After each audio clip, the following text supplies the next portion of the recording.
The storm known as Camille had left nothing untouched. What hadn't been flattened by its fury had been twisted beyond recognition. Kelly tightened the straps of his dive gear, eyeing the skeletal remains of the oil rig that jutted from the Gulf, like the broken spine of some ancient sea monster. The platform's legs, warped and bent, looked like they'd been crushed in the fist of a careless giant. Most of the salvageable equipment had already been hauled off, leaving behind a hollowed-out husk that would soon become an artificial reef. As the dive boat cut through the choppy water, Kelly reviewed the demolition plan with his team, their voices barely audible over the hum of the engine. Nearby, a patrol boat kept watch, shooing away curious fishermen who drifted too close, though why anyone would want to witness this spectacle was beyond him. With a practiced motion, Kelly tipped backward into the water, the sudden silence of the underwater world enveloping him. Sunlight filtered down in shimmering ribbons, casting shifting patterns across the rig's battered legs. Visibility was decent, at least. The explosive's neat blocks of C4, each no bigger than a hardcover book, were already secured in place. He moved methodically, inspecting each charge while his teammates wove primacord around them like a deadly spiderweb. These guys knew their stuff, locals, ex-Navy, sharp as they came. Still, Kelly double-checked their work, and they did the same for his. When you were dealing with enough explosives to level a building, there was no room for shortcuts. 20 minutes later, they ascended to the upper section just below the surface, where they repeated the process with slow precision. Down here, time moved differently. Every second stretched, every movement carried weight. One wrong move, one frayed wire, and the whole thing could go up in a blast that would turn them into fish food. Half a world away, Colonel Robin Zacharias banked his F-105G hard, skimming the jagged peaks of the karst hills. Below him, hidden in the folds of the terrain, and Say-2 missile site had already loosed 3 shots at his squadron. The radar operator was good, too good. He'd taken out 2 of Robin's men the week before, and now it was personal. In the back seat, Jack Tate's voice crackled over the intercom. He's at 9 o'clock, still sweeping. Doesn't have a lock yet. Robin's grip on the stick tightened. They weren't going to repeat last time's mistake. No shrikes, no half measures. This bastard had slipped through their fingers once, and it had cost them. Al Wallace, a friend since their days in Salt Lake, had been in one of those planes. Not this time. Robin rolled the Thunderchief into a tight spiral, the ground blurring beneath him. The game was simple. Stay low, stay fast, and make sure the hunter became the hunted. Zacharias pushed the unsettling thought aside, not bothering to chastise himself for the muttered curse. Let's give him another show, he muttered, yanking the control stick back. The F-105 surged upward into the enemy radar's range, hanging motionless like a dare. This SAM commander had likely trained under the Russians. They didn't know his exact kill count, only that it was alarmingly high, and that kind of arrogance made men sloppy in their line of work. 2 launches, Robin, both tracking, Tate called from the rear seat. Just 2. Zacharias scoffed. Maybe his budget's tight, Tate shot back dryly. 9 o'clock. Time to work your magic, Rob. Watch this. Zacharias banked hard left, keeping the missiles in sight before diving into a split S maneuver that dropped them behind a ridge. He leveled out dangerously low, the Say-2 spiraling uselessly, thousands of feet above. Now's our shot, Tate said. Damn right. Zacharias wrenched the stick left, arming his cluster bombs. The thud hugged the terrain, skimming ridges as his eyes locked onto the next target 6 miles out, 50 seconds away. Radar's still active, Tate warned. He sees us coming. Only 1 missile left. Unless his crew was faster than usual. But you couldn't plan for everything. Flak at 10 o'clock, too far to matter. Still, it marked a bad exit route. There's the plateau. Maybe the enemy saw him, maybe not. He could just be another blip lost in the radar noise. Some exhausted operator squinting at a screen. The thud was unmatched at low altitude, its mottled camouflage blending into the terrain. They were probably searching the skies, not expecting him this low. The jamming wall ahead was part of the plan. His wingman's work, but standard tactics called for a high-altitude dive. They tried that twice. Failed twice. Time for something new. He'd hit them low, scatter Rockeyes across the site, and let the other weasel clean up. His job was the command van and the man inside. The thud jerked left, then right, dodging any ground fire. Guns were still a threat. Star pattern confirmed, Robin announced. The Say-6 layout, straight from a Russian manual, fanned out 6 launchers around a central hub resembling a Star of David, which struck Zacharias as grimly ironic. The thought flickered and vanished as he lined up the van in his sights. Rockeye selected, he confirmed, more to himself than anyone. For 10 critical seconds, he held the jet steady. Steady. Wise. Dirt, Bichbithik Frively way. 4 bulky canisters tumbled free, splitting open mid-air to rain down thousands of bomblets.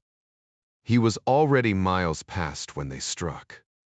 No time to watch men scramble for cover. He stayed low, banking sharply left to check the damage.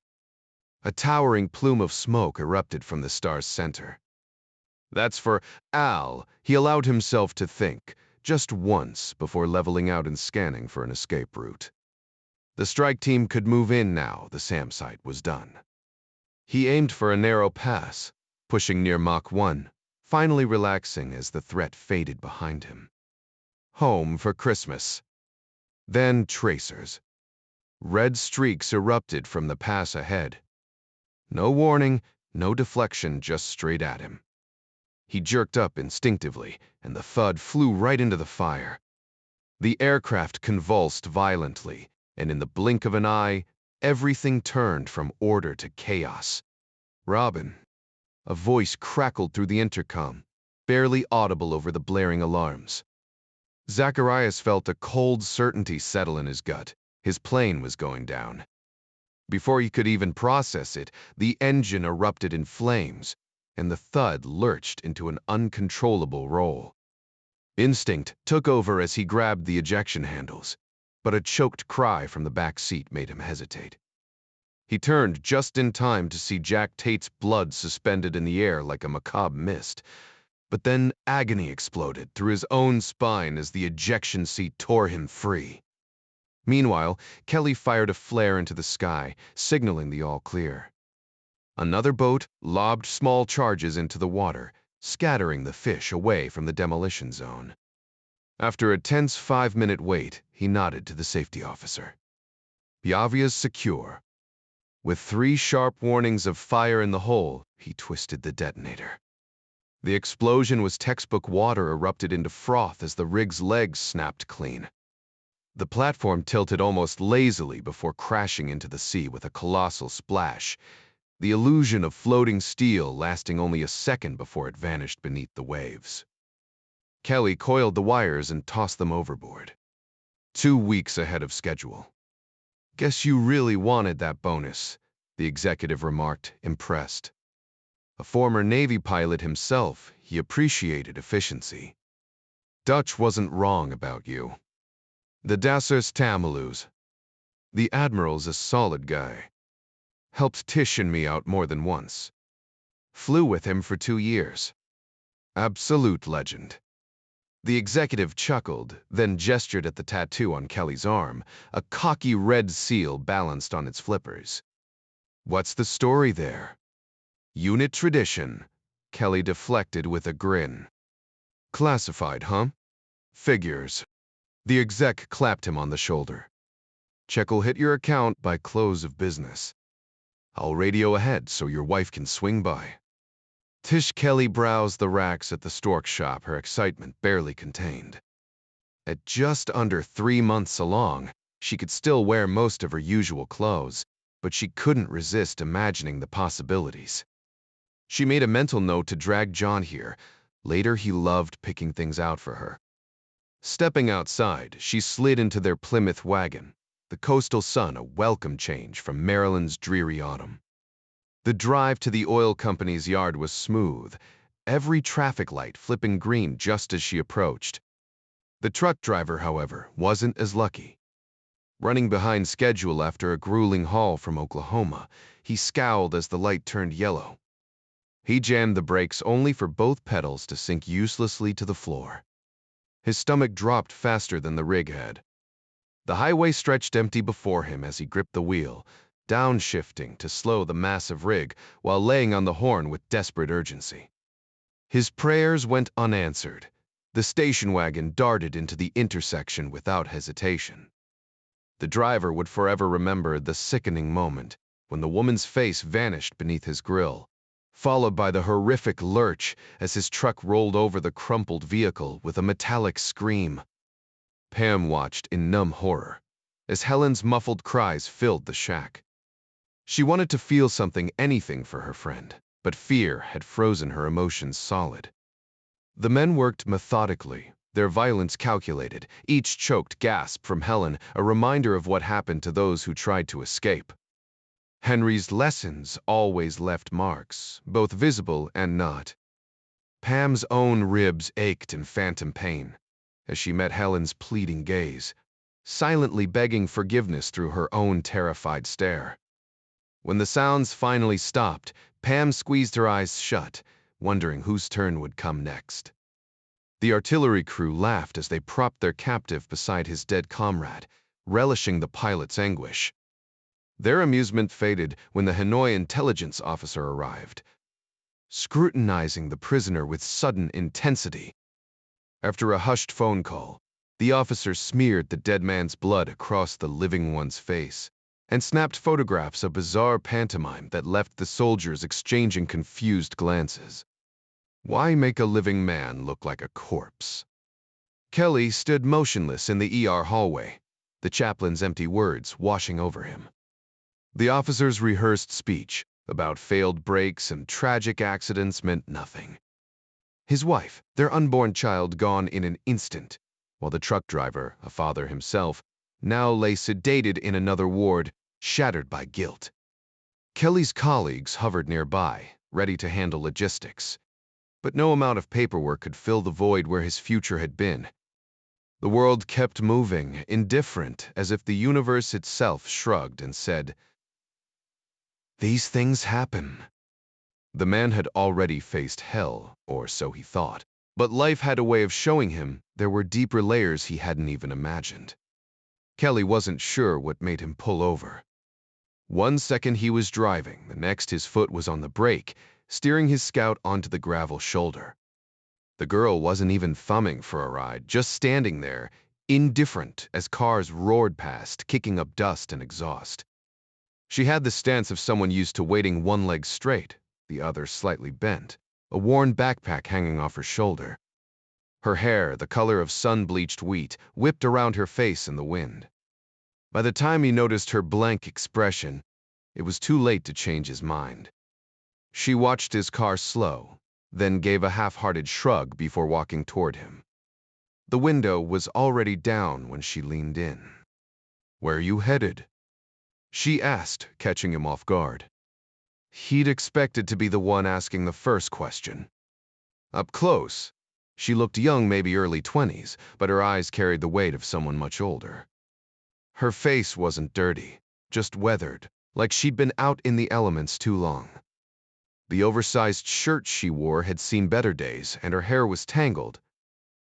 But none of that was what held his attention. It was her eyes. A striking gray-green, they looked right through him, empty in a way he recognized. He'd seen that stare before in soldiers, in men who'd lost too much. "Back to my boat," he answered, unsure why he said it. Her whole face changed. "You have a boat." The sudden brightness in her eyes was almost childlike, her smile spreading like she'd just won something. He noticed the small gap between her front teeth. 40-footer. Diesel cruiser. He jerked a thumb toward the back, where groceries filled the cargo space. "Wanna come?" The words left his mouth before he could think. "Sure." She yanked the door open and tossed her bag in, settling into the seat like she'd been waiting for this exact moment. Merging back into traffic was a nightmare. The Scout wasn't built for speed, and the interstate was packed with idiots in a hurry, families racing toward the beach, weekend warriors cutting lanes without signaling. Kelly clenched the wheel, forcing himself to focus. What the hell am I doing? The question nagged at him, but it wasn't the only one. Lately, there were too many things he didn't have answers for. Around him, cars buzzed with life, kids pressed against windows, waving at strangers. Kelly ignored them. It was easier that way. He dragged a hand over his stubble, rough against his palm. His fingers were grimy. Funny how the little things reminded you of what you'd lost. No surprise they'd given him those looks back at the warehouse. Letting yourself slide, Kelly. But honestly, who gave a damn? He glanced at the woman beside him and realized he hadn't even asked her name. Here he was, taking her to his boat, and he didn't know the first thing about her. Unbelievable. She sat quietly, gaze fixed ahead, her profile soft and striking, slender, almost delicate, with hair that wasn't quite blonde or brown. Her jeans were the kind that came pre-distressed, the kind people paid extra for to look like they'd lived in them. Kelly couldn't care less about fashion. One less thing to worry about. How had he ended up like this? His mind gnawed at the question. He knew pieces of the answer, but they never quite fit together. Different parts of him remembered different fragments of the man he used to be, sharp, resilient, decisive. Now, just a mess of confusion, stumbling through life like a ghost of himself. The worst part? He couldn't even pinpoint where it all went wrong. Sure, he knew the events, the external blows, but the real damage was deeper. Some internal wiring that had short-circuited, leaving him adrift. She stayed silent, and that was fine by him. Yet something nagged at him. An instinct, that old familiar prickle at the back of his neck. His eyes flicked over the road, scanning for threats, but all he saw were reckless drivers with more horsepower than sense. Still, the unease clung to him. Without thinking, his hand drifted down, fingers brushing the textured grip of the Colt tucked beneath the seat. He jerked his hand back, scowling. What the hell was that about? But he kept checking the rear view, telling himself it was just routine. The marina was chaos, holiday weekend madness. Cars darted recklessly across the potholed lot, each driver convinced they were beating the rush they were actively creating. At least here, his Scout had the advantage: high clearance, better visibility. He swung around, backing smoothly into the slip he'd left hours ago. Locking the car felt like sealing off the outside world. The open water called, a clean escape. Springer wasn't some polished showpiece. She was solid 41 feet of diesel-powered practicality, built for function over flash. 2 cabins, a convertible salon, and engines that purred without strain. No fancy varnish, just reliable gear, marine radar, comms equipment, navigation tools fit for deep-sea work. She was meant to be a workboat, and Kelly liked it that way. No pretenses, just steady, uncomplicated purpose. Exactly what he needed right now. Kelly and his companion stepped out of the car, the salty harbor air filling their lungs. He popped open the trunk and began hauling the grocery boxes onto the boat, noticing how the woman wisely kept her distance. "Was ist es deter?" Ed Murdoch's voice boomed from the upper deck. "What's up?" Kelly called back, balancing a carton on his hip. "We pay no fault tickage." Replaced the generator brushes, but turns out the meter was the real issue. "Swap that out too," Ed explained as he descended the ladder, only to stumble on the last step when he caught sight of the woman. The mechanic's eyes flickered over her with obvious appreciation before he turned back to business. Topped off your fuel, engines are warmed up. It's all on your tab, he added with a smirk. Kelly dismissed the small talk with a curt nod. Appreciate it, Ed. Oh, and Chip mentioned someone's interested in buying if you ever change your mind. Not happening? Kelly interrupted. Ed chuckled, gathering his tools. She's a real catch, Kelly, he tossed over his shoulder, clearly proud of his innuendo. It took Kelly a second to catch the joke, earning a dry chuckle as he stowed the last of the supplies. The girl Pam, as she introduced herself, stood awkwardly, her fingers twitching like she was fighting nerves. Where should I go? She asked, her voice light but uncertain. Head up top.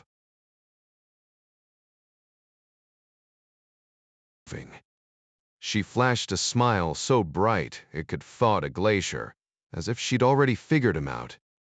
Kelly retreated to the cabin, grateful at least for his habit of keeping things shipshape. Staring into the mirror, he muttered, All right, genius. What's the plan now? No brilliant ideas came, so he settled for washing up before rejoining her. Forgot to ask your name, he admitted. Pam, she said, offering her hand. And you? Gaily, Mamstefeft. He kept his tone neutral, maintaining a careful distance. So, where are we headed, mister? Kelly. Just Kelly, he corrected. Pam nodded, undeterred. Fine, just Kelly. Where to? Got a little island about 30 miles. You own an island? Her eyes widened like he'd just revealed a secret treasure map. Least technically, he admitted, though the distinction clearly didn't matter to her. Let's go, she exclaimed, practically bouncing with excitement as she glanced back at the shore. Kelly couldn't help but laugh. Yeah, let's. He fired up the bilge blower's force of habit, even though the diesel engines didn't demand it. Safety was ingrained in him, a lesson learned from others' mistakes. After the required wait, he fired up the engines, the twin Detroits roaring to life as he checked the gauges. Satisfied, he untied the lines and guided the boat out of the slip, adjusting for the mild current. Pam watched the marina shrink behind them, her grip on the railing easing as they picked up speed. You know boats well? Kelly asked, glancing at her. She shrugged, her earlier nerves replaced by curiosity. Enough to know I'm in good hands. Kelly smirked. Let's hope so. She shrugged slightly, her voice carrying a hint of an accent he hadn't noticed before. Not much, she admitted. When he asked where she was from, she mentioned Indianapolis, but added it had been years since she'd lived there. His own roots were in Texas, though that felt like a lifetime ago. Her fingers brushed the ink on his forearm, tracing the lines of a tattoo he'd gotten in a place he'd rather forget. One of my stops, he said vaguely, and she nodded, understanding without needing details. The yacht surged forward as he pushed the throttles, leaving the marina behind. When she pressed him about his time overseas, he dodged with a half-joke about polite conversation. She shot back with a playful challenge. What makes you think I'm a lady? And for the first time in months, he laughed. Not the hollow kind, but something real. Her grin was contagious, and it caught him off guard. Took you long enough to smile, she teased, her tone warm. He almost cracked a dark joke about how long it had been but swallowed it, shaking his head at his own thoughts. Her hand lingered on his arm, not just to examine the tattoo, but to connect. The warmth of her touch was startling, a stark contrast to the cold isolation he'd grown used to. He focused on steering, navigating around the wake of a freighter looming ahead. The boat pitched as they cut through the choppy water, and she asked about changing clothes. He pointed her toward the cabin, only for her to laugh at his awkward offer to switch quarters.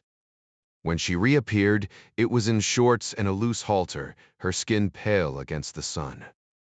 Kelly caught himself staring and forced his gaze away, but she made it impossible. pressing close enough for him to notice the way the fabric gaped. "Like what you see?" she asked, and he fumbled for words before realizing she was already distracted, waving at the freighter's crew.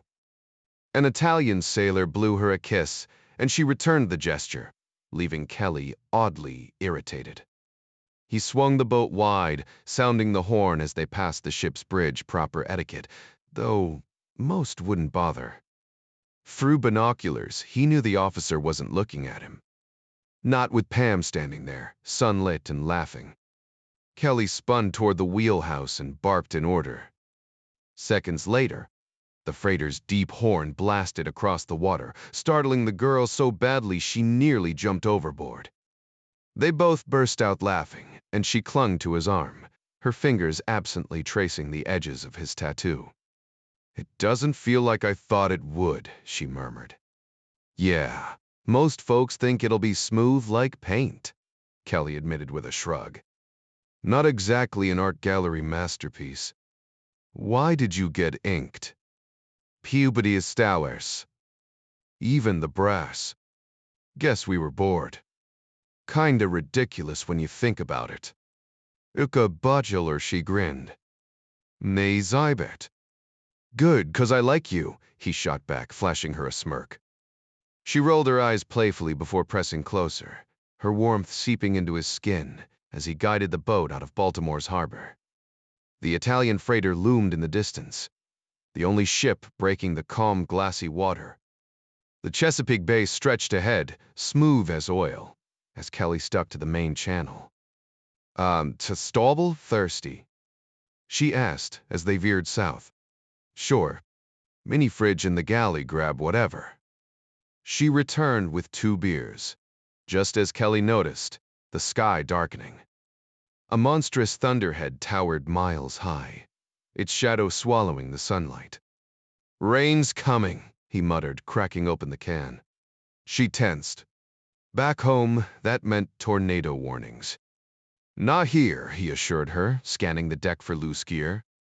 Everything below was stowed, tight Navy habits died hard. He flicked on the radio, catching the tail end of a weather alert. Pam bit her lip. "Are we in trouble?" "Nah. Boat's solid, and I used to wrangle bigger toys than this." She nestled back against him, her head on his shoulder, eyes half-lidded like she was savoring the thrill. Kelly wasn't reckless, just confident. Skirting Bodkin Point, he angled into shallows where no tanker could follow, stealing glances at the storm's advance. The sun vanished, replaced by a churning wall of clouds. He plotted their course on a waterproof chart, grease pencil marking their path. The Springer needed depth, and Kelly wasn't about to gamble. Satisfied, he set the compass and exhaled. "Getting close," Pam whispered, fingers tightening around his sleeve. "You can duck inside," he offered. "Gonna get rough." She shook her head. "But not deadly, right? Only if I screw up. And I don't plan to." The first raindrops hit as the wind kicked up, but Kelly's grip on the wheel stayed steady. Navy training didn't fade, neither did the grin tugging at his lips. She clung to his side, her fingers tightening around his arm as she asked, "Mind if I stick around and see how this plays out?" There was something oddly comforting about her presence, though Kelly couldn't quite put his finger on why.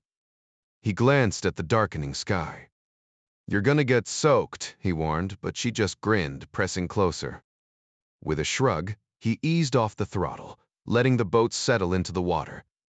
No need to rush now. The storm clouds rolled in fast, turning the Chesapeake Bay into a churning mess. Rain slashed sideways, cutting visibility to a few hundred yards as the wind howled at 30 knots.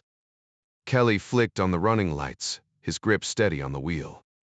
The boat rocked hard, waves slamming against the hull, but he wasn't worried he'd handled worse. Still, anchoring now was smarter than pushing through 5 more hours of this. Pam's nervous grip on the wheel made him smirk. "Just keep her steady," he said, squeezing her shoulder before heading to the bow. The deck pitched beneath him, but his no-slip shoes and years of experience kept him steady. He tossed the anchors first the Danforth, then the Kears, letting them bite into the sandy bottom.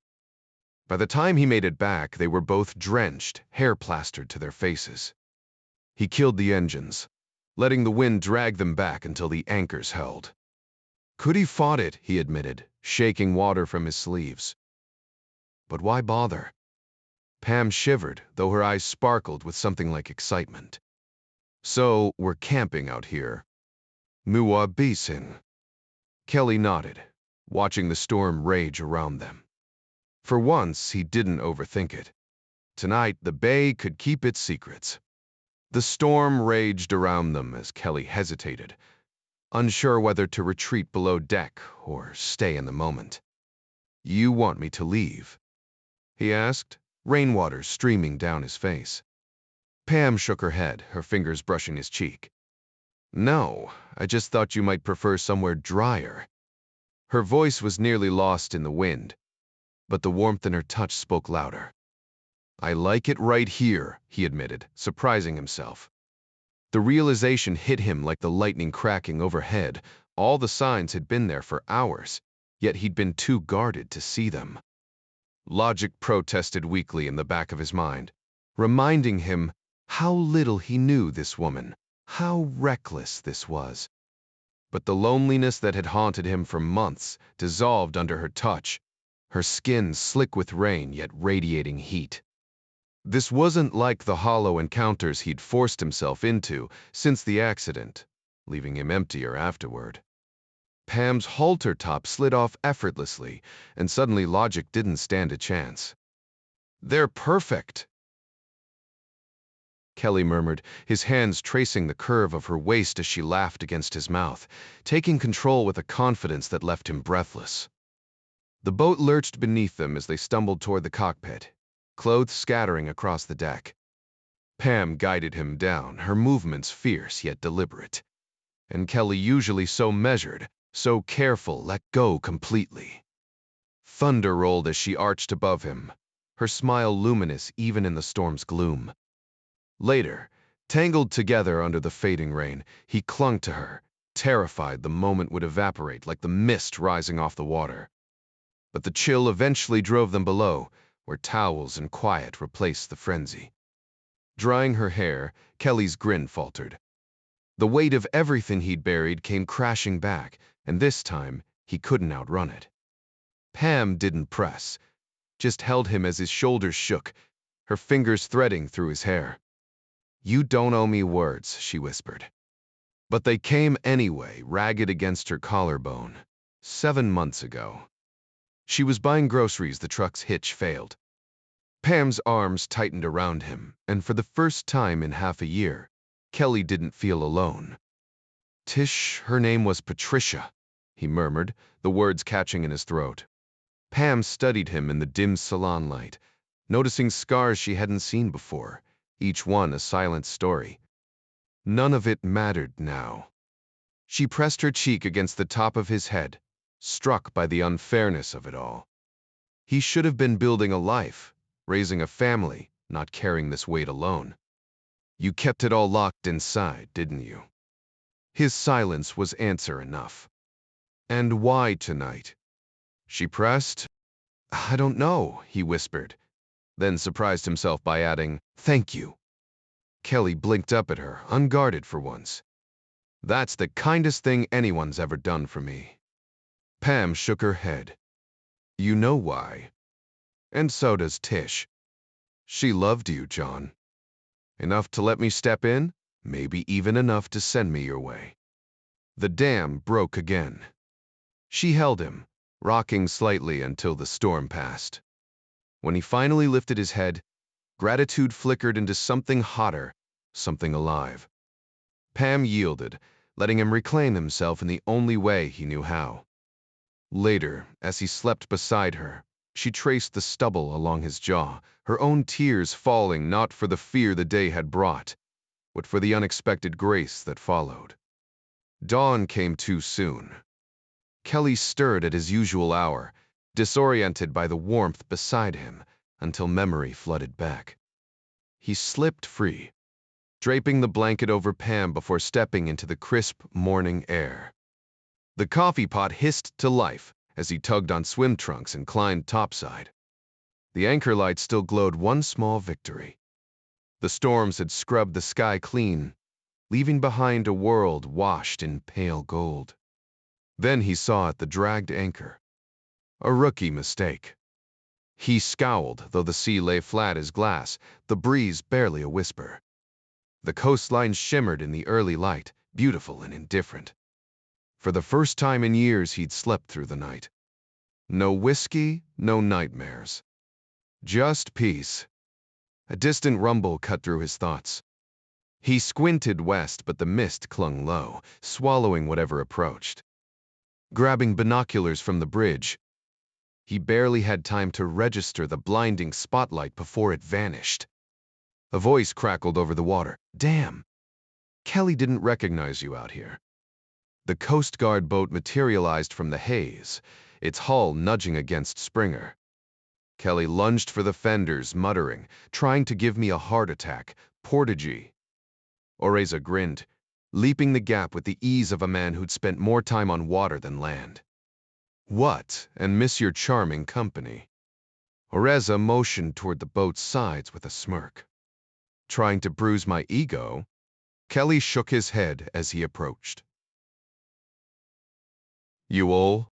Not just bad manners, bad seamanship." "Already had a word with the kid about that," Oreza replied, extending a steaming cup. "Morning, Kelly." The rich aroma of Oreza's legendary coffee hit Kelly before he even took the mug.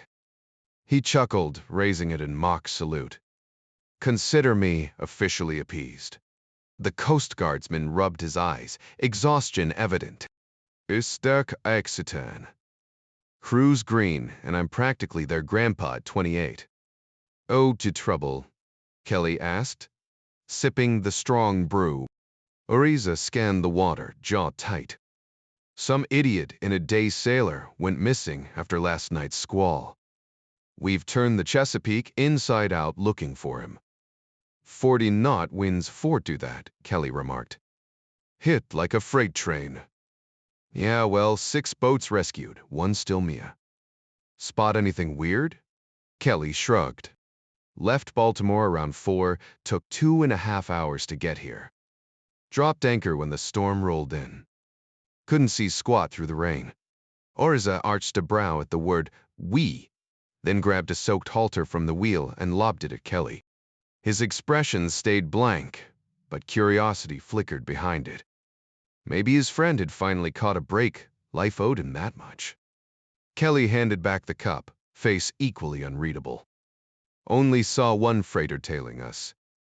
Italian registry half empty, doing 15 knots. Anyone else make it out?" Oreza scowled. "Yeah, and that's what pisses me off. Merchant morons barreling out like it's a damn race." Kelly snorted. "God forbid they get their deck shoes wet. Or worse, actually follow safety protocols. The Chesapeake might look civilized, but it had swallowed its share of careless sailors." "Doubt it," Oreza muttered, squinting at the horizon. He wasn't buying it, and fatigue stripped away his poker face. "Just keep an eye out for a candy-striped sail, orange and white. Ring me if you see it." 2 will do." Oreza paused mid-turn, eyeing the anchor lines. 2 hooks for a breeze like that? Spacing's off. Thought you knew better, Chief." Kelly feigned offense. "Since when do bean counters lecture real sailors?" It was an old joke they both knew Oreza could outmaneuver him in tight quarters. But not by much. Grinning, Oreza vaulted back onto the cutter. Before ducking into the wheelhouse, he jabbed a finger at the halter. "The tail put a shirt on. Looks like it'll fit. Assuming you haven't forgotten how." Kelly's retort died on his lips as he spotted a civilian inside the wheelhouse unexpected. The cutter's engines roared to life, churning northwest. "Morning," Pam murmured behind him. "Who was that?" "Null Trapdad," he turned. She stood wrapped in dawn light, hair a wild tangle, eyes still hazy with sleep. The blanket had slipped, but Kelly found he didn't mind. At this point, the only surprise left would be if she ever acted predictably. Missed Coast Guard. Missing boater. He reached for her. Sleep okay. Mue, I bet. She swayed into him, her kiss slow and warm. Then, with sudden grace, she spun away, arms lifted like a dancer. Kelly caught her waist, lifting her effortlessly. Breakfast? He asked. She grinned down at him. Surprised me. Pam shook her head when Kelly offered breakfast. I don't eat in the mornings, she said, bending to tie her shoe. Kelly just nodded with an understanding smile, though he'd soon discover her words didn't match reality. By mid-morning, the aroma of sizzling bacon and scrambled eggs proved irresistible. She devoured the first plate before Kelly could blink, then polished off seconds despite her earlier protests. As she ate, he noticed more than just slender arms. The sharp outline of ribs beneath her shirt told a story of skipped meals and empty cupboards. Whatever her past held, he could at least fill her stomach now. 4 eggs, half a pack of bacon, and enough toast to feed a small army later. Pam finally pushed her plate away with a contented sigh. The morning sun climbed higher as Kelly taught her the basics of the galley, their laughter mixing with the clatter of dishes. By 8, they'd hauled anchor and set course westward, skirting the main shipping lane to dodge the weekend fishermen already dotting the water. Pam squinted at a cluster of bobbing floats. What are those? She asked, wrinkling her nose. Kelly handed her his sunglasses and pointed to a distant workboat. Crab traps. Basically underwater spider hotels with a one-way door. When she frowned at the explanation, he chuckled. You ate bacon this morning, right? Pretty sure that pig didn't volunteer. Her mock glare dissolved into laughter as they veered around a buoy, the easy rhythm of the boat lulling them into comfortable silence until Kelly's offhand comment about life's cruelty landed heavier than intended. Pam's quiet, "Yeah, I know," carried a weight that made him stiffen at the wheel. But just as quickly, she leaned against him, her warmth dissolving the tension. The moment passed, though not before Kelly's instincts prickled with unease. Go put on sunscreen, he ordered, nudging her toward the cabin. Unless you want to match the ketchup bottle by noon. Pam stuck out her tongue but obeyed, pausing at the hatch. Can I shower too? I smell like low tide. Please do, Kelly deadpanned. The fish have sensitive noses.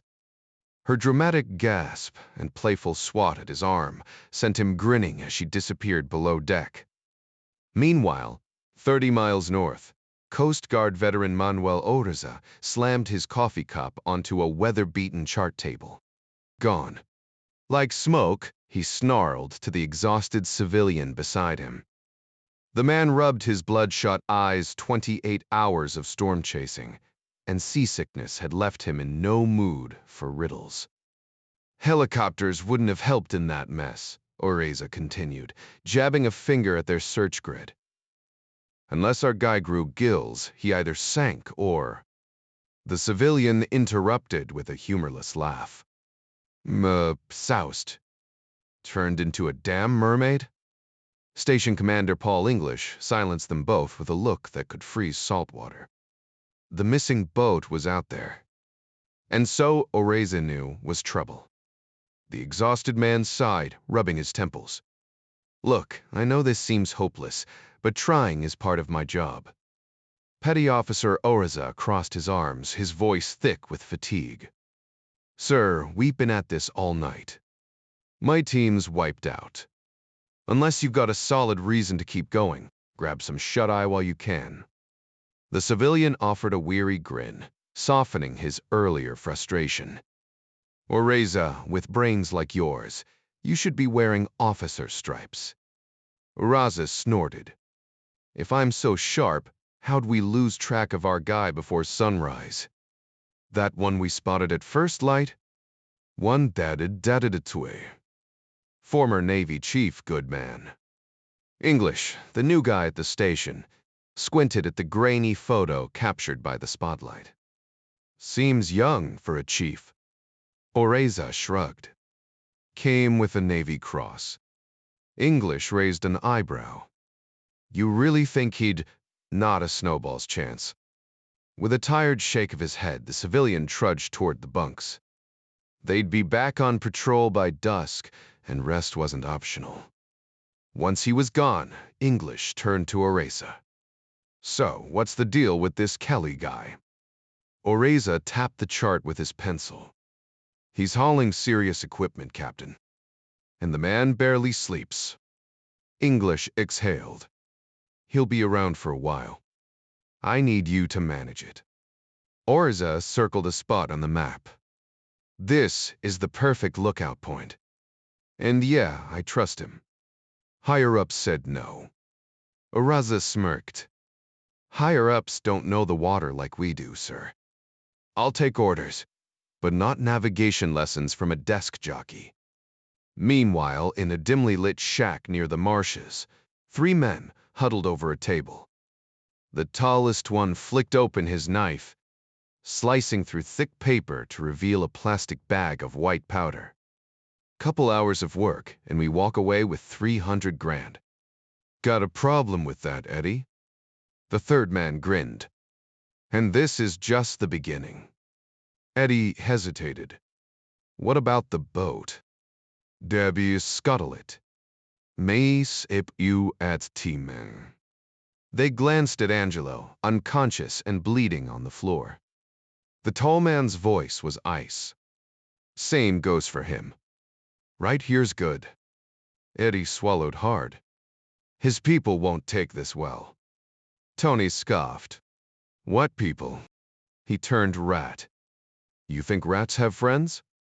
Eddie knew it was over. He pulled out a .92, pressed it to Angelo's skull, and fired. The body jerked, then stilled. Wrapping it in fish netting, he dragged it outside and dumped it into the murky water. Cautious as ever, Eddie scanned the empty shoreline before motoring out. A few hundred yards off, he tied concrete blocks to the net and watched Angelo sink into the depths. The water was clear, too clear, until the crabs swarmed in, and Eddie finally relaxed. Angelo would be out of the picture in under 14 days, a refreshing change from their usual drawn-out methods, one worth noting for future jobs. The real challenge would be getting rid of the small sailboat. He'd need to scout a deep enough spot, but time wasn't an issue. He had the whole day to figure it out. Kelly adjusted his course to the right, steering clear of a noisy cluster of speedboats. The island came into view about 5 miles ahead, just a dull hump on the horizon, barren and treeless. But it was his. Privacy was guaranteed, though the lousy TV reception was a downside. Battery Island had a forgettable past. Its name, more of a joke than anything, dated back to the early 1800s, when some over-eager militiamen set up a gun battery to defend the Chesapeake Bay from the British. The British, on the way to teach Washington a lesson, barely noticed the pitiful smoke puffs from the island. One amused commander took a single ship close enough to fire a few shots, sending the so-called defenders scrambling for their rowboats. A landing party of British sailors and Marines quickly spiked the guns, rendering them useless before continuing their leisurely cruise up the Patuxent River. Their troops later marched into Washington, forcing Dolly Madison to flee the White House, then moved on to Baltimore, where things didn't go quite as smoothly. Left to the feds, Battery Island became a forgotten embarrassment, overgrown with weeds for nearly a century. Then, in 1917, with America dragged into its first major overseas war, the Navy needed a testing ground for its guns. The island, conveniently close to Norfolk, became a thunderous proving ground for massive battleship cannons, blasting away chunks of land and scaring off confused migratory birds. The only notable addition was the graveyard of World War I cargo ships sunk nearby, which soon looked like jagged little islands themselves. Decades later, war revived the island again. The nearby naval air station needed a bombing range, and the old wrecked ships made perfect targets. Concrete observation bunkers were built until one unlucky bomb obliterated one of them, luckily empty at the time. The wreckage was cleared, and the island was repurposed as a rescue station, complete with a boathouse and reinforced docks. It served its purpose until helicopters made crash boats obsolete, and the government finally wrote it off as surplus. Now it was just Kelly's quiet retreat minus decent TV. The island had been forgotten on some government list of abandoned properties until Kelly secured the lease. As their boat neared the shore, Pam lounged on her blanket, soaking up the sun under a generous layer of sunscreen.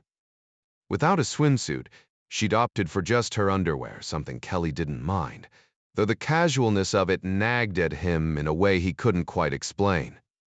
For now, his focus was on steering, though his eyes kept drifting back to her every few minutes, as if checking she hadn't vanished.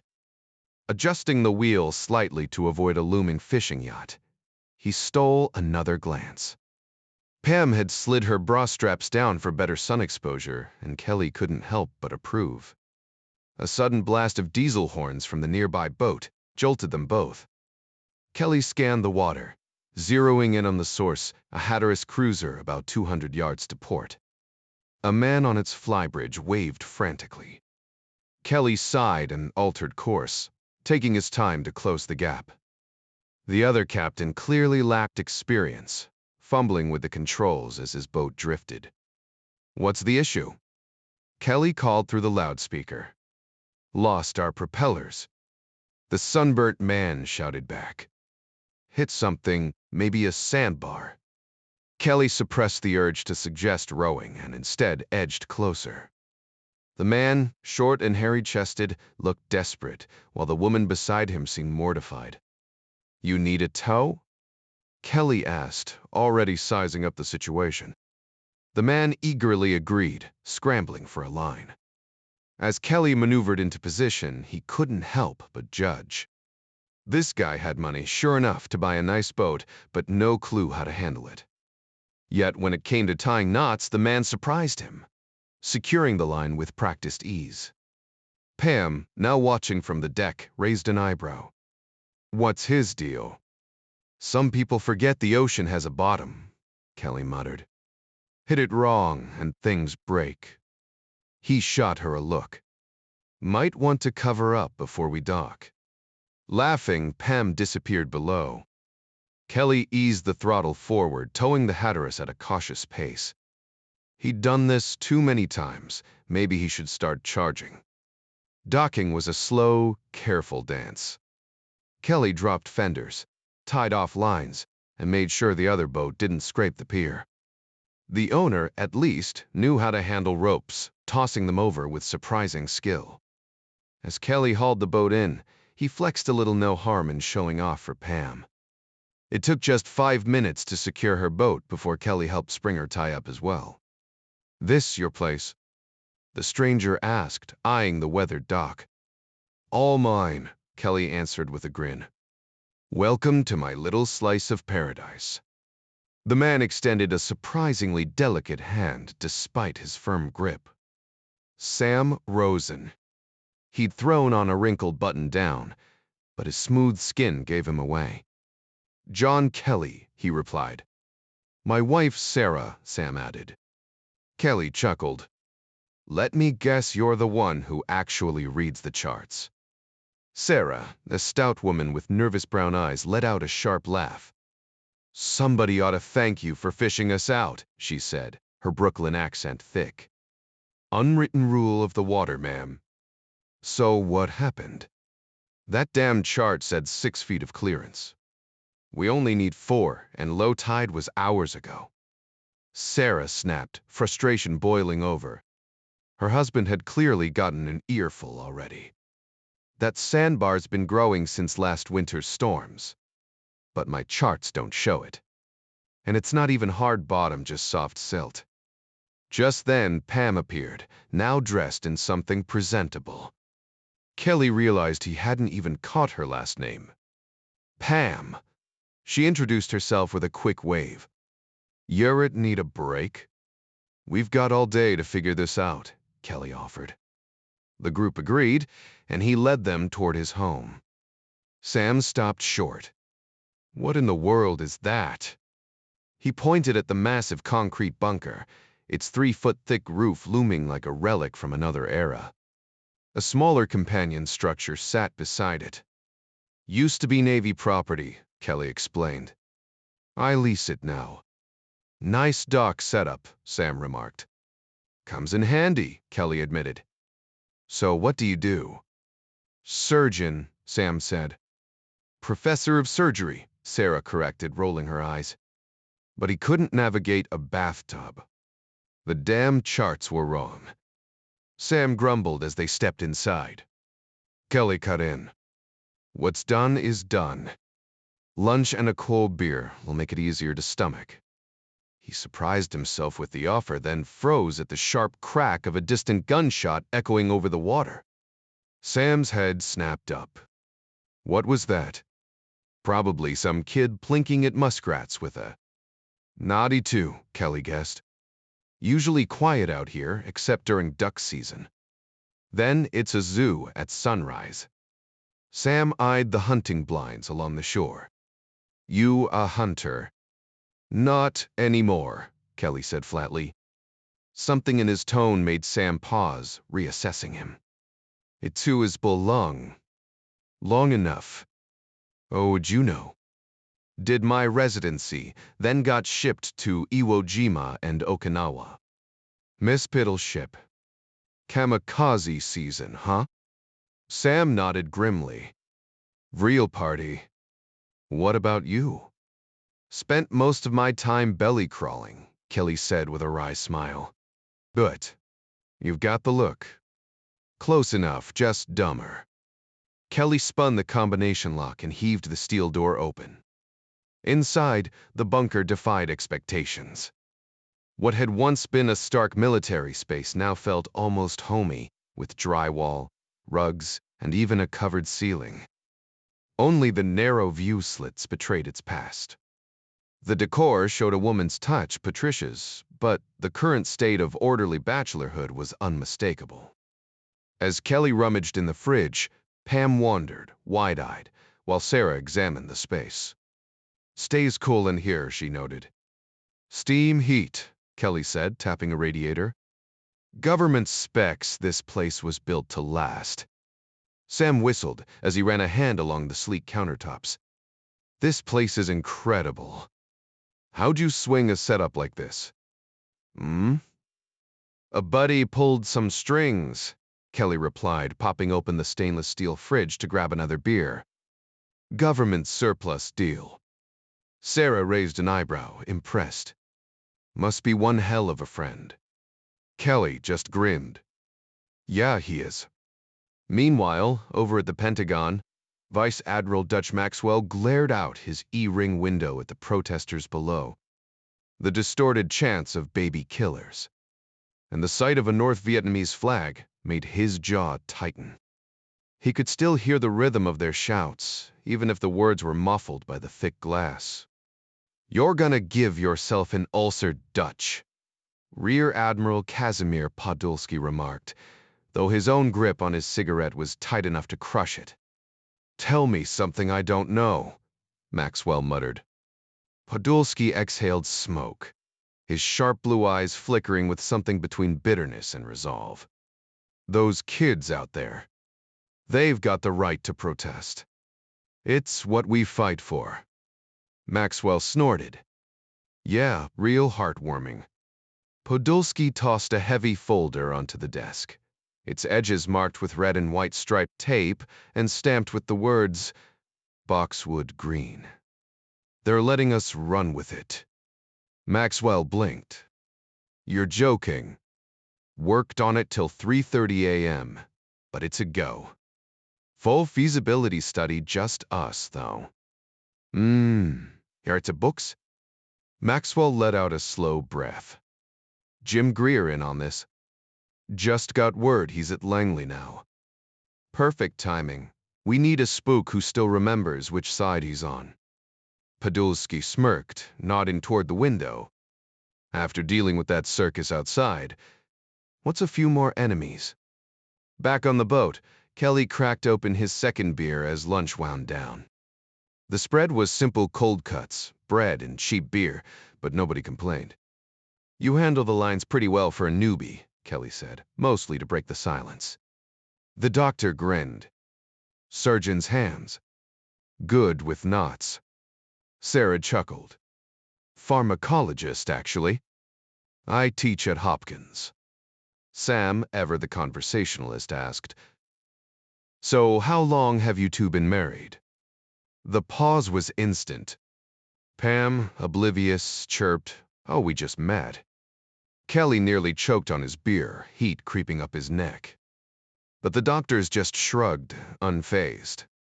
He exhaled, realizing nobody cared half as much as he thought. Let's check that prop, he muttered, standing abruptly. Rosen followed him out into the sweltering heat, the sun beating down as they got to work. The island's backup shelter doubled as Kelly's personal workshop. Grabbing a few tools, he maneuvered a compact air compressor outside, positioning it near Doctor. Rosen's Hatteras yacht before strapping on weighted dive belts. Need me to do anything?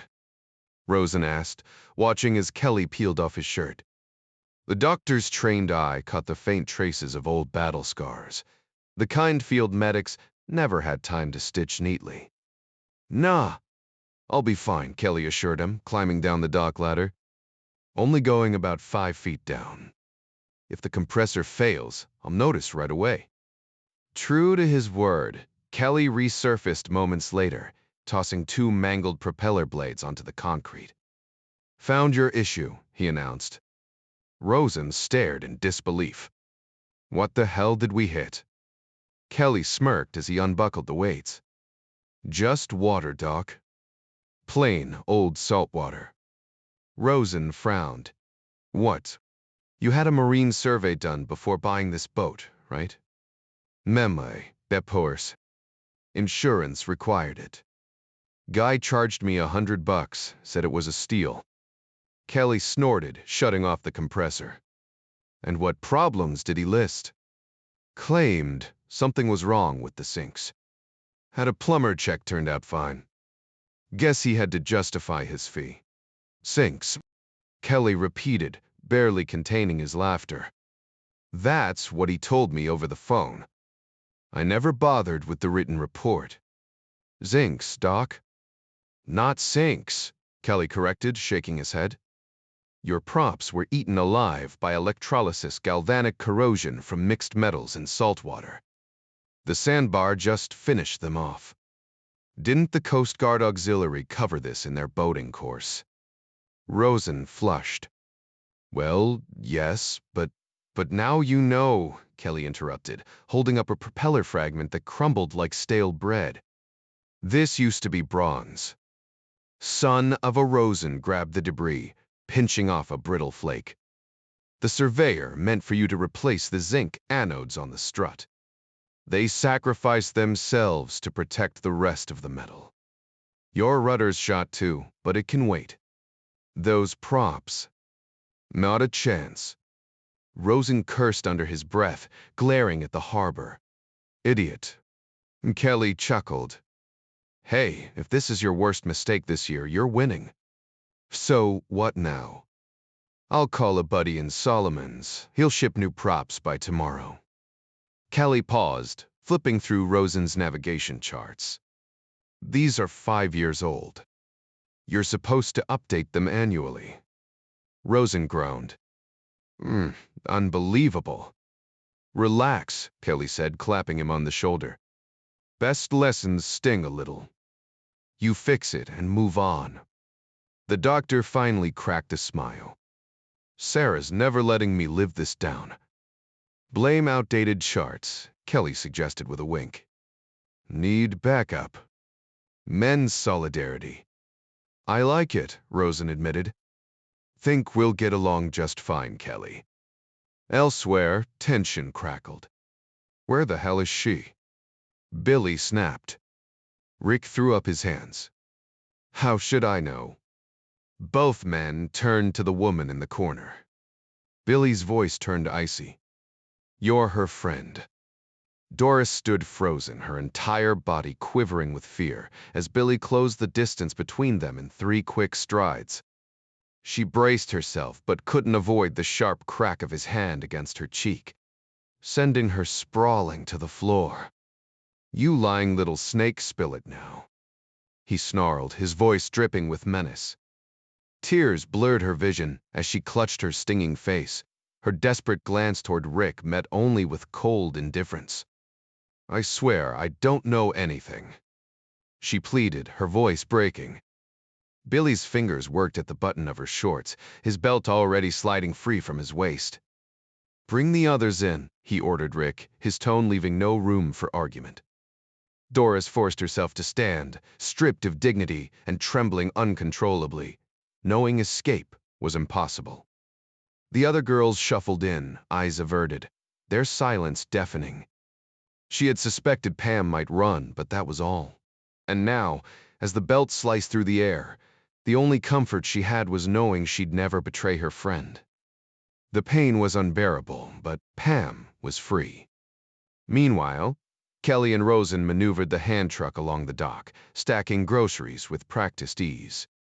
Rosen, still waiting for his boat parts, seemed in no rush to leave. You're a surgeon, huh? Kelly asked, eyeing the man's calloused hands. 8 years teaching, Rosen confirmed, adjusting the load. You don't fit the stereotype.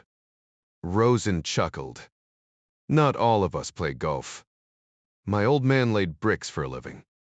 Mine ran into burning buildings, Kelly replied, steering toward the bunker. Rosen gestured at the scars on Kelly's chest. Someone did solid work patching you up. That one looks like it came close. Kelly hesitated, the memory flashing back the impact, the dizzying spin.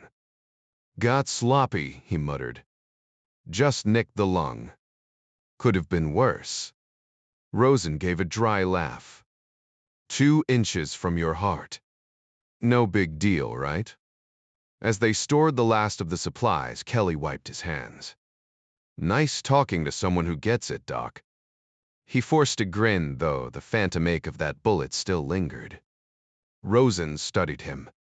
How long were you in country? 18 months, give or take hospital stays. Rosen nodded toward a framed medal on the wall. That Navy Cross for the A6 pilot. Kelly shook his head. Different mess. Swam through a river full of God knows what to drag him out. Got so infected I spent 3 weeks delirious. Worse than taking a bullet. Rosen grimaced. Hell of a place. They say the snakes alone will kill you 9 ways. Kelly smirked. And the 10th one swallows you whole. He clapped Rosen on the shoulder. But the job got done. Admiral made me chief, gave me a shiny medal. Come on, let me show you the boat. The tour was brisk, no frills, just function. Rosen noted the precision in every detail. Kelly handed him a beer, their mutual respect unspoken but clear. What about Okinawa? Kelly asked. Rosen's expression darkened. Busy. Kamikazes didn't care if we were a hospital ship. Kelly took a long swig. I'd rather shoot back. Rosen's quiet chuckle said it all. John grabbed Pam's backpack from the deck and moved toward the dock, where Dr. Rosen stood waiting. He tossed the bag across, but Rosen fumbled the catch, sending it tumbling onto the concrete. The impact popped the top off an unmarked prescription bottle, scattering a few capsules across the ground. Even from a distance, Kelly recognized the problem before Rosen's shocked expression confirmed it. His stomach dropped as he stepped off the boat, his boots hitting the dock with deliberate slowness. Rosen scooped up the loose pills and snapped the lid back on before handing it over. These aren't yours, John. Kelly's voice was eerily calm. What are they? Quaaludes. Misaquilone. A heavy sedative strong enough that some think it shouldn't even be legal. No label means no prescription. A wave of exhaustion hit Kelly, along with a sharp sting of betrayal. Yeah. Sevoli Wematua. You had no idea? Sam, I've known her less than a day. I don't know anything about her. Rosen rubbed his neck, scanning the horizon before shifting into doctor mode. Ever messed with drugs yourself? No. I hate that garbage. It ruins lives. The anger flared hot, but not at Rosen, who took it in stride. Cole Spalsamer meant. Addiction doesn't care how it starts. Freaking out won't fix it. Breathe. Kelly exhaled, almost laughing at the absurdity. You sound like my old man. Firefighters know their stuff. Rosen paused. Look, your girl might have a problem. But she seems decent, and you're no jerk. So do we help her or not? Kelly's voice turned bitter. That's her call. The betrayal gnawed at him. He let his guard down, only to wonder if he'd fallen for the drugs, not the person. Rosen's tone sharpened. True, but you're part of this now. Scream like an idiot, and you'll just make it worse. Kelly blinked. You're freakishly level-headed for this mess. Damn right I am, Rosen shot back. This isn't my specialty, but Sarah's a pro. Maybe you both got lucky. Pam's not a bad kid, just scared. You did notice she's jumpy, right? Yeah, but then it clicked. Of course. But mostly you noticed she's gorgeous. I was young once too, John. Now we've got work to do. He studied Kelly. Wait, there's something else. Kelly hesitated. I lost my wife last year. The words spilled out before he could stop them. And you thought maybe yeah. Stupid, huh? Why was he even admitting this? Part of him wanted to walk away, but that wasn't who he was. Using her and ditching her would make him no better than the men he despised. Rosen gave him a long look, then shook his head. We all have weak spots. You've got the tools to handle yours. It doesn't. He grabbed the hand truck, wheeling it toward the bunker. The blast of AC inside felt like a slap back to reality. Pam was doing her best to keep Sarah engaged, but her efforts were falling flat. Sarah, ever the observant physician, had initially chalked it up to social discomfort, but now her trained instincts kicked in, scrutinizing Pam with clinical precision. When Sam walked into the room, Sarah shot him a glance that spoke volumes, one Kelly instantly recognized. Pam, oblivious, droned on in a flat, revealing tone. So, yeah, I left home at 16. Her gaze suddenly sharpening as she spotted the backpack in Kelly's grip. There was an unexpected fragility in her voice, a crack he hadn't noticed before. Perfect. I need some of that, she muttered, snatching the bag and retreating toward the bedroom. Kelly and Rosen exchanged glances as Sam handed his wife a plastic container. One look was all it took. I had no idea, Kelly blurted, scrambling for an excuse. I never saw her take anything. He mentally retraced their time together, realizing those distant, glassy-eyed moments weren't fatigue. They were something far darker. Woo, the precum. Sam pressed. 300 milligrams. Not critical, but she needs help. Pam reappeared moments later, claiming she'd forgotten something on the boat. Her hands were clasped tight, the only thing keeping them steady. The signs were obvious now, the forced composure, the barely contained tension. She was no actress. Is this what you're after? Kelly asked, holding up the bottle. The question hit like a blade. Pam froze, her eyes locking onto the container with a ravenous intensity, as if she could already feel the pills between her fingers, the numbness they promised. Then came the shame, a crushing wave, as she registered the stares around her. But it was Kelly's face that shattered her. Hunger warred with humiliation until the latter won, her expression crumbling from guilt to something far worse. The realization that whatever connection they'd kindled was now ashes. Her breath hitched, then broke into ragged sobs. "I'm sorry, Kelly," she stammered, folding in on herself. "I didn't tell you." For Kelly, the choice was instant. Betrayal flickered, but then he remembered the kindness she'd shown him just hours ago, and the raw self-loathing in her eyes. He couldn't stand by. Not if he wanted to live with himself. Tears welled as he stepped forward. Because sometimes the hardest thing isn't walking away, it's reaching out. Kelly moved toward her, his arms encircling her trembling frame to steady her. He held her close, supporting her weight as if she were fragile, tilting her head gently against him. For once, the cynical voice in his mind stayed silent, no mocking. "I told you so because none of that mattered now." She was hurting, and that was all he could focus on. The others stood by, their expressions a blend of discomfort and clinical observation. "I tried," Pam whispered, her voice breaking. "I swear I did, but I was terrified." Kelly barely registered her words, his attention fixed on comforting her. "It's all right," he murmured. "You had my back before. Now it's my turn." A fresh wave of tears hit her. "You don't understand," she choked out. "I'm not who you believe I am." He chuckled softly, oblivious to the weight of her confession. "You have no idea what I think, Pammy. Trust me, it's fine." Only then did he notice Sarah Rosen beside them, her presence unnoticed until now. "Pam," Sarah said gently, "let's step outside for a moment." With a quiet nod, Pam let herself be led away, her hand clasped in Sarah's like a child seeking reassurance. Left alone with Sam, Kelly exhaled. "You're a real stand-up guy," Rosen remarked, clearly pleased with his own judgment. "Kelly, where's the closest pharmacy?" "Solomon's, probably." "Shouldn't she be at a hospital?" "Sarah will decide, but I doubt it's needed." Kelly glanced at the bottle in his grip, disgust twisting his features.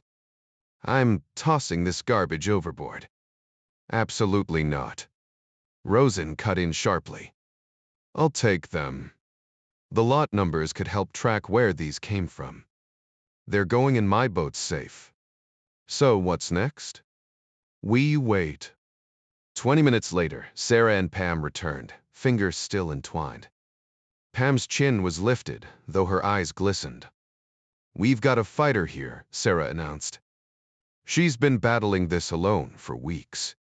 "It's not impossible," Pam added quietly. Sarah handed her husband a slip of paper. "Find a pharmacy. John, get us moving.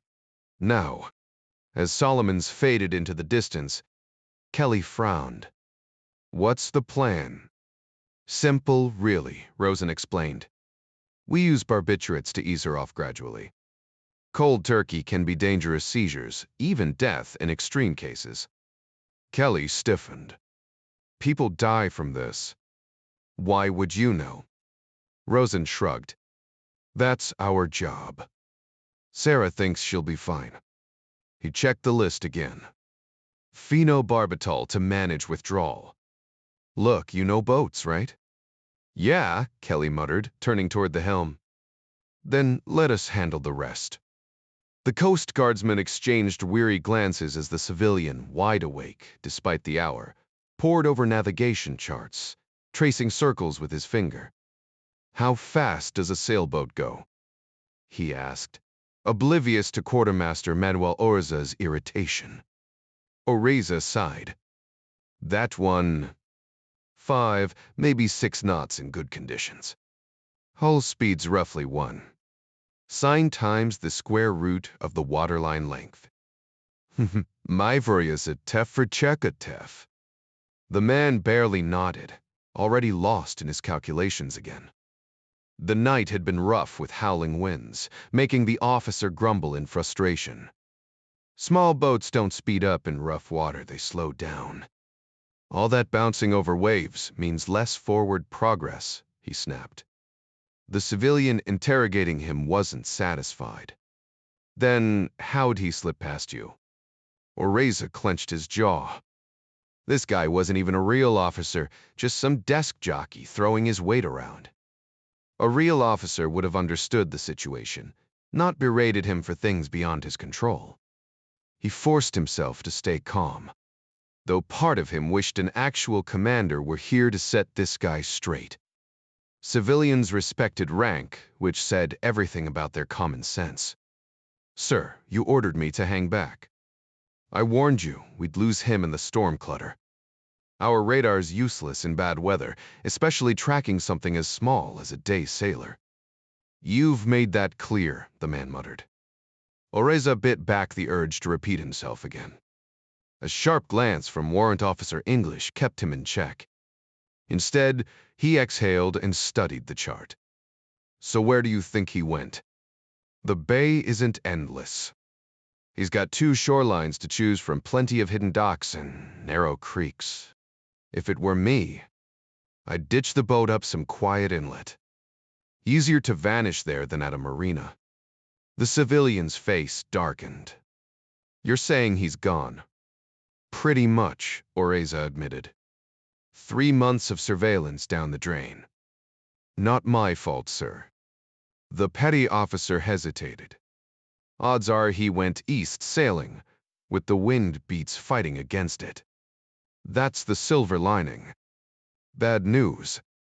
A boat that size can be hauled onto a trailer. By now, he could be halfway to Massachusetts.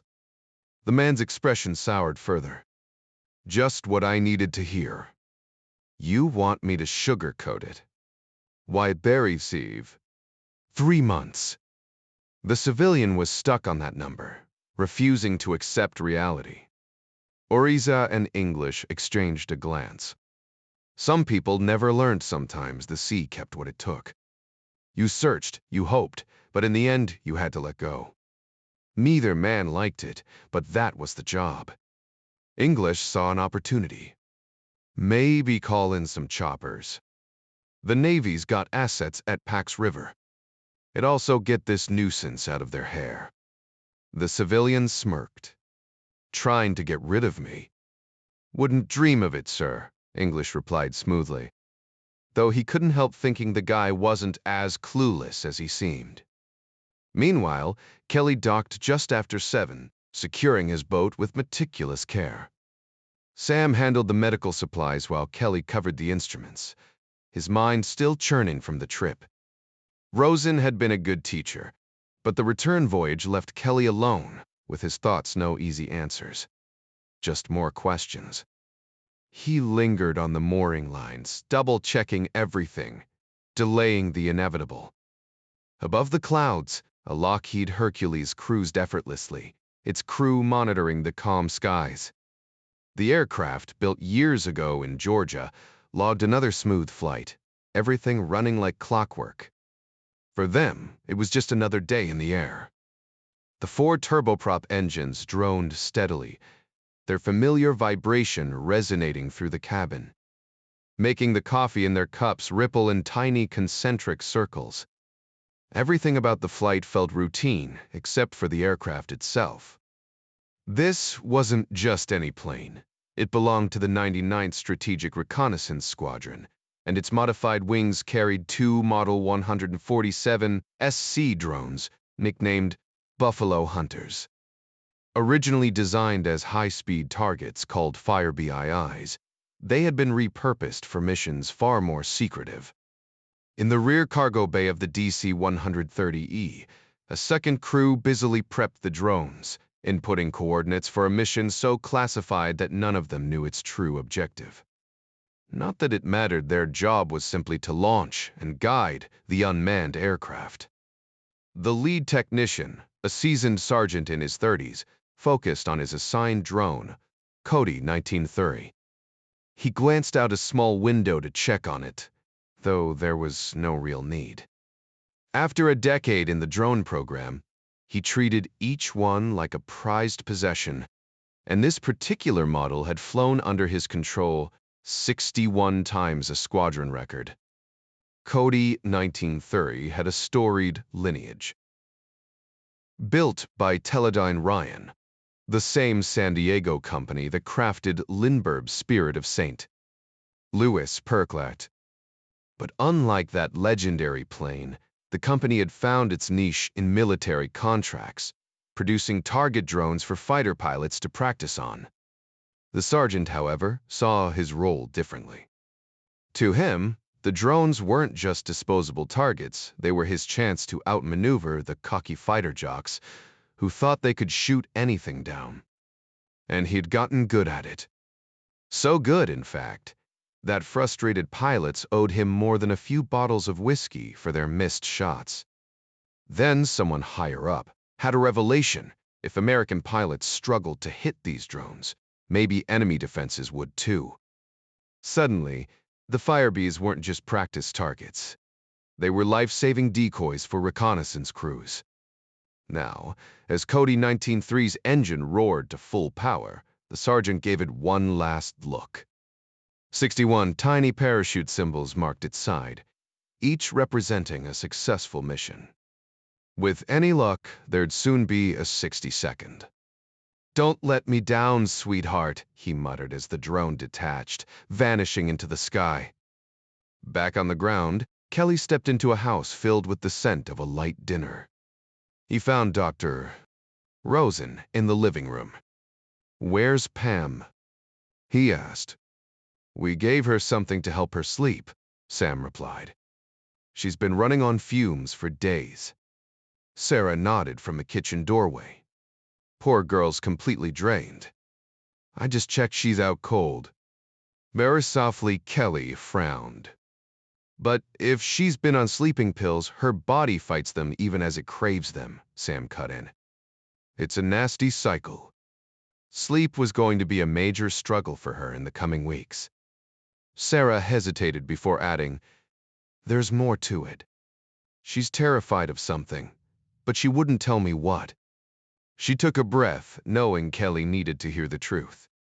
"She's been through hell, John. I didn't press for details one step at a time, but someone's hurt her badly." Kelly stiffened on the couch, his grip tightening. "What are you saying?" "I'm saying she's been sexually assaulted," Sarah replied, keeping her tone clinical despite the anger simmering beneath. Kelly's voice dropped. "You mean raped?" His arms tensed, veins standing out against his skin. Sarah nodded, her disgust slipping through. "Almost definitely. More than once, from the signs. There are bruises on her back, too. Someone beat her." Kelly exhaled sharply. "I didn't see any of that." "You weren't looking for it," Sarah said bluntly. "How did you find her?" Kelly recounted the night, the way Pam had stared at him with that hollow look. Now he understood why. Why hadn't he seen it sooner? The realization burned through him. "So she was running from him," he muttered. "You think the same bastard got her hooked on pills?" Sarah's voice turned bitter. "Real Prince, whoever he was." Kelly's jaw clenched. "You're telling me someone beat her, drugged her for what?" Sarah hesitated, hating her next words, but knowing they had to be said. "John, don't take this the wrong way, but she might have been trapped in that life. Pimps break girls down like that. Pam was young, vulnerable, a runaway with no safety net. The malnutrition, the bruises, it all fit." Kelly shook his head. "She's not like that." "I don't get it." But part of him did. The way she'd clung to him, the desperation in her touch. Was any of it real? The question twisted in his gut. What was he supposed to do now? Logic or instinct, which one led to the right choice? "She's not giving up, John." "She's tougher than she looks," Sarah said, leaning in. 4 years on the streets, surviving God knows what, and she's still fighting. But she can't do it alone. She needs you."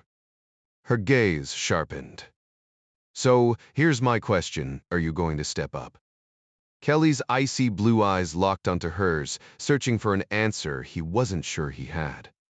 You're really fired up about this, huh? Sarah took a slow sip of her drink. She wasn't much to look at short round, her frizzy hair overdue for a trim, but her intensity was undeniable. You have any clue how bad things are now? A decade ago, drug cases were rare. Just something that happened to other people in other neighborhoods. Now, half my work is keeping kids from overdosing on garbage that shouldn't even exist. Her voice cracked. And it's only getting worse. Cocaine's the next wave. Sam muttered something grim in agreement. Sarah's hands clenched. She needs you, John, she repeated, her words charged. Don't you dare walk away. Someone screwed her over, but she's still standing. Be the one who doesn't let her fall. Inside the room, a faint breath stirred the air. Someone's in there, Sarah observed sharply. Kelly met her gaze, his earlier uncertainty replaced by calm assurance. Figured that out myself a while back, just in case you were concerned, he replied with a quiet grin. Sarah gave a brisk nod. Glad we agree. Now, what's first? The girl needed more than medical intervention rest. Proper meals and time to cleanse her system were crucial. We'll keep phenobarb on hand as a precaution, but withdrawal shouldn't be an issue, Kelly explained. She's running on empty, not addiction. 10 pounds underweight, maybe more. With the right care, she'll bounce back. Sarah exhaled, shoulders relaxing as she glanced toward the bedroom. If that phenobarb does its job, she won't stir till morning. Tomorrow, we focus on meals and movement. Tonight, she gestured toward the kitchen. We eat. Dinner conversations stayed deliberately light, with Kelly launching into an animated breakdown of Chesapeake Bay's underwater terrain, best fishing spots included. By the time plates were cleared, plans had shifted. His guests would stay through Monday. The clock neared 10 before they finally pushed back from the table. After tidying up, Kelly slipped into the bedroom, pausing to listen to Pam's steady breathing. Meanwhile, halfway across the world, a different kind of machine sliced through the night. The Buffalo Hunter drone, sleek as a predator, dipped toward the earth, its speed climbing past 500 knots. Its rudimentary computer, a relic by modern standards, guided it along a pre-programmed route with robotic precision. Painted in experimental camouflage-modeled earth tones above, ghostly white below, it was a shadow in the sky before stealth had a name. Radar-absorbing materials coated its wings, and a screened intake masked its engine's telltale signature. At 11:41 local time, it crossed into North Vietnamese airspace, skimming just 500 feet above the jungle. Ground batteries scrambled, their gunners firing a frantic volley. 3 shells whistled past close, but not close enough. Unfazed, the drone droned on, oblivious as a wind-up toy. In a distant EC-121, a major tracked its progress via a coded transponder. Stay on course, he murmured, eyes locked on the blip. The mission's stakes were high, its secrecy higher. Beside him, a fragment of a topo map hinted at the uncharted dangers ahead. The drone banked sharply to the north, descending to just 300 feet as it locked onto the winding path of a narrow river cutting through the valley. Whoever programmed its flight path knew their job. Major Thompson had to give them that. Cody, 1930, had already burned through a third of its fuel, and now, skimming low between the ridges, it guzzled the rest at an alarming rate. The autopilot compensated well, but a sudden gust of wind nearly sent it careening into a towering pine, missing by less than 70 feet. 2 militia fighters perched on the ridge took potshots, their bullets whizzing harmlessly past. One scrambled toward a field telephone, but his partner waved him off. What was the point? By the time anyone picked up, the drone would be long gone. The Major grimaced, wondering where those stray rounds had landed. Too late to worry now. Colonel Robin Zacharias shuffled across the packed dirt of what might have passed for a parade ground in another life. 6 months a prisoner, each day a battle against a despair deeper than anything he'd imagined. His 89th mission, a flawless run, inches from going home, had ended in flames thanks to pure, stupid luck. Worse, his backseater was dead.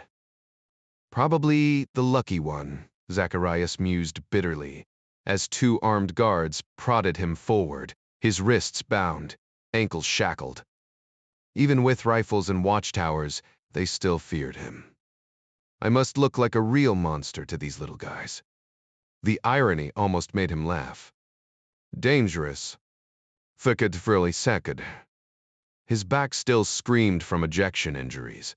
His escape attempt, a pathetic 100-yard crawl straight into enemy hands.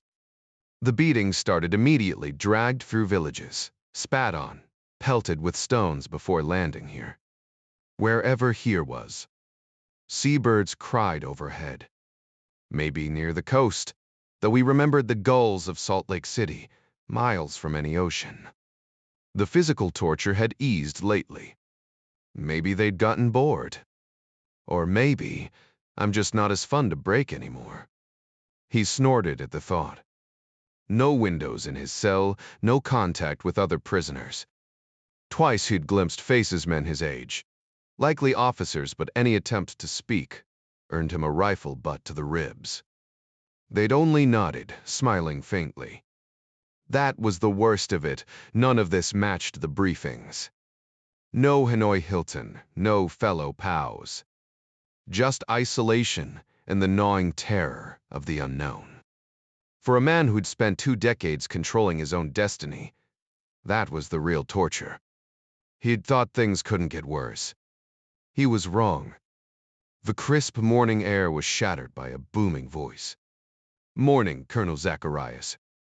A towering Caucasian officer in an unfamiliar uniform strode across the compound, his polished boots kicking up dust. His grin widened as he approached the prisoner. Quite the change from Omaha, wouldn't you say? Just then, a high-pitched whine sliced through the humid air. Zacharias's pilot instincts took over. His head snapped toward the southwest before his guards could react. The sleek silhouette of a Buffalo Hunter drone streaked across the sky. Standing tall despite his captivity, Zacharias tracked the aircraft with professional pride, his eyes locking onto the camera bay as if willing the equipment to function.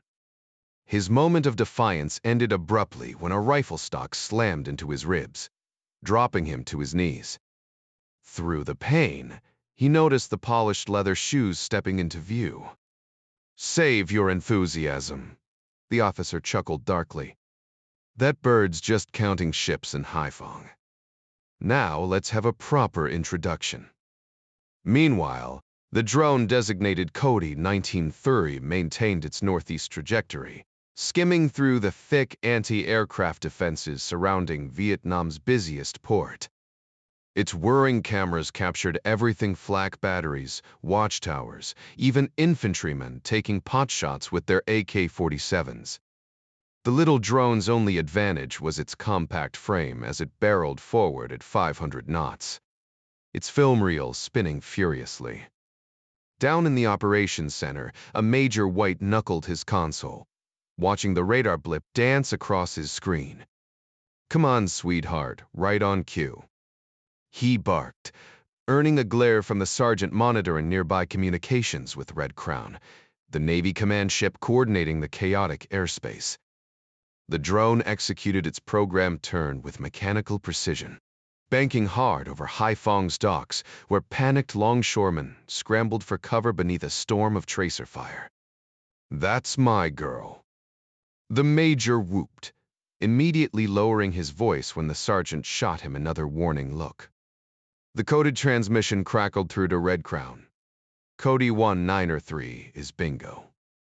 30 miles offshore, the exhausted drone began its final act. Its new transponder pinged the USS Henry B. Wilson's radar screens, where eager weapons officers briefly tested their tracking systems before the drone's fuel-starved engines sputtered out. At precisely 5,000 feet, explosive charges deployed a parachute, sending the valuable reconnaissance package drifting gently toward the waiting recovery team's mission accomplished despite the hailstorm of enemy fire. The Navy chopper hovered in position as the white parachute drifted down like a perfect bullseye against the morning sky. Stripped of most equipment, the drone weighed no more than a pickup truck light enough for the crew to reel it in effortlessly. With ideal weather conditions, the recovery team snagged the chute on their first pass, swiftly hauling their prize toward the USS Constellation. Aboard the carrier, deck crews guided the drone into its cradle, concluding its brief but critical mission. Before the helicopter even touched down, a technician was prying open the camera compartment, extracting the thick film canister with practiced urgency. He sprinted below deck, delivering it to the ship's photo lab where another specialist got to work. In just 6 minutes, the freshly developed film, still damp, was handed off to an intelligence officer. The results were better than expected. Under the glow of fluorescent lights, the film unspooled across a glass plate. "Well, Lieutenant?" The captain pressed, barely containing his impatience. The junior officer adjusted the reel, his finger tapping the third frame. "First reference point. Second Barker. And there, the target zone. Perfect conditions, sir. Sunlight, clear skies. No wonder they call these missions buffalo hunts. Let me see." The captain shouldered past, eyes locked on the magnified image. A lone American stood among captors, his face just distinguishable. "Damn it, I can't make it out." "Sir, that's our job," the lieutenant said firmly. "Give us time, we'll enhance the negatives, run blow-ups. The air wing needs these port shots too." "They can wait." "Negative, sir." "They can't." With a quick snip of scissors, the lieutenant separated the crucial frames, leaving the rest for analysis. 2 months of planning had led to this moment, and the captain wasn't about to wait. Within an hour, he had his confirmation. By the next, he was airborne first to Da Nang, then hopping across the Pacific via QB Point and Clark Air Base before a final flight to California. Exhausted but wired, he caught only fitful sleep, knowing the intel in his hands could shift national policy. Meanwhile, as dawn broke over the Chesapeake, Kelly woke to an empty bed. He found Pam on the dock, staring at the water, her exhaustion lingering like a shadow. The bay was serene, its surface broken only by feeding fish. The quiet was so deep, he could hear distant boat engines long before they came into view. It was peaceful, but for Pam, it felt isolating. Kelly approached silently, resting his hands on her waist as the breeze carried the salt air around them. The morning light filtered through the window as Kelly stood behind Pam, his hands resting gently on her shoulders. She wore his oversized shirt, the fabric hanging loosely around her frame, and he kept his touch light, protective, not possessive. He knew the weight of her past, the invisible boundaries he couldn't see but had to respect. "Good morning," he murmured, but she didn't answer right away, her silence heavy between them. When she finally spoke, her voice was barely above a whisper. "So now you know." She still couldn't bring herself to face him. Kelly exhaled slowly, matching her quiet tone. "Yeah, I do." "What do you think?" Her question was raw, fragile. About you?" He shifted slightly, his arms sliding around her waist, careful not to hold too tight. "I think you're incredible. And I'm damn lucky we found each other." A bitter laugh escaped her. "I do drugs, Kelly. The doctors say you're fighting it. That's all that matters to me." Her voice cracked. "It's worse than that. The things I've done—" He stopped her before she could finish. "I don't care about the past, Pam. We've all got shadows. But you? You gave me something I never thought I'd have again, someone to fight for. His grip tightened just a fraction, grounding her. You're not alone anymore. She tensed. When you find out everything, I'll take that risk. I already know the parts that matter. His next words surprised even him. I love you, Pam. She stiffened, then turned in his arms, her eyes searching his. How can you say that? Kelly grinned, brushing a stray lock of hair from her face. Hell if I know. Maybe it's your morning breath, or the way your nose crinkles when you're trying not to cry. His fingers traced the fabric over her chest. No, it's this. Your heart's still beating, still fighting. That's all I need. A flicker of hope crossed her face. You really mean that? Every word. The sunrise painted her in gold, tears glistening on her cheeks. He wiped them away, the warmth of her skin dissolving his last doubts. First order of business. Getting you some real clothes. This looks a little too borrowed from a boyfriend for my taste. Beple sexa. Who says I'm a lady? Ms. Playden. Her smile faltered. I'm scared, Kelly. He pulled her close, his hands tracing slow circles on her back. Being scared's okay. I spent years terrified. But you're still standing. That's what counts. His fingers brushed against raised scars and his jaw clenched.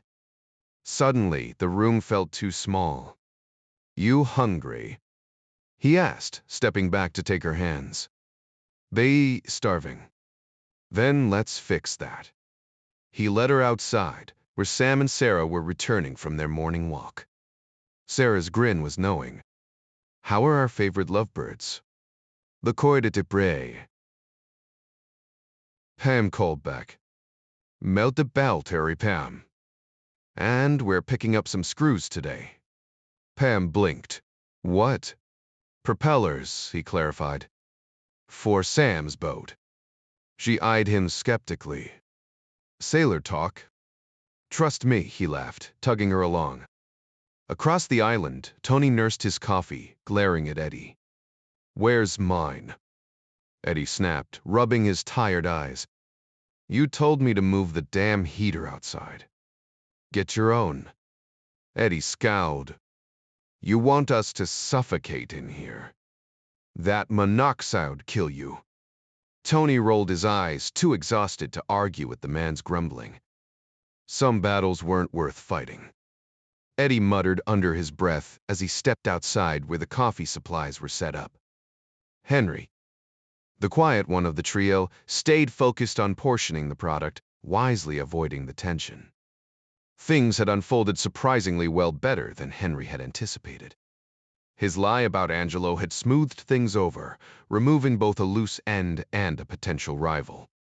Now, stacks of high-grade narcotics worth over $300,000 were being carefully weighed and packed for distribution. The job had taken far longer than expected, stretching into a grueling overnight session. Turns out, the work they usually paid others to handle wasn't as simple as it seemed. The bourbon they'd brought along hadn't exactly sharpened their efficiency, either. Still,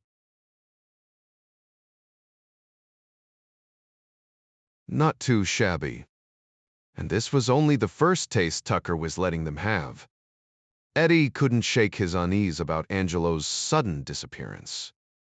But there was no backing out now, not after what they'd done.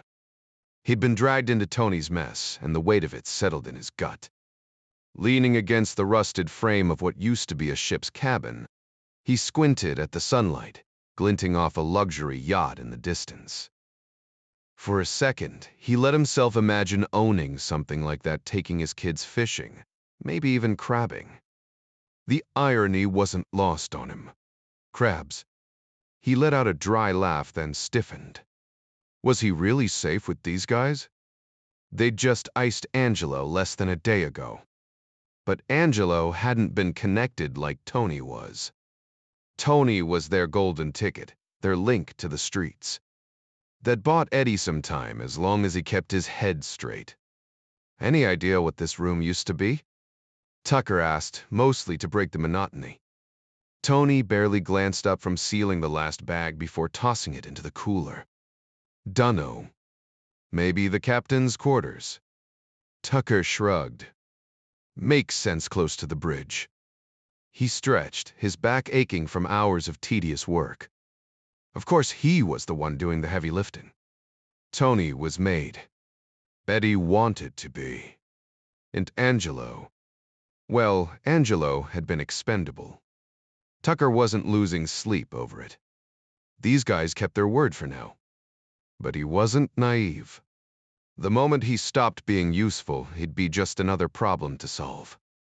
The product was top-tier Asian heroin, refined and cut just right to give users an intense high without the nasty side effects. Asian sweet, they were calling it. Catchy but risky. A branded product drew attention. Still, the customers would come back for more, and the dealers could charge a premium. Machev Tucker smirked. Business was good. And as long as everyone stayed happy, there'd be no need for more messy complications. Crabs had to eat after all. But, hopefully, the next meal wouldn't involve another body. The police finally had a lead, a name to pursue, concrete questions to ask. But that was the price of dealing in high-demand goods, which was why Henry Tucker had handpicked his team for their expertise, reliable contacts, and airtight discretion. His operations location had been chosen with the same caution, offering 5 miles of open visibility and a speedboat ready for a quick exit. Sure, there was risk involved, but life itself was a gamble. You weighed the stakes against the payoff. For Henry, a single day's work meant a cool 100 grand in untaxed cash enough to make the danger worth it. And Piaghi's connections. Those were worth even more. Now that he had their attention, it wouldn't be long before their ambitions matched his own.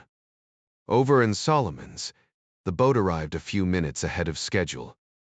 Nobody had explicitly told Kelly to keep Pam occupied, but it was the perfect distraction for her. He rolled the portable compressor onto the dock, firing it up with a quick lesson on monitoring the pressure gauge. Wrenches clattered onto the wooden planks as he sorted them. 1 finger for this one, 2 for that, 3 for the big guy, got it?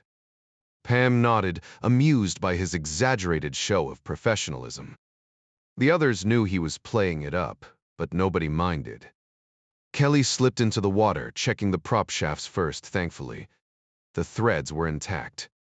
With a single raised finger, he signaled for the right wrench, efficiently removing the retaining nuts one by one. In under 15 minutes, the new propellers were secured, fresh anodes in place. He gave the rudders a thorough inspection, deciding they'd hold for the rest of the season, though he warned Sam to keep an eye on them. Climbing out, he relished the taste of fresh air instead of stale rubber. Rosen, ever the principled surgeon, insisted on paying. Kelly just laughed. Tell you what, if I ever need spinal surgery, consider it a favor. What's your fancy term for that? Rosen scoffed. Professional courtesy, but you're not a doctor. Kelly shot back, and you're not a diver. Or real seaman yet, but we'll fix that today. Rosen puffed up. I aced my power squadron class. Burr Kelly grinned. That's cute, Doc. But out here? This is the real deal. As Kelly stowed the gear, Sarah muttered to Pam. Next, they'll be competing to see who can pee farther. Kelly overheard and chuckled. Wouldn't put it past him.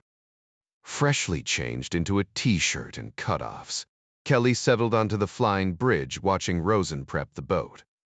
The surgeon's line work was surprisingly sharp. Still, Kelly couldn't resist a lesson. Let the blowers run before firing up the engines, he advised. Rosen frowned. But it's a diesel. Kelly shook his head. First, it's a she. Second, habits matter. Next boat might be gas. Safety first. You ever rent a vacation boat? Rosen admitted he had. So in surgery, you skip steps just 'cause you can? Rosen paused, then nodded. Point taken.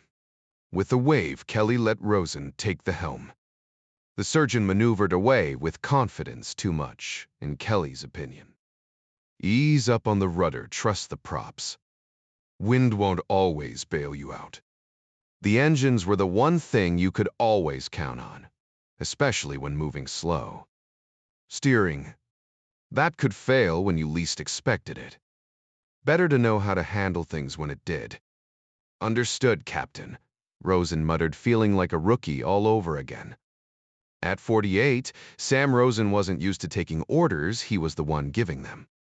But Kelly was in charge now, and the man had a way of making even the simplest reminder sound like a lesson. Your boat, your rules, Rosen conceded, though the words tasted bitter. Kelly glanced down at the well deck where the others were watching. Don't get too comfortable, ladies. You're up next. Board 2. Pay attention. Then, quieter, almost amused, you're taking this well, Sam. 15 minutes later, the boat drifted with the tide, fishing lines dangling under a lazy holiday sun. Kelly had no patience for fishing, so he took watch on the flying bridge, while Rosen showed Pam how to bait her hook. Her excitement was unexpected, almost infectious. Sarah slathered Coppertone over Pam's pale skin, and Kelly found himself wondering if a tan would soften the scars or make them stand out more. Alone with his thoughts, he scanned the water, squinting against the glare. The bay was dotted with boats. How many of those people hid cruelty behind a smile? Why couldn't you just see it? Meanwhile, loading the boat had been straightforward. They'd stocked up on chemicals, though they'd need to restock eventually. Eddie and Tony had connections through a supply business with loose ties to their operation. Let's get moving, Tony said as they pushed off. Navigating the tidal swamps in their 18-footer wasn't as easy as he'd thought, but Eddie knew the spot. The water was still clear until they reached it. Jesus Christ, Tony choked out. Crabs are gonna eat good this year, Eddie remarked, satisfied by Tony's reaction. It was revenge, sure, but not a pretty sight. The body was already half covered, the face and one arm swarmed by blue crabs, drawn to the scent of decay. On land, it'd be vultures and crows. Out here, nature had its own cleanup crew. 2, maybe 3 weeks, and Angelo's gone for good, Eddie mused. What if someone finds him? Not likely, Tucker said without looking up. Too shallow for sailboats, and motorboats stick to the main channel. Fishermen avoid this spot, crabs don't like it either. Piaghi couldn't tear his eyes away, even as his stomach twisted. The crabs worked methodically, claws snipping, pincers carrying scraps to their strange, alien mouths. He'd wondered if the face would still be recognizable, if the eyes would stare blankly upward, but the crabs had taken care of that. The worst part? This could happen to anyone. Even if Angelo had deserved it, there was something worse than death about being erased like this. Business was business, though. No body, no murder case. They'd stumbled onto the perfect disposal method if they could keep it quiet. People talked, after all. Just like Angelo had. Lucky for them, Henry had found out in time. Eddie Morello chuckled as he leaned back in the boat, tossing out the idea of crab cakes just to mess with Tony. You trying to make me lose my lunch? Tony muttered, gripping the edge of his seat. Tucker revved the engine, guiding them out of the marsh and into the open bay. Tony stared blankly at the water, trying to shake off the image burned into his mind, focusing instead on the cold precision of their work. Business was business, and they'd done it clean. Maybe later, with enough beer, he'd laugh about it. The cooler beside him held more than just Natty Boh beneath the ice. 20 neatly packed bags of heroin waited, hidden in plain sight. If anyone stopped them, they'd see a bunch of guys out fishing. Nothing more. Tucker steered north while Eddie and Tony lazily set up their rods, pretending to scout for rockfish. "We're basically fishing for cops," Eddie joked, cracking up. Tony, playing the boss, barked, "Hand me a damn beer already." Kelly clenched his jaw as the speedboat roared past, way too close for comfort. "Amateurs," he muttered.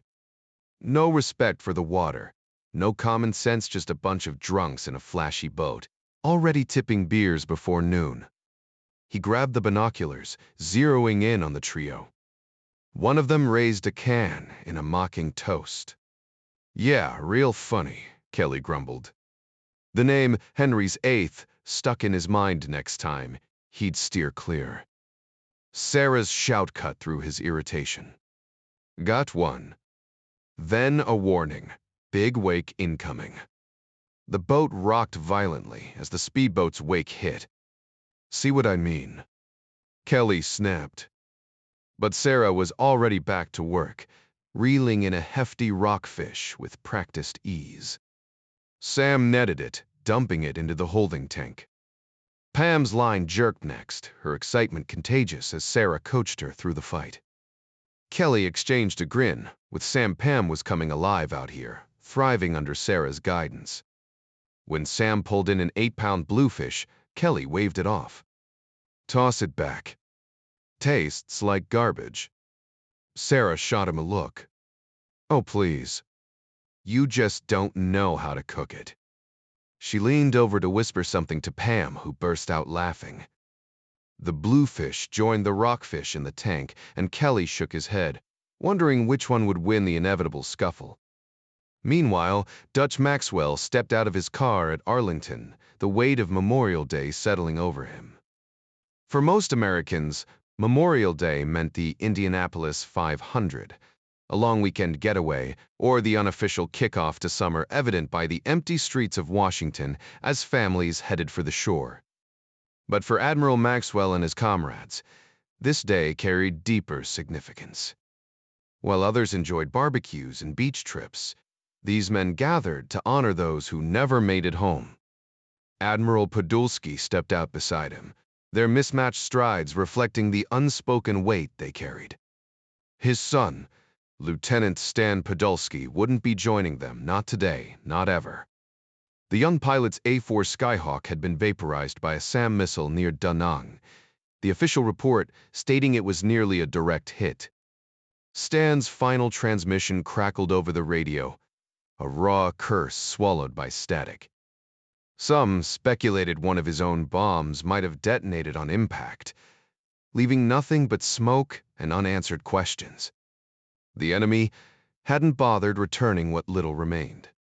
Nearby, Rear Admiral James Greer knelt by his son's headstone, arranging flowers beneath the flag. When Maxwell approached, Greer snapped a salute, his attempt at a grateful smile faltering under the weight of memory. All three wore dress blues, the gold braid on their sleeves catching the light as they turned toward First Lieutenant Robert Bobby Greer's grave. The same boy who'd raced bikes with Stan around Norfolk and Jacksonville, who'd beamed with pride welcoming his father's ship home, now laid beneath carved marble. 50 miles southwest of Da Nang, luck had abandoned him too. It was the cruel irony of their profession's sons, drawn to the same calling, whether from admiration, patriotism, or simply because courage ran in the blood. Bobby and Stan had rolled the dice just as their fathers had. Only one came home. Greer told himself it meant something, that freedom demanded sacrifice. But the words felt thin, even to him. His marriage had shattered under the grief. Podolsky's wife moved through life like a ghost. No parent could ever truly believe a child's death was worth it, no matter the cause. Then, cutting through the silence, Podolsky chuckled darkly. "Remember when Bobby jumped into the pool to save Mike Goodwin's girl?" "Dimely. Got a letter last week. She's a mom now." Points. Greer blinked. Had no idea she'd even married. The absurd normalcy of it, a life saved, a life lived hung in the air, sharp as the scent of freshly cut grass. Some stories continued. Others ended too soon. James glanced at the weathered headstone before speaking. How old would she be these days? 25, maybe. Can't forget how her freckles would multiply every summer when we took her to Jack's Beach. Little Amy, Greer murmured, his voice thick with memory. They grow up too fast. He wondered if she'd still be alive if not for that scorching July afternoon.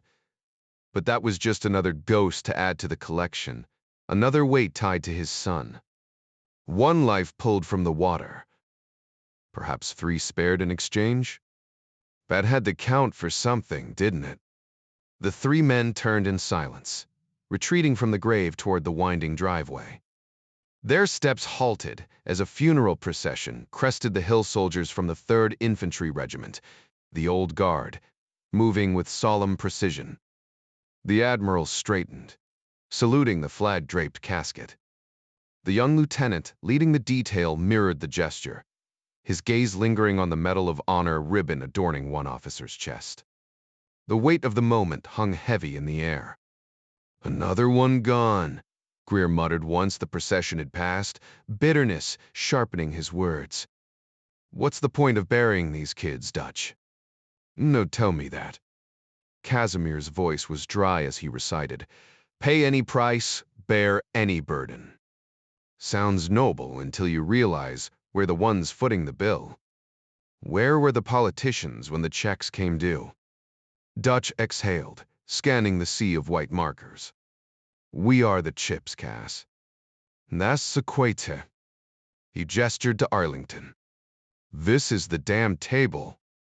The irony wasn't lost on them. This land had once belonged to Robert E.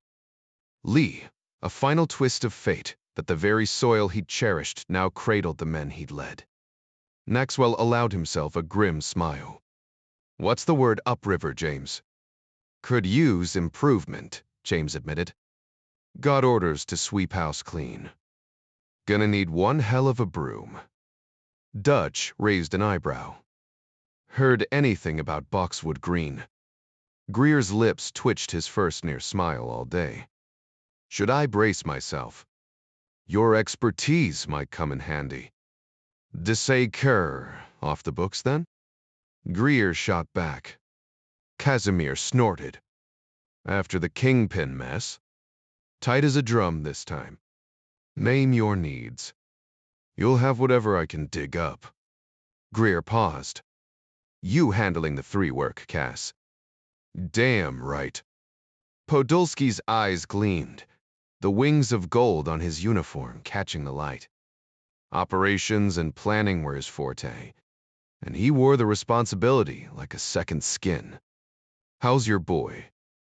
Greer asked, shifting gears. Flying commercial, now Delta, co-pilot. Captain's bars coming soon. A rare warmth crept into Dutch's voice. And I'll be a grandfather by summer.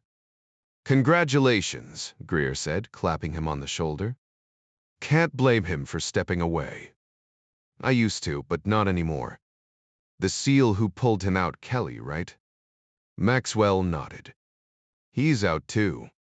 Podolsky scowled. You should have pushed for the medal, Dutch. That ope was a nightmare. Maxwell shook his head. Made him a chief. Couldn't swing the medal, not for saving an admiral's kid. You know how the game's played. Yeah, Casimir muttered, watching as the casket was lifted from the gun carriage. A young widow stood rigid, her face a mask of grief. Yeah, I know politics. Tucker guided the boat into the slip with practiced ease, the engine purring before he killed it. Mooring lines secured, he tossed the gear into a duffel while Tony and Eddie hoisted the cooler into the back of the station wagon. Easy money, Tony remarked, slamming the tailgate shut. Eddie smirked, wiping salt spray from his sunglasses. Wonder who took the checkered flag today. They'd forgotten to bring a radio on their trip, making the long drive feel even longer. I put $20 on Foyt just to spice things up, one of them said, cracking open a soda. Tucker raised an eyebrow. Not Andretti. He's one of ours, but the guy's got a black cloud over him. Piaggi just smirked. Betting's a numbers game, kid. Angelo was old news now, and honestly, the way they'd handled that situation had a dark humor to it, though the poor guy probably wouldn't touch seafood for a long time. Tucker leaned back, unfazed. You know where I am when you're ready. Eddie, never one to stay quiet, cut in. You'll get your cut by Friday, same spot as always. He hesitated, then pushed further. But what if orders double? Tucker didn't blink. I can cover it. Whatever you need. Dad is dekrevd. What kind of magic supply line you running here? Angelo asked the same thing, didn't he? Tucker just grinned. Tell you the truth, if I spilled that, you wouldn't need me around anymore, would you? Piaggi chuckled, swirling his drink. Don't trust us, huh? Sure I do, Tucker shot back. I trust you to move the product and split the profits. That's partnership. Piaggi nodded, satisfied. Smart man. Keep it that way, it keeps everyone happy. Got a banker lined up yet? Me's Tucker played dumb. Haven't gotten around to it. Piaggi's tone turned serious. Start thinking. We can hook you up with an offshore account, untraceable, numbered, the works. But listen, flash too much cash, and the wrong people notice. Seen too many guys go down that road. Tucker shrugged. I don't roll the dice, Tony. Good, Piaggi said. Because the cops aren't as dumb as they used to be. That, Tucker smirked. Still not smart enough. Meanwhile, halfway across the country, a sleep-deprived Navy captain delivered a package to Intelligence HQ in Suitland. Analysts pored over the Buffalo Hunter drone footage, crisp and clear for once. One frame showed an American on the ground staring right at the camera, just before a Neva soldier swung his rifle like a club. Guy never saw it coming, a Navy chief muttered. His Air Force counterpart slid a photo across the table. Match. The chief nodded. Close enough to bet my paycheck on. Neither realized they were looking at a dead man. Back on the island, Kelly let Pam sleep in, relieved she hadn't needed pills to do it. He laced up his sneakers and ran the perimeter twice, the morning air thick with humidity. On the dock, he caught his breath as Sam and Sarah wandered over. You're looking better these days, Sarah remarked, then hesitated. How was Pam last night? The question threw Kelly off guard. What? Sam coughed, hiding a laugh, while Sarah turned red. I meant she talked me out of giving her sedatives. Wanted to try sleeping on her own. That's all. Kelly rubbed his neck, unsure how much to share. At first, he'd kept his distance, afraid of pushing her, and she'd taken it the wrong way until things finally clicked.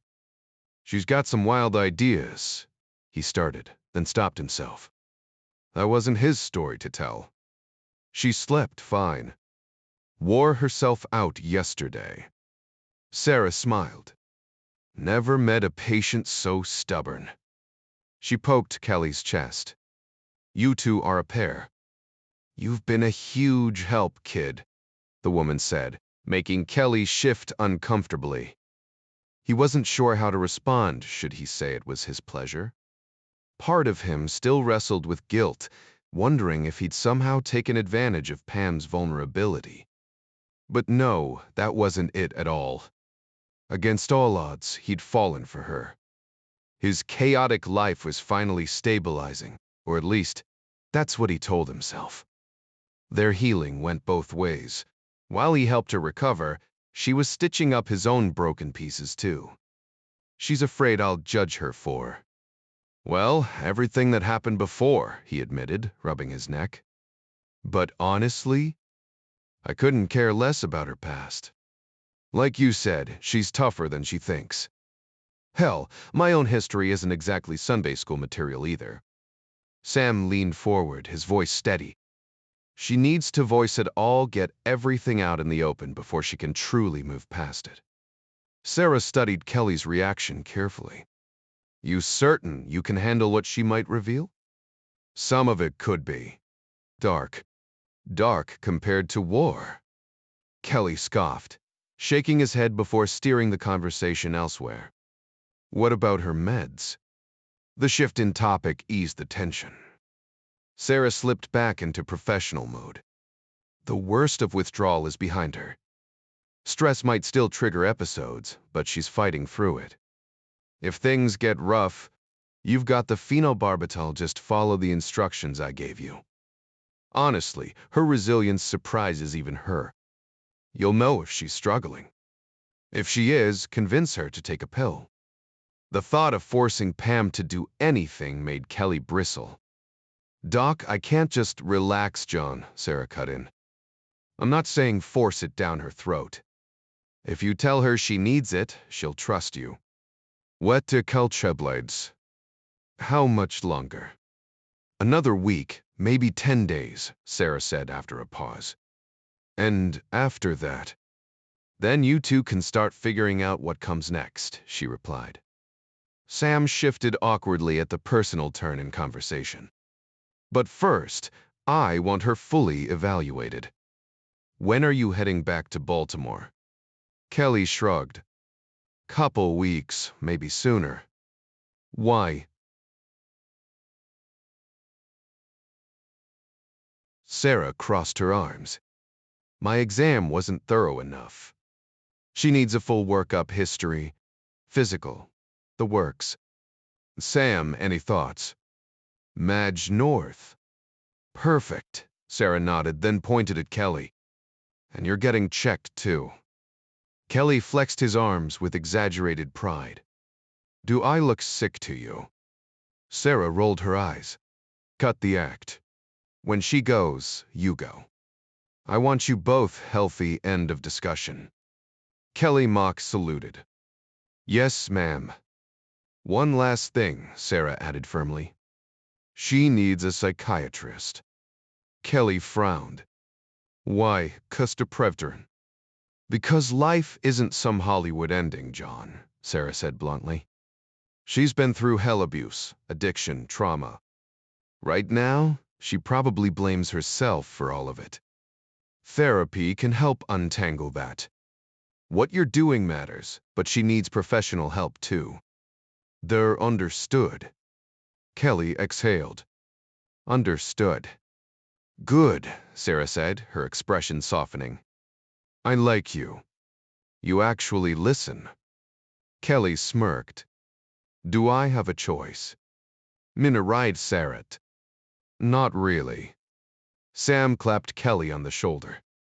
She's always this bossy. Should have been a nurse, they're the ones who order us around. Sarah playfully nudged him, and Kelly grinned. Then I'm staying far away from nurses. Later, Pam slept for nearly 11 hours straight. No sedatives needed, though she woke with a pounding headache.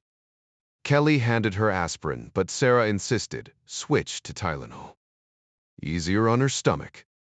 As Sam packed up, Sarah gave Pam one last check, nodding in approval at her progress. Kelly felt the weight of the doctor's words pressing down on him.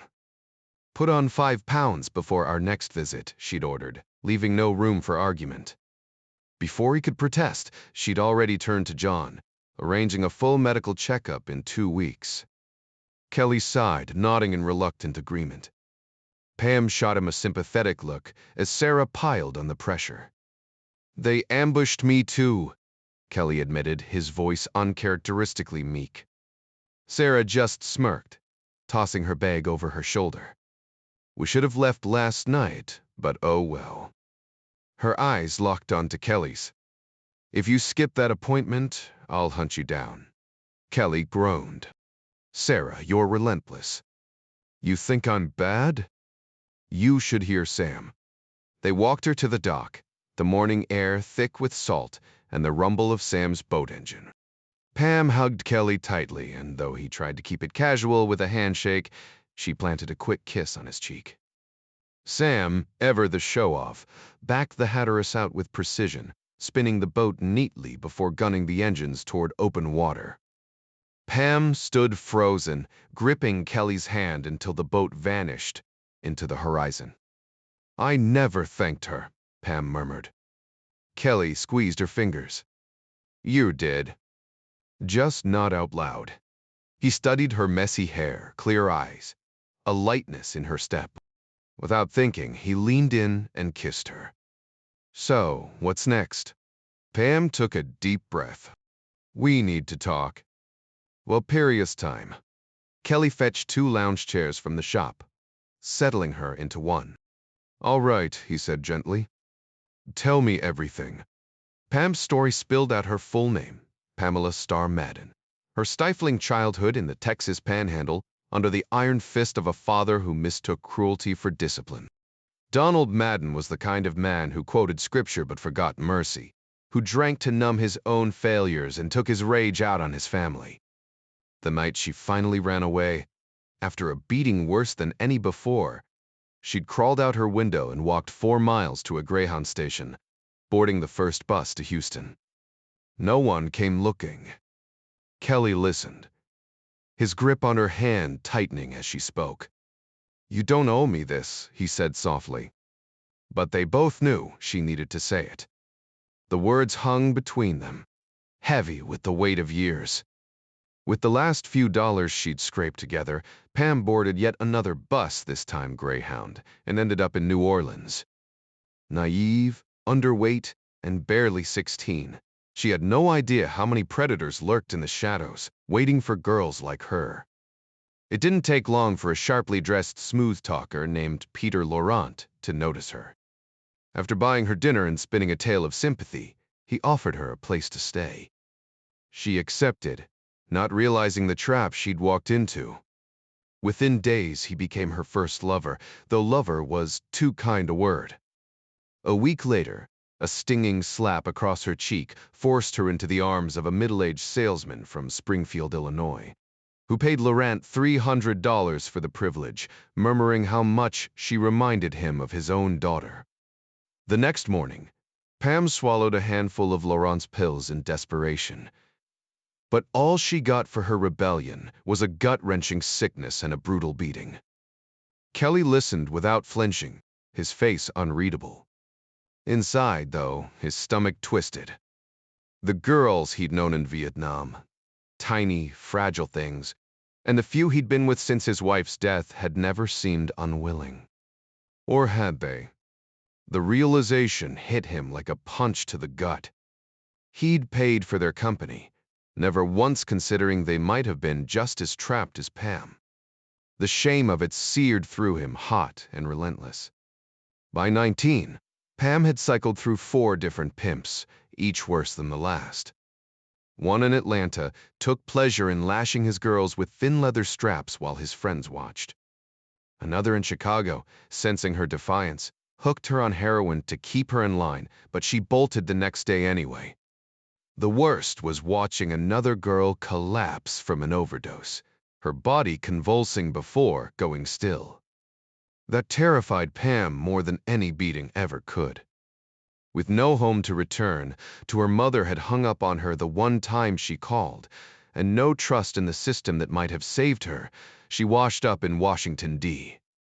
A hardened streetwalker numbing herself with drugs to escape the person she'd become. But not numb enough. And maybe, Kelly thought, that was her saving grace. Pam wiped her tears as Kelly moved closer, wrapping an arm around her. "You see what I really am?" She whispered. "What I see," he said firmly, "is someone who survived hell and still has the strength to fight." The last chapter of her nightmare began with a man named Ross Fleming. By then, Pam was deep into barbiturates, though she could still clean up well enough to fetch a decent price. Then came Henry, a drug dealer with an expansion plan. He bought girls from pimps in other cities cold, cash-only transactions that sent chills down Pam's spine. She tried to run immediately, but they caught her, breaking 3 ribs in the process. The silver lining. It could have been worse. Henry made sure of that by pumping her full of sedatives, dulling the pain while tightening his grip. Henry had taken the abuse to another level by offering her up to his associates whenever they wanted her. In doing so, he'd accomplished what no one else could. He'd broken her will completely. For 5 brutal months, the relentless cycle of violence, exploitation, and drugs had hollowed her out, leaving her numb and barely functional. That fog only lifted when she stumbled over the lifeless body of a kid in an alleyway, a needle dangling from his arm. The shock jolted her awake. Pam played the part of the obedient captive, but inside, she was fighting cutting back on the drugs, biding her time.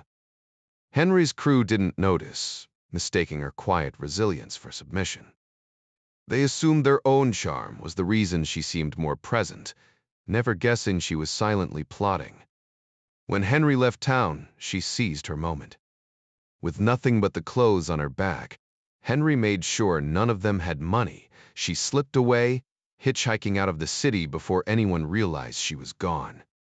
Kelly listened in silence as she finished her story, then asked gently, "Tell me about Henry." 30 black about your height, Pam answered flatly. Did anyone else ever escape? Her voice turned icy. One girl tried. Tiver zed Tiverim. He killed her, thought she was going to the cops. Made us all watch. She looked up hollow-eyed. It was worse than anything I've ever seen. Kelly kept his voice steady. Then why did you risk it? I'd rather die than go back, she whispered. That boy in the alley, he just stopped. And I helped make that happen. How'd you get away? The night before, I made sure they were all happy with me. So they'd let their guard down. Her hands trembled. You get it now? You did what you had to, Kelly said, fighting to keep his voice calm. Thank God you're here. She stared at the ground. You could just walk away. Maybe I deserve it. Pam, Kelly said softly, you ever hear the story where Jesus told the woman, "Go and sin no more"? You think you're the only one who's ever done something they regret. You're not. And you're alive. That takes guts. Her expression stayed blank. You needed to know. And now I do. Doesn't change a damn thing, except maybe how much I respect you. That got the tea. What if they find me?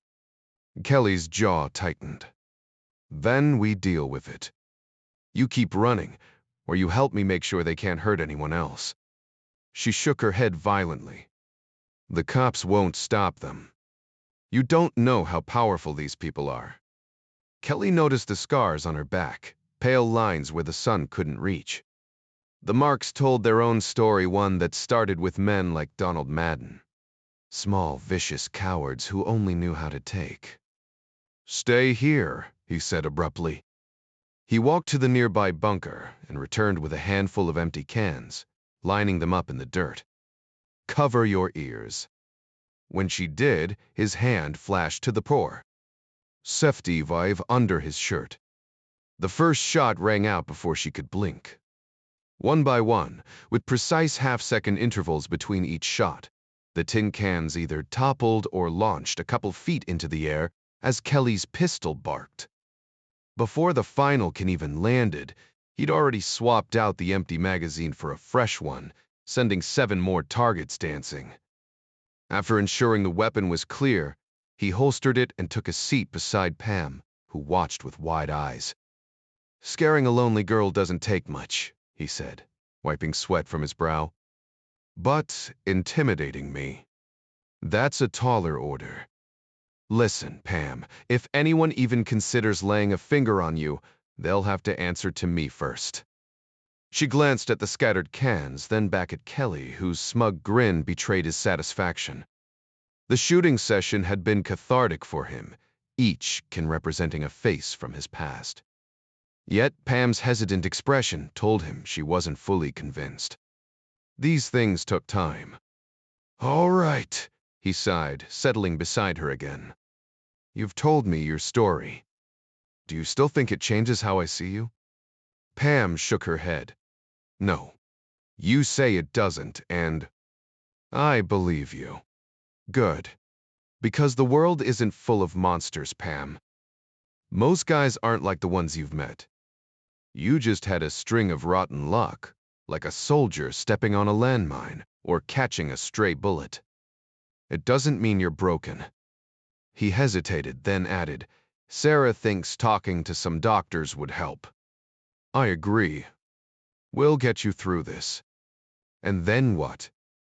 Pam's voice was barely a whisper. Kelly exhaled sharply, realizing he'd stepped into dangerous territory. "Will you stay?" The shock on her face hit him like a punch. "You don't mean that," she stammered. "You're just saying it because..." Kelly stood abruptly, gripping her shoulders. "Hear me out.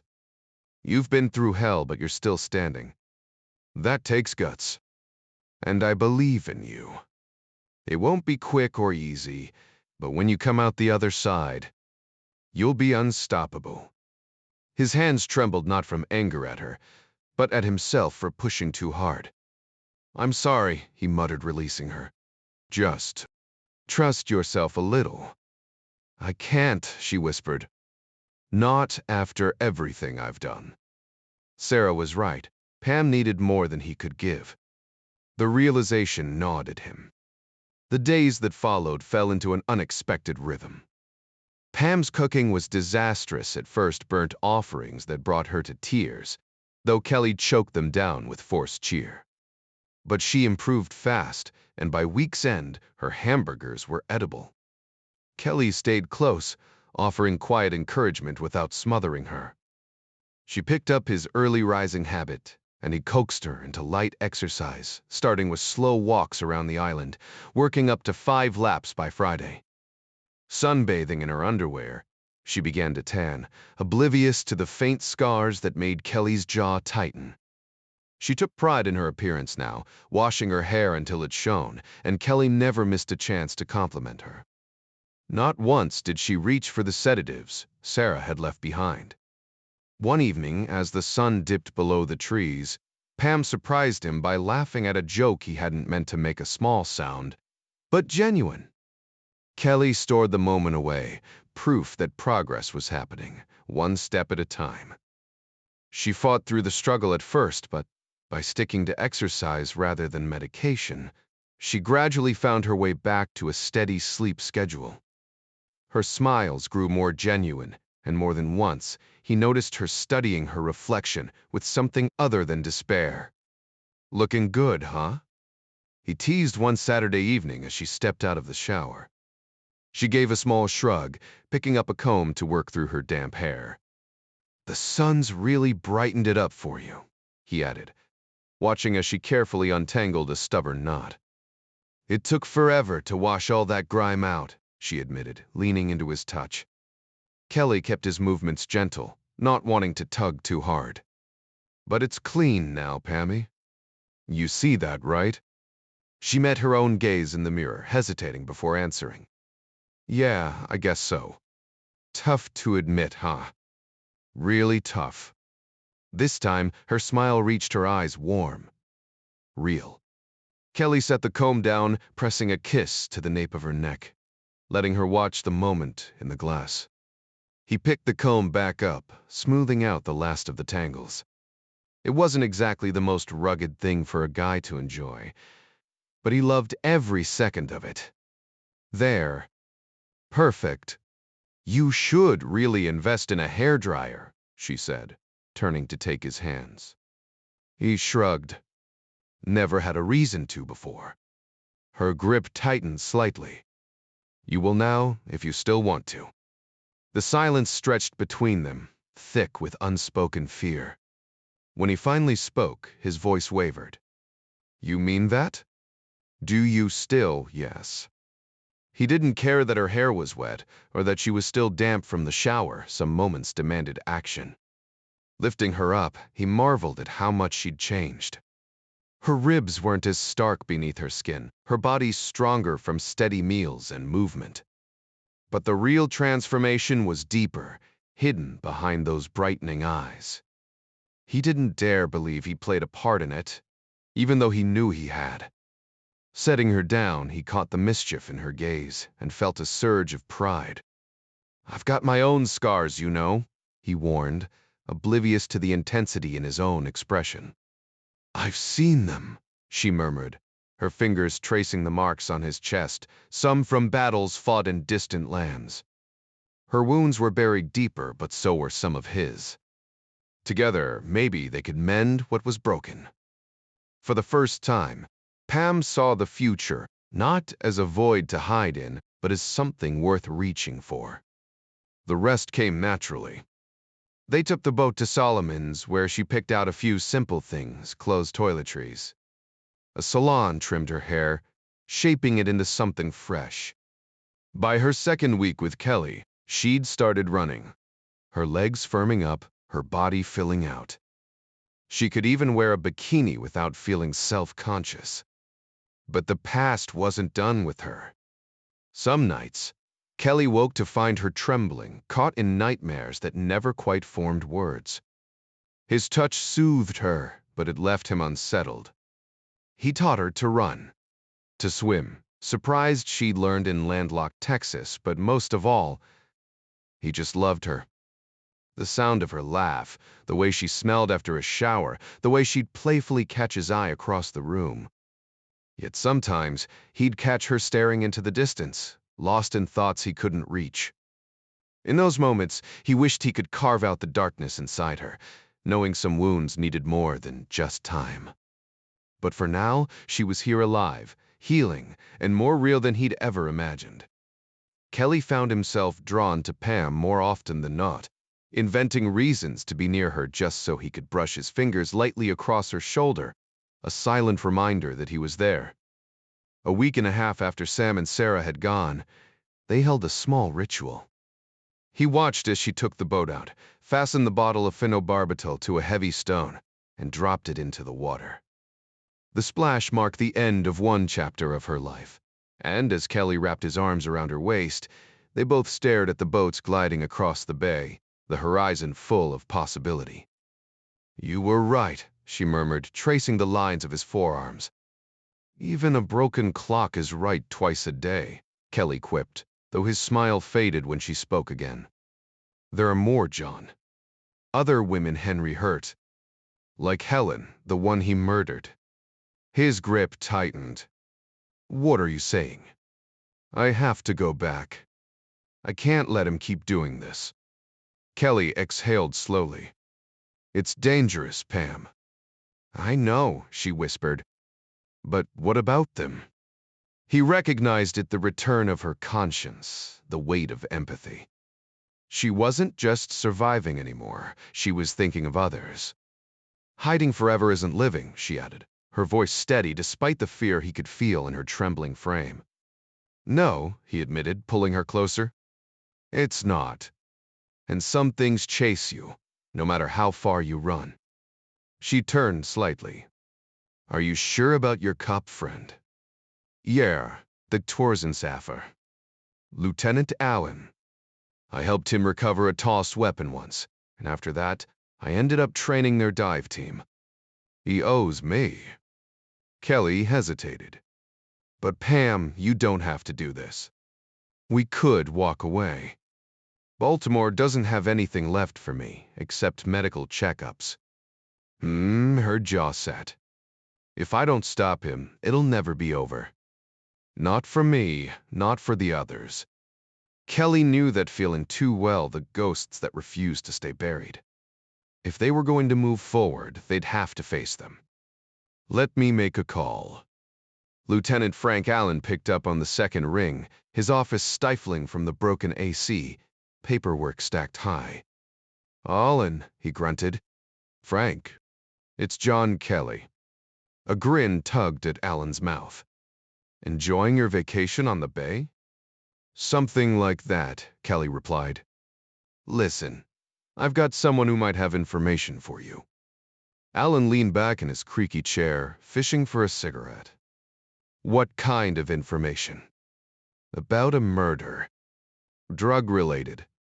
The lieutenant's posture shifted, his cop instincts kicking in. Details. Not over the phone. Alan exhaled smoke, eyes narrowing. How bad is it? Sword bad enough. And it's not just one. Kelly's phrasing wasn't lost on him, someone, not some guy. Tovley Taffeler. Alan had heard whispers about a drug operation involving women, though it wasn't his case. Ryan and Douglas were handling it quietly. There are 3 major players in the drug scene right now, Alan said carefully. None of them play nice. Frank leaned back in his chair, rubbing his temples. All right, give me the details, but keep it simple. Your buddy wants minimal involvement. I get that. But if we're dealing with the kind of people you're hinting at, this could get messy fast. Alan had never dug too deep into Kelly's past, but the basics were clear. The guy was former Navy, a skilled diver who'd served in the Mekong Delta with the 9th Infantry. Not just some random sailor either. Kelly had earned his stripes, retraining an entire unit of divers while pocketing a decent paycheck. Pentagon connections didn't hurt either. And now? Whatever this was, it involved a woman. Kelly wouldn't go to these lengths for a man. That much was obvious. You're not jerking me around, are you? Alan asked, skepticism creeping into his voice. Kelly's reply was firm. Not my style. Ground rules, info only, low profile. That's it. Ellen exhaled. Look, with anyone else, I'd say come down to the station and we'll hash it out. But you handed me the Gooding case on a silver platter. Life plus 30 years guy's not going anywhere. So yeah, I'll play along. The Pewley Sam. Appreciate it. What's your schedule look like? Late shift this week. Off around midnight, maybe 1. Depends how chaotic things get. Tomorrow night, then. I'll pick you up. We'll grab a bite, talk it over. Alan couldn't help but smirk. Feels like some spy movie nonsense. But fine. See you then, hotshot. The call ended, and Alan scribbled a note on his calendar before turning back to his paperwork. Kelly watched her fidget with the edge of her sleeve. You nervous? A little, she admitted. Good. Means you're paying attention. He gave her a reassuring grin. Frank doesn't know a thing about you. If you change your mind, we walk away. I'll be armed the whole time. In and out one night. And I'll be right there with you. Every second. Unless you're in the ladies' room. Then you're on your own. That got a laugh out of her, tension easing as she headed to the kitchen to start dinner. Kelly stepped outside, the weight of the .45 already familiar in his hands. He'd practiced enough today, but routine was routine. Inside the equipment bunker, he broke the pistol down with practiced ease. Slide, barrel, spring, each piece inspected under the light. The barrel was grimy from earlier drills. He worked methodically, scrubbing away residue with solvent and a toothbrush until the metal gleamed. A thin coat of oil followed too much would attract dirt, and a jammed gun was useless when it mattered. Reassembly was second nature. Slide snapped into place, magazine loaded. 15 rounds total, counting the spare clip. He racked the slide once, twice, smooth as ever. Ready? Somewhere in the house, the scent of garlic and onions drifted from the kitchen. For a moment, the world felt almost normal. Isteden is drr. Kelly felt prepared, though his skills were better suited for the dense jungles of Vietnam than the shadowy streets of a city. Still, he could drop a target with a single shot from 30 feet, even in pitch darkness.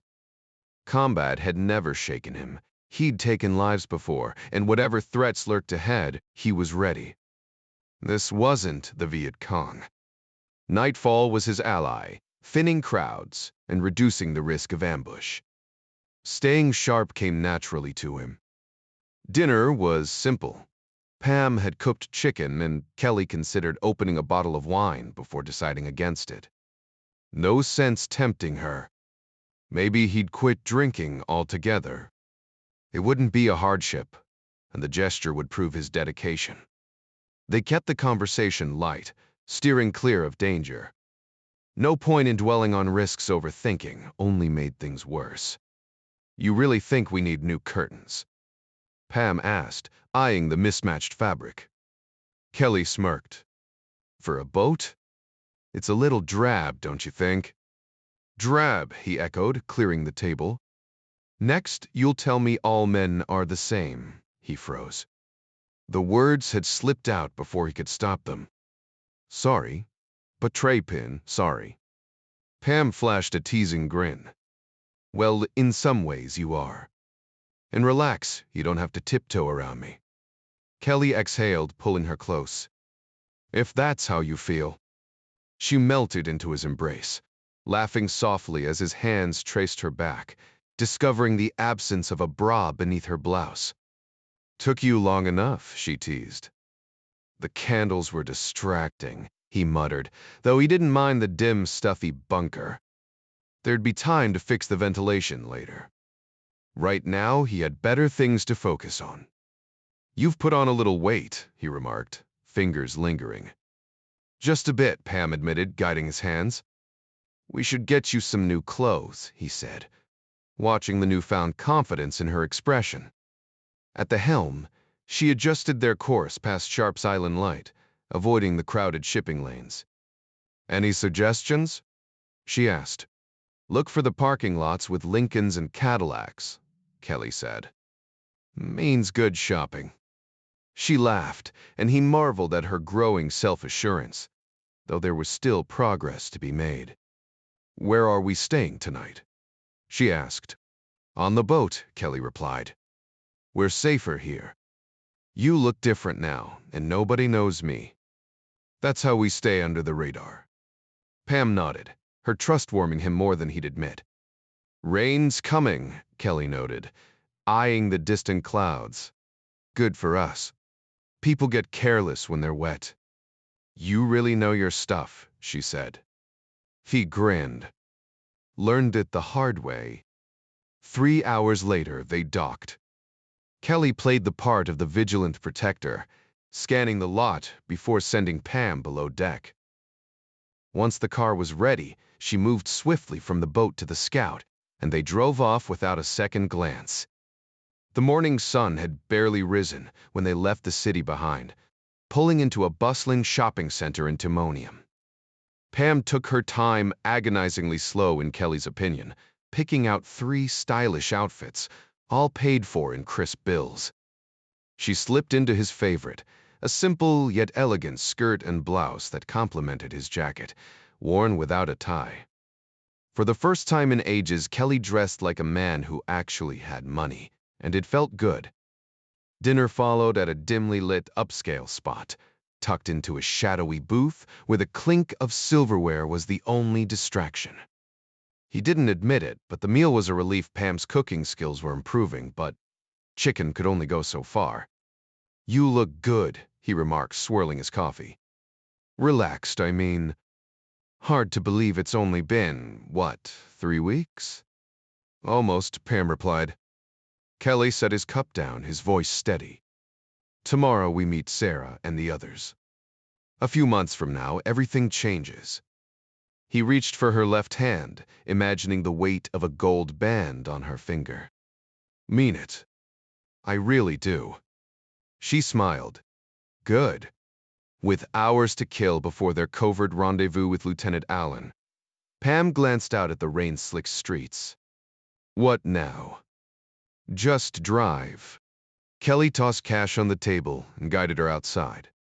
The night had swallowed the last traces of daylight, and a steady drizzle pattered against the windshield as he turned onto York Road, heading south. His stomach full, his nerves calm, he felt ready for whatever the night demanded. Passing through Towson, the ghostly remnants of old streetcar tracks signaled their approach to the city and its unseen threats. Kelly's grip tightened on the wheel. His eyes flicked between the road and the mirrors, scanning for movement. The Colt, Sardy-5 under the seat, was within easy reach, a habit born from years of calculated paranoia. "Pam?" he asked, double-checking the locked doors. "Yeah. Porch him tavan tev the prain. How much do you trust me?" Pshu ek completely. He hesitated. "Where did you used to work?" Her breath hitched. "What? I want to see it. Tonight." He felt her stiffen beside him, but kept his eyes on the road. "I'll be careful. One wrong move, and we're gone." For a moment, fear flickered across her face, then resolve. He'd pulled her from the brink before. She owed him this trust. "Promise me," she whispered. Scout's honor.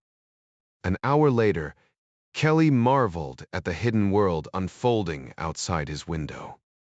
How many times had he driven these streets, blind to the danger lurking just beyond the glow of sporadic streetlights? The rain came in fits, heavy enough to keep heads down, light enough to let shadows move unseen. It was a different kind of war zone, one he'd ignored for too long. Part of him scoffed, "What else did you expect?" While another chided his complacency.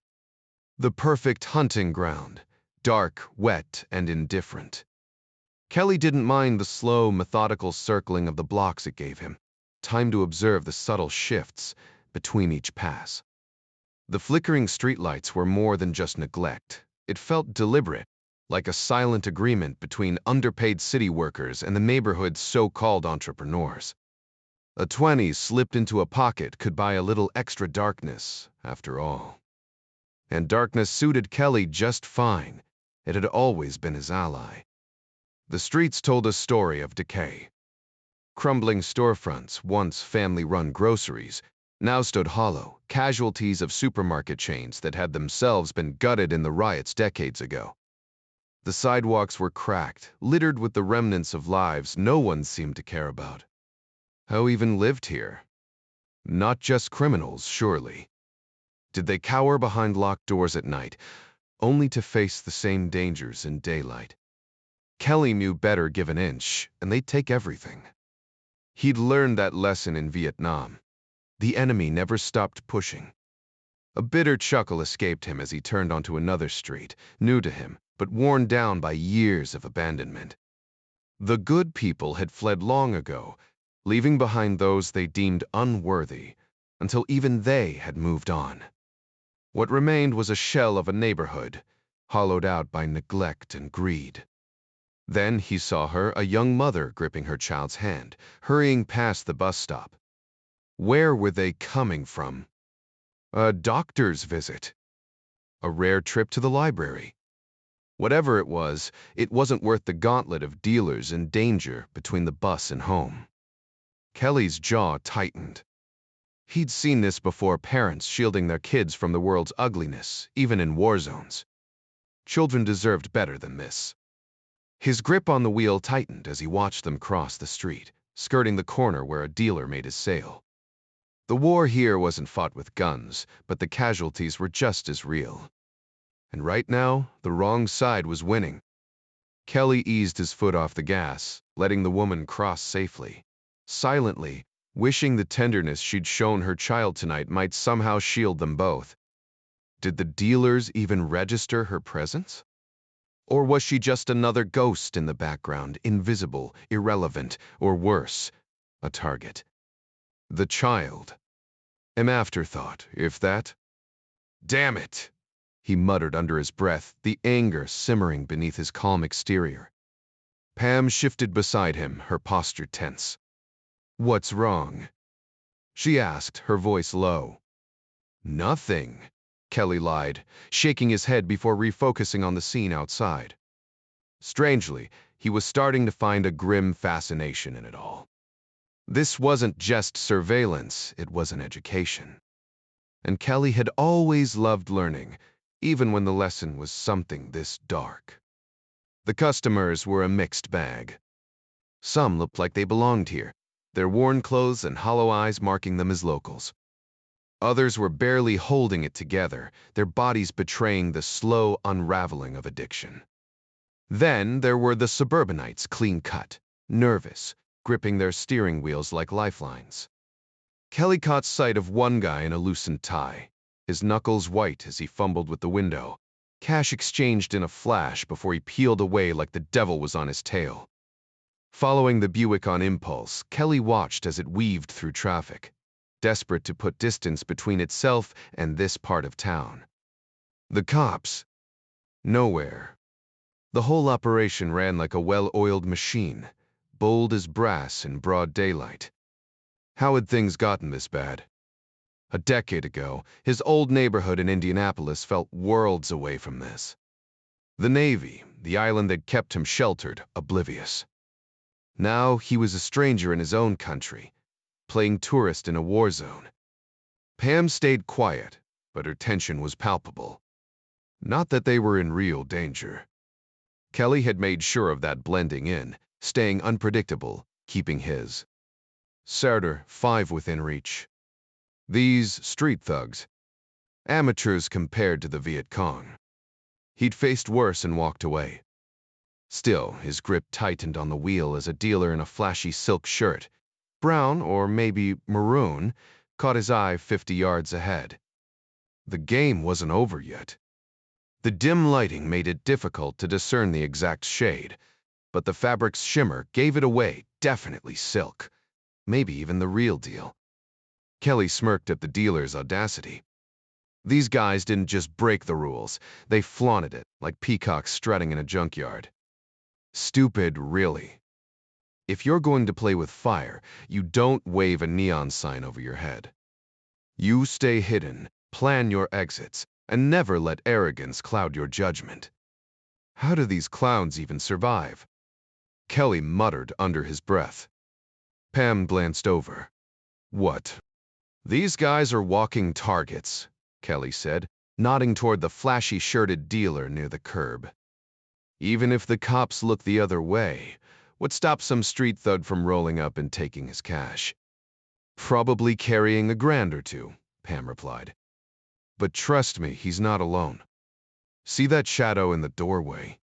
That's the real boss. The guy in the silk? Just the middleman.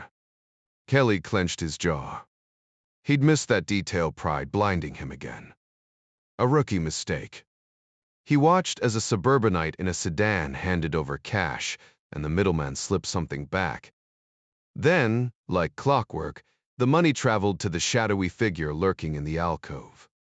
Clever, Kelly admitted. The muscle stays hidden, armed, while the front man does the dirty work. Maybe they're not as dumb as I thought. Pam shrugged.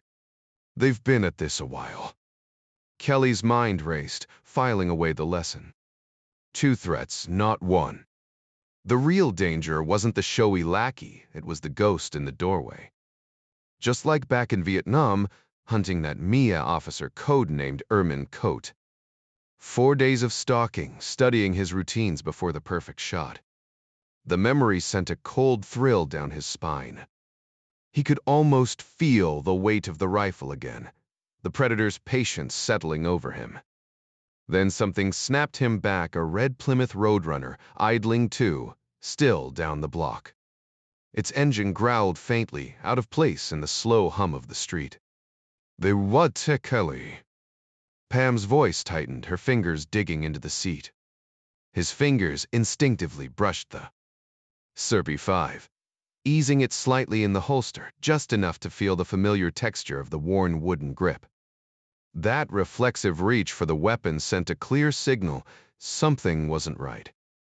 His instincts, honed from years of combat, flared to life, sharpening his focus.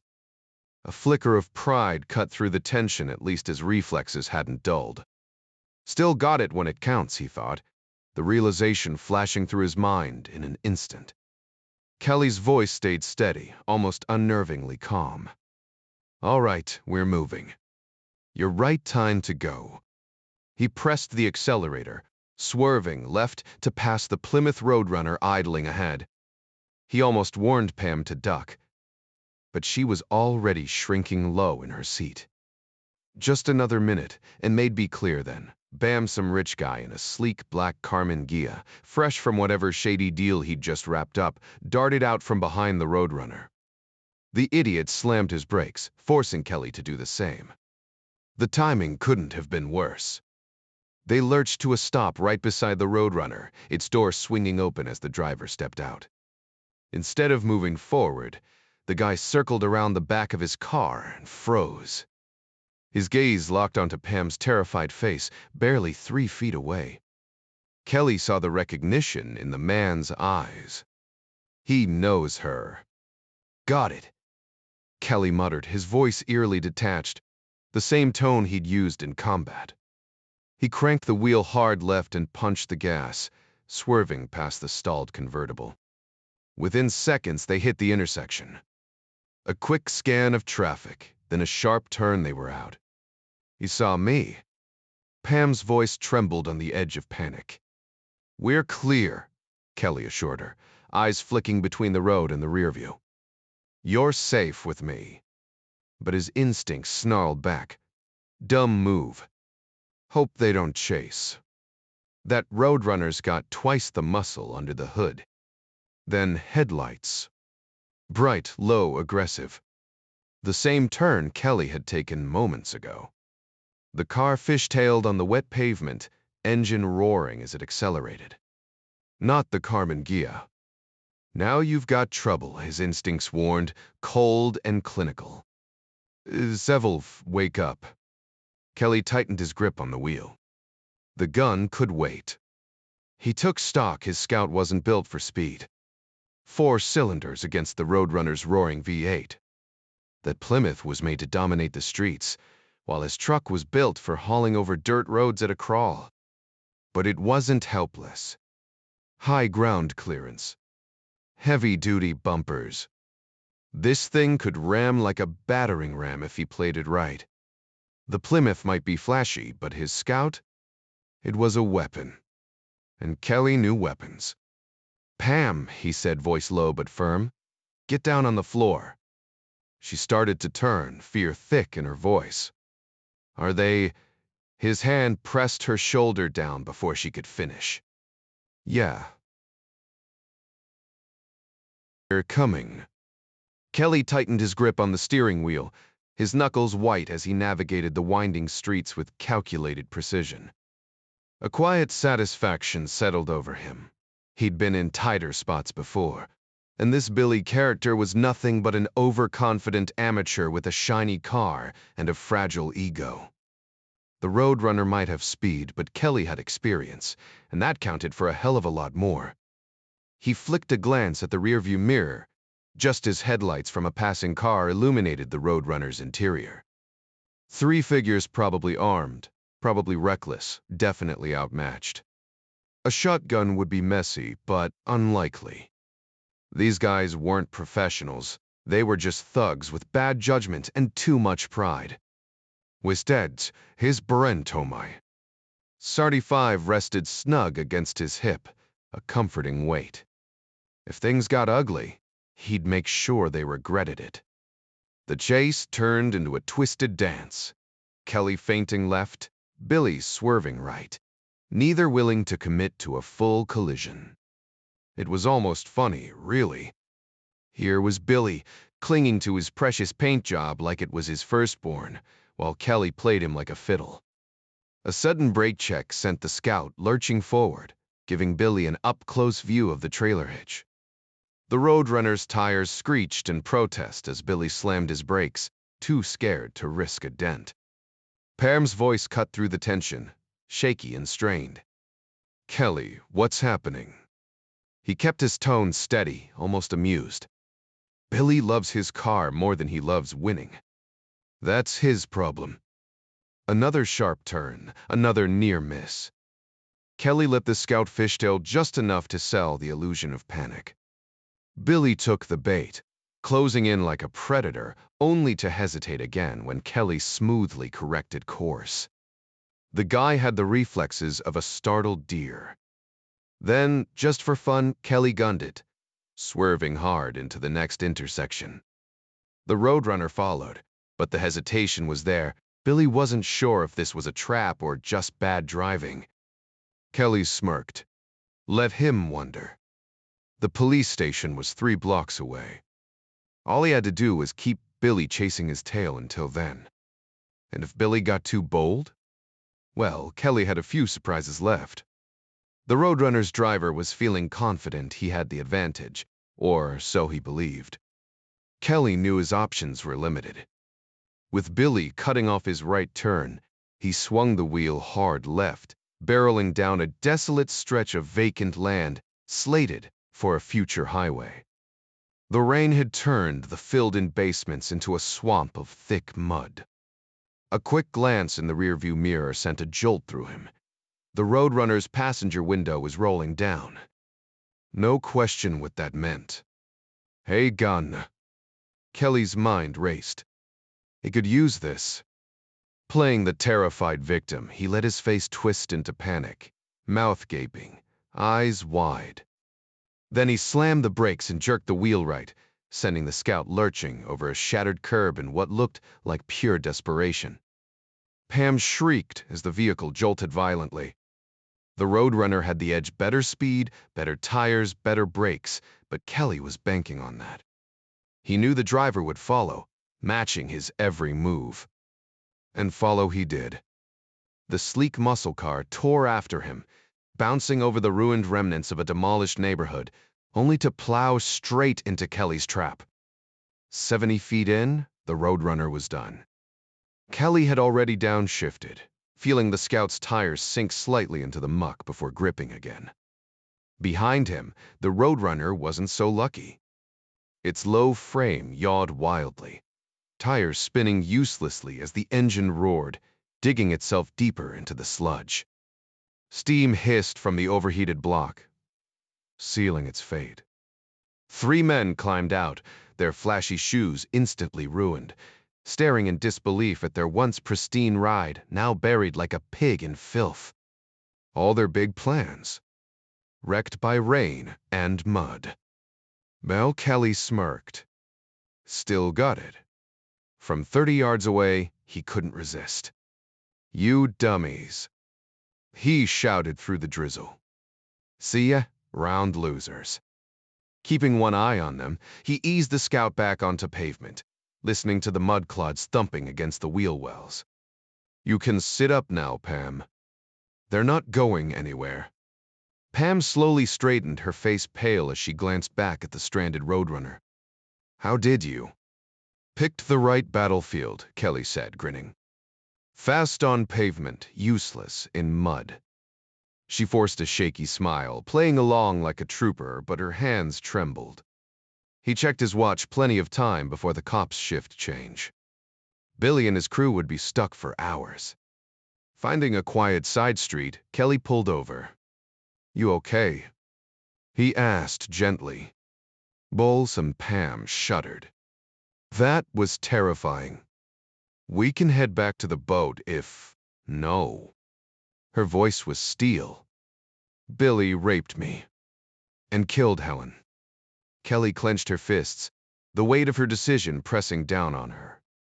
If I don't stop him now, he'll just keep hurting the people I care about. The words were more for herself than for John. She needed to believe them. He recognized that look in her eyes, the mix of fear and determination he'd seen in soldiers before a mission. It was the kind of courage that came from staring into the abyss and refusing to blink. She had found her purpose, and now she had to act on it. Fine, John said, exhaling sharply. But after we loop Frank in, you're getting as far from this mess as possible. Pam forced a weak smile, her hands trembling. I'm fine, she lied, though she knew he saw right through it. The shame burned in her chest. She didn't realize just how well he understood the storm inside her. He wanted to tell her she wasn't alone, but some lessons had to be learned the hard way. Instead, he asked, "How many others has he done this to?" The names spilled out like a confession. Doris, Xantha, Paula, Maria, Roberta. They're all like me, John. And Helen, when they killed her, they made us watch. John's jaw tightened. Luck's gotta turn sometime, kid. Maybe you'll get your shot. He pulled her close, and after a moment, the shaking eased. Pam wiped her eyes. "I need a drink." "There's a cooler in the back," John said, nodding toward the rear seat. Pam twisted around, her fingers brushing the ice-cold can, then her whole body locked up. A sharp gasp tore from her throat, and Kelly felt it too, that sickening jolt of adrenaline, the primal warning screaming in her veins. "John." Pam's scream shattered the air. Kelly was already moving, hand flying toward his holster, but deep down he knew. He'd screwed up, missed something critical, and now it was too late. The realization burned through his mind just as the muzzle flash lit up the car. The impact slammed into his skull, and the world dissolved into black. Officer Chuck Monroe cruised through his usual patrol route, the quiet hum of the radio filling the car. 16 months on the job, just enough time to earn his stripes and a solo unit, but not enough to dull the anger simmering under his skin. His city was rotting, and he was tired of watching it happen. Then he spotted the Scout. It was out of place, too clean, too quiet. He slowed, jotting down the plate number out of habit. Then he saw the damage. 2 gaping holes in the driver's side, the metal twisted inward like crumpled paper. His pulse spiked. "Lights flashing," he called it, impossible shots fired. Officer investigating before stepping out. Baton in one hand, the other hovering near his sidearm. Jesus Christ. The door was locked, but the window was gone, shattered. He reached in, fingers slick with sweat, and yanked the handle. The scene inside hit him like a punch to the gut. The man was slumped over the wheel, one hand dangling, the other limp in his lap. Blood coated everything, the dash, the seats, the steering column. And yet somehow he was still breathing. The shotgun blast had torn through the door, shredding flesh and bone, leaving a grotesque mosaic of wounds. Monroe had seen combat, seen street violence. But this shouldn't have been survivable. He backed away, swallowing hard. The first aid kit stayed closed. Some things were beyond fixing. The ambulance would arrive any minute, and Officer Monroe knew that anything he did now might just complicate things further. Clutching the first aid kit awkwardly in his right hand, he stared down at the unconscious man with the restless irritation of someone used to taking charge, but forced to wait. At least the guy wasn't suffering small mercies. Curiosity got the better of him, and he shifted the kit to his left hand, reaching for the victim's wallet. Empty. But the slight movement made the man twitch, and Monroe instinctively reached out to steady him, only to realize too late that touching his head was the worst possible move. A sharp cry of pain cut through the damp night air before the man went limp again. Damn it. Monroe wiped the blood from his fingers onto his uniform pants, just as the wail of approaching sirens signaled relief. The fire department ambulance screeched around the corner, its red and white bulk pulling up beside his patrol car. 2 paramedics jumped out, already assessing the scene with practiced efficiency. "Gunshot, close range," Monroe said before they could ask. The lead paramedic Mike barely reacted, already kneeling beside the victim. "Neck's a mess. Nay, the goods cry vleur." His partner, Phil, tossed one over before heading back to the rig. Another squad car rolled up, and the watch sergeant stepped out, flashlight sweeping the interior of the wrecked vehicle. "Anything useful?" Monroe shook his head. "No ID. Ran the plates waiting on that." The sergeant exhaled, watching the paramedics work. "This part of town, it's never just a fender bender." Mike secured the cervical collar with a muttered curse. Bled out half his volume already. Gotta get him to Hopkins University's swamped. But then Sefrikeppe. That's an extra 10 minutes. Tell me about it, Mike shot back. Phil, drive like hell and call ahead, we need Neuro on standby. As they loaded the victim onto the gurney, his body jerked weakly.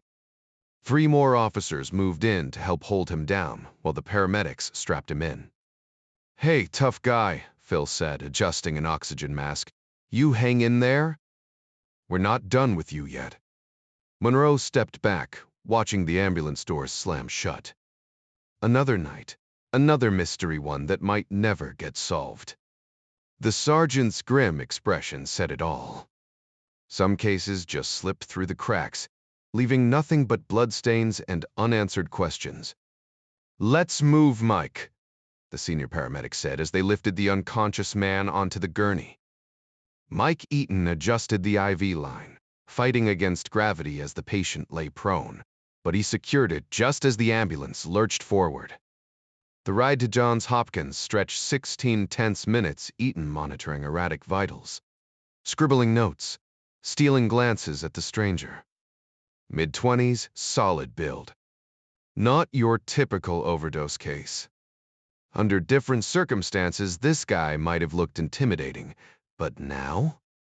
Just a broken doll with an oxygen mask strapped to his face, each shallow breath a minor victory. Pick up the pace, Phil. Eaton barked toward the cab. Roads are slick, man. Phil Marconi shot back, gripping the wheel tighter. Unless you want to trade places. Please. You Italians invented reckless driving. Yeah, but we didn't invent whiskey breath, Phil retorted, flashing a grin in the rear view. Relax, ears prepped. Trauma team's waiting. Eaton exhaled, watching blood slither off the gurney onto the floor, those crimson trails weaving like they had somewhere better to be. The siren's scream usually grated on him, but tonight it was company. 2 minutes out, Phil called. Eaton braced himself as the ambulance swerved, reversed, then jerked to a halt. Before he could reach the doors, they flew open. Damn, muttered the ER resident, taking in the mess. Trauma bay free now. 2 orderlies muscled the gurney out while Eaton snatched the IV bag, jogging alongside. University call you in? The resident asked. Bus wreck, Phil said, catching up. But this one's special, guys packed with lead. The resident leaned in, whistling low. Jesus, that's a shotgun party in his back. Wait till you see his neck, Eaton muttered. The resident paled.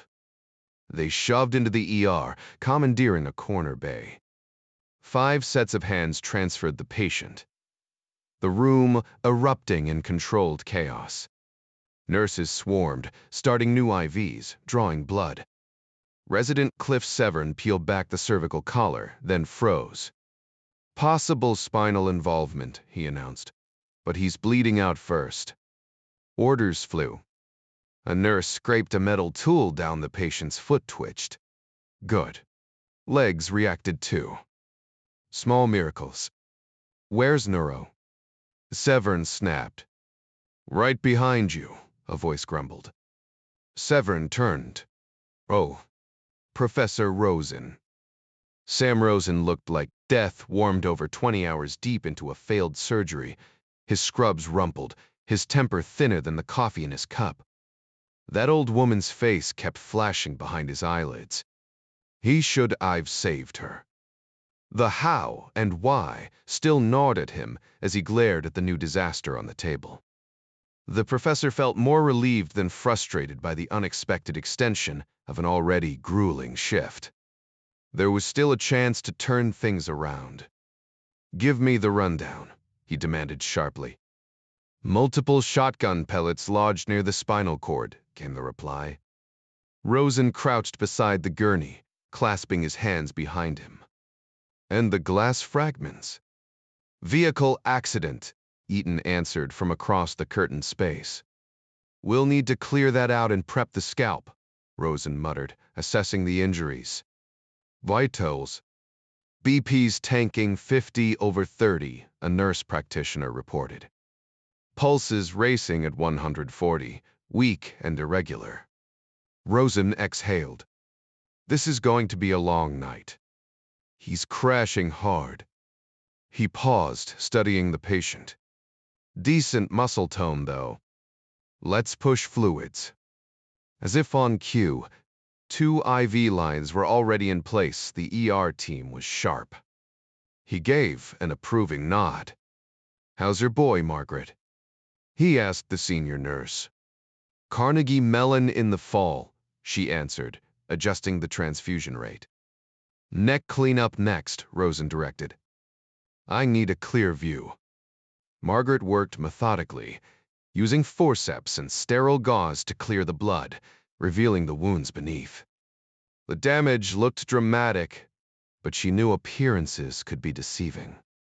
As she finished, Rosen returned in full surgical garb. Engineering, right? He asked, snapping on gloves. That's the plan. Smart kid.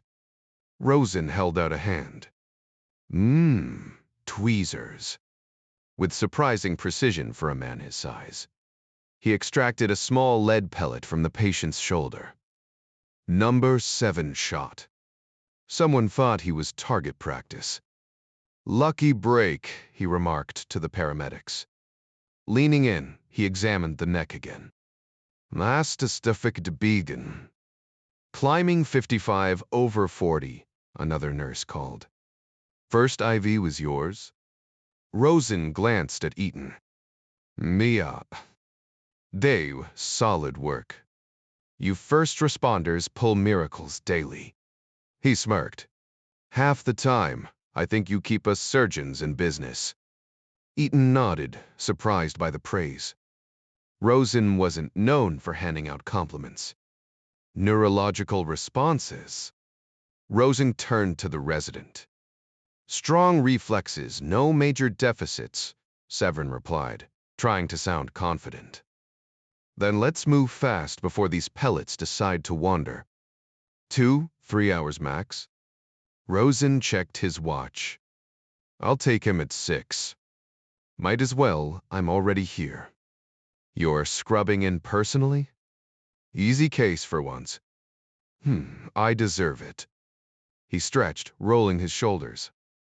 Margaret, we're too old for these marathon shifts. She chuckled. Speak for yourself. I've got tuition to pay. Any ID on our mystery man? Not yet, Marconi said. Cop should be here soon. Good. Rosen sighed. Next time, remind me to take up gardening instead.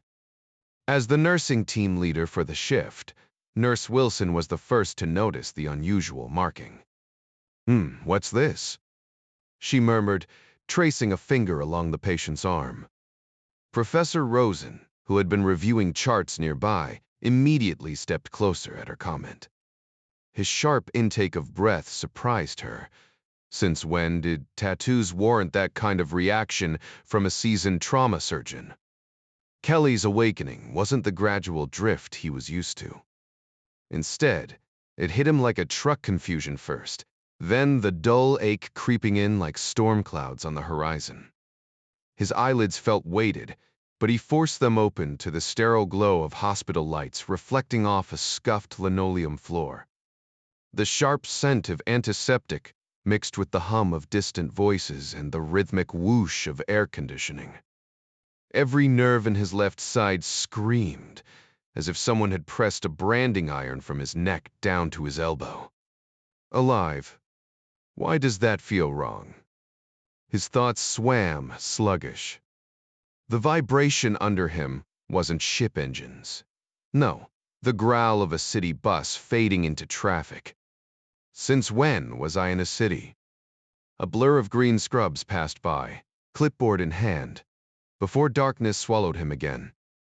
Across the room, Rosen briefed the neurosurgical resident with the dry humor of someone running on too much caffeine. Shoulders a mess, but nothing deep. Lost enough blood to fill a kiddie pool, though. Shotgun wounds always dramatic. He held up the X-ray, tilting it toward the light. 237 pellets. Think of it as a free tattoo session. Sam rubbed his temples, exhaustion settling in. He'd insisted on handling this one himself, and now his hands ached from hours of meticulous work. Sandy O'Toole appeared, fresh from recovery. "You know him, don't you?" she asked, handing over the chart. "Wait, just the Pramun." Rosen's voice softened. "He's tough. Firefighters kept him stable long enough for us to patch him up." Sandy arched a brow. "Friend of yours?" "The kind worth going the extra mile for. Sarah likes him too." The unspoken "so don't screw this up" hung between them. Sandy smirked. "If he's got your sister's approval, I'll keep an eye out." She turned, then paused. "Police are asking questions." Rosen waved a hand. "Tell them 4 hours. And save me a coffee if I drink another cup. My stomach's filing for divorce." "Who exactly is this guy?" Sam hesitated, choosing his words carefully. "Not sure about all the details, but I got into some trouble out on the bay in my boat, and he stepped in to help. Ended up spending the weekend at his place." He left it at that, no need to dive deeper. Truth was, he'd pieced together enough to unsettle him, and that was more than he wanted to admit. He'd done what he could. Kelly's survival had come down to luck and the firefighters, but Sam had handled the emergency with precision, much to the irritation of Dr. Ann Pretlow, the resident who'd been relegated to the sidelines. "I need some shut-eye. Not much on my schedule today, mind handling, Mrs. Baker's follow-up?" "Nah, of course." "Wake me in 3 hours," Rosen muttered, already heading for his office and the worn-in couch waiting there. Across town, Billy smirked, eyeing the woman sprawled on the floor. "Nice tan. Wonder where she picked that up." The others chuckled, but the amusement was thin. "So, what's the plan? Ye considered it?" There was a cleaner, safer way to handle situations like this, now one that involved a long boat ride and absolute discretion. But time was tight, and he wasn't about to share his method. Trust was in short supply. "Find a spot," he finally said. "If she turns up, it won't matter." His gaze swept the room, reading the faces. The message had been received. No one would cross him again, not after this. No words were needed. Tonight. Better after dark. "No rush," Billy agreed. Let the others stare a little longer. Let the lessons sink in. Even through the haze of drugs, this one would stick. And the guy, Billy's smirk widened, took care of it. Both barrels point blank. He's not coming back. Good. With that, he walked out. Business waited, and this mess was behind him. A shame not every problem could be wrapped up so neatly. Meanwhile, Kelly drifted in and out of awareness. The floor shifted beneath him, tiles scrolling past like credits on a screen, until he was wheeled into a smaller room. This time, he managed to lift his head just enough to spot the green surgical scrubs of a woman standing nearby. The hum of machinery filled the air as the bed adjusted, rotating him gently. Restraints held him in place, not painful, just present. Then she came into view, young brown hair tucked under a cap, eyes warm behind her mask. "Hi there," she said softly. "I'm your nurse." Kelly's voice was rough. "Where am I?" "Johns Hopkins." What? "Someone shot you." Her fingers brushed his hand and something flickered in his drugged mind. A memory, hazy but urgent, clawing its way to the surface. The pieces were coming together, and though he knew what awaited him, his thoughts raced toward the truth, dread and clarity fighting for dominance. It was Nurse Sandy O'Toole who finally broke the tension. She'd kept her surgical mask on deliberately. Experience had taught her that male patients often responded better when they thought a pretty nurse was giving them special attention. Now that John Kelly was awake, she untied the mask and flashed him a warm, practiced smile, the kind she reserved for lifting spirits. With her athletic build and that accidental gap between her front teeth, something men inexplicably found charming, she knew how to work her assets. For her, it was just part of the job, another way to help patients heal. But Kelly's reaction wasn't what she expected. Instead of brightening, his face drained of color, taking on a sickly, almost grayish hue, like old packing foam. For a heartbeat, she thought he was coding maybe a hemorrhage or a clot. He didn't scream, just went rigid, his breath hitching as his hands went slack. His eyes locked onto hers with a raw, horrified recognition. Instinct made her reach for his hand, but the words, "It's okay," died in her throat. "Oh, God, Pam," he choked out, his voice shattered. The despair in his expression was absolute. Later, when Dr. Rosen stepped in, Kelly's first groggy question was about Pam. "Do you know anything, Doc?" Rosen lied smoothly, suggesting she might have been taken to another hospital, even as guilt twisted in his gut. He fussed with Kelly's vitals, buying time. "You're lucky," he said, examining the shotgun wounds. The car window took most of the blast. "Shoulder's a mess, but you'll live." Kelly managed a weak thanks before drifting again. "Check the other hospitals for her, okay?" Rosen nodded, though they both knew the truth. The cops arrived soon after, their questions clipped and professional. Kelly gave them Pam's last name, something even Rosen hadn't known until then. When they pressed for details, Rosen admitted, "She was hooked on pills when we met her. My wife and I helped her detox." The older officer exchanged a glance with his partner. "We'll need to talk to your wife," he said, and Rosen just nodded, too exhausted to care. "Let's talk about Mr. Kelly," the officer pressed. "Former Navy, served in Vietnam. Doctor." Rosen replied, his tone sharpening. "And before you ask, no, he's not some junkie. The man's in peak physical shape. And when we discovered Pam had a pill problem, he nearly lost it. I had to talk him off the ledge. Trust me, as a doctor, I'd know if he was using."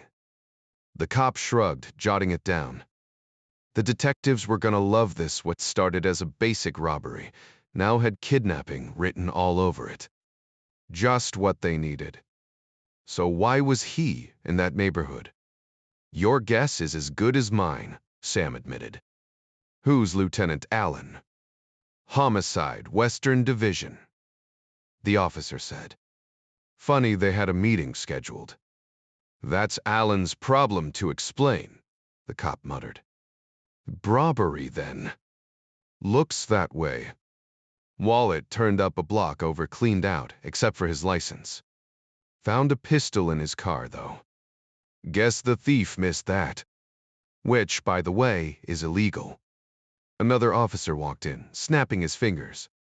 Kelly's name finally clicked. He worked with Allen last year, the Gooding case. The guy who recovered the murder weapon and ended up training our dive team. The senior officer glanced up. "Oh, right. So why's he mixed up in this mess?" "Beats me," his partner admitted. "But it doesn't exactly scream career criminal." The senior cop sighed. "There was a girl with him. Now she's gone.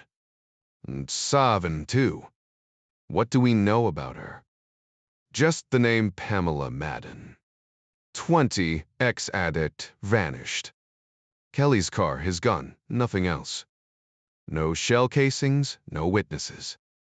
And the girl? Blends into a crowd of 10,000. Robbery plus kidnapping, standard nightmare." The officer leaned in. "Doc, anything else you can tell us?" Sam exhaled.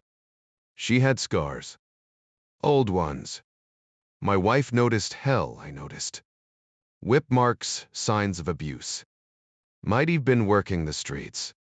We didn't push her on it. Kelly keeps interesting company, the cop mused, scribbling. Helps cops, hangs with ex-hookers, real stand-up guy. Rosen's patience snapped. Worcestershire sanative. I've got patience. Doctor, we've got attempted murder, robbery, and a missing girl. This isn't small time. When can we talk to Kelly? Tomorrow, maybe. He's in rough shape. Gurkenstane tenaprakar. Work. Fine.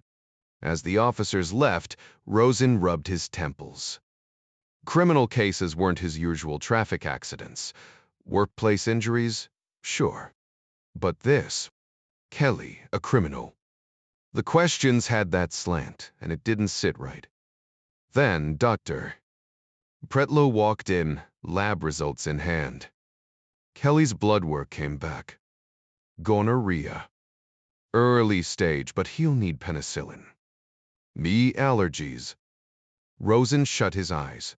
Perfect. No. Social services can no. Rosen cut in, voice low. They won't. Sam hesitated, his voice catching in his throat. The truth was too painful to say out loud. The girl who had given the man the infection was likely gone, and forcing him to relive that loss would only deepen the wound. Saying it aloud made it real, and that realization twisted inside him. He had no solid proof, just a gut feeling that refused to be ignored. Doctor, legally, we have to. Rosen cut him off, his patience snapping like a frayed wire. That man in there is decent. I saw him fall for a girl who's probably been killed, and his last memory of her won't be that she gave him instead it. Understood? As far as he's concerned, the meds are for an infection after surgery. Chart it that way. The younger doctor stiffened. I won't falsify records. Rosen scribbled the note himself, his pen digging into the paper. Done. He looked up, his gaze sharp. Pretlow, you've got the hands of a surgeon, but you're missing the heart. These aren't just cases, they're people. Remember that, and the job gets easier. Hell, you might even become a good doctor. Pretlow stormed out, fuming. What was Rosen's problem, anyway? June 20th was stifling, the kind of heat that made the air feel thick. Bob Price, a Pulitzer-winning photographer for the Baltimore Sun, sat in his car along Druid Lake Drive, fiddling with his new Nikon. The camera was sleek, a far cry from his old Pentax, and the distributor had thrown in a set of telephoto lenses to sweeten the deal.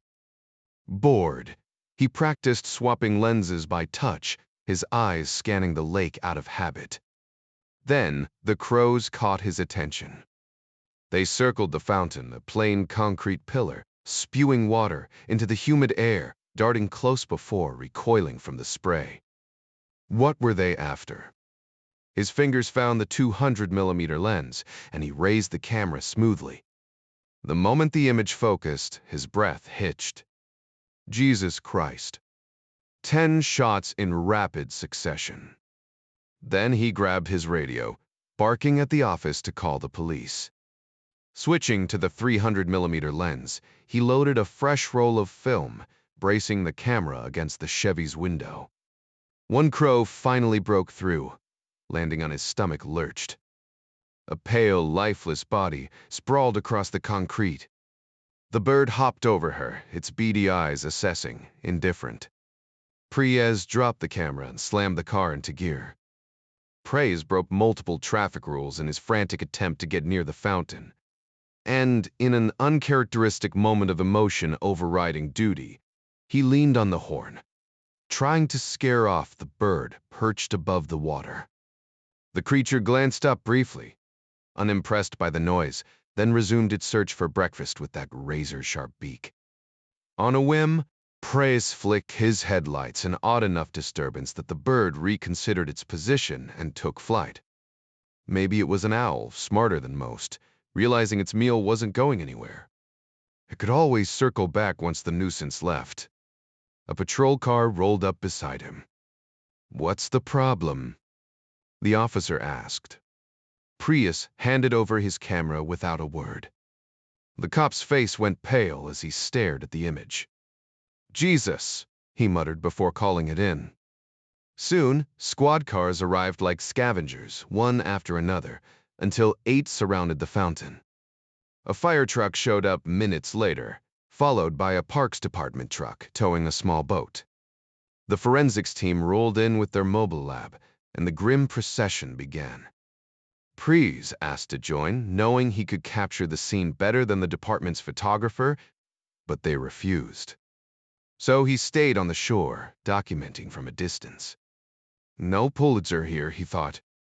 Not that he wanted one, if it meant freezing the image of a scavenger violating a young girl's body in the heart of the city. He already had enough sleepless nights. A crowd gathered as officers huddled in small groups, exchanging hushed words and dark jokes.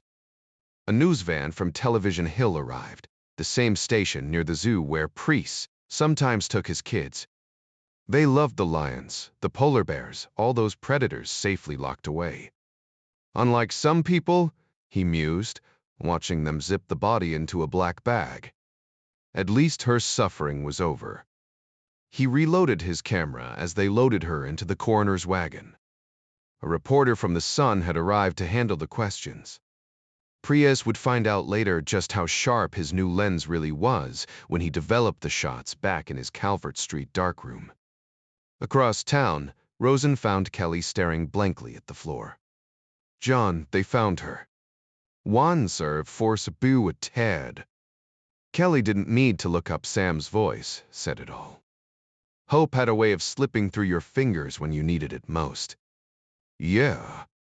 "What scene, how?" "Don't know yet. Police called me, so I came straight here." Kelly's voice was hollow. "Thanks, Sam." "You should eat," Rosen said, nudging the untouched tray. "Not hungry." "You won't heal if you don't keep your strength up." Kelly's eyes stayed fixed on the floor. "Why bother?" Rosen gripped his friend's hand, searching for words that wouldn't come. Death was no stranger to him. Neurosurgery meant facing the unfixable every day. But this was different. "Anything I can do?" he finally asked. Kelly shook his head. "Not now." John muttered a quiet thanks, his voice hollow.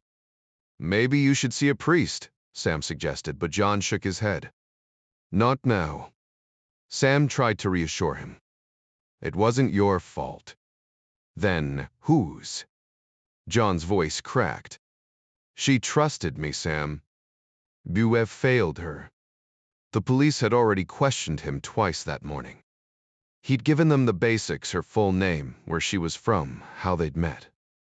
He admitted they'd been close, that she'd been running from a hard life, that her body bore the marks of past suffering.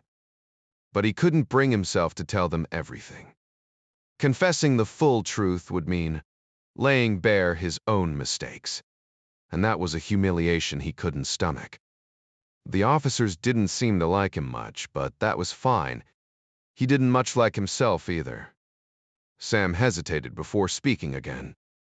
"I should adjust your meds. I don't like overdoing it, but they'll help you rest." John's bitter laugh cut through the room.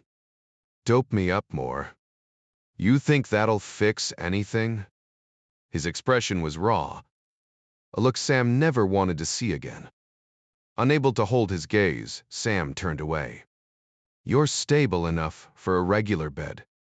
We'll move you soon." He left without another word, the silence heavy between them. It took Nurse Sandy O'Toole and 2 orderlies to transfer John carefully. She adjusted the bed to ease the strain on his injured shoulder. "I heard what happened," she said softly.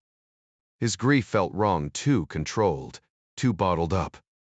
She knew men like him, soldiers who carried their pain in silence. But grief needed an outlet, or it would fester like a wound. Sandy sat beside him. I lost my husband in Vietnam, she admitted. Tim was a captain in the 1st Cavalry. John didn't turn his head. I'm sorry. Those guys saved my life once. She nodded. It's hard. Wakers take dead am I now. Last November, I lost Tish. And now his voice trailed off. Sarah told me, Sandy said gently. John, bad luck doesn't make you a bad person. It wasn't luck, he snapped. She warned me it was dangerous, and I took her there anyway because I was arrogant. I got her killed. His eyes fixed on the ceiling, unblinking. I was careless. Stupid. Other people pulled the trigger, Sandy countered. You're a victim too. John scoffed. Not a victim. Just a fool. She let that hang for a moment before asking, what was she like? Unlucky, John muttered. He gave a clipped summary of Pamela Madden's tragic life, the abuse, the running, the men who'd used her. Sandy listened, then said quietly, but you gave her something no one else did. When he didn't respond, she pressed on. You loved her, didn't you? John's body tensed. Yes, he whispered. Me that did that. Let it out, she urged. You have to. He shut his eyes, shaking his head. Mems. Sandy sighed. This would be a long road. She'd seen this stubborn pride in her husband, too, the quiet acceptance of duty, even when it led to ruin. Tim had gone back to Vietnam without complaint, calling it part of the job. A pointless job, she thought bitterly, one that had stolen him from her. What did it matter in the end? What happened in some far-off war? Tim had cared deeply about whatever force had shaped him, but all it left behind was a hollow ache, no more meaningful than the raw grief etched on her patient's face. If O'Toole had pushed her thoughts just a little further, she might have understood that pain better. That was a boneheaded move, someone muttered in the dim glow of the theater screen. Tucker shrugged, tossing a piece of stale popcorn into his mouth. Call it what you want, but I can't have my crew vanishing whenever they feel like it. You could have just made them disappear for good. Too predictable, Tucker replied, eyes fixed on the flickering black and white images. The old downtown theater, once grand in the 30s, now sagged under peeling paint and morning matinees just to stay afloat. Still, the shadows of the back row made it perfect for hushed conversations, officially logged as a routine informant chat. Leaving a witness was sloppy, though. Think he'll be trouble. Tucker pressed. The man beside him exhaled through his nose. Doubt it. Ex-Navy, lives out on the eastern shore, some trust fund beachcomber type. Cops already grilled him once, came up empty. Ryan and Douglas are taking another swing at it, but they've got nothing. Sounds like what the girl said before we had our chat, Tucker mused. Guy gave her a ride. They partied till her pills ran dry. Then he dropped her off to score more. No red flags? Probably not. But let's not leave threads hanging. Dura Tucker smirked. Want me to arrange a hospital visit? Could be educational. Christ, no. This stays a simple robbery. Anything else blows it wide open. He's clueless, leave him that way. So he's clean? Tucker needed it spelled out. Worcester Patamper for now. Just remember, no body, no murder case. Gotta keep my people in check. From what I heard, you made your point. Exactly, Tucker said, voice sharp. Set an example, and the rest fall in line.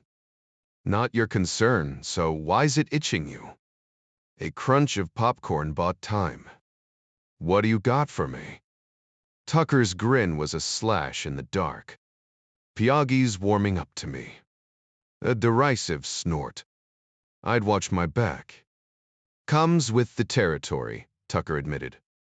But his connections? We're on the verge of something big. That blue aim, how soon? I close. Next move, we push product north. Tony's already up there laying groundwork. And now, I need something solid.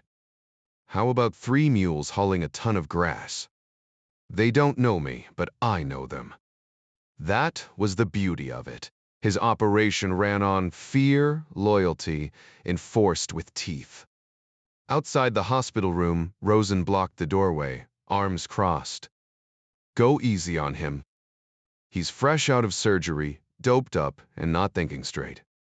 Douglas, the new detective on the case, looked as worn as Kelly, mid-40s, jaw set. I've got a job to do, Doc. Nis Frenester. But he's dealing with trauma, physical and emotional. His girlfriend's dead. And the faster we get answers, the better our shot at catching who did it. Your job's to keep him breathing. Mine's to make sure her killers don't. My duty is to the dead. If you're asking for my professional opinion, he's in no condition to assist you. The trauma has taken its toll, he's clinically depressed, and that's affecting his physical recovery. Douglas raised an eyebrow. So you're saying you want to be part of this? Just perfect and overeager spectator complicating things. But arguing would be pointless. Fine, but go easy on him, Sam insisted, stepping aside as the door swung open. Detective Douglas introduced himself, his tone carefully measured. Mr. Kelly, we apologize for the intrusion.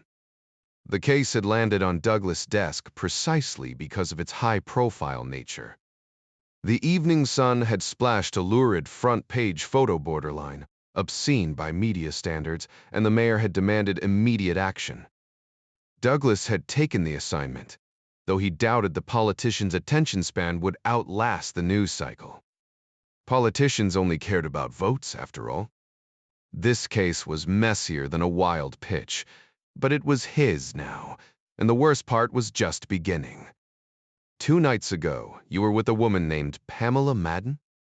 Kelly's eyes were shut when Nurse O'Toole entered with his morning antibiotics. She hesitated in the doorway, startled by the unexpected company. He's the poverty, Mr. Powell. Kelly, Douglas continued. Yesterday afternoon, we found a body matching Miss Madden's description. He reached into his coat. No. Rosen shot up from his chair. One beds this her. Douglas held out the photo, as if proper phrasing could soften the blow. Damn it. The surgeon shoved Douglas against the wall, the photo slipping onto Kelly's chest. Kelly's eyes snapped open, wild with horror. He strained against the restraints before collapsing. His face drained of color. Everyone looked away except the nurse, who couldn't tear her gaze from her patient. Listen, Doc, Douglas started. Get out of my hospital. Rosen roared. You could have killed him with that stunt. Why didn't you warn me? He had to identify. I've handled it. The scuffle between the 2 men faded into background noise as Nurse O'Toole focused on Kelly, the antibiotic still clutched in her hand. She tried to snatch the photo away, but her own eyes betrayed her lingering on the image before recoiling. Kelly's grip tightened on the print, holding it inches from his face. His expression shifted, freezing her in place. At first, she thought it was shock, but no. His features twisted into something primal, something ancient and vicious. His fists clenched like stone, his eyes locked on an unseen enemy. Then, just as quickly, it was gone. It's okay, Sam, Kelly murmured, his voice eerily calm. He's just doing his job. He closed his eyes and handed the photo back. The room settled, but Nurse O'Toole couldn't shake what she'd witnessed. As Kelly swallowed his pill, she retreated to the hallway, her hands unsteady. That fleeting moment, that door into something dark, had shown her a side of John Kelly she never expected. Not shock. Not grief. Pure, unfiltered rage. And then, just like that, it vanished, leaving only the quiet hum of the hospital behind. The blind fury in Kelly's eyes had dissolved into something far more unsettling, a chilling clarity that sent a shiver down her spine. In those fleeting moments before the door swung shut, she glimpsed something terrifying in his expression, though she couldn't pinpoint why. The entire transformation had happened in mere seconds, unnoticed by Rosen and Douglas as they struggled against the wall. Kelly's journey from shock to fury to eerie calm was unnerving. But the brief flash between understanding and composure was what truly froze her blood. What had she seen in his face? The answer came slowly, like a whisper in the dark. Death. Not wild or chaotic, but cold, calculated, and harnessed, yet undeniably death, lurking behind the eyes of a man who now wore serenity like a mask. Back in the room, Douglas straightened his coat, clearing his throat awkwardly. "I hate this part of the job, mister." "Kelly," he admitted, exchanging an uncomfortable glance with Rosen. The surgeon checked Kelly's pulse, surprised to find it steady. You good?" Rosen asked. Kelly gave a stiff nod, his gaze locking onto the detective. "That's her. That's Pam." Douglas sighed, rubbing his temple. "Look, I'm sorry. There's no gentle way to handle this. What's done is done, and now we need to find who did it. We need your help." Kelly's voice was eerily calm. "Fine. Where's Frank? Why isn't he here?" Douglas hesitated, then lied smoothly. "Very too close to you. Personal ties complicate investigations."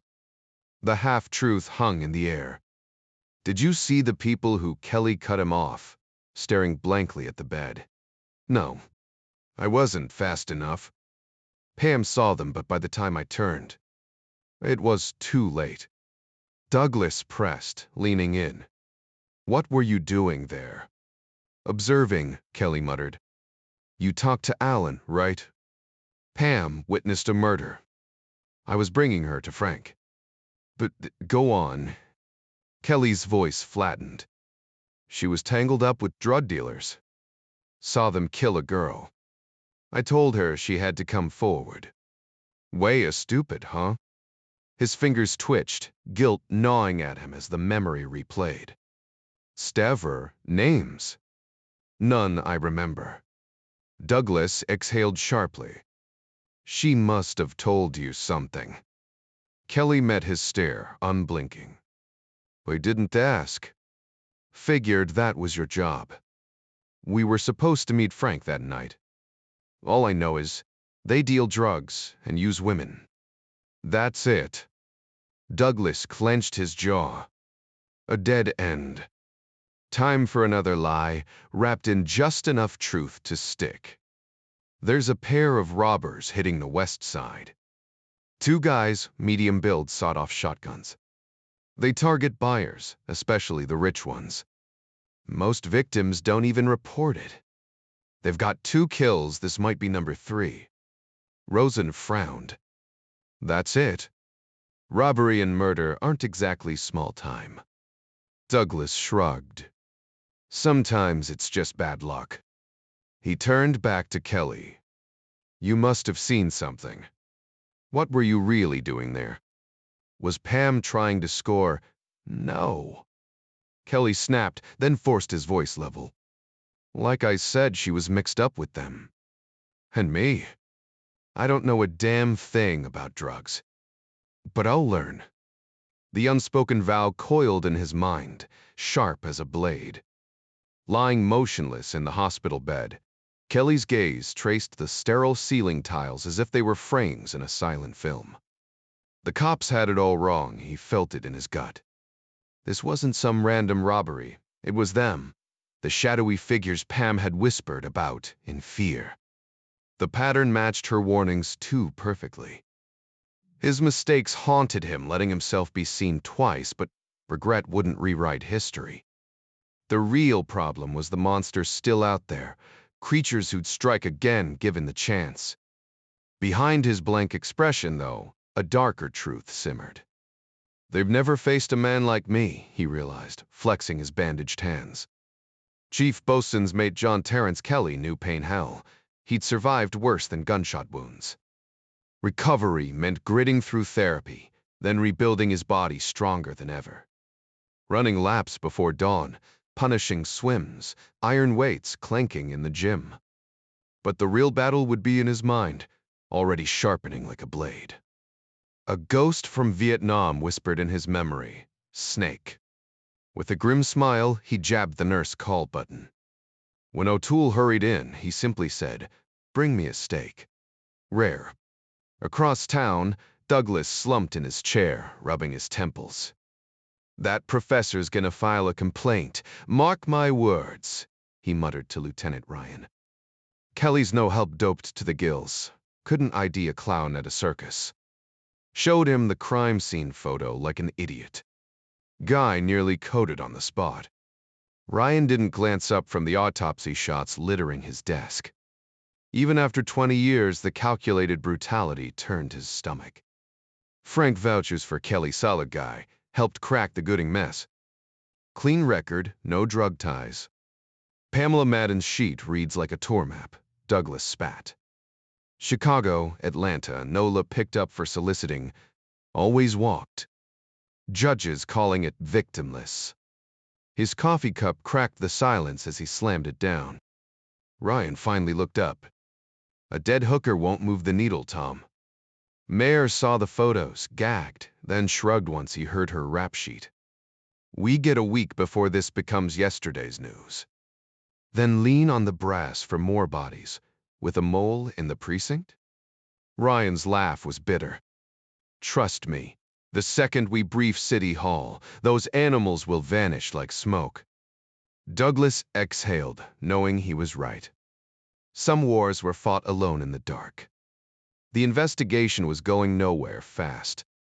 "Maybe narcotics can dig up something useful," one detective suggested. Douglas scoffed. "Right. Think Kelly might have any leads?" Not a chance. The guy was completely off track when it happened. Run standard procedure, then cover the bases and wait for forensics. Maybe they'll catch something we missed. Douglas nodded. In police work, you banked on criminals slipping up eventually. These perps were careful, but everyone made mistakes. The question was always whether they'd happen soon enough. Lieutenant Ryan studied the crime scene photos again, jaw tightening. They really went to town on her. Just like the last victim. Across town, Sam Rosen found Kelly cleaning his plate. "Glad to see you eating again." Kelly pushed the tray aside. "That detective had a point, Sam." Muller chafed her. "I need to move forward, find something to focus on." "Any ideas?" "West or Sping, who knows? Maybe re-enlist. The Navy always needs bodies." Sam sat beside him. "John, you can't just bury this. Grief doesn't work that way." "More, I've been there." He hesitated. "Wait, what exactly did you tell the cops about me?" "Just how we met." "Why?" "My old unit. Let's just say we didn't get retirement plaques." Kelly rubbed his temple. "Officially, we never existed. The missions, they never happened." Sam frowned. "They didn't ask. Hell, you never even told me details." "Far as they know, I was just training divers." Kelly exhaled. "Thanks for that.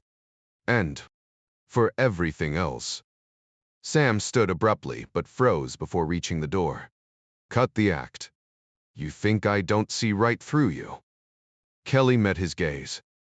"Guess not, Doc." "Listen," Sam said, voice cracking. "My job's putting people back together.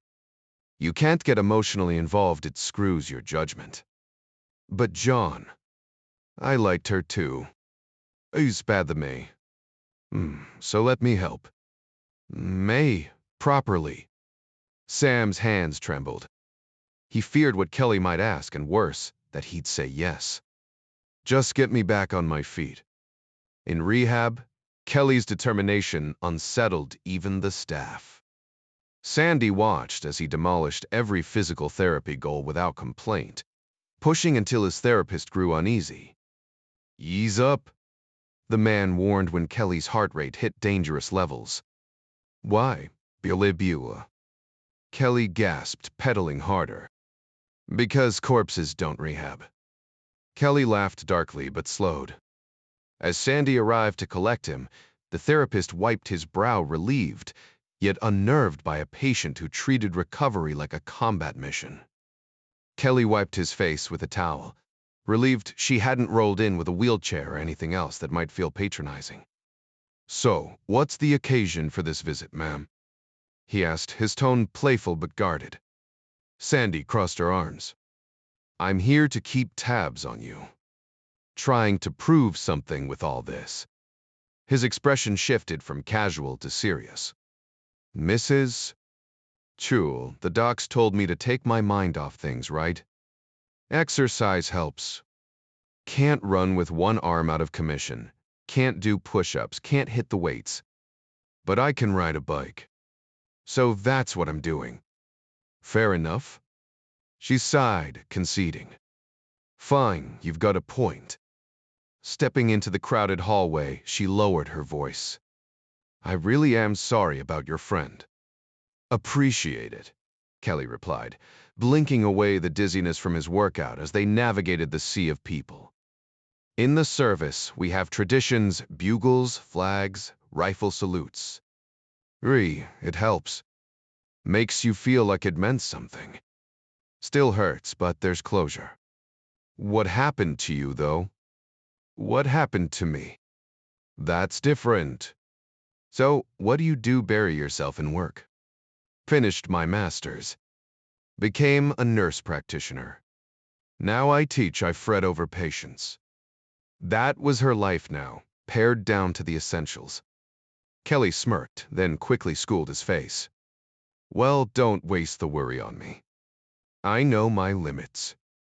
And where exactly are those? Somewhere down the road, he said, the ghost of a grin fading fast. So, how am I doing?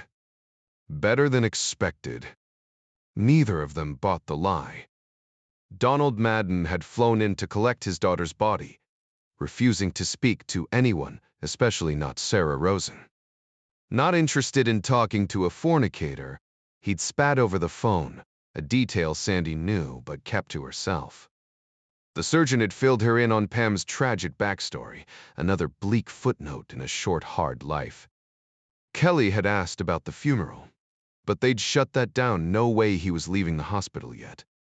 He just nodded, surprising Sandy. His shoulder was still locked in place, the pain obvious in the tightness around his eyes, especially when his meds wore off. But Kelly wasn't the type to whine. Even now, breathing hard after pushing himself on the bike, he was power walking, like he had something to prove. Why the performance? Sandy asked, half amused. He shrugged. Does everything need a reason? It's just how I operate. Your legs are longer than mine. Slow down, would you? Sure. He eased up as they reached the elevator. How many girls are out there like Pam, I mean? Too many, Sandy admitted. No exact numbers, just enough to be a pattern, a grim trend. Who helps them? She jabbed the elevator button. Nobody. There are programs for addiction, sure. But the real damage, the abuse, the trauma that gets a fancy label now. Behavioral disorder. Steal a car, there's rehab. Hurt a kid, there's therapy. But these girls, they're ghosts. Only the churches even try. Call it a disease, maybe then people would care. Is it? John, I'm not a psychiatrist. I patch up surgical patients. But yeah, we talk. and too many of them end up dead. Overdoses, accidental or not, who knows. The elevator door slid open, cutting off the thought. Sometimes they cross paths with the wrong crowd, where their handler takes things too far, and they end up in the hospital. Pre-existing conditions only make things worse, and too many of them never walk out alive. A dirty needle brings hepatitis. Untreated infections turn into pneumonia pile that on top of a serious injury, and it's a death sentence. But does anyone care enough to change it? O'Toole stared at the floor as the elevator doors slid open. Kids shouldn't die like that. True enough, Kelly said, motioning for her to step in first.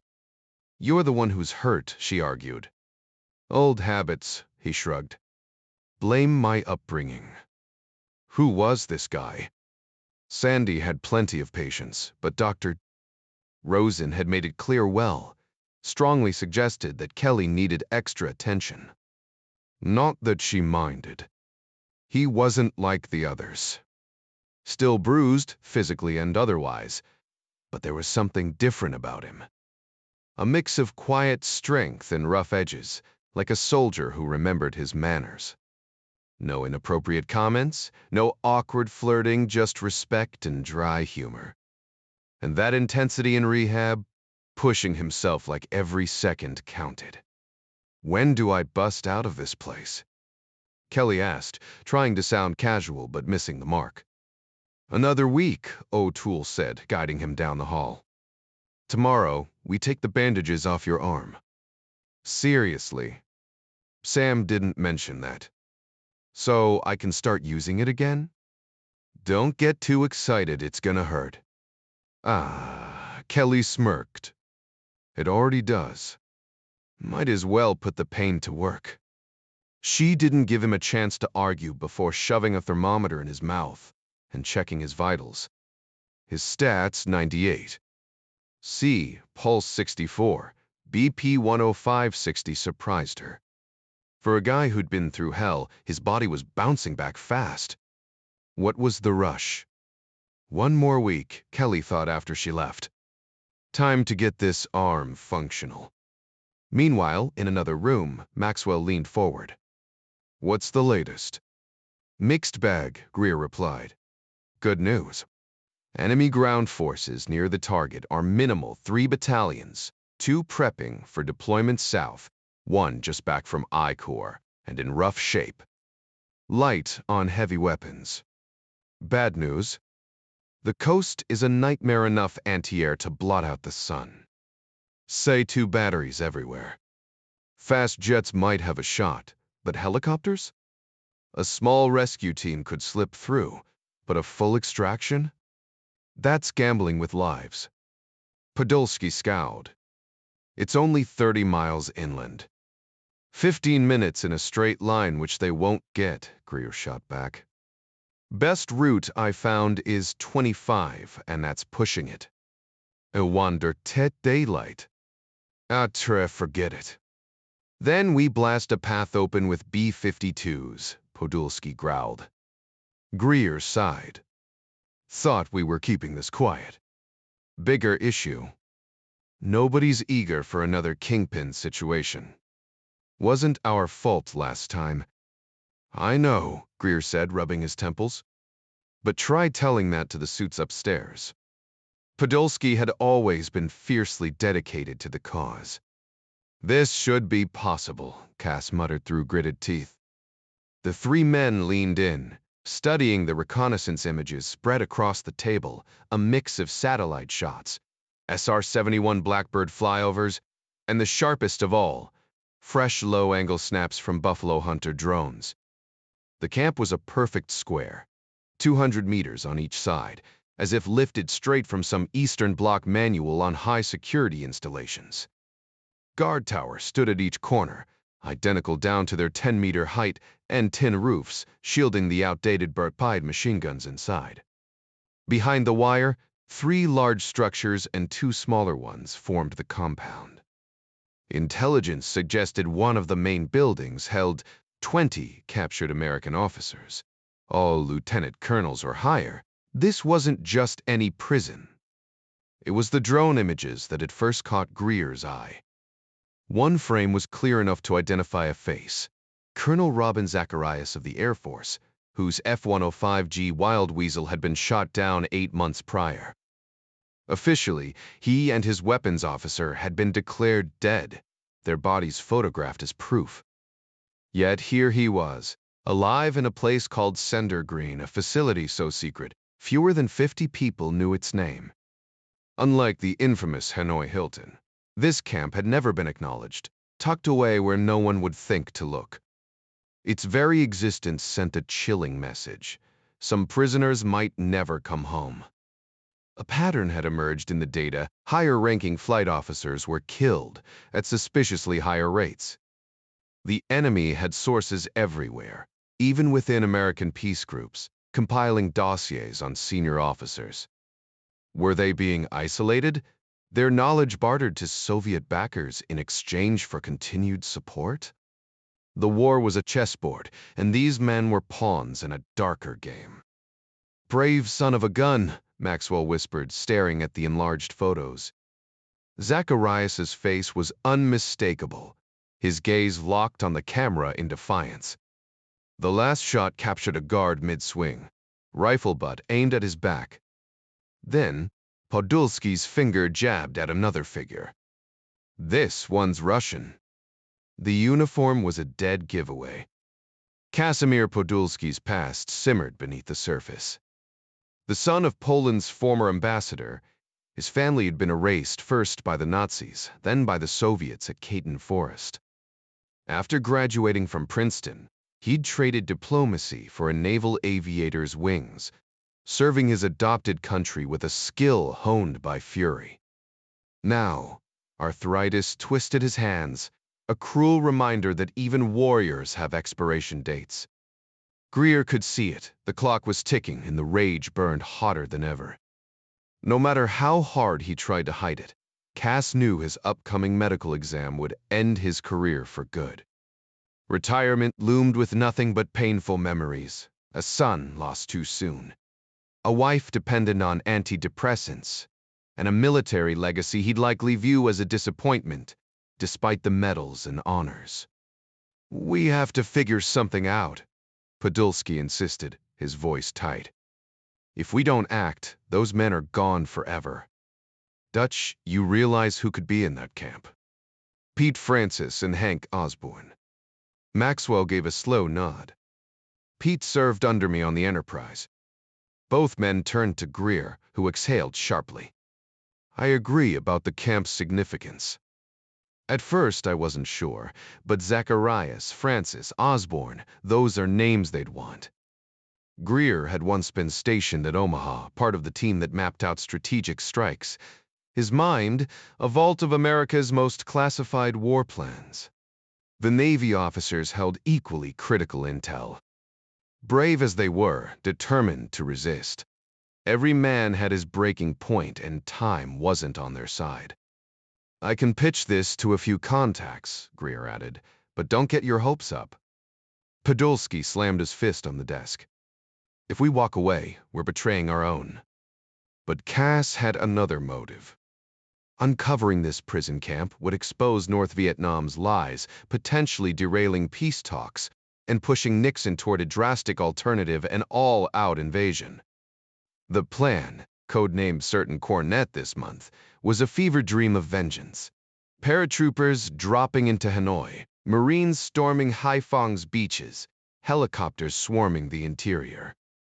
For career soldiers who'd endured years of half measures, it was the ultimate payback. Greer, though, knew better.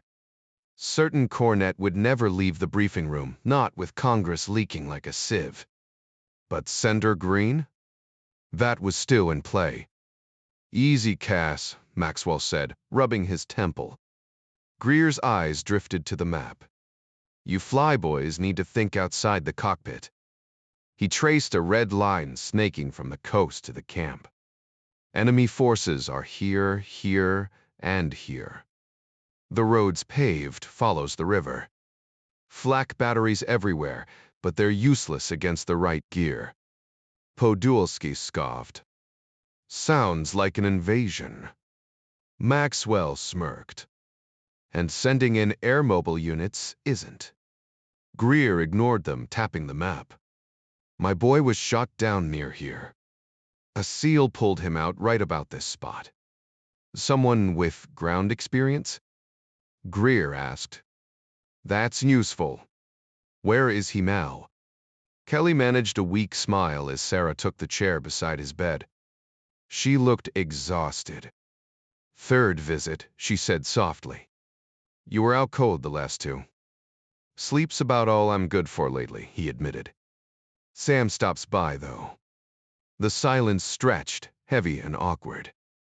Facing his friends was the toughest part, Kelly admitted to himself. Sarah's words came out in a nervous rush. John, I feel terrible about bringing you into town. I should have sent you to Annapolis instead. My contact there is a solid professional.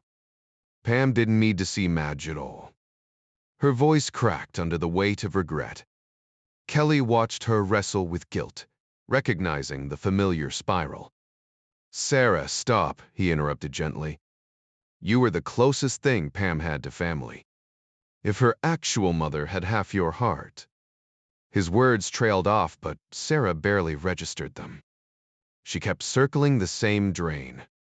I should have scheduled it later. Just a few days' difference might have changed everything. Kelly knew she wasn't wrong about timing. The domino effect haunted him. What if he'd parked on Maple instead of Third? What if Billy hadn't glanced his way? What if he'd stayed frozen in his seat and let the whole mess drive past? A single altered variable could have rewritten the entire story. Life wasn't some neatly plotted novel. It was a chaotic jumble of chance collisions. One different turn from the grocery warehouse. One moment of distraction where he missed Pam hitchhiking. One less glance at those pill bottles rattling in her bag. Would she still be breathing? If her father hadn't driven her out that night, their paths never would have crossed. Was that tragedy or mercy? The questions gnawed at him until he wanted to laugh. Since when did a retired Navy SEAL turn philosopher? Sarah, he said, cutting through her spiral, you gave Pam more hope than anyone. That's not guilt, that's grace. Grace? Sarah's laugh was raw. We had her safe, Kelly. We'd pulled her out of the fire. Yeah. Then I walked her right back into it. His mouth twisted into something too bitter to call a smile. Funny how we're both claiming blame for the same wreck.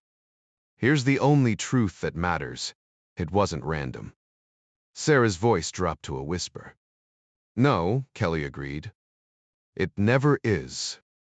Oreza adjusted his binoculars, the Chesapeake breeze carrying his muttered words. Right where you said he'd be. Lieutenant Sharon's grin flashed in the wheelhouse shadows. Dorchester County's finest corn farmers had gotten creative rows of marijuana, nestled between their crops, barns converted into processing hubs. Smart enough to avoid highway transports after that toll booth bust last month, they'd switched to midnight boat runs across the bay. A gift-wrapped opportunity. Charon savored the irony his Coast Guard allies would get their bust, his own standing would rise, and those ambitious farmers would learn the price of threatening his circle. Now, Oreza's hand hovered over the throttle. Now, Charon's voice was smooth. Their buyers are already in cuffs. Keep that quiet, we've got plays left to make. The patrol boat surged forward, its wake churning black water as Oreza barked orders to his crew. Somewhere in the dark, oblivious men were about to have a very bad night. The deep growl of the diesel engines sent a thrill through the boat captain's veins. The polished steel wheel hummed under his grip as he adjusted course, savoring the moment of impending confrontation. What amused him most was how clueless they'd be, despite the Coast Guard's authority over maritime law. Most still saw them as glorified lifeguards. That misconception suited Master Chief Oreza just fine. He'd made examples of a few pot-smoking crewmen over the years, and those stories still circulated like wildfire among the ranks.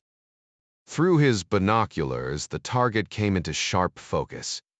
A weathered 30-footer, the kind of Chesapeake workhorse that usually ran on rebuilt Chevy engines. No match for his cutter's twin screws.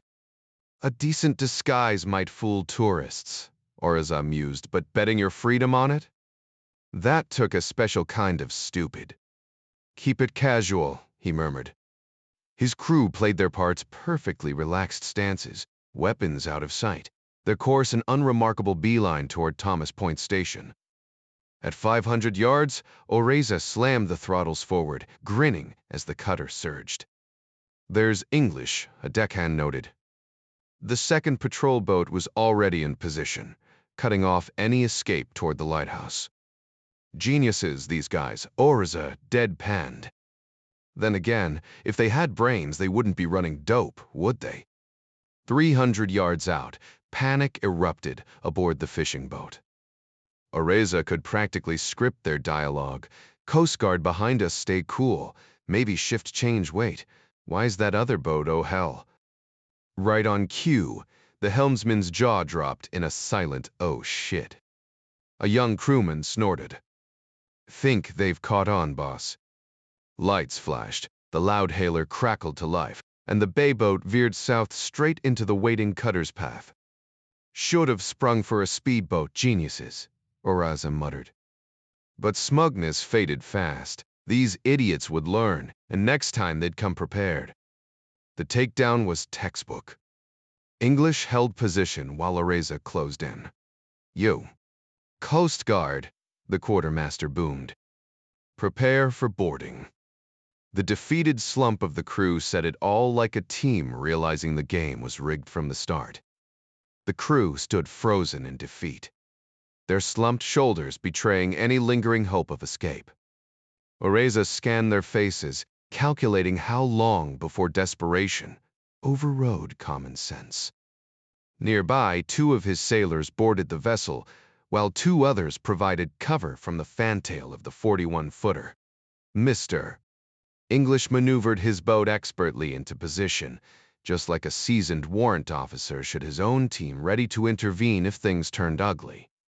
The 3 suspects remained motionless, eyes glued to the deck, as if praying this was merely a routine safety check. Meanwhile, Oriza's men disappeared into the forward cabin, emerging moments later. One adjusted his cap brim in silent confirmation, then tapped his stomach 5 times. Major Hall. We've got a bust, sir, Oriza remarked, his tone dry as dust. Leaning against the hatchway, Lieutenant Mark Sharon of Baltimore PD's Narcotics Division flashed a grin. Dressed like any other coastie in an orange life vest, he blended right in. Your show, Captain. How do we spin it? Standard safety inspection? Oh, look what we stumbled upon. Oriza deadpanned, rolling his eyes for effect. Perfect, Sharon chuckled. The arrangement had already been laid out. The Coast Guard would take the credit, shielding Sharon's informants. Oriza didn't mind his crew would get bragging rights, maybe even a marijuana leaf stenciled on the radar mast.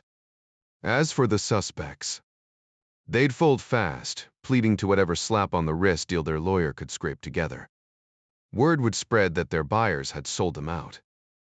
With luck, those suppliers might vanish entirely, leaving a gap in the drug trade's delicate ecosystem, a term Sharon had recently adopted with smug satisfaction. He didn't bother watching the arrests. Instead, his gaze drifted to the horizon where the sun dipped low. The coasties could handle the theatrics, Miranda Rights recited from laminated cards, cuffs clicking shut. To them, it was just another day's adventure. To Sharon, a well-played move in a much larger game. Elsewhere, Kelly cursed under his breath. Where the hell was air support? The mission had been cursed from the start. Pickett, his usual partner, sidelined by crippling dysentery, leaving Kelly to navigate this reeking excuse for a river alone. Of course, this backwater village was the one crawling with plastic flour. the Mayus laughably named political unit. Who dreamed up these code names? He crouched lower, every sense on high alert, the stench of stagnant water thick in his nostrils. Kelly's team had earned plenty of unflattering nicknames over time, none of them kind. These weren't the cheerful volunteers handing out ballots back in Indianapolis. No, this group had been trained in Hanoi's brutal methods of persuasion.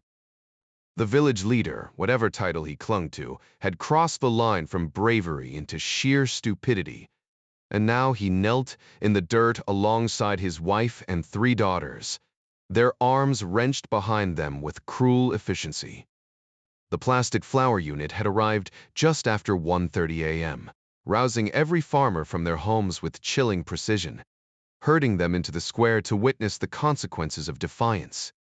The Nava major's voice carried across the clearing, smooth as a schoolteacher's, explaining how this was merely a correction, a necessary lesson in obedience. Kelly watched from his concealed position, jaw clenched, as they started with the wife. 20 agonizing minutes later, her scream still echoed in his skull. Move, damn it. But logic fought back, 11 armed men against 1. The major might have been the architect of this horror, but his soldiers weren't amateurs.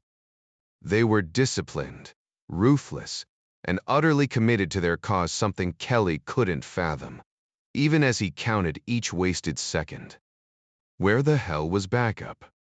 He'd radioed twice, heard the acknowledgments, the promises. Meanwhile, the oldest daughter, 15, maybe endured another 25 minutes before a knife silenced her. The next girl couldn't have been more than 12. Kelly's grip on his car 15 turned his knuckles white, the plastic creaking under the strain. The night air hummed with distant artillery, jets streaking overhead, but nothing drowned out the sound of a child's terror. His gear was solid, carbine, extra mags, grenades. Enough to make a stand maybe, but not enough to win. And then there was the radio, his real lifeline crackling with orders to hold position. Easy for them to say, safe behind sandbags. The girl's cries cut through him again. 12 years old. Too damn young. Somewhere beyond the trees, a Huey's rotor should have been thumping toward them. But the sky stayed silent. Age didn't matter in moments like this, he thought bitterly, gripping the damp earth beneath him. No single man could undo this horror, and throwing his life away wouldn't bring back the dead. But how could they soldiers, trained warriors like him, stoop to this? What kind of cause stripped men of their humanity so completely? The artillery rumbled in the distance, methodically shelling empty stretches of jungle while the real monsters stood right here, untouched. Overhead, Marine jets screamed past, probably wasting bombs on another false target. Meanwhile, this village had gambled everything on a losing hand, and now they were paying the price. The major probably thought he was being merciful, just one family, just one brutal example to make the others fall in line. Terror was a tool, after all, and these men wielded it with sickening precision. Time dragged and lurched forward all at once. The 12-year-old had gone silent, discarded like trash. Now the 8-year-old was next. His binoculars trembled in his hands as he watched them stoke the fire higher, making sure everyone saw. No subtlety, no shame. Just arrogance. A guard shift changed. 2 more men sauntered in from the perimeter, grinning like they'd won the lottery. One looked frustrated. Maybe the major had denied him his turn. His eyes lingered on the scene, hungry, forgetting his post for the first time that night. Mistake. Kelly was already moving, low and fast, the wet earth muffling his advance. The soldier never heard him. The knife slid in at the base of the skull, a twist, and the body sagged without a sound. Then the Hueys came. The major's head snapped up at the distant rotor thump, barking orders. His men scrambled into formation, all but one. The major's eyes swept the darkness, but the fire had ruined his night vision. All he saw was shadows. Kelly's grenade left his hand on the count of 3. The fuse burned exactly 5 seconds, no more, no less. The boys in Third SOG didn't leave things to chance. Somewhere in the chaos, the 8-year-old's body lay still. But the Major wouldn't get to finish his lesson. Not tonight. The metallic glint caught the firelight just enough to be noticeable. With practiced precision, the grenade arced through the air, landing dead center in the circle of enemy soldiers. Kelly had already hit the dirt before it detonated. The delayed shouts of warning, useless against the explosion that tore through the group. 7 of the 10 men were down either dead or screaming. Rising with his carbine, Kelly didn't hesitate, putting 3 rounds into the first target's skull without a second glance. Blood misted the air, but this was work, not sport. The Major writhed on the ground, fumbling for his sidearm, until Kelly silenced him with 5 shots to the chest. Mission accomplished. Now came the hard part, getting out alive. Caution was a luxury he couldn't afford. Sprinting to the right, carbine raised, he spotted 2 NVA soldiers still standing, too stunned to flee, too angry to think straight. The sudden flare of an illumination chopper overhead turned the night into a flickering nightmare, ruining his advantage. He cursed, spraying bullets at one of the figures until his magazine clicked empty. Reloading as he moved, he scanned for the second enemy, but his gaze snagged on the chaos in the village center. Civilians scrambled, some wounded by his grenade, but guilt was a distraction he couldn't afford. The fire burned too bright, searing ghostly afterimages into his vision, orange and blue dancing behind his eyelids. The thunder of a Huey landing nearby drowned out the villagers' cries. Pressed against a hooch wall, Kelly blinked hard, forcing his eyes to adjust. One more Nava was out there, not running toward the chopper, not running at all. He edged forward, gauging the 10-meter gap between huts, a death trap lit by flames. A shadow moved. He pivoted, then tripped, crashing into the dirt. Rolling left to dodge gunfire, he misjudged, stumbling back into the light. A rifle barked. 2 rounds slammed into his chest, spinning him like a rag doll. Another burst shattered his carbine. When his vision cleared, he was on his back, the village eerily silent. Pain flared as he tried to move. Then the cold press of a rifle barrel against his ribs. "Over here, Lieutenant." A voice barked. "Medic." Dragged toward the fire, Kelly's head lolled, watching soldiers sweep through the wreckage. One knelt beside a wounded Nava. This one's still breathing. Another strode over, fresh from checking a child's corpse. Without a word, he pressed his rifle to the prisoner's forehead and fired. "Good damn it, Harry." The lieutenant roared. "Look what they did." Harry retorted, doubling over to vomit. The corpsman leaned over Kelly, frowning. "You hit bad." No answer. "Oh, hell, LT, this might be our caller." A new face appeared, 1st Cavalry patch prominent on his sleeve. "Perimeter's clear, sir." Someone called. The lieutenant glanced down. "All dead?" "Affirmative." He turned back to Kelly, eyes narrowing. "Who the hell are you?" "Damn Marines." Kelly coughed out, flecks of blood dotting the medic's uniform. "Navy." He corrected sharply. Nurse O'Toole glanced up from her book in the dimly lit corner. "You were dreaming again," she said, marking her page. "2nd night in a row." "You really should—" "Yeah, I know," Kelly cut her off, his muscles tense as he scanned the hospital room. The familiar ache of regret settled in his chest before he even fully woke. Sergeant Douglas met him at discharge, tossing the car keys with deliberate care. "Your piece is in the trunk. Safety on. Keep it that way." The unspoken warning hung between them. "What about Pam's case?"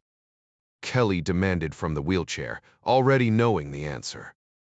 Douglas shifted his weight, the lie obvious in his hesitation. "We're following leads." The newspapers had done their damage, one leaked. Arrest record turned a murder investigation into yesterday's news. Sam Rosen personally pulled the restored Scout around, its new driver's side window gleaming under the hospital lights. Kelly ran his fingers along the reinforced doorframe, the very metal that had scattered the bullet's path and spared his life. Stupid. After all his years training recruits and Third SOG about situational awareness, he'd forgotten to check his mirrors. The irony burned worse than the healing wound. "Back to your island?" Rosen asked, as Kelly tested his weight on both feet. "Got a boat needing work," Kelly replied. The salt air would scour his lungs cleaner than any hospital antiseptic. 2 weeks for follow-up, Rosen ordered. Kelly nodded absently, offering Nurse O'Toole a tight smile that almost felt genuine. 18 days of sponge baths and midnight conversations had blurred professional boundaries.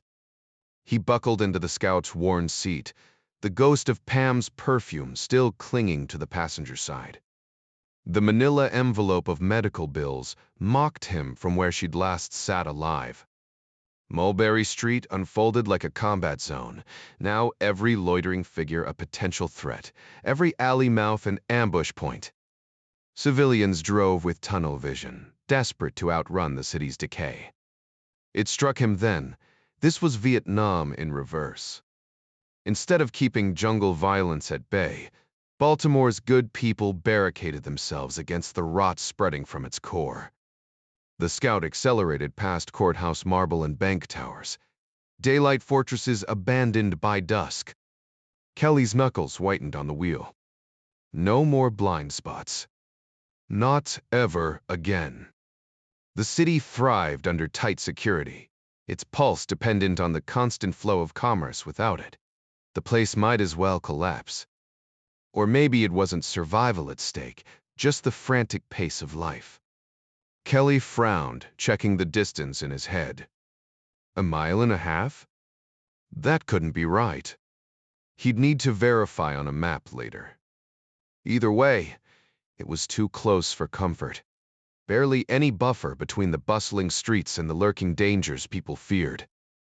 Pausing at a red light, he took in the long, unobstructed view down the avenue, the buildings framing the road like walls of a canyon. When the signal turned green, he pressed on. By the time he reached the marina, Springer waited in her usual spot. Kelly gathered his gear and stepped aboard. Within minutes, the engines rumbled to life, the AC hummed, and he was cocooned in his familiar, sterile world of order. Off painkillers now, he craved a cold beer, just one, a small taste of normalcy, but he resisted. His left shoulder still ached, stiff despite his attempts to work through it. He paced the salon, swinging his arms in wide arcs, gritting his teeth against the sharp twinges. Up on deck, he prepped for departure, aware of Murdoch watching silently from the office doorway. The papers had covered Kelly's recent ordeal, though they'd missed the connection to Pam's small mercies, he supposed. Fuel talked off, systems running smooth, yet no invoice for the dockwork. Typical. Handling the lines proved clumsy, his left arm lagging behind his commands. Finally free, Springer glided out into open water. Kelly settled into the helm, steering toward the bay, the AC a welcome shield against the outside world. Only after leaving the shipping lane behind did he let his focus drift from the water. He swallowed 2 Tylenol with a sip of soda, his only concession to pain in days. Leaning back, he tore open Sam's envelope, the autopilot guiding them south. The photos were absent, thankfully.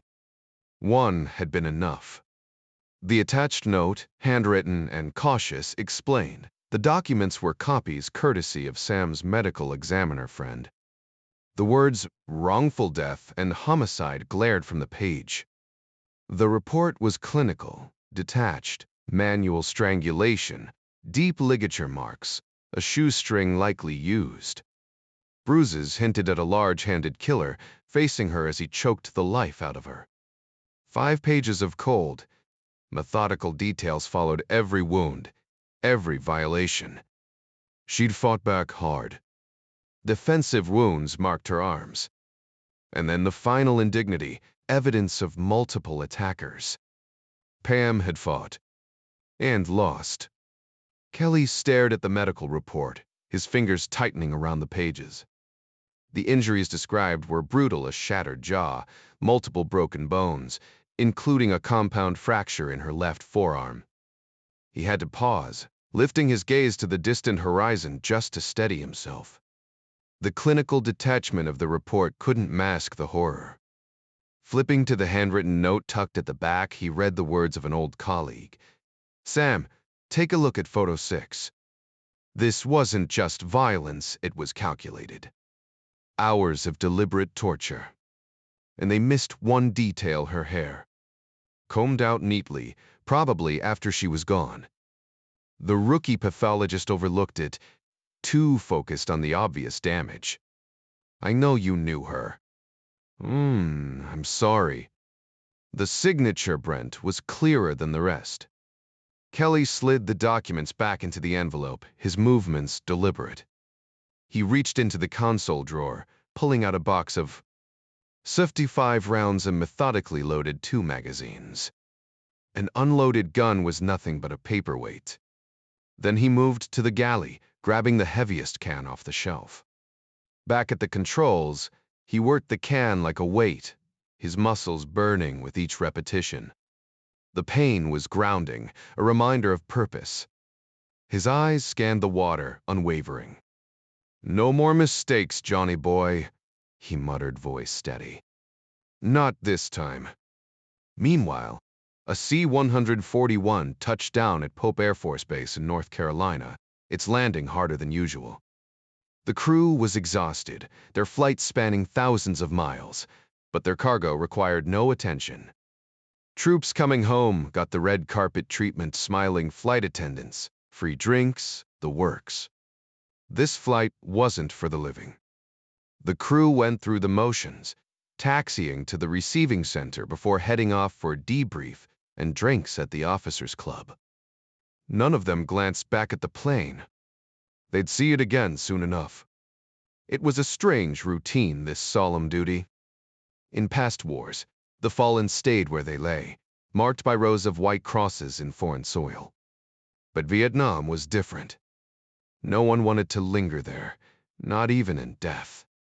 Every body came home, processed first near Saigon, then again here before finally returning to the towns that had sent these young men off to die.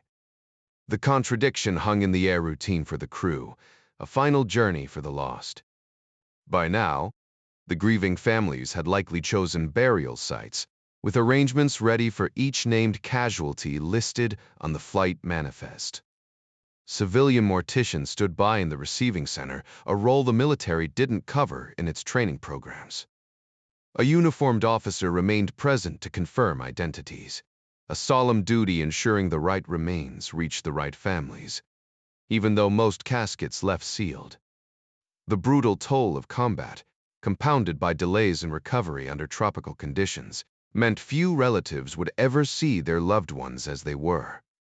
This made verification critical, a responsibility the military treated with utmost gravity. The processing room was spacious, designed for efficiency, though quieter than in past years. The workers here had developed a dark humor, some even checking overseas weather forecasts to guess how busy they'd be next week. The pungent odor of preservatives kept most visitors at base senior officers, and defense officials rarely ventured in, unwilling to face the grim reality. But for those who worked there, the chemical scent was preferable to the alternative.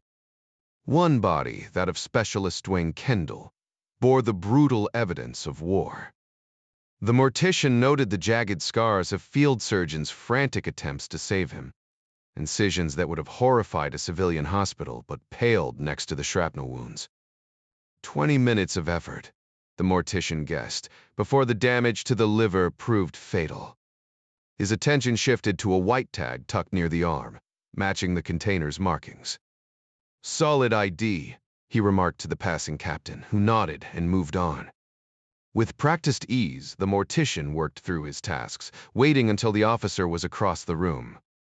Then, with a quick tug, he unraveled a stitch, reaching inside to retrieve 4 plastic bags of powder.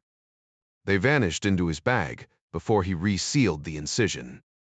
It was his final haul of the day. After finishing one more body, he clocked out, heading to his Mercury Cougar. A quick stop at Winn-Dixie for bread masked his real errand, dropping coins into a payphone. Henry Tucker answered instantly. The 8. The line went dead. Tucker smirked. 8 kilos from this guy, 7 from another, neither aware of the other's role, their pickups carefully staggered. Business as usual. Business was about to boom now that Tucker had streamlined his distribution chain. The math was straightforward. A kilogram equaled 1,000 grams, and each batch would be cut with harmless fillers like powdered lactose, sourced discreetly from commercial food suppliers. His crew would blend everything thoroughly before portioning the mixture into smaller street-ready packages. Thanks to his product's superior quality and growing reputation, he could charge a premium, which his wholesale partners happily absorbed. But success brought its own challenges. Tucker had deliberately kept operations small. At first, he wasn't one for reckless expansion, yet maintaining that restraint was becoming impossible. His hidden stockpile of pure heroin dwarfed what his associates imagined, and while he'd slowly reveal the true volume, he'd never let them glimpse his genius-level smuggling tactics. Government reports, which he followed with amusement, claimed Europe's so-called French Connection funneled barely a metric ton of heroin into the Ballium. Pathetic, really. With his current setup, Tucker could move 20 kilos a week without breaking a sweat, all while bypassing customs entirely. His operation ran like a Swiss watch, thanks to ruthless efficiency. Key players never handled product directly. That rule was enforced with lethal consequences. Just 6 trusted individuals kept the machine humming. 2 secured shipments through well-compensated local contacts, while 4 discreet morticians on the payroll ensured seamless logistics. Even transportation was outsourced courtesy of the Air Force, saving him both risk and overhead. The real artistry, though, lay in the final mile. His delivery driver, a meticulously cautious man, never so much as rolled through a stop sign. And the Chesapeake Bay ruse? Pure theater. Let his partners believe shipments arrived via cargo ships bound for Baltimore. Their awe at his brilliance almost made him chuckle. In reality, Tucker personally retrieved the goods from a secluded drop point. That idiot Angelo and his sailboat stunt had played right into his hands, making it laughably easy to turn Eddie and Tony against him. As he nursed a beer and half-watched the game, Tucker allowed himself a rare moment of satisfaction. Vietnam kept demand soaring, but he was already scheming for the post-war era. Expansion was inevitable. New territories, fresh faces to exploit. The East Coast would soon be his, one carefully calculated step at a time. Douglas knew his old methods had served him well, catching the eye of his new colleagues, but now they felt like a relic from another era. His ambitions had outgrown them, and soon he'd need a complete overhaul, though that was a problem for another day. "All right, it's official," Douglas sighed, slapping the case file onto the desk. Lieutenant Ryan barely glanced up. "What have we got?" "Nothing." Nobody saw a thing. Nobody knows which pimp she worked for. Hell, nobody even knew her name. Douglas dropped into his chair, frustration tightening his jaw. Her dad hung up on me after admitting he hadn't spoken to her in 4 years. And that boyfriend. Useless didn't see a damn thing before or after taking a bullet. Ryan finished the thought for him. And the mayors lost interest. "Look, I don't mind working under the radar, but this case is tanking my clearance rate. What happens if the promotion board passes me over? Real funny, Tom. Douglas turned toward the window, his reflection ghostly against the glass. What if it really was the dynamic duo? He muttered. The infamous pair had struck again 2 nights prior, this time gunning down an Essex lawyer. A witness in a parked car had confirmed there were 2 shooters, hardly groundbreaking intel. Cops like to joke that killing a lawyer shouldn't even be a crime, but neither man found humor in this mess. Tell me when you actually start believing that, Ryan said quietly. They both knew better. These guys were just thieves with a violent streak. Sure, they'd left bodies in their wake and joy-ridden in their victims' cars, but only the flashy ones, like they just wanted a quick thrill. The department had vague descriptions, size, color, not much else. But the duo were professionals. Whoever killed Pamela Madden. That was personal. Or worse, there was a new monster in town, and that thought only piled onto their already overflowing caseload. We were close, Douglas said, rubbing his temples. She had names. Tall faces. Dupree saw them. Yeah, and then some idiot let her slip through our fingers, Ryan snapped. Now he's vanished, and we're back to square one. Douglas grabbed the file and stalked back to his desk. Night had fallen by the time Kelly finished securing Springer. A helicopter buzzed overhead, probably running drills from the nearby naval base, but it didn't linger. The air outside clung thick and humid, but inside the bunker was worse, stale, suffocating. It took an hour for the AC to finally kick in. The place felt hollow. For the second time in a year, the walls seemed to stretch wider without someone else to fill the silence. Kelly drifted through the rooms, his steps purposeless, until he found himself staring at Pam's clothes. Reality hit like a gut punch. She wasn't coming back. He gathered her things carefully. The cutoffs, the halter top, the flannel shirt she'd worn against the night chill. Her shoes, scuffed from wear, sat atop the pile. So little to remember her by. Kelly sank onto the bed, eyes fixed on the small heap. I atapulur, residixgevtur. That was all they'd had. Not enough to mark on a calendar, but enough to carve a space in his life deeper than the years since Tish's death. The hospital stay had been a blur, a dividing line between then and now, between warmth and this hollow quiet. Kelly stood before the wall, staring at the life he could no longer grasp. The past taunted him, a relentless ghost whispering of choices unmade and roads untraveled. He had built this barrier himself, brick by regretful brick, just as he'd stacked Pam's clothes, once vibrant with her presence, now just empty fabric, holding nothing but echoes. Closing his eyes, he could almost see her, hear her laughter in the silence. But the warmth of her skin, the scent of her hair gone forever. His fingers brushed the flannel shirt, remembering how his rough hands had fumbled with the buttons, desperate to reach her. Now it was just cloth, hollow and lifeless. Then the dam broke. Sobs racked his body, the first since he'd learned she was dead. Alone in that concrete cell, he screamed her name, begging for forgiveness he didn't deserve. Maybe she was at peace now. Maybe God would see the goodness in her that he'd failed to protect. But that wasn't his call to make. His world was this room, this pile of discarded clothes, her final indignity. They hadn't even covered her body, leaving her exposed like trash, a message carved in cruelty. To them, she was nothing. The warning.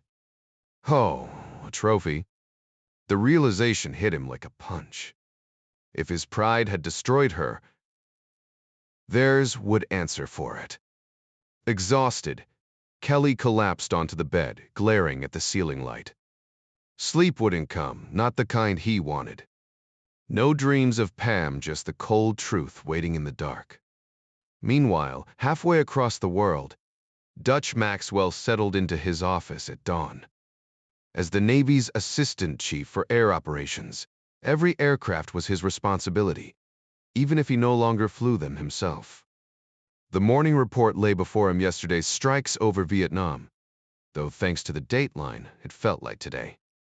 Time zones had always annoyed him, ever since that battle near the international dateline decades ago. He could still picture it. June 4, 1942. A young ensign with a fresh haircut and a new wife, scrambling into his Wildcat off the Enterprise. 3 lost Japanese dive bombers straying toward his carrier. 2 went down in his first pass. The third put up a fight, sunlight flashing off its wings as the gunner's tracers streaked past. Funny how war burns some memories into your bones. Touching down on his aircraft carrier less than an hour later, he'd stunned his squadron leader by bagging 3 confirmed kills, each verified by the gun camera footage. By morning, his old Winnie coffee mug had been replaced with a new one bearing the call sign Dutch in bold crimson letters, a moniker that stuck with him for the rest of his service. Over 4 more combat deployments, he added 12 more kills to his tally, painted proudly on his fighter's fuselage. His career soared, commanding a fighter squadron, then an entire carrier air wing, followed by an aircraft carrier, a battle group, and ultimately rising to lead the air forces of the U. The Pacific Fleet. The next logical step? A fleet command, though he'd never dared to dream beyond that. His office reflected a lifetime of service. To the left of his massive mahogany desk hung a salvaged panel from the F-6F Hellcat he'd flown during the battles of the Philippine Sea and along Japan's coast. 15 red rising sun flags stood stark against the dark blue paint, undeniable proof that this seasoned aviator had not just participated in history, but had excelled at it. His old Enterprise mug sat on the desk, now a relic rather than a drinking vessel. Yet, despite the prestige, his gaze lingered on the day's casualty report from Yankee Station. 2 A-7A Corsairs, same ship, same squadron, gone. What happened? Maxwell demanded, turning to Rear Admiral Podolsky. Casimir exhaled. Best guess. Mid-air collision. Anders was leading, Robertson was his rookie wingman. No SAM warnings too high for flak. YE. Gone. WEC survivors. Negative. The division leader saw the fireball. Nothing came out intact. Maxwell clenched his jaw. What was the target? Podolsky's grimace said everything. A suspected truck park. Strike went in, hit the mark, no secondary explosions. So, we lost 2 men for nothing. Maxwell rubbed his temples, frustration simmering. Not nothing, Cass countered. Someone thought it mattered. Too early for optimism, Cass.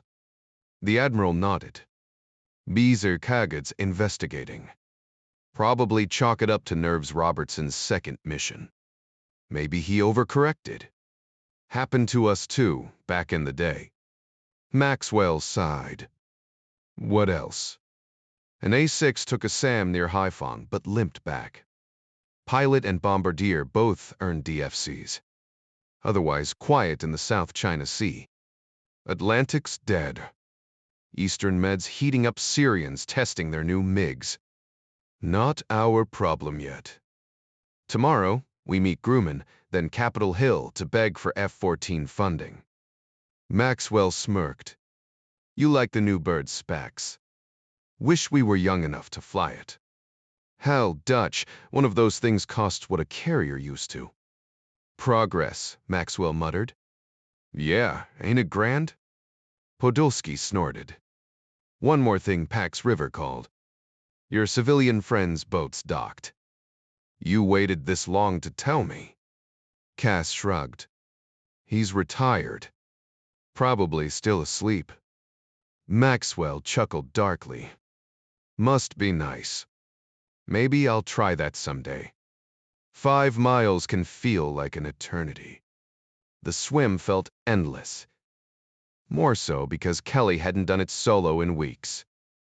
By the halfway mark, his muscles burned, but he refused to ease up even in the shallows where he could have stood. Instead, he pushed harder, adjusting his stroke to make his left side ache, as if pain was proof he was moving forward. The water was perfect, cool enough to keep him from overheating, but not so cold it sapped his strength. Half a mile from Battery Island, fatigue crept in, but he dug deep, forcing his pace back up until his fingers finally brushed the muddy shore. His body locked up the second he stopped, legs stiff as he staggered onto land. That's when he spotted the helicopter. He'd heard its rotor earlier, but paid no mind. Helicopters were background noise to him. But one parked on his sandbar. Unusual. He started toward it until a voice barked from the bunkers, "Over here, Chief." Rubbing salt water from his eyes, Kelly turned to see Admiral Maxwell in undress whites, the gold on his shoulders glinting under the sun. "Sir," Kelly managed, suddenly aware of the mud caked on his legs. "A heads up would have been nice." Maxwell clasped his hand. "We tried. Where've you been another mission?" The Admiral caught the flicker in Kelly's expression. "Not exactly. Clean up. I'll find us drinks." As Kelly turned, Maxwell noticed the fresh scars along his neck and back. Christ. Memories flooded back 3 years ago on the Kitty Hawk, a feverish young seal who dragged his son, Dutch, out of a nightmare. 2 days in that cesspool of a river, and Kelly had nearly died from the infection. He should have gotten the Medal of Honor, but politics had buried it. Maxwell had stayed aboard those extra days, pretending to inspect flight ops, while quietly ensuring both men survived. He'd been there when Kelly got the news about his firefighter, father's heart attack. And now, here he was again, stepping into another chapter of the kid's pain. Kelly emerged from the shower in a worn t-shirt, exhaustion in his steps, but a hardened glint in his gaze. Whatever had happened out there, it hadn't broken him. If anything, it had sharpened him. John wiped the salt water from his face as he caught his breath on the dock. "Just shy of 5 miles, he replied, accepting the ice-cold Coke Admiral Maxwell offered. "Solid effort," Maxwell nodded, studying the fresh wound on John's shoulder. "That's new. What's the story?" John gave the clipped version, the kind only another soldier would understand. Despite their rank difference, they spoke the same language. Maxwell listened like the father figure he'd become. "That's rough, son," the Admiral said quietly. John glanced away. "Meant to thank you for the card after Tish. It meant a lot. How's your boy doing?" "Flying commercial jets now. About to make me a granddad any day." Maxwell caught himself, the joy in his voice, suddenly felt misplaced next to John's loss. "Good for him," John forced a smile, clinging to the rare good news. The Admiral unrolled a map across the coffee table. John's eyes locked onto the hand-drawn markings. "Sir, that's classified intel." "This whole conversation is," Maxwell said, lowering his voice. John glanced around, realizing the Admiral had come alone. No aides, no entourage. Unusual. "To Capeller, to Kippocrate, you're the only one who's walked that ground." John's jaw tightened. The map brought back memories he'd rather forget. His finger traced a path. "Found your son right here." Maxwell nodded. "Bridge is gone now. Took 16 sorties to drop it. They'll just build a ford or underwater crossing." "You want to hit those?" "Waste of effort. The Duckatrabik fight." Maxwell tapped a red mark. John leaned in. "That's one hell of a swim." "What's the play?" "You're still in the Fleet Reserve, Chief." John stiffened. "Sir, relax. Not calling you back. Yet." Maxwell's grin faded as he pulled a recon photo. This is above top secret. John's grip tightened on the image. Those bastards. You planning a rescue op? Like Songtae. You know about that? Rumors. Sounded like a clean job. But the cage was empty. This time, we've got a confirmed Air Force colonel. Maxwell's voice turned grave. This doesn't leave the room. John exhaled. Understood. What's the plan? Still working on it. Your intel could save lives. John's mind flashed back 50 sleepless hours in that hellscape. Helo insertion suicide. That valley's crawling with anti-air. The unspoken question hung between them. How deep are we going? Songtae had its advantages remote and isolated, far from prying eyes. But this new location? Way too close to Haiphong, with roads snaking everywhere, turning the whole operation into a logistical nightmare. This one's a real headache, sir, Kelly muttered, tracing the map with a calloused finger. Since when did we sign up for easy? Maxwell shot back, though his tone carried more amusement than irritation. Kelly pointed to a ridgeline. You could use this to cover your approach, but then you hit the river. Cross here, and you're walking right into a flak trap. And that one? He tapped another spot. Even worse, according to these notes. Maxwell raised an eyebrow. Since when do SEALs plan air missions, Chief? The reply came sharp and unapologetic. Third SOG was always short on officers, they kept getting shot up. I was group ops for 2 months. We all learned how to plan insertions because, let's face it, that's where things usually went sideways. Kelly smirked. No offense, sir, but even us grunts know how to think. Maxwell stiffened slightly. Never said you didn't. Kelly's grin widened. Not all brass are as open-minded as you, Admiral. He turned back to the map. You plan this backward start with the objective, then figure out how to get there in one piece. Save the lecture. Tell me about the river valley, Maxwell ordered. The memory hit Kelly like a punch. 50 brutal hours. Chopped out of Da Nang by Helo. Dumped onto the USS Skate, then shoved into that godforsaken river's murky depths. Fighting the current on an electric sea scooter. Lungs burning, staying submerged until his air ran thin. Hiding in the reeds, watching enemy trucks roll by, flak guns tearing the sky apart. Wondering what a 37mm shell would do to a man if some sharp-eyed kid spotted him. Iqbal de Crevely. This admiral wanted him to send others into the same hellhole. It's not a vacation spot, sir, Kelly said quietly. Your boy saw it too. Not like you did, Maxwell countered. Vispon eturi Tristifani.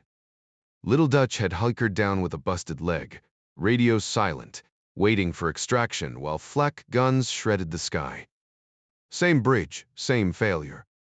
50 hours of no sleep, just fear and the mission gnawing at him. How much time do we have? Bree, honestly? No clue if this even gets approved. We need a solid plan first. Kelly frowned. Weather's a factor. If we don't move by fall, it's over. You really think they won't come back unless we force them? Maxwell sighed. No other reason for them to set up like this. Kelly exhaled. Admiral, I'm good, but I'm still just enlisted. You're the only one who's been there. Maxwell gathered the photos, then handed Kelly fresh maps. You turned down Aux 3 times. Why? Kelly met his gaze. Truth. It meant going back. Maxwell took the statement at face value, though part of him wished his most reliable local contact had the official rank to match his skills. He'd seen it before, talented people overlooked by the system. Back in his flying days aboard the USS Enterprise, Some of the best pilots had been enlisted men, and one in particular had the instincts of a seasoned squadron leader.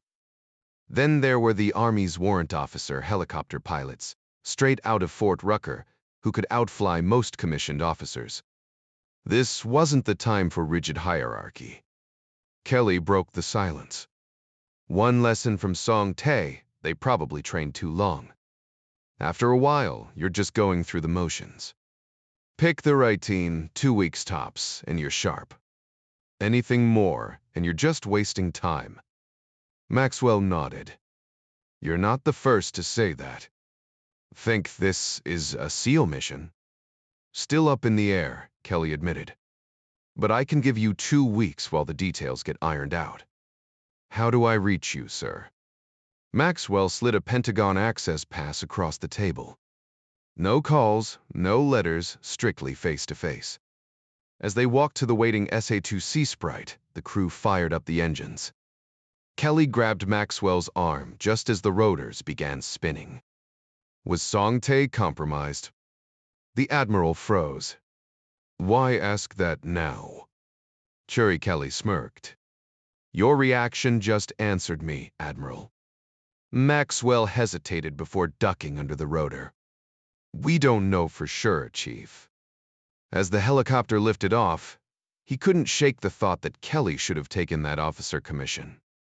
The kid was sharper than he'd given him credit for. Maybe a call to his old CO was in order, get the full picture. And then there was the recall to active duty. Part of him hated pulling Kelly back in, especially with everything else going on. But 20 men were counting on him, their status marked sender green. That came first.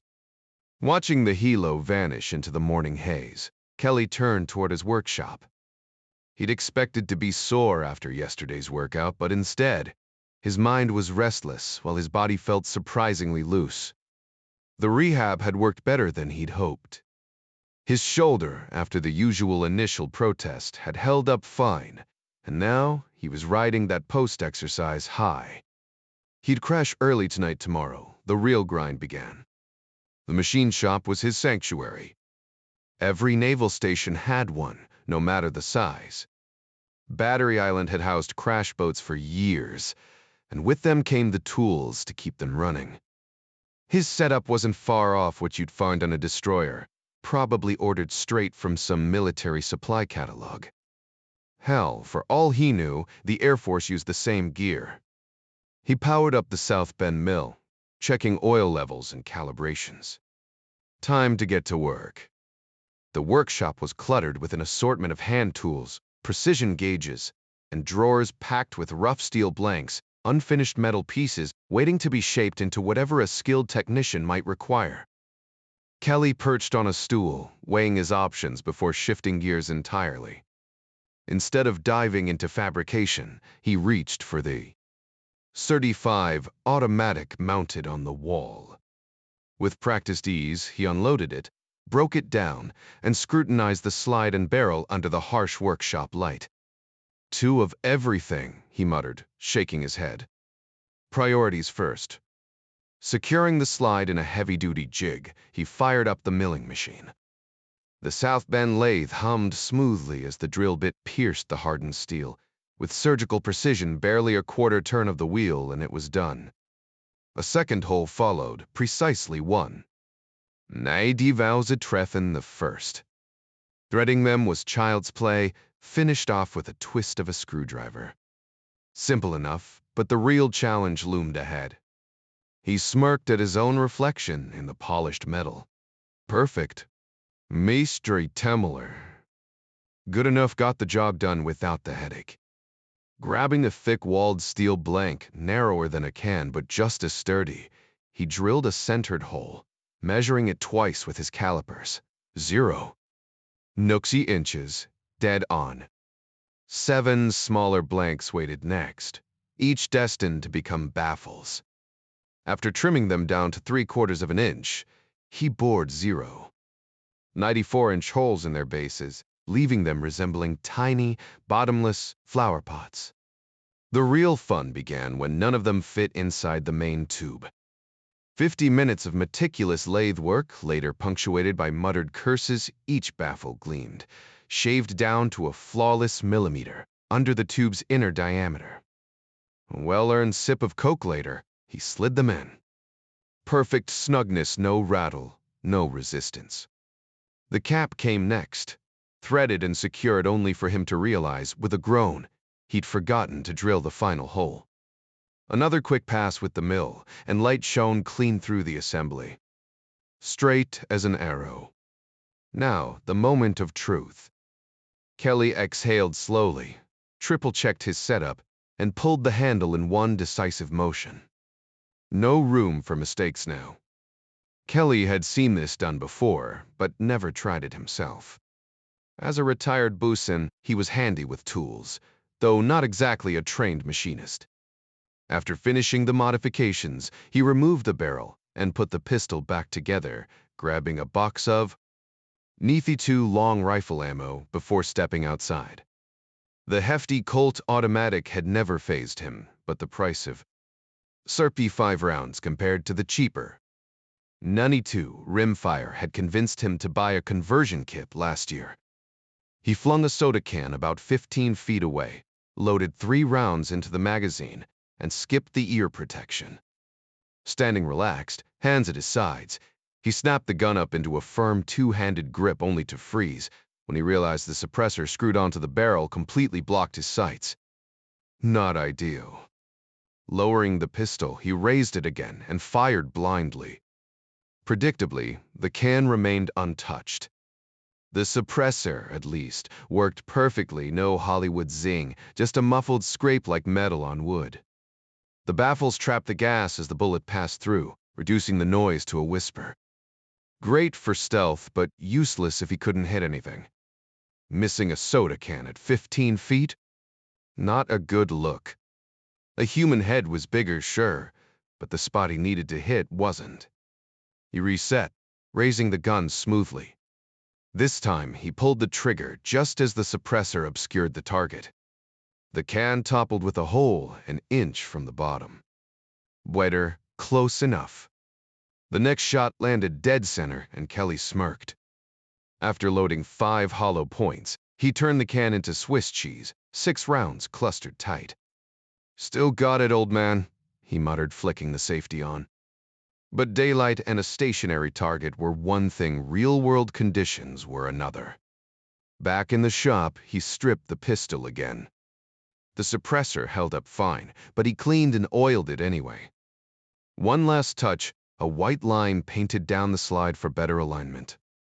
By 2 in the afternoon, he allowed himself a quick lunch before his workout. Meanwhile, across town, Tucker smirked as Eddie Morello groaned about their 3-day stay. Don't trust your wife that long. Tucker teased, already marking Eddie as the next problem to solve. Morello's face flushed. Look, Henry, relax, Piaggi cut in, eyeing the 8 kilos on the table.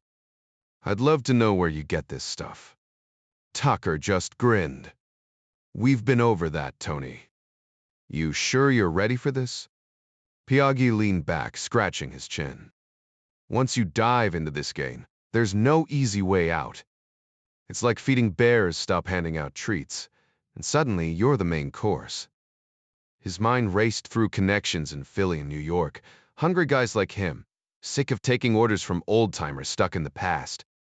The numbers alone made his pulse quicken. Henry's operation pumped out product so pure it rivaled top-tier Sicilian imports, yet at half the cost. Even better. All the risky logistics fell on Henry's shoulders. What really sold Piaggi, though, was the precision of the setup. No reckless amateur, this Tucker guy. Cool, calculated the kind of partner who might actually last. My pipeline's locked tight, Piaggi finally said, flashing a grin. Leave the supply chain to me, Paysan. Tucker chuckled when Piaggi admitted the upfront cash would take time. Didn't want to spook you off the bat, Anthony. Gonna front me. Piaggi shot back. A slow nod. I know your rep. Smart move. Piaggi wouldn't walk from a golden goose. not when steady distribution meant long-term stacks. Poor Angelo Verano never saw the bigger picture. But hey, he'd served his purpose as an intro.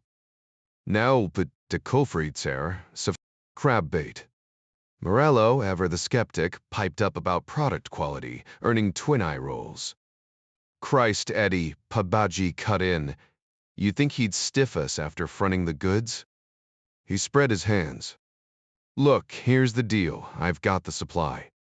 Lee Frischenter, need in. Where? My business. There's turf I'm keeping for myself, but we ain't tripping over each other yet. Let's keep it smooth. The Italians exchanged glances, Eddie blank, Tony sharp. Piaggi matched Tucker's rhythm. You need feet on the street? We got that. Your territory stays yours. No drama. Time to twist the knife. I didn't survive this long by being sloppy, Tucker said. After today, you're hands off. No more midnight boat rides. Piaggi barely hid his relief. 4 smuggling runs had killed the thrill. Fine by me. My crew can meet your drops, you name the time.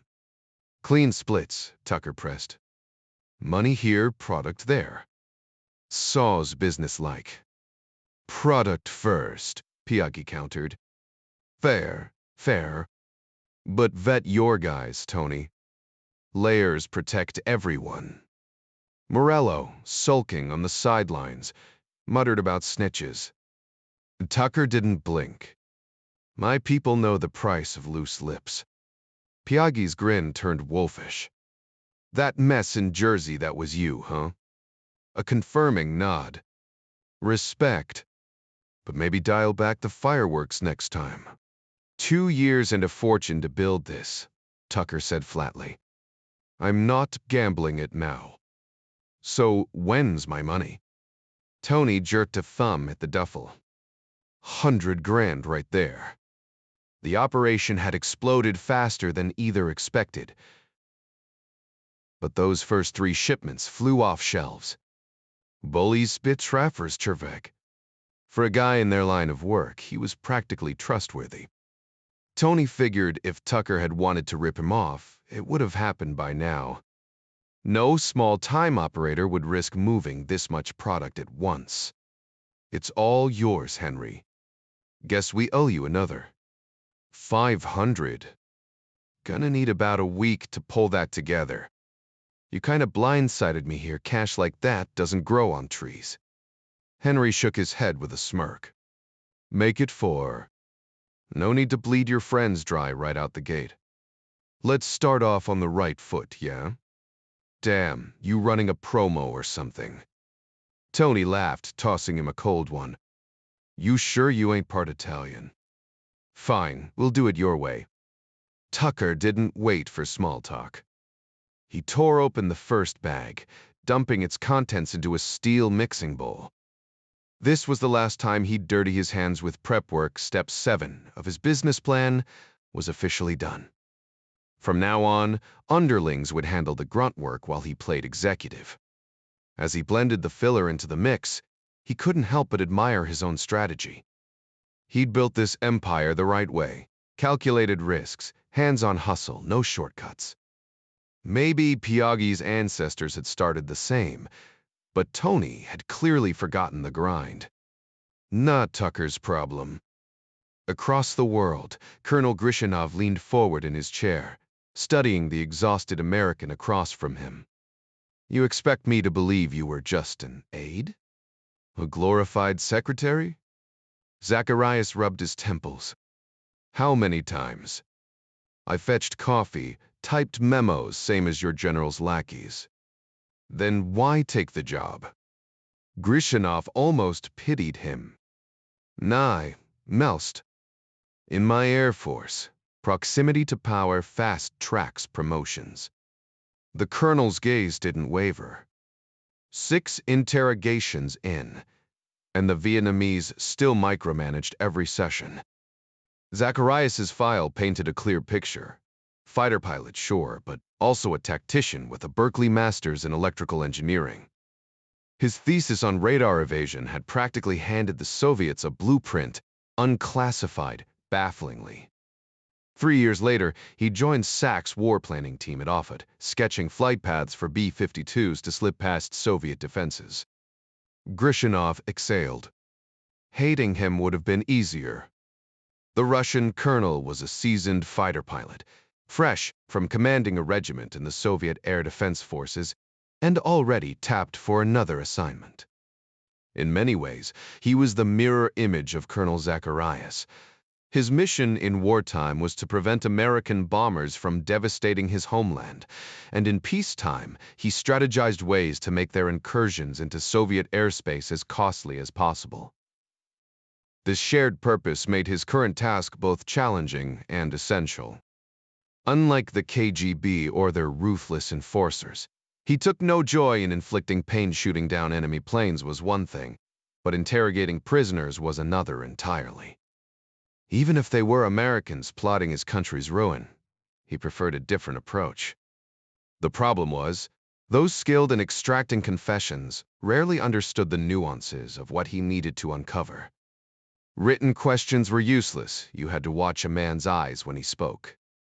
A strategist sharp enough to devise bombing runs was also sharp enough to lie convincingly, even under pressure. Grishinov studied Zacharias carefully. This was no ordinary prisoner. He was the architect behind the Wild Weasels, the elite American pilots who hunted Soviet missile sites with relentless precision like foxes chasing prey into their burrows. If the Vietnamese records were accurate, this man had flown 89 such missions. His plane's wreckage told the story. Americans, like Russians, proudly displayed their combat history on their aircraft. Grishinov almost smirked at the irony. Such pride was a double-edged sword. It revealed to the enemy exactly who they'd captured. But then fighter pilots were like that. He'd never hide his own victories either. Part of him even pitied Zacharias. The man had undoubtedly killed skilled Soviet-trained missile crews, and the Vietnamese would want vengeance. But Grishinov wasn't here for politics. His duty was colder, more clinical, to dissect the tactics of America's bomber fleet, to understand how their crews thought, how they'd strike. And frankly, if the Americans wanted to wipe out every last one of Hanoi's fanatics, he wouldn't lose sleep over it. Those zealots had as much in common with true socialism as butchers did with fine dining. Leaning forward, Grishinov slid a freshly arrived dossier across the table. "Colonel, let's not pretend," he said evenly. "I read this last night. Impressive work." Zacharias's reaction was visceral. Despite his training, he couldn't mask his shock. How had they dug so deep? Who had pieced together details even he'd thought buried? The Vietnamese were incompetent. This had to be Moscow's doing. Grishinov watched, satisfied. He'd studied the Luftwaffe's interrogation methods in dusty regimental archives years ago. Brutality only hardened a man's will, but the right information? That could shatter him. Every soldier had a breaking point, even a wild weasel. It required a sharp mind to grasp the nuances.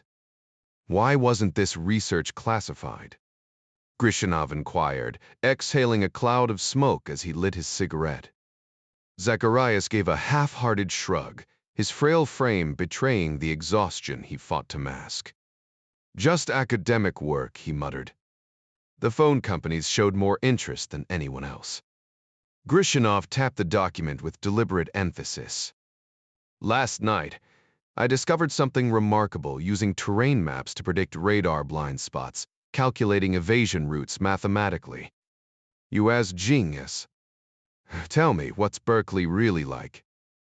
"Just another college town, West Coast flavor," Zacharias answered before catching himself. He shouldn't be talking. Years of training had drilled into him the importance of silence, evasion, deception. Yet here he was, slipping fatigue, fear, and the crushing weight of a code no one else seemed to care about gnawing at his resolve. I don't know much about your country beyond professional details, he deflected. You're from Utah, right? What's it like there? Grishanov waved a dismissive hand. Colonel, I already know your full name, rank, even your birthday. I've seen maps, Salt Lake City, no major airbase nearby. But maps don't tell me about the wine country in California, or why a lake in Utah is salty when the ocean's miles away. He crushed his cigarette, watching Zacharias closely. The Caspian isn't salty, so how does that work? Geology, I guess, Zacharias mumbled, his thoughts sluggish. Something ancient. Mountains too, yes? The Wasatch Range, Zacharias confirmed, his voice thick with fatigue. Grishanov noted how the Americans were fed just enough to keep them weak, malnourished, drained. Was it intentional? A tactic borrowed from history's darker chapters? Either way, it served his purpose. Resistance crumbled when the body had no strength left. Skiing any good there? Grishanov asked abruptly. For a moment, Zacharias seemed to drift, memories flickering behind his eyes. Yeah. Isaac and Gerd. Something I'll never do here, Grishanov mused. I used to ski cross-country wooden skis at first, then steel ones my mechanic made from aircraft parts. Woodstavdekaisen. Stainless steel. Heavy but flexible. Cut from the wing of an E-266. Zacharias frowned. What's that? Your people call it Foxbat. Built to intercept your B-70. But we scrapped that program. Grishanov smirked. True. But your canceled project gave me one hell of a fast jet to fly. Back at home, I'll be leading the first squadron of these, Grishanov declared confidently.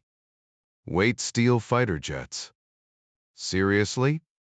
Zacharias frowned, struggling to grasp the concept.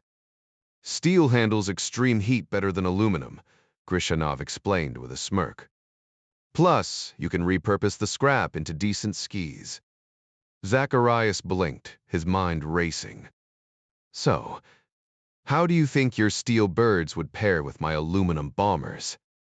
That depends on. Zacharias caught himself mid-sentence, his expression shifting from bewilderment to steely determination. Too eager, Grishanov thought bitterly. He'd pushed too hard, too fast. This American had grit enough to fly his wild weasel straight into enemy territory dozens of times. Breaking him wouldn't be quick. But time was on Grishanov's side. Meanwhile, under the oppressive summer sun, Kelly slammed a dime into the payphone, sweat trickling down his neck. The heat was unbearable, the air thick enough to choke on. Some truths were so glaring you only noticed them after they punched you in the face. Yeah, I'm calling about the car ad, he muttered into the receiver. 15 minutes. Perfect. Hanging up, he exhaled sharply. At least one thing was going right today. Springer was docked at a Potomac marina, but now he needed wheels and fast. The irony wasn't lost on him. How do you buy a car when you don't have one to get there? The absurdity made him chuckle until fate intervened. A cab rolled past, just as he stepped out. Essex Avenue Chevy Chase, Kelly told the driver, sliding a 10 across the seat. Make it in 15, and there's another one in it for you. The cabbie grinned. You got it.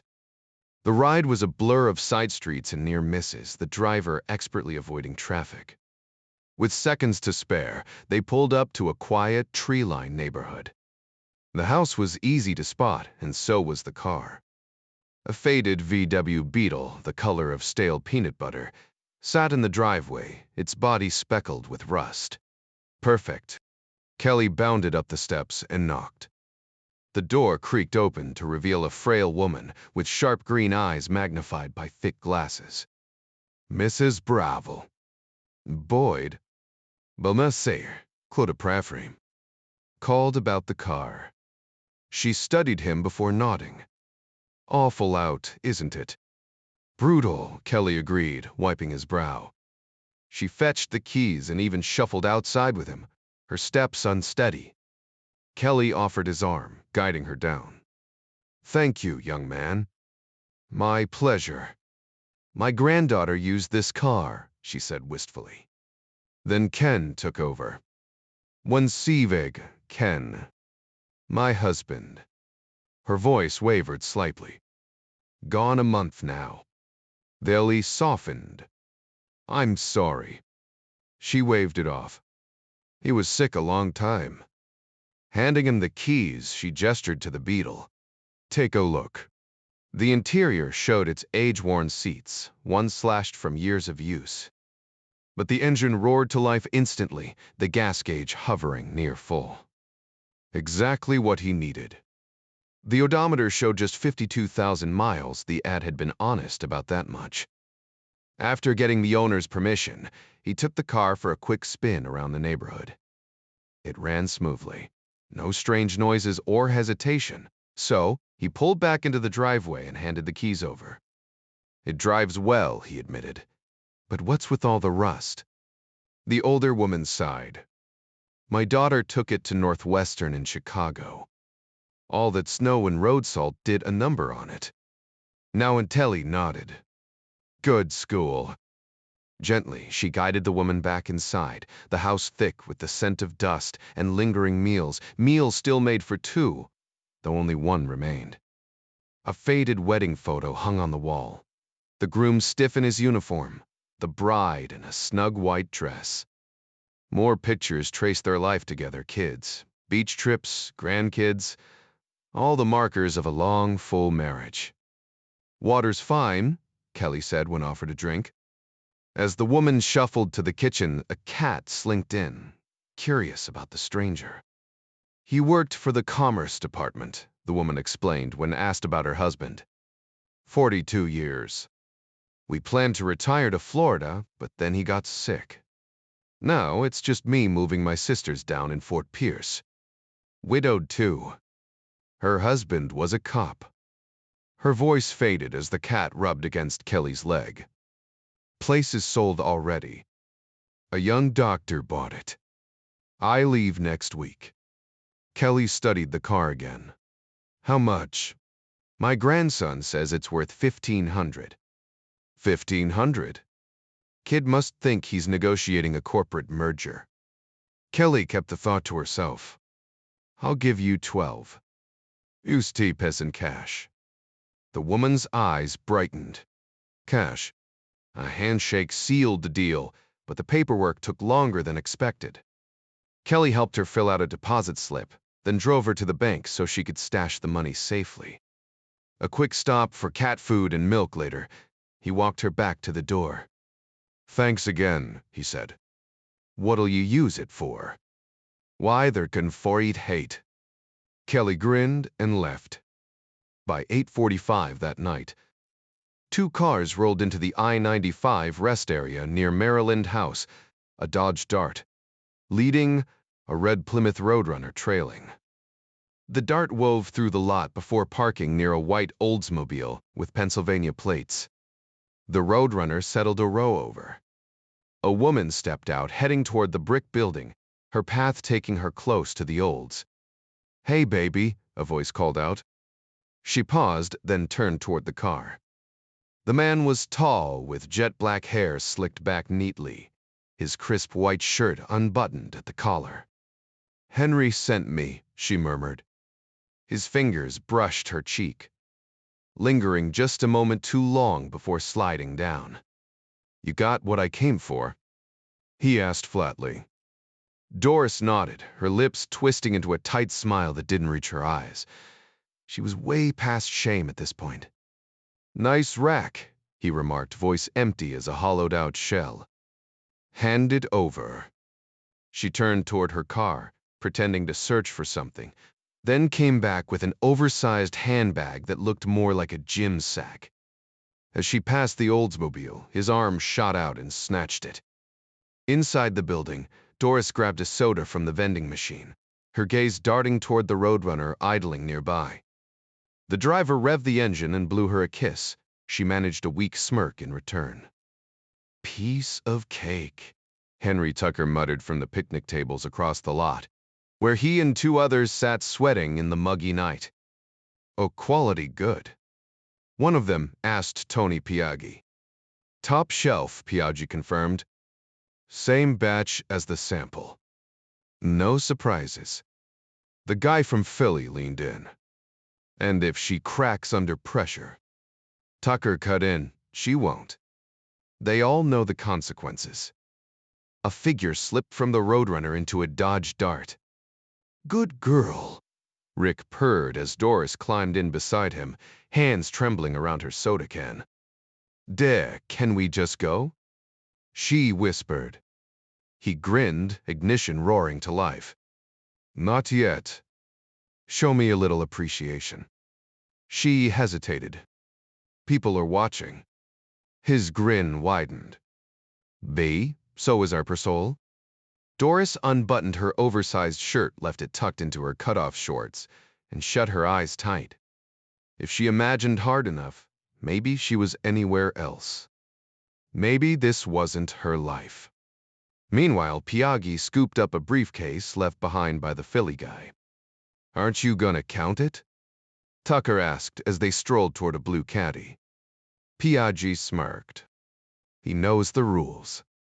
Business is business. Elsewhere, Kelly flipped through the classifieds. Hi, Tabler Stip Bill Murphy. I saw your ad. Got any vacancies? The manager eyed him. What are you after? Just a one-bedroom. Somewhere to crash between trips, Kelly said. 2, sales. Industrial equipment. New territory. The complex had that post-war charm, brick buildings, towering oaks, squirrels darting between them. The unit was modest but clean, with window ACs humming in every room. Perfect, Kelly said, testing the faucet. Rents, $175 plus deposit. Utilities extra. Kelly nodded. One bill's easier. Let's do it. Kelly glanced at his watch as the manager chimed in. That'll be $220. Actually, make it $440, Kelly corrected. 2 months' rent, right? I can write a check, but it's from an out-of-state bank. No local account yet. Such cash work for you. The manager grinned. Cash works just fine. Kelly pulled out his wallet, counting the bills before pausing. Wait, let's make it $660. 3 months up front, if that's all right. And I'll need a receipt. The manager, obliging as ever, whipped out a notepad and scribbled one on the spot. Kelly leaned against the counter. Any chance of getting a phone hooked up? Tuesday's the earliest. There's an extra deposit for that. Go ahead and set it up. Kelly handed over more cash. My things won't be here for a while.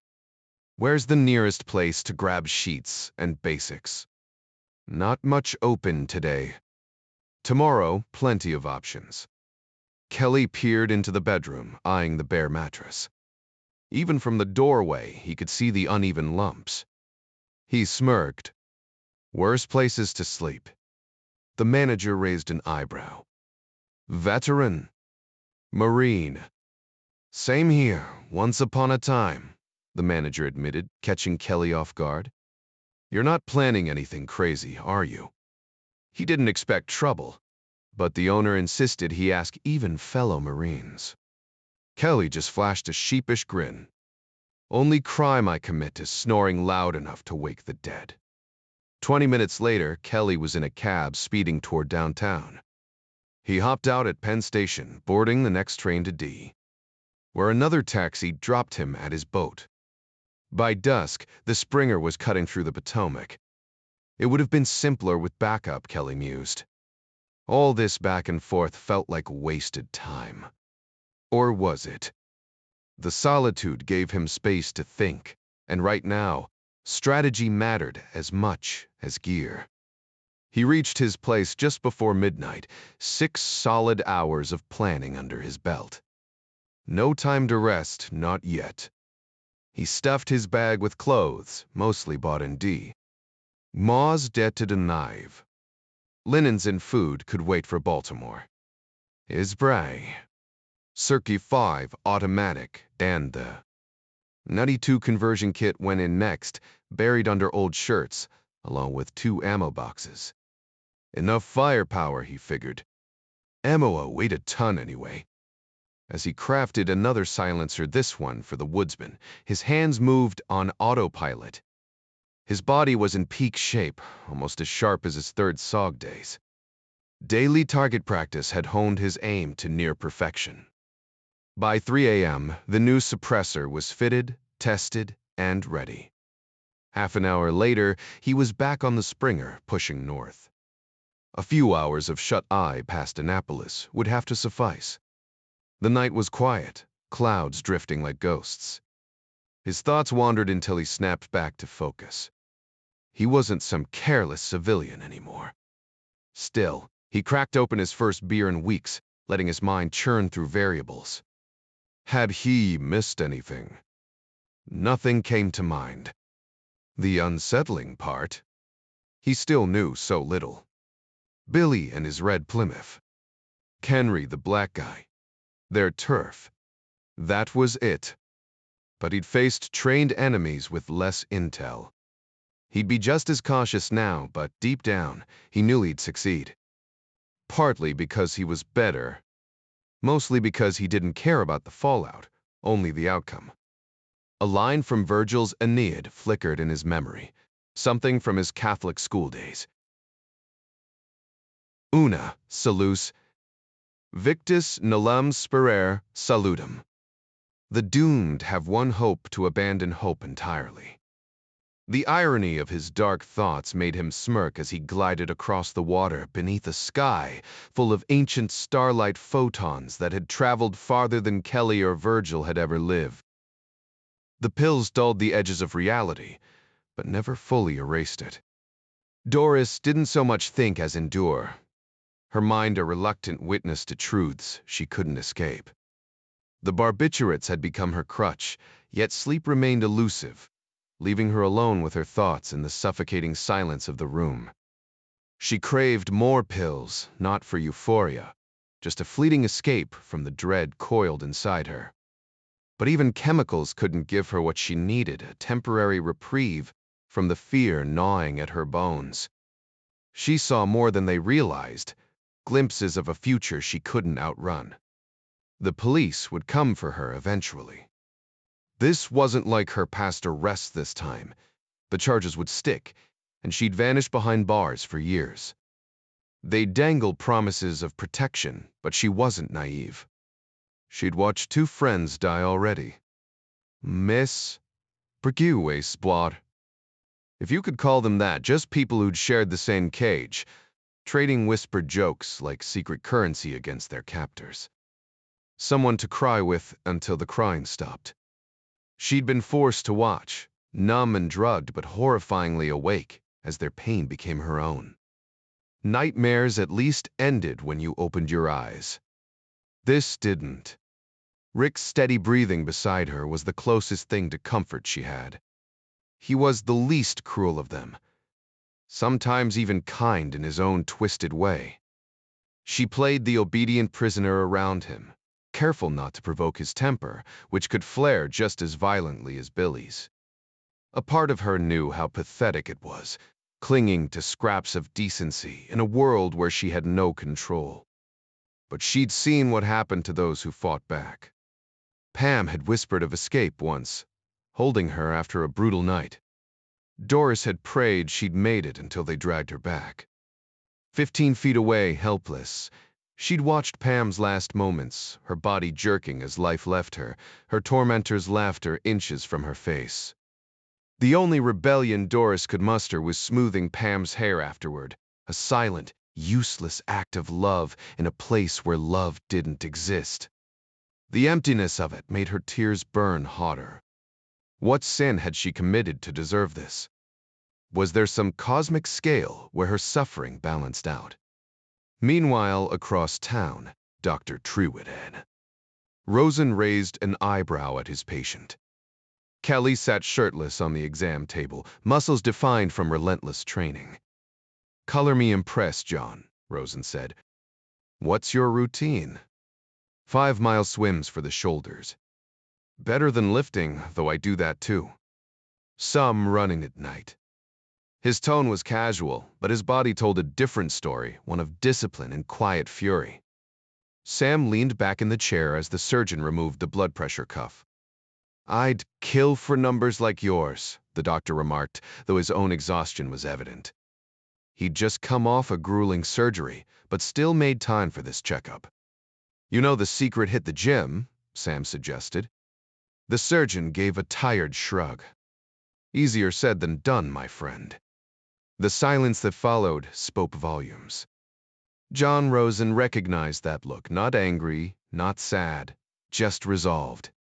He tried one last time. "You ever hear that saying about revenge? They say you should dig 2 graves before you start." Sam smirked. "Only 2. Rosen sighed. "I read the report. You really won't let this go? How's Sarah doing?" Sam deflected smoothly. Rosen let it slide. "Buried in her research. Actually excited enough to explain it to me, which is saying something." Just then, Nurse Sandy O'Toole walked in, and Sam yanked his shirt down with exaggerated modesty. "Hey now." She burst out laughing, and even Rosen cracked a smile until he noticed the steel beneath Sam's playful act. The guy was sharp, focused, like a surgeon assessing a patient. "You heal fast for someone who took a bullet recently," Sandy remarked. "Clean living," Sam deadpanned. "Haven't touched more than 1 beer in a month." "Mrs. Lots awake," Sandy updated Rosen. "No complications. Her husband's been by. He's holding up better than I expected." Rosen nodded. "Good to hear." "All right, John, you're cleared," Rosen said, tossing Sam his shirt. "Now cover up before Sandy gets ideas." "My supple setters. The cafeteria is edible if you douse everything in hot sauce." Sam glanced at Sandy. "You free to show me around?" She checked her watch. "I've got a break. You brave enough for mystery meat, or should we escape this place?" "Lead the way, ma'am." The food was as bland as expected, but Sam loaded his tray anyway. "Wal klopter fike, siftere?" he asked as they sat. "Always," Sandy replied. "You live nearby?" "Just off Loch Raven. Small place, half an acre." She hesitated, then added, "Grass needs cutting this weekend." The mention of chores brought it all back, the life she'd planned, the future stolen by faceless enemies far away. Sam didn't need details. The way her voice faltered said enough. He searched for something, anything, to lighten the mood odd, given his own dark intentions. "You were good to me when I was stuck upstairs." "Thanks for that." She managed a faint smile. "Just doing my job." "Pretty face like yours should smile more," he teased. She exhaled. "Not always easy." "I got you laughing earlier," he pointed out. "You startled me." He leaned in slightly. "It's Tim, isn't it?" The name hit her like a punch. The topic wasn't something people usually discussed, was it? Sandy held Kelly's gaze for a long moment before finally whispering, "I still don't get it." Kelly exhaled, turning the thought over in his mind before answering. "Some parts are simple. You as Ichemtad. Not so much. The toughest part," he admitted, "is figuring out why people force these choices on us. Why they do the things they do. At the end of the day, there are just bad people in the world, and if you don't stop them, they'll come for you eventually. You can pretend they don't exist, but that never lasts. And sometimes you see things you can't unsee." He leaned back, struggling to find the right words. "You've seen awful things here, Sandy. I've seen worse, I've watched people do things that... Your nightmare? She interrupted softly. Kelly gave a slow nod. Yeah.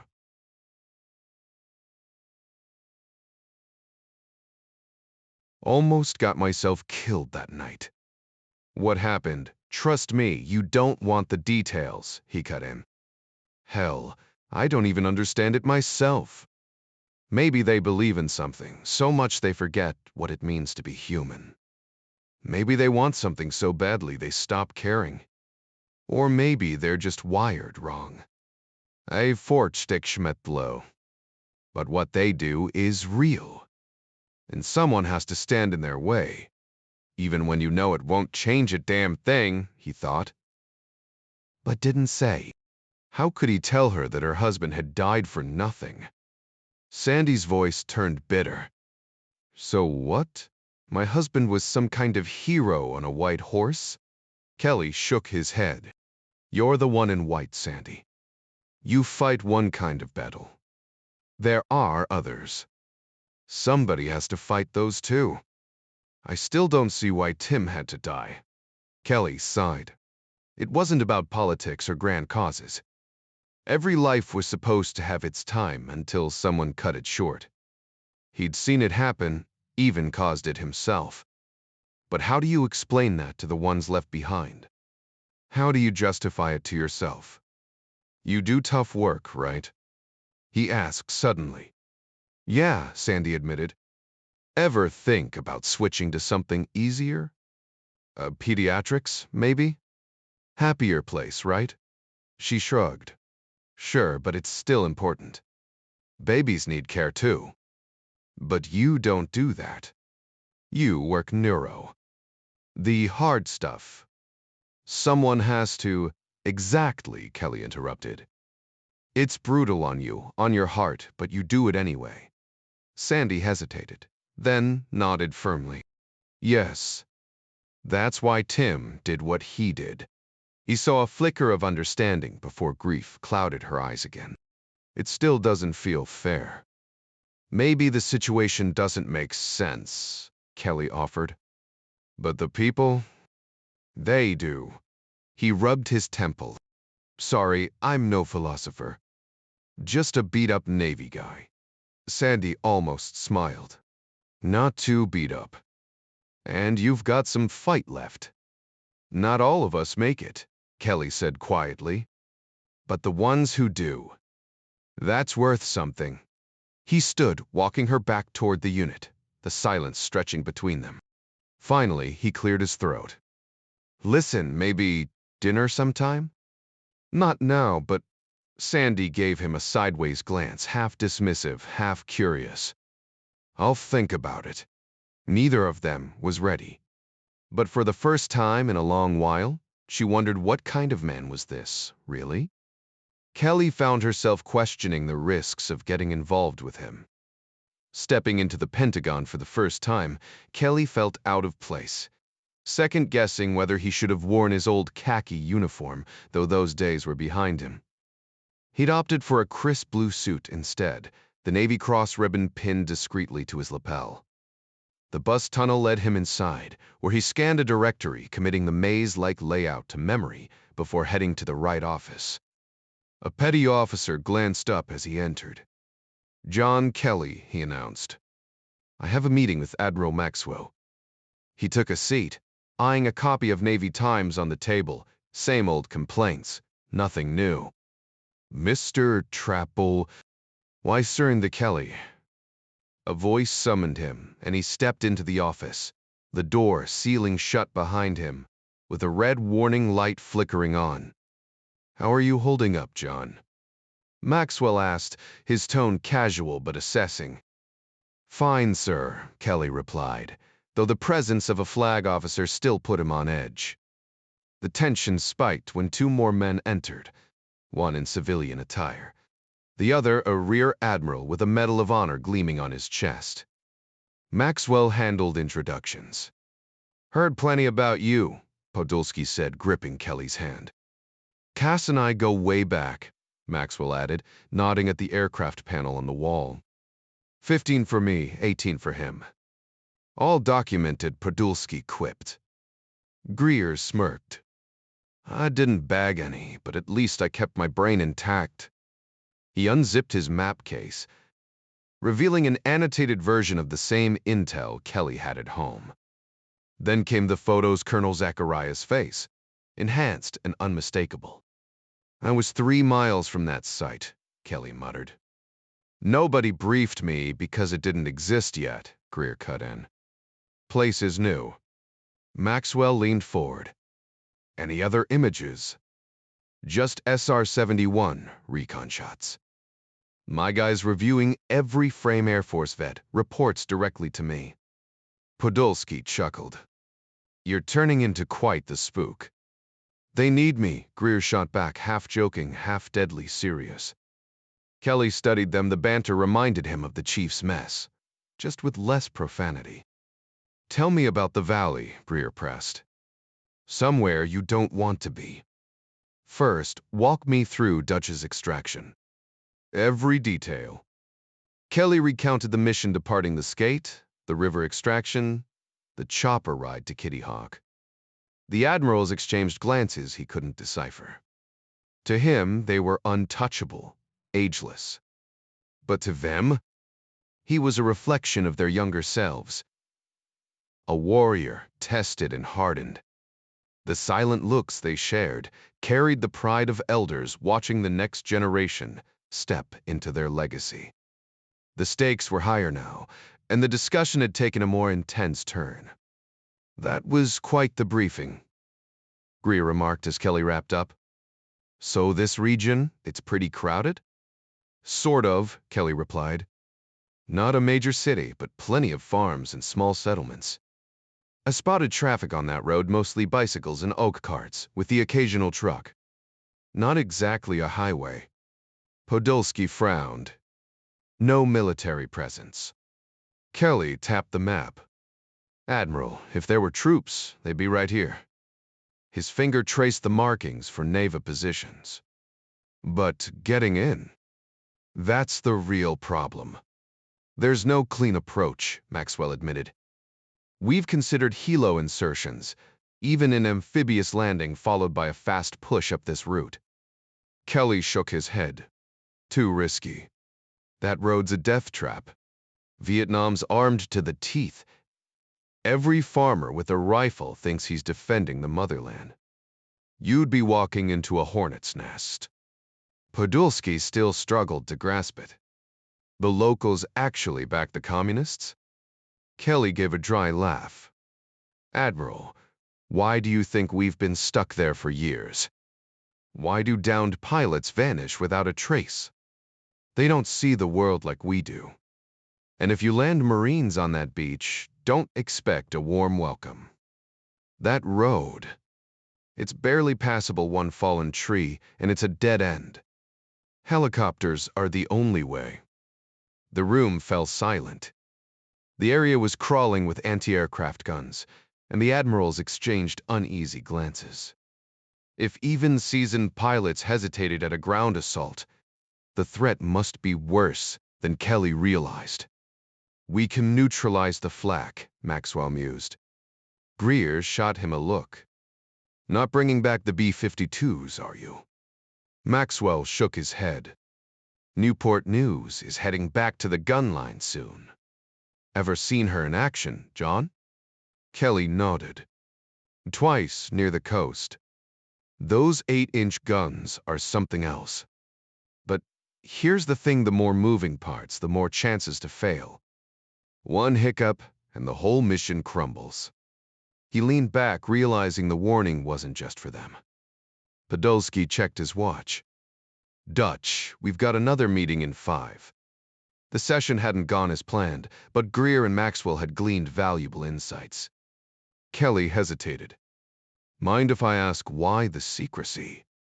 Maxwell glanced at Greer, who sighed. Song Tae was compromised.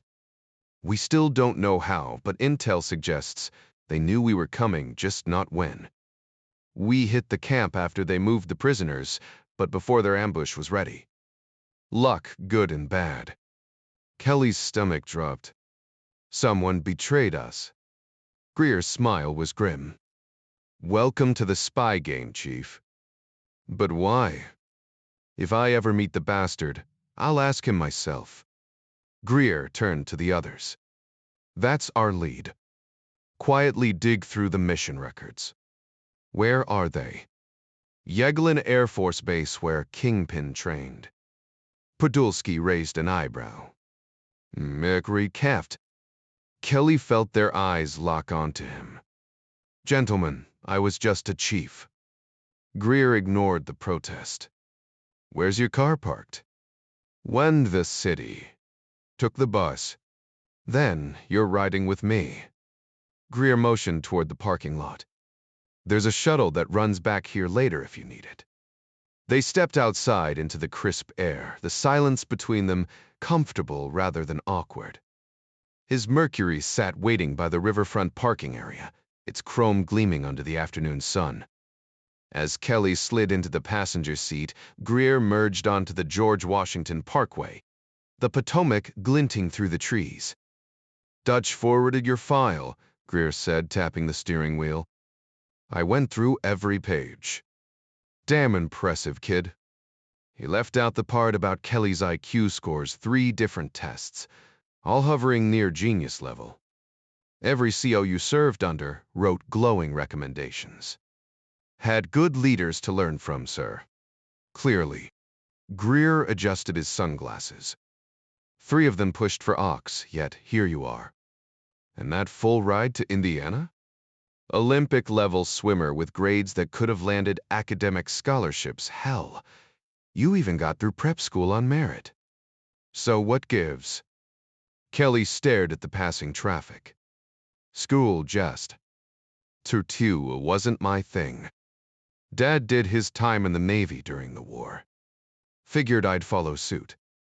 He didn't mention the crushed hope in his father's eyes when he enlisted instead. Greer let that hang, unsatisfied. My last command was the Daniel Webster, Greer continued. Brilliant Chief Sonaman, Ph.D. in physics, knew his systems inside out. But leadership? He shook his head. You can't help but step up even when you try not to. Kelly shrugged. When things go sideways, somebody's got to fix it. Most people wait for orders. Greer smirked as a highway sign blurred past. Then there's folks like you, the ones who just do. The car slowed as a fortified checkpoint came into view. Kelly's stomach dropped. Ever work with agency personnel overseas? Greer asked casually. Kelly tensed. Some. We were attached to Project Phoenix small support role. Your take on them? The Spectly war. The rest? Kelly shot him a wry look. Better suited for mixing cocktails than field work. Greer barked a laugh. Christ, don't let Langley hear you say that. He parked briskly, ushering Kelly past security with a visitor badge that screamed escort required. The building's bland exterior felt unnerving too normal for what lurked inside. Greer's 6th-floor office smelled of leather and coffee. He shut the door with a click. What's your next week look like? Open. Kelly's guard went up. Vernderd. Greer pulled a folder from his desk. Dutch mentioned your situation. The B-save.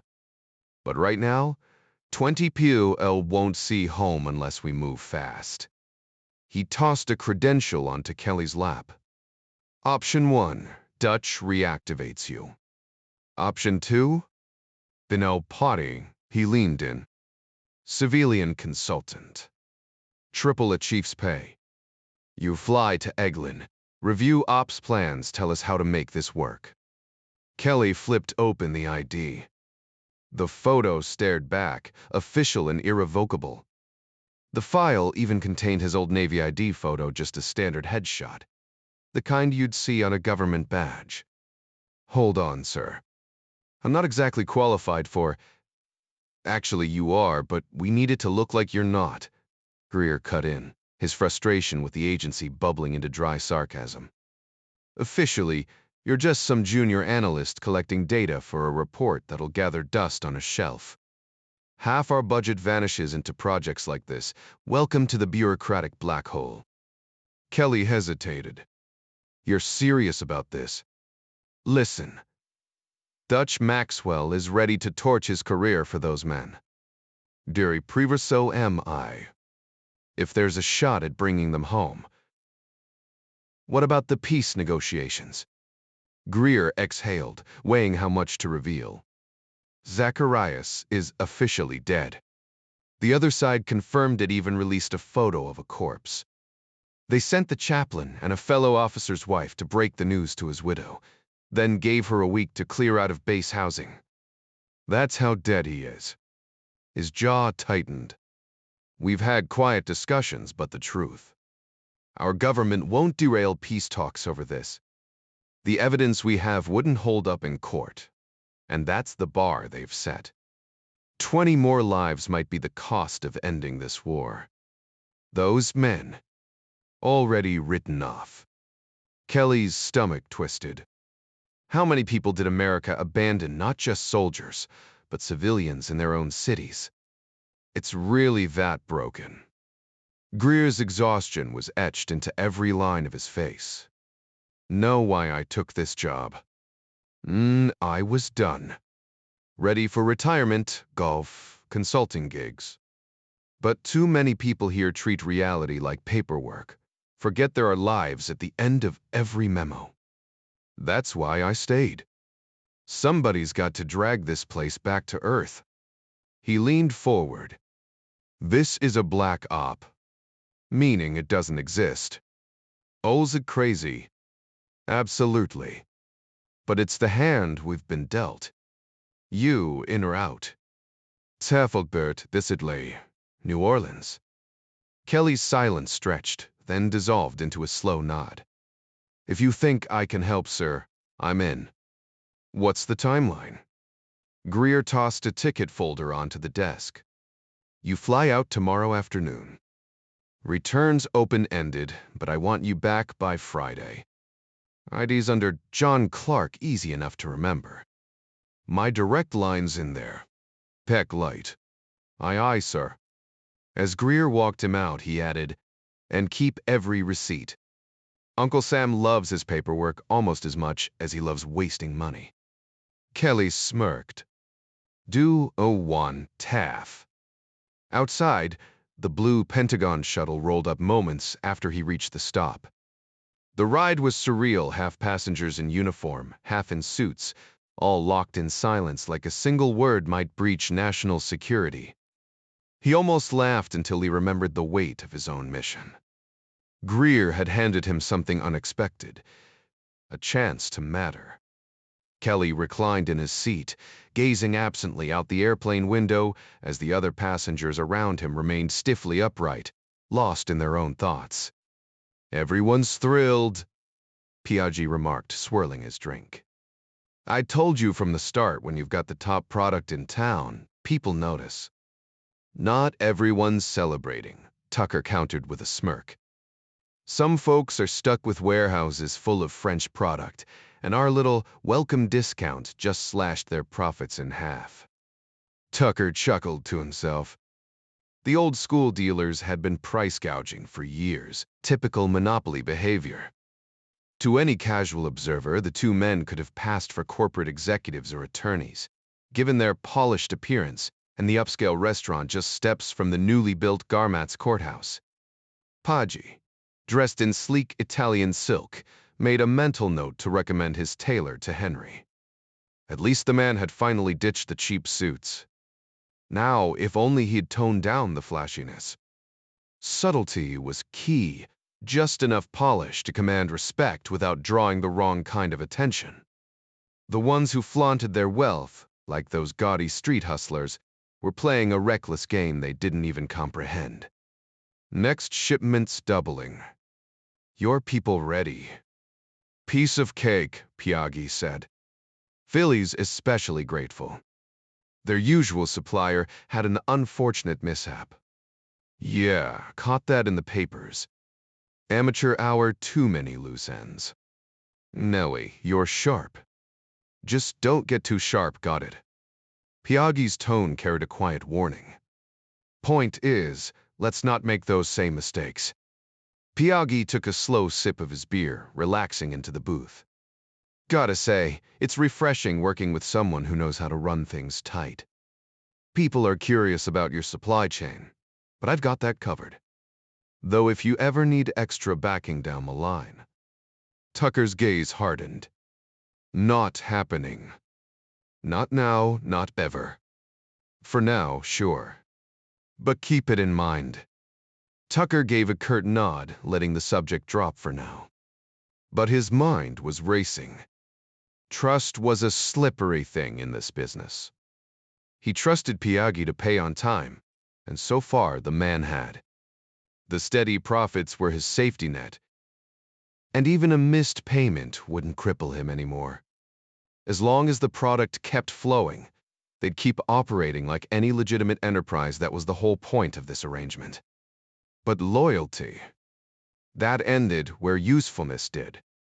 Henry had never expected more, but if Piaggi started sniffing around his suppliers. Piaggi, meanwhile, wondered if he'd pushed too far.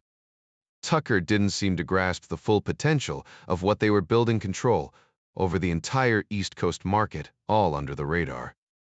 Sooner or later, expansion would require more capital, and his connections were already offering. But Tucker's reaction made it clear, push any further, and things would sour. Best to let it lie. Pity, really. Tucker was sharp, just not ambitious enough.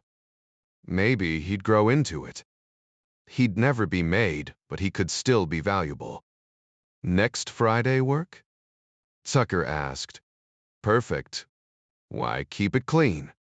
Keep it smart. Done. The flight was smooth. A routine trip on a Piedmont 737 out of Friendship Airport. Kelly sat in coach, picking at the airline meal. Flying over the U always struck him as surreal compared to his other airborne experiences. The sheer number of backyard pools amazed him, tiny turquoise squares dotting the landscape, glinting under the sun as they passed over Tennessee's rolling hills. Kelly's homeland seemed peaceful and inviting at first glance, but appearances could be deceiving. At least here he didn't have to dodge gunfire or watch for tracers lighting up the night sky. The rental car was ready when he arrived, complete with a neatly folded map on the passenger seat. He'd considered flying into Panama City, Florida, but something about New Orleans felt right. Maybe the lingering jazz in the air or the way the city hummed with hidden energy. Tossing his bags into the trunk, he hit the road, the hum of the engine giving him space to think. Driving wasn't so different from piloting his boat, both required focus. But the highway offered a strange kind of stillness, a blank slate for his mind to sketch out plans. By the time he cracked a faint smile, his thoughts were already weeks ahead, methodically picking apart every possible angle. 4 hours later, after cutting through the southern stretches of Mississippi and Alabama, he rolled up to the gates of Eglin Air Force Base. The place was a fitting training ground for the kingpin operatives, sweltering and sticky, just like the jungles they'd eventually infiltrate. A young Air Force captain named Griffin met him at the gate, snapping off a crisp salute that caught Kelly off guard. Clearly, the CIA mystique still carried weight in some circles. Griffin led him to a modest room in the bachelor officers' quarters, close enough to the beach that Kelly could almost taste the salt in the air. After settling in, they headed to the Officers' Club, where Griffin assured him his visitor pass would get him whatever he needed. You folks really know how to welcome a guy, Kelly remarked, raising his beer. So, you know why I'm here? Griffin leaned in slightly, his voice dropping.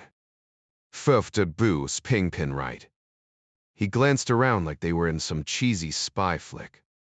We've got everything prepped for you. Heard you did some work over there yourself. Kelly nodded. That's right. The captain hesitated, then asked, Mind if I ask you something? Go ahead. You think they ever figured out who torched that mission? Kelly took a slow sip. No, but maybe I'll stumble across something while I'm here. My brother was supposed to be in that camp. Griffin admitted, his jaw tightening. He'd be home now if it weren't for some real bastard. Kelly finished, watching the younger man flush. You find out who it was, then what? Not my call, Kelly said, instantly regretting his earlier remark. When do I start? Officially tomorrow, but the files are ready now. Good, because you're such your bore. I need a quiet room, coffee, maybe some food. 10 minutes later, Kelly was hunched over a stack of reconnaissance photos, a legal pad at his elbow. The first set, taken by an RF-101 Voodoo, showed the Song Tay camp discovered entirely by chance, a hidden puzzle piece in what was supposed to be a minor outpost. The prisoners had left desperate signals, a K scuffed into the dirt, laundry hung just so, stones arranged in silent pleas for rescue. The names attached to the operation read like a hall of fame for special ops, legends Kelly had only heard in whispers. As he scribbled notes, one document in particular made him pause. It wasn't just familiar, it was a blueprint for what he was walking into now. The memo from a senior general to a subordinate revealed that while the Song Tay mission held its own significance, it served a larger strategic purpose. The three-star officer aimed to prove he could infiltrate special operations teams deep into North Vietnam, a capability that would unlock new opportunities, including targeting a critical dam facility. Kelly immediately grasped the implication. This was about securing authorization to deploy multiple teams behind enemy lines, mirroring the Lowe's tactics used in Europe during World War II. The document ended with a stark warning about the political sensitivity surrounding Polar Circle, the early codename for what later became Operation Kingpin. Any perception of escalating the conflict could spark backlash. Kelly drained his second coffee, shaking his head at the irony. The enemy operated with brutal freedom, yet their own side agonized over appearances. He'd witnessed it firsthand, even programs like Phoenix, designed to dismantle the enemy's political network, were treated like state secrets. Weren't uniformed combatants legitimate targets? The hypocrisy gnawed at him, but he pushed it aside, refocusing on the stack of files. Planning the operation had been a marathon, assembling a team of legends like Colonel Bull Simons, a battle-hardened leader whose reputation preceded him, and Dick Meadows, a younger but equally relentless operator. These men lived to disrupt the enemy with precision and minimal footprint. Yet the bureaucratic hurdles were staggering. Kelly lost count of the redundant memos to higher-ups, each pledging success as if paperwork guaranteed victory. Half of them read like carbon copies, likely penned by some exasperated clerk recycling phrases for oblivious superiors. For hours, he sifted through reports Eglin's concerns, CIA's nitpicking, absurd suggestions from desk jockeys who'd never set foot in the field. What started as a straightforward mission had ballooned into a spectacle, debated all the way up to the White House. Exhausted, Kelly called it a night at 2:30 a.m., locking the documents away before heading to his quarters. Sleep was a luxury when the mission demanded urgency. At dawn, he was already sprinting barefoot along the beach, surrounded by others like him, operators with that unmistakable build, their routines hinting at training far beyond standard PT. The air hummed with unspoken purpose, and for a moment, the weight of paperwork faded. Out here, action spoke louder than memos. The men exchanged glances, sizing each other up in silent competition, each wondering just how formidable the others truly were. Kelly smirked to himself, pleased that he belonged to this tight-knit group and earned their wary respect. After a hearty breakfast and a hot shower, he felt recharged, ready to tackle another day of paperwork. Walking back to the office, he caught himself questioning why he'd ever walked away from this brotherhood. This was home now, more than Indianapolis had ever been. Days blurred into routine 6 hours of sleep, quick meals, no alcohol beyond that first beer. His workouts stretched longer, not just for fitness, but to prove something. He'd never admit it outright, but he wanted to be the strongest man on that beach at dawn, not just another face in the crowd. By the fourth morning, his transformation was undeniable. The others recognized him now, his presence expected, his scars sparking quiet speculation. They assumed he was still active duty, never guessing he'd walked away quit. His mind corrected with a sting of regret. The paperwork surprised him. He'd never considered himself a strategist, but now he dissected plans with sharp precision. The Song Tae raid had been a masterpiece, meticulously rehearsed, only to crumble under delays. The mock-up camp, built and dismantled daily to avoid Soviet satellites, must have worn on the men. And then, the bitter twist, the prisoners were gone before the team even arrived. Kelly clenched his jaw. Not betrayal, just bureaucracy moving too slow.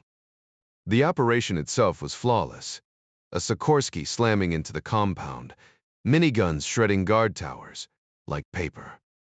No theatrics, just raw efficiency. The after-action reports painted a vivid picture. Guards obliterated in seconds, the team's initial euphoria shattered by the hollow realization, no POWs to rescue. The silence on those choppers back to Thailand must have been deafening. Yet there were lessons here.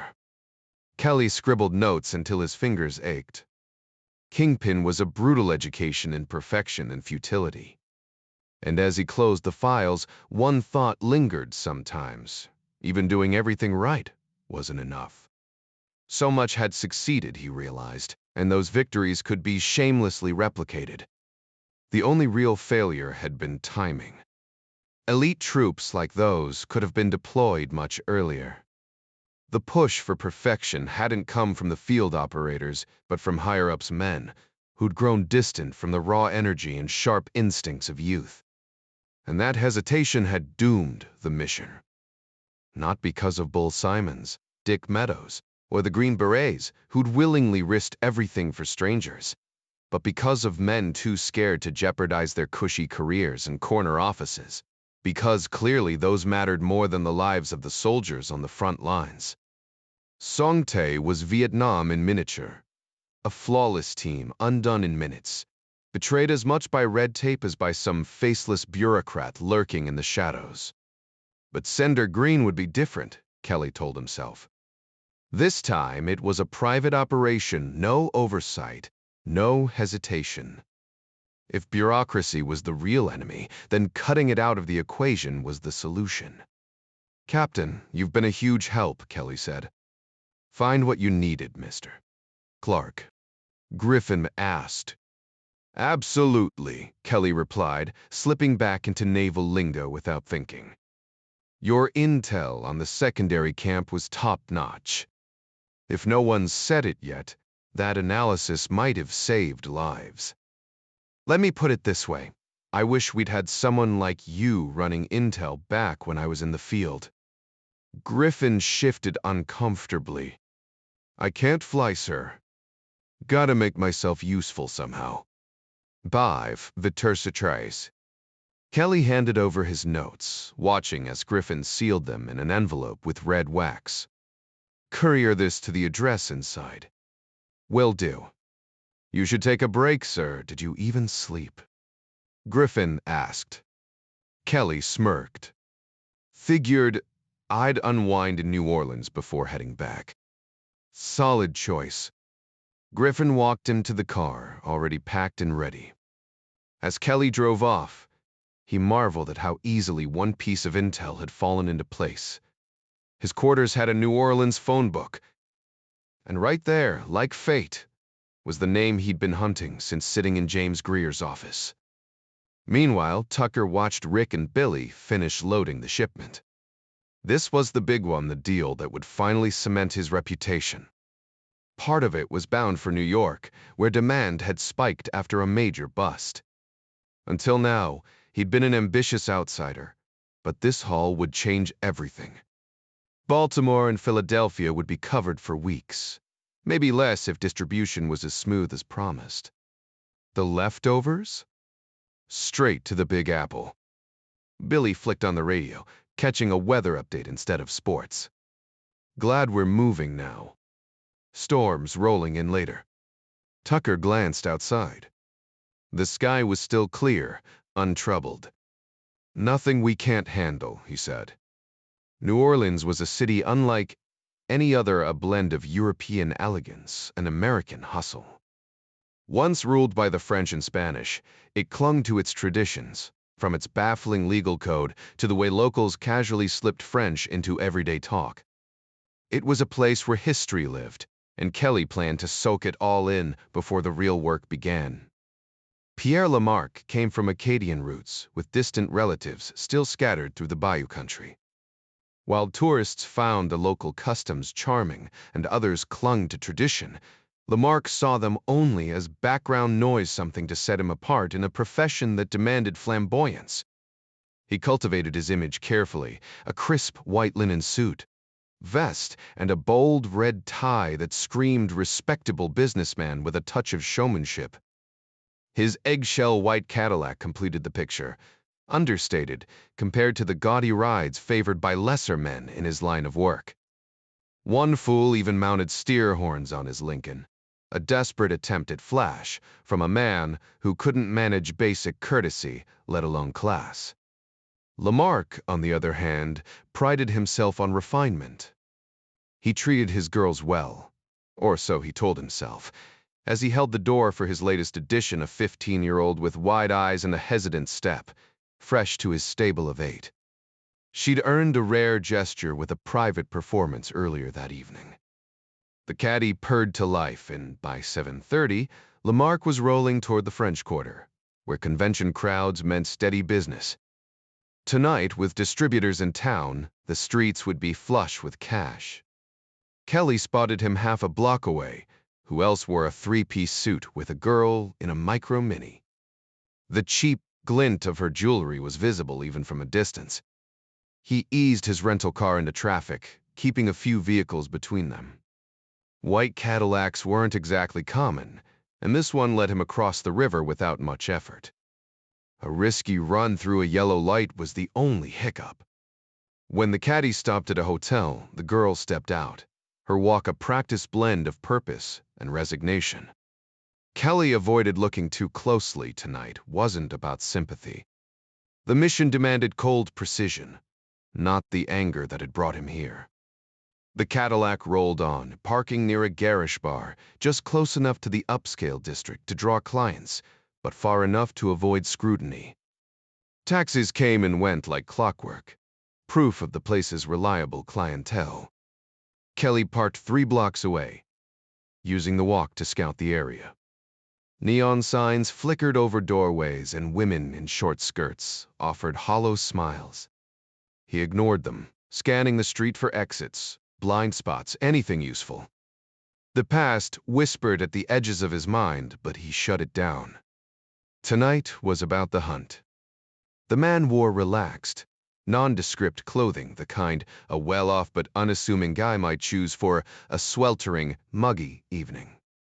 His outfit whispered wealth without shouting it, and the way he carried himself made it clear he wasn't someone to mess with. He had the air of a man who knew his worth but preferred to keep things low-key, even when stepping into the shadows for the night. At exactly 8:17, he pushed through the doors of Wildcats, a dimly lit bar thick with cigarette smoke and the raw energy of a live rock band. The music pulsed from the far end of the room, where a modest dance floor was packed with people swaying to the beat, some his age, most younger. In the corner, Pierre Lamarck lounged at a table with a couple of associates, their body language suggesting business rather than friendship. Kelly made a beeline for the restroom, partly out of necessity, but mostly to scope out the layout. A side exit offered no advantage. Lamarck's table was just as accessible from the main entrance. The quickest route to the white Cadillac outside would take anyone right past Kelly's spot at the bar, So that's where he planted himself, ordering a beer and pretending to be engrossed in the band. By 9:10, the scene at Lamarck's table shifted. Two women approached, one draping herself over his lap, the other whispering something that made him smirk. His companions watched with mild amusement as both women discreetly passed him something. Kelly kept his gaze on the band, careful not to stare, but Lamarck made it obvious cash, thick and flashy, rolled into the wad he pulled from his pocket. Classic pimp behavior, Kelly noted. The women left, replaced by others in a steady rotation. His tablemates got the same treatment, laughing too loudly, tossing bills at the waitress like it was nothing. Kelly stayed mobile, shedding his jacket and rolling up his sleeves to blend in better. He nursed 2 beers over 4 hours, keeping his wits sharp, despite the stifling heat and the bar's seedy energy. The monotony of surveillance didn't bother him. He cataloged every movement, every face, assigning nicknames to the regulars. Lamarck never removed his suit jacket, always kept his back to the wall. His companions joked with forced camaraderie, their interactions too polished to be genuine. Even among his own kind, Lamarck was alone. Just past midnight, Kelly slipped his jacket back on and headed to the restroom again. Inside a stall, he adjusted the pistol tucked into his waistband. 2 beers in 4 hours, his system should have burned through them by now. He hoped. At the sink, he caught a glimpse in the mirror as the door swung open. A flash of white suit, dark hair. Kelly took his time, waiting for the flush. The man turned, their eyes locking in the reflection. "Excuse me," Pierre Lamarck said. Kelly tossed the crumpled paper towel aside, his hands finally dry. "I've always had a thing for women," he murmured, keeping his voice low. Lamarck, already 6 drinks deep and swaying slightly, barely registered the comment as he admired his reflection in the grimy bathroom mirror. "The kind who approach you first," Kelly added, hesitating. "They, answer to you, right?" Lamarck smirked, running a cheap black comb through his hair. "You could put it that way, friend. What's your angle?" Kelly shifted uncomfortably, rubbing the back of his neck. "I might need some company tonight. A few friends in town, one celebrating a birthday, a little private party." Lamarck cut in, amused. "Got it." Kelly's attempt at bashfulness only made him seem more out of place, but the awkwardness played to his advantage. "Why didn't you just say so? How many girls you thinking?" "The 3, maybe 4. Let's step outside, I could use some fresh air." Sure. Just let me rinse off real quick." Kelly waited by the bar's entrance, the streets surprisingly calm for New Orleans. Even in a city that never slept, midweek nights had their own quiet rhythm. Footsteps approached and Lamarck clapped him on the shoulder. "No shame in wanting a good time, especially when you're out of town, right?" "I'll pay whatever it takes," Kelly said, forcing a nervous grin. Lamarck chuckled, playing the seasoned businessman, putting a rookie at ease. "With my girls, you better. Anything else you need to keep the party going?" Kelly cleared his throat, motioning toward a dim alley. "Maybe something to, liven things up?" Lamarck followed without hesitation. "I got you covered." "Say, you look familiar. You ever meet Pam? Blonde, real slim?" Kelly nodded. "Yeah, she was fun." "Not with me anymore," Lamarck said dismissively. "But I got plenty more. Fresh faces, always ready to please." "I bet," Kelly muttered, his hand slipping behind his back. "They're all on something, right? To keep them lively." Lamarck grinned. "Happy juice, my man. Make sure they're always in the mood." He paused at the alley's mouth, scanning the street probably for cops, which worked just fine for Kelly. Behind him, the narrow passage was barely lit, lined with dumpsters, and the occasional scrawny cat. "All right, 4 girls, all night, plus party favors, let's call it 500. Top shelf service, no regrets." Hands where I can see them, Kelly ordered, pressing a barrel of his Colt against Lamarck's ribs. The pimp scoffed. You're making a big mistake, pal, bigger than arguing with a loaded gun. Kelly's tone was ice. Walk. That's right, quietly. Maybe you'll live to drink another round. Lamarck's bravado wavered. You really want to die over this? You tell me, Kelly countered. Is your wallet worth it? Lamarck weighed his options, then turned into the shadows. 50 yards in, Kelly yanked him against the brick wall, checking the alley twice before growling. Give me your piece slow. I don't. The click of the hammer silenced him. Try again. Lamarck swallowed hard. Easy, man. It's just cash. Smart answer, Kelly said as a small pistol slid into his waiting hand. Kelly slid his finger inside the trigger guard, careful not to leave prints on the weapon. The weight of the pistol settled comfortably in his coat pocket, but the reality of what he was about to do sent a cold ripple down his spine.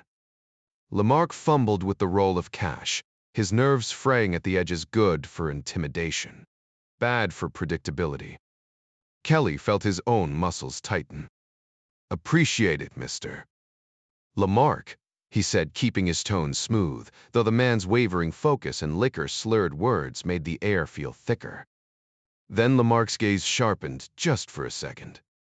Hold up, you mentioned Pam earlier. Kelly didn't flinch. Yeah, I did. Lamarck's face twisted in the dim light, eyes glinting like wet stones in a riverbed. You're one of the guys who wrecked her. Watch Spaffin. Lamarck barked a laugh. She came to me, man. And you handed her pills like candy so she could keep up with the party, right?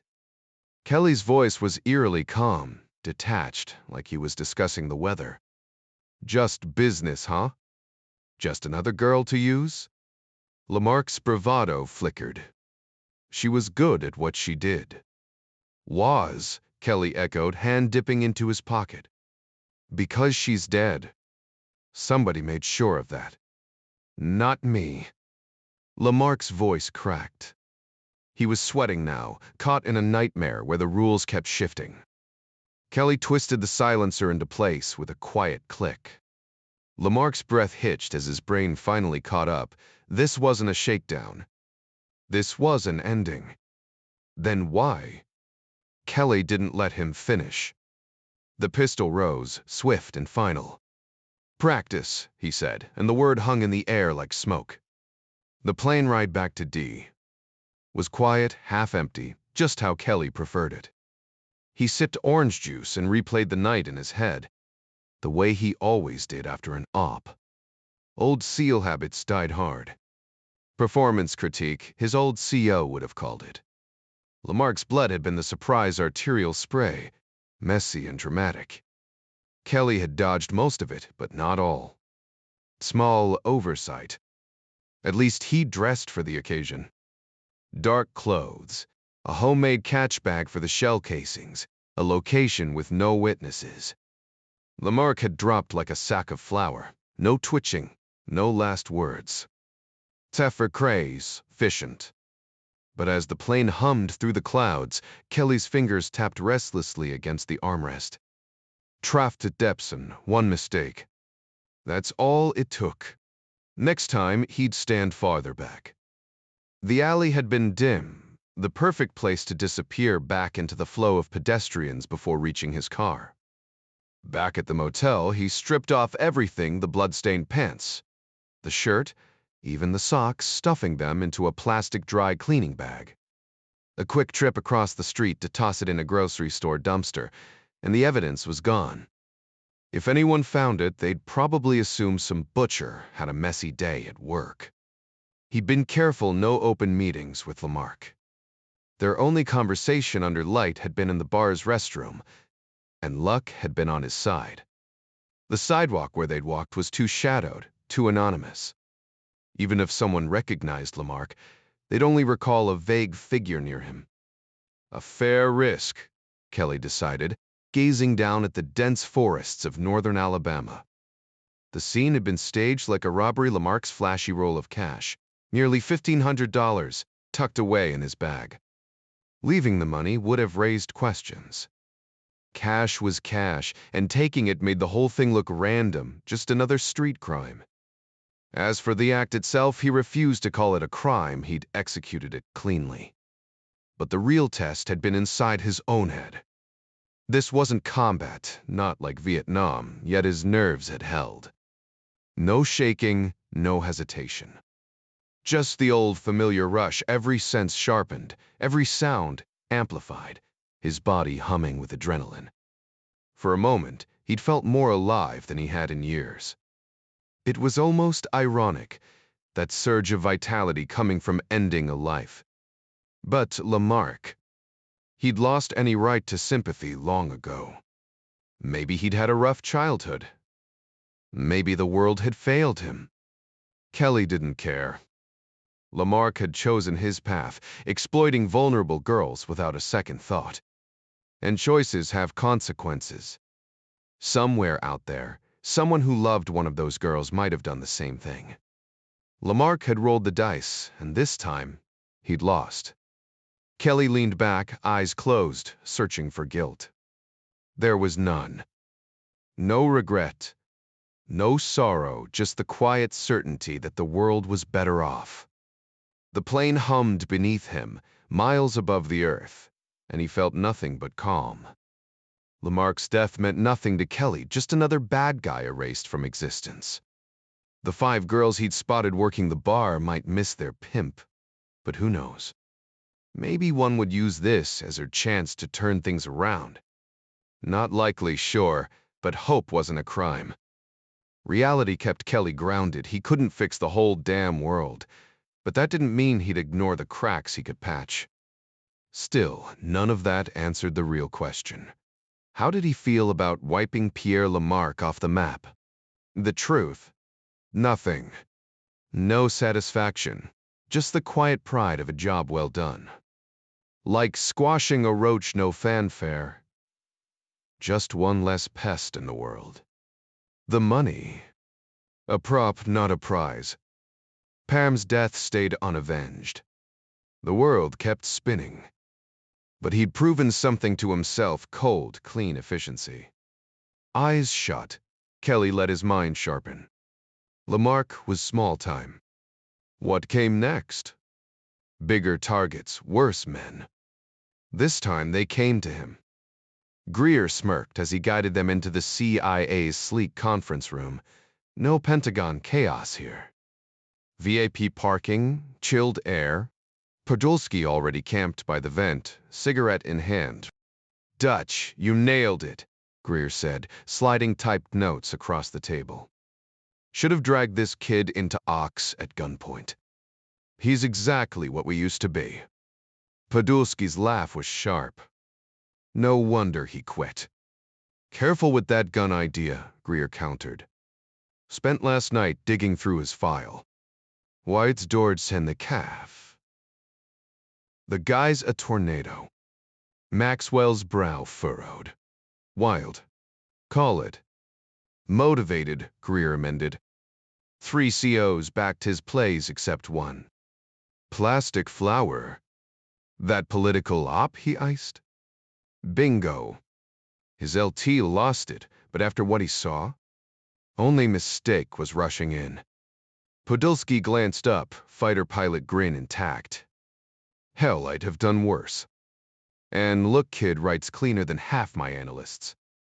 "Jesuit education," Greer said. "Our kingpin assessment lines up with his, minus some bluntness." Maxwell leaned in. "Who ran CIA's eval?" "Robert Ritter.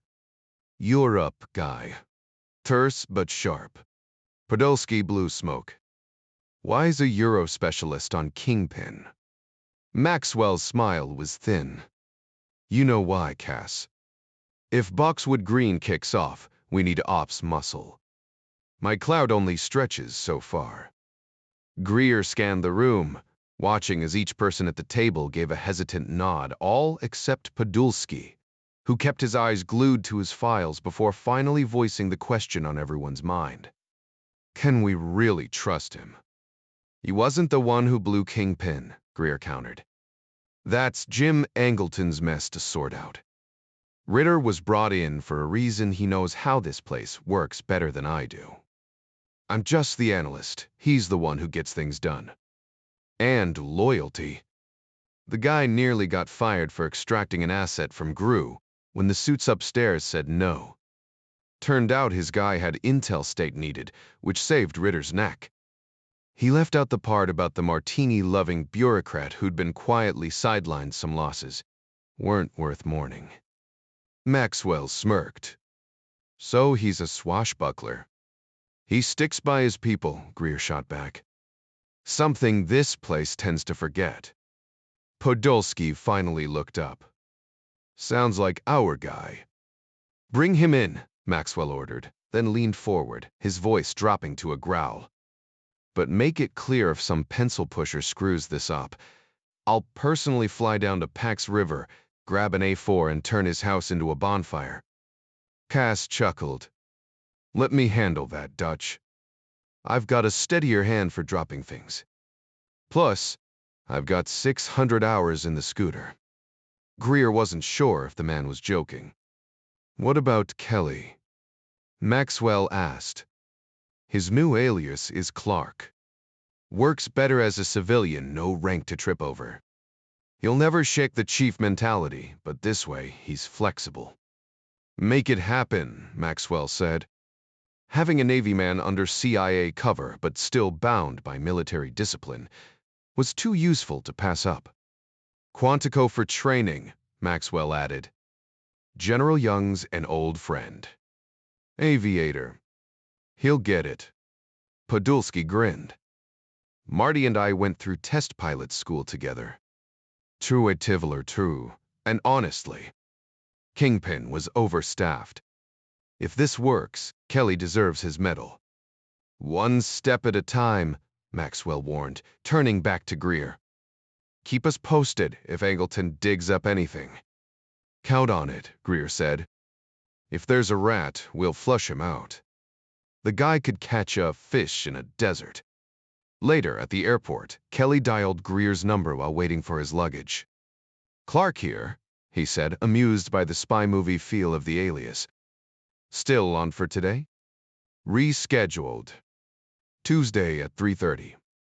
Drive in, give me your car details. Kelly rattled off the info, surprised but not offended. You got my notes? Solid work, Clark. We'll review Tuesday. Kelly hung up, muttering, thanks for nothing. An hour later, he was back in his Baltimore apartment, scarfing down sandwiches and Coke. His stubble darkened his jawline, but he couldn't be bothered to shave. A long nap sounded better. The civilian construction crew wasn't entirely sure what they were building, but the paycheck made it worthwhile. With mortgages to cover and kids to feed, they weren't about to question the bizarre structures taking shape on this remote marine base in Virginia's rolling woodlands. The buildings stood out like sore thumbs concrete boxes with strange dimensions, clearly designed using metric measurements despite the American standard blueprints. Most of the crew were military veterans, a mix of Army and Marine Corps alumni, who exchanged uneasy glances as officer candidates jogged past the site each dawn. One ex-Marine corporal found himself staring at the fresh-faced recruits, wondering how many would survive their first deployment. He'd made it back from his own tour unscathed, a minor miracle considering how often he'd heard bullets whizzing past his head. The job itself had been straightforward if oddly rushed. 3 weeks of relentless overtime had transformed the cleared site into something resembling a military installation, complete with a massive parking lot that seemed absurd for buildings without plumbing or electricity. But nothing compared to the strangeness of his current assignment: assembling playground equipment under the Virginia sun. As he tightened the last bolt on an oversized jungle gym, he couldn't shake the irony. Here he was, a combat veteran building swing sets for a facility that clearly wasn't meant for children. The Corps worked in mysterious ways, but the overtime checks were fat enough to silence any questions. If only the commute weren't so brutal. Maybe next time they'd need contractors at Fort Belvoir now. That would be convenient. Across town, two old prep school buddies shared drinks at a Capitol Hill bistro. Peter Henderson, a Senate aide, nursed his beer while Wally Hicks from the White House staff lamented the stagnant peace talks. "It's the same old story," Wally sighed. "We bury ours, they bury theirs. When does it end?" Peter frowned, remembering their Andover days when the Cuban Missile Crisis had made war feel imminent. Now, years later, the cycle just repeated. "It has to change," Peter insisted, though neither could imagine how. The conversation drifted, heavy with the weight of history neither man could rewrite. The moment their political awakening truly hit home came on an ordinary Tuesday evening, huddled around the flickering black and white TV in their boarding school's common room. The president's grim face filled the screen as he addressed the nation. Soviet missiles had been spotted in Cuba. The newspapers had whispered about tensions, but seeing it unfold in grainy real time made it visceral. For Peter Henderson and Wally Hicks, it was a brutal crash course in global stakes, one their privileged education had somehow failed to deliver until now. Surrounded by the nervous murmurs of classmates, the reality sank in. They were sitting ducks. Boston glittered to the southeast. Westover Air Force Base loomed nearby, and nuclear submarines lurked at Portsmouth. If those missiles launched, their sheltered lives would evaporate before they'd even had a chance to live them. And then, with the absurdity only teenage minds could conjure, the thought struck them simultaneously they never even had sex. Other boys boasted, but Peter and Wally, bound by honesty, admitted their futile attempts. Wasn't the universe supposed to prioritize them? Weren't they destined for greatness? The injustice of it all kept them awake all night, whispering in the dark as the world outside turned from predictable to perilous. By dawn, they'd made a pact. They'd fix this broken system. After graduation, though Brown and Harvard pulled them apart geographically, their missions stayed intact. Political science degrees, master's programs, the right connections, their families smoothed the path, ensuring they bypassed the draft with well-placed phone calls. Now, as junior aides to powerful men, they nursed bruised egos, but underestimated their own influence. Filtering reports, shaping agendas, they controlled the flow of information, often knowing more than their bosses. And wasn't that how it should be? War was idiotic, peace was logical, and the fact that so many failed to see it baffled them. The only real difference. Hicks operated inside the White House machinery, while Henderson maneuvered elsewhere. But both were certain of one thing. They'd learned the truth young, and the world would catch up eventually. Hicks confided everything in his classmate, which wasn't an issue. Both held special access clearances, and more importantly, he valued the insight of someone whose intellect he respected. What Hicks didn't realize was that Henderson had already crossed a line he hadn't. After the chaos of the Cambodia protests, Henderson had made up his mind. If he couldn't shift policy from within, he'd seek outside allies to stop the reckless decisions threatening global stability. There were others out there, scattered across the world, who shared his disgust for war people, who understood you couldn't shove a government down people's throats. His first connection had been a peace activist at Harvard, but now he was dealing with someone deeper in the shadows. Part of him knew he should have told Hicks, but the moment never felt right. Wally might not be ready to hear it. "It'll happen," Henderson muttered, signaling the waitress for another drink. "This war's ending. We're pulling out. Vietnam gets to choose its own fate. Losing might be the best thing for us, teach us humility, remind us power has limits. Maybe then we'll finally learn to step back and let peace breathe." Kelly woke just past 5, groggy from the previous day's chaos and the exhaustion of travel. But now, after nearly 11 hours of sleep, he felt sharp. Staring into the mirror, he rubbed the thick stubble from 2 unshaven days. Perfect.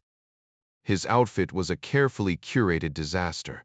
Oversized, faded, and deliberately ruined. He'd even washed everything in scalding water with extra bleach to make the fabric look as miserable as possible. The final touches, worn-out sneakers and dingy socks, completed the look, though they were sturdier than they appeared. The wig, a mess of coarse black hair, got the hot water treatment before he roughly combed it into disarray. Now it just needed to reek something he'd figure out later. Nature lent a hand as evening storms rolled in, the wind and rain masking his movements as he slipped into his beat-up Volkswagen. Parking near a liquor store, he grabbed a bottle of cheap wine in a crumpled paper bag, then dumped half the contents into the gutter before twisting the cap back on. The neighborhood felt different now, no longer just a place to pass through, but a hunting ground. Driving past the spot where he'd confronted Billy, he glanced for tire marks. Yuri Tefalapeter. Vietnam flashed in his mind, the tree line, that invisible border between safety and danger where the jungle swallowed you whole. Here, the boundary was just as real, only this time he wasn't marching in with a squad. He was alone in a rusted-out car, accelerating into the urban jungle. Finding a parking spot among other derelict vehicles, he moved fast, slipping into a trash-strewn alley like he was evading an enemy LZ. Every sense was on high alert. The war wasn't over, it had just followed him home. Kelly wiped the sweat from his brow, pleased with how thoroughly he'd worked himself into character. The cheap wine left a bitter taste as he swished it around, before letting it trickle down his chin, staining his already grimy shirt. He scooped up a handful of loose dirt, working it into his skin, until his arms looked as weathered as the cracked pavement beneath him. A final touch, he dusted his wig, transforming himself into just another disheveled drifter, blending into the urban decay. The alley stretched, long and shadowed, lined with abandoned buildings that sagged under neglect. Kelly slowed his steps, letting his movements grow loose and unsteady, while scanning for the perfect vantage point. It didn't take long. Vacant houses were plentiful here. He settled on a corner property with a second-floor bay window, slipping inside through a rusted back door. The moment he stepped into the wrecked kitchen, 2 rats scurried from a pile of debris, their beady eyes locking onto him. A shudder ran down his spine. Damn rodents. He hated them, their greasy fur, those twitching tails, the way they moved like they owned the place. Hell no, he muttered, sidestepping as they watched him with more curiosity than fear. Anger flared as he climbed the creaking stairs. Since when did rats rattle me? He scoffed at his own reaction. Were they gonna form some kind of rodent militia? The absurdity of it finally broke his tension, and he shook his head with a quiet laugh. The bay windows offered a sweeping view, cracked glass, missing panes, but a solid perch. The streets below were a grid of fading light and shifting shadows, the air thick with humidity from the earlier rain. Streetlights buzzed, drawing moths into their glow, while distant car horns and muffled voices drifted up. Kelly adjusted his binoculars, scanning the Friday night bustle. Dealers worked the corners, customers drifted in and out. One stood out, young, early 20s, moving with the practiced ease of someone who knew the game. Kelly chewed his gum absently, mapping out his next move. The city hummed around him, alive and oblivious to the hunter in its midst. After 20 minutes of careful surveillance, Kelly had a clear mental image of the drug dealer and his right-hand man. They moved with the relaxed confidence of men who'd earned their position, whether by taking it or defending it. Their operation was clearly thriving, with what appeared to be repeat customers. He watched as they strolled up to a luxury import, exchanging jokes with the driver and passenger before the deal went down. Handshakes and casual waves followed. The two men were nearly identical in height and build, so Kelly mentally dubbed them Archie and Jughead. Christ, I used to be so naive, Kelly thought, shaking his head as he scanned the next street. A memory flashed some idiot in Third Sog caught lighting up right before a mission. It had been Kelly's team, his responsibility, and even though the guy was fresh out of SEAL training, that excuse didn't fly. Kelly had laid it out plain. Going into the field, anything less than razor sharp could get the whole team killed. The guy's lazy, "Hey man, I got this," earned him a one-way ticket out courtesy of Kelly's fists. That was the only time drugs had ever touched his unit, as far as he knew. Barasu off duty. Sure, they'd had their wild nights like that legendary bender in Taiwan that left half the hotel in shambles. But that was different. At least that's what he told himself, ignoring the hypocrisy. His thoughts snapped back to the present. Down another block, a lone dealer worked without backup, his striped shirt marking him as Charlie Brown in Kelly's mental catalog. Over the next few hours, he mapped out 3 more operations, weighing each for weaknesses. Archie and Jughead had the most traffic, but visibility was an issue.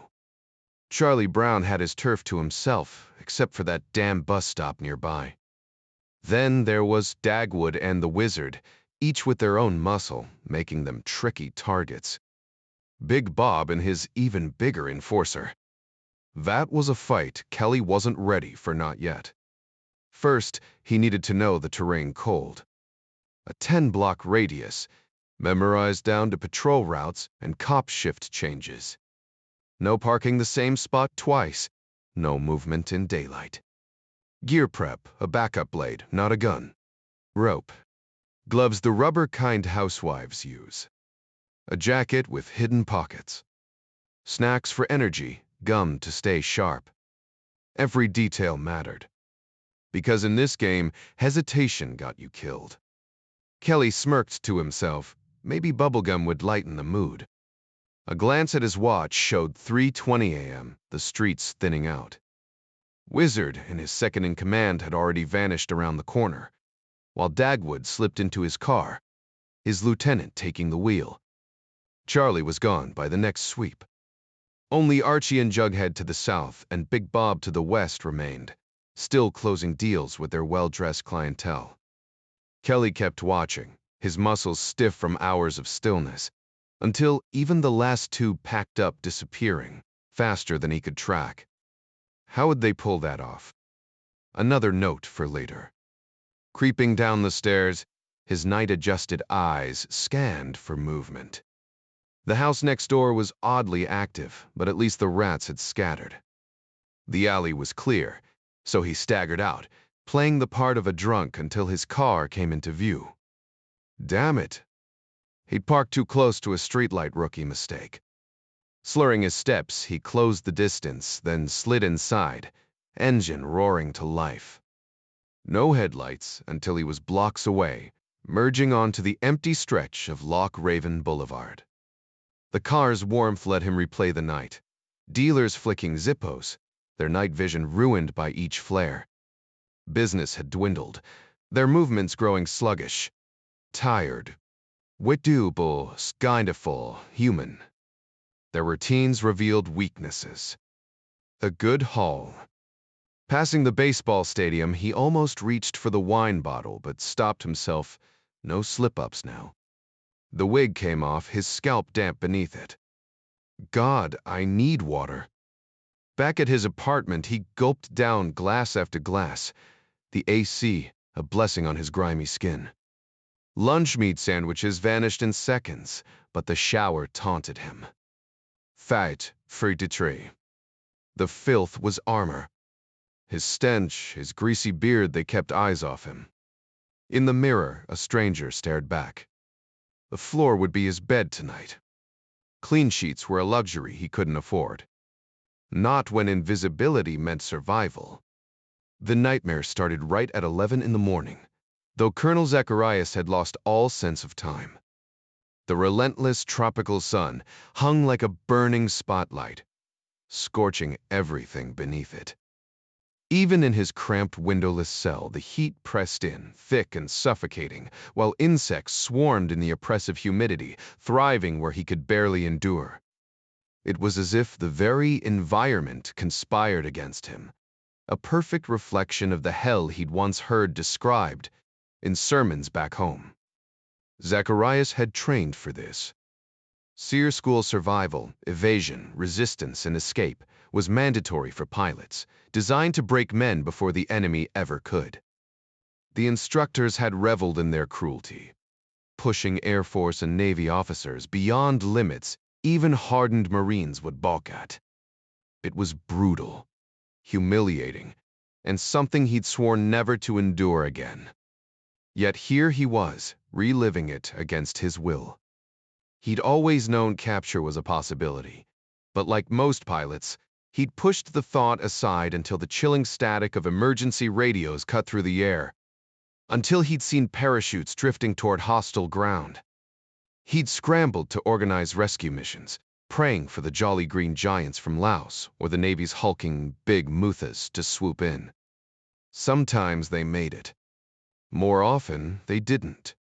The desperate pleas of downed airmen haunted him, voices cracking with fear, begging for extraction before the enemy closed in. Those chopper crews were legends, risking everything, and though Zacharias never drank, he'd bought enough rounds for them to drown a platoon, a warrior's tribute to their courage. But he'd never truly believed it would be him. Death? Sure. He'd faced that possibility every time he strapped into his F-105, diving headfirst into the densest air defenses the world had ever seen. As King Weasel, he'd written the playbook, outthinking Soviet-built radars and missiles in a deadly dance of speed and precision. It was the ultimate game high-stakes chess at Mach 1, where one wrong move meant oblivion. He'd expected, if anything, to go out in a blaze of fire and thunder, a warrior's end. Now, trapped in this sweltering hellhole, he realized how naive he'd been. Faith had always steadied him. Death in battle would have been honorable, a chance to stand before God with pride. But this was something else entirely. Colonel Robin Zacharias had always been a man of unwavering faith, a devoted husband, a loving father to his spirited children, and a respected leader among his fellow soldiers.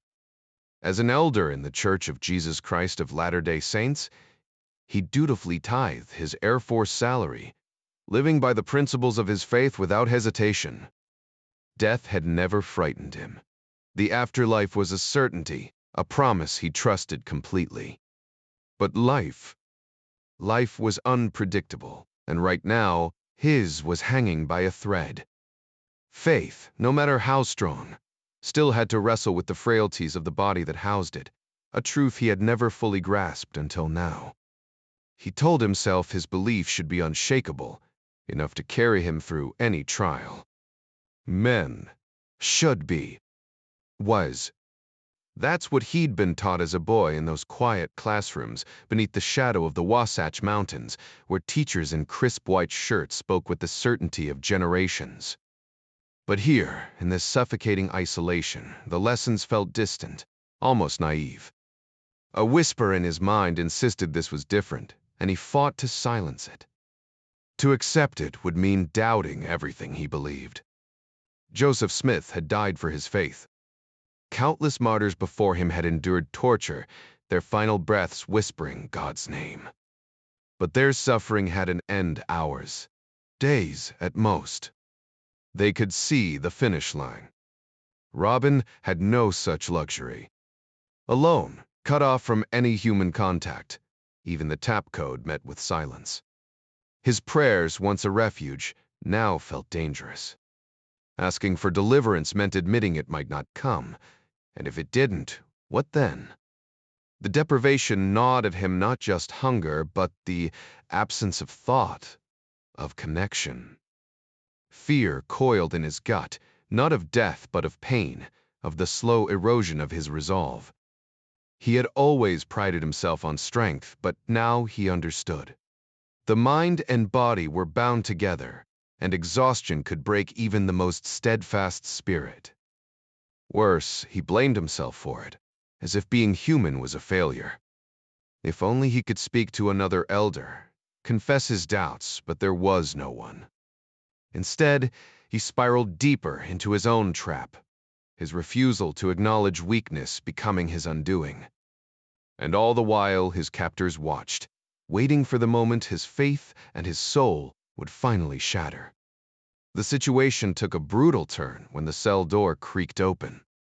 Two Vietnamese soldiers in faded khaki uniforms glared at Zacharias with undisguised contempt, as if his very presence polluted their homeland.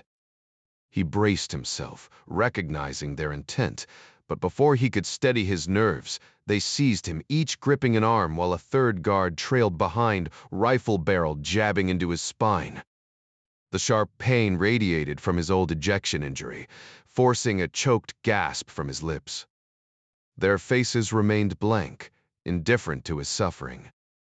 No questions, no purpose, just methodical violence as 5 men descended on him at once.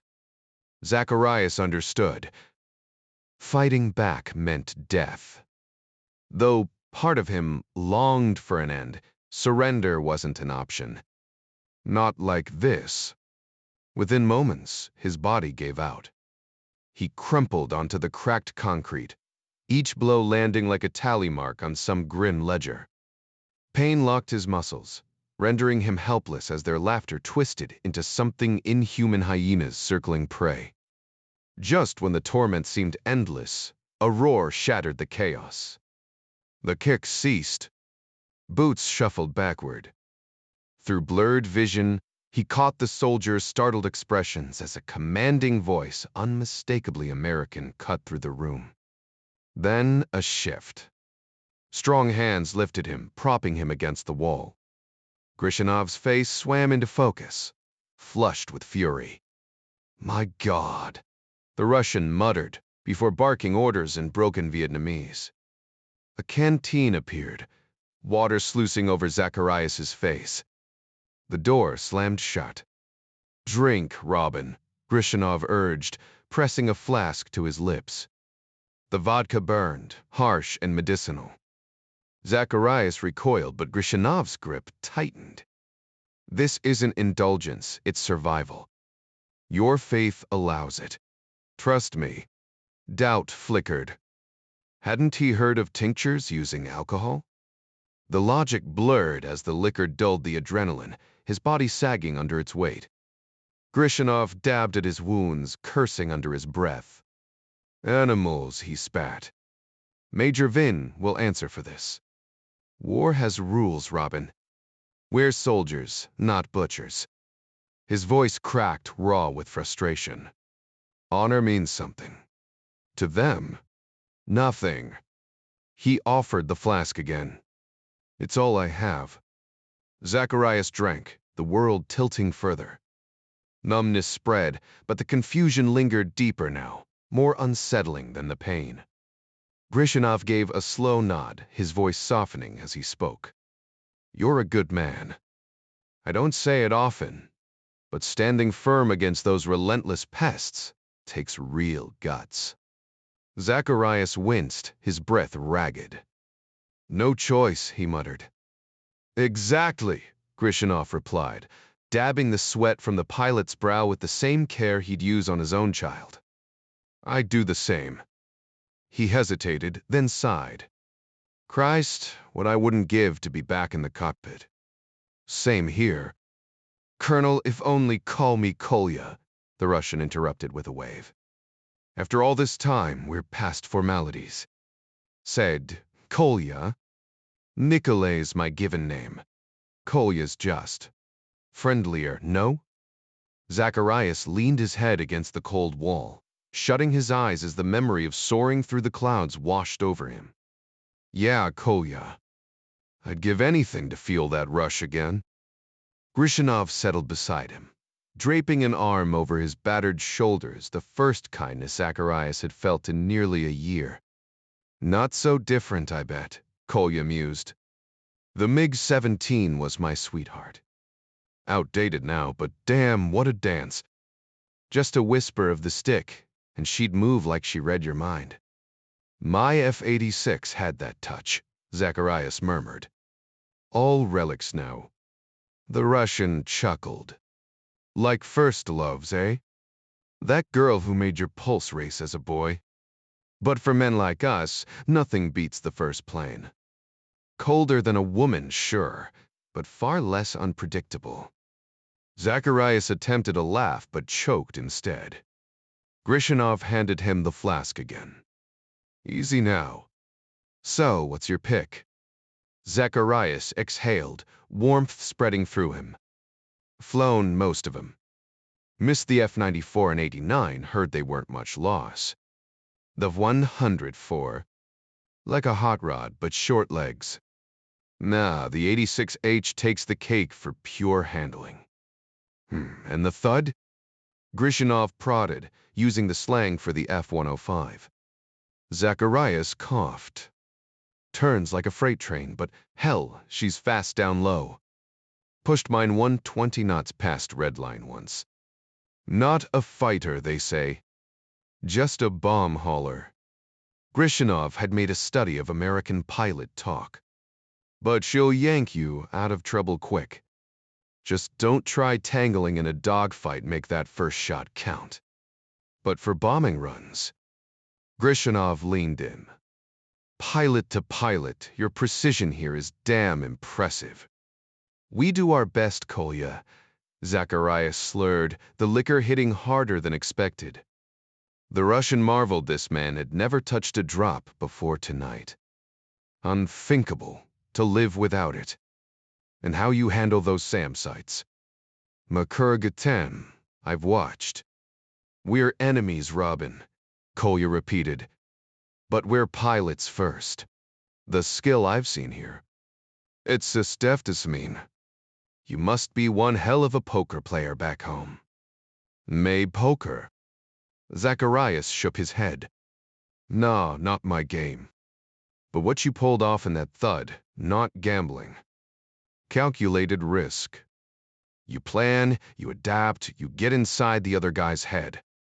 Grishinov made a mental note to top off his flask.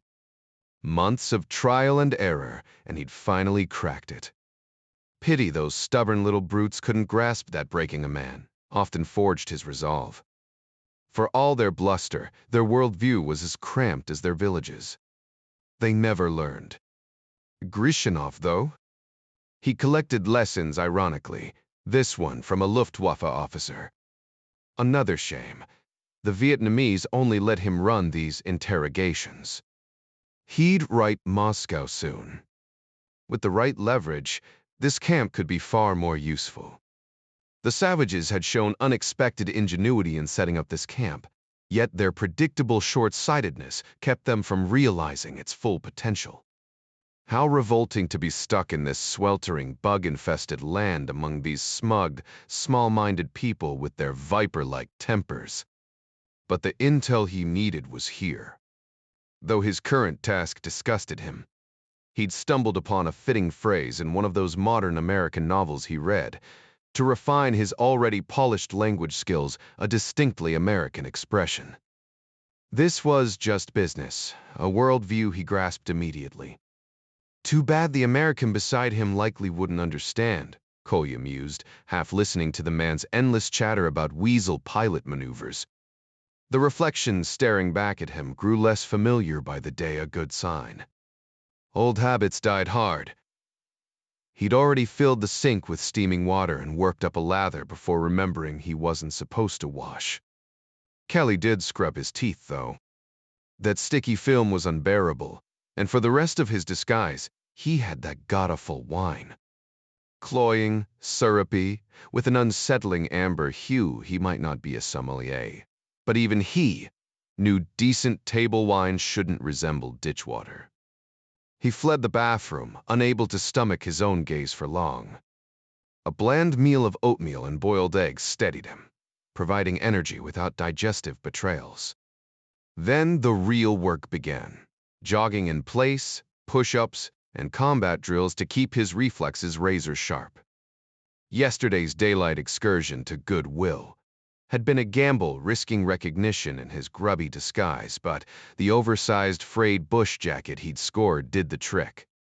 Comparing himself to the other shoppers, he realized the look worked, not the most derelict street person, but convincingly down and out. The clerk's pitying expression as she handed over the jacket suggested she just wanted him gone. Irony tasted bitter in Vietnam. Blending in as a local could have saved lives. Last night's reconnaissance confirmed his camouflage's effectiveness. Not even the muggers glanced twice at another reeking drunk.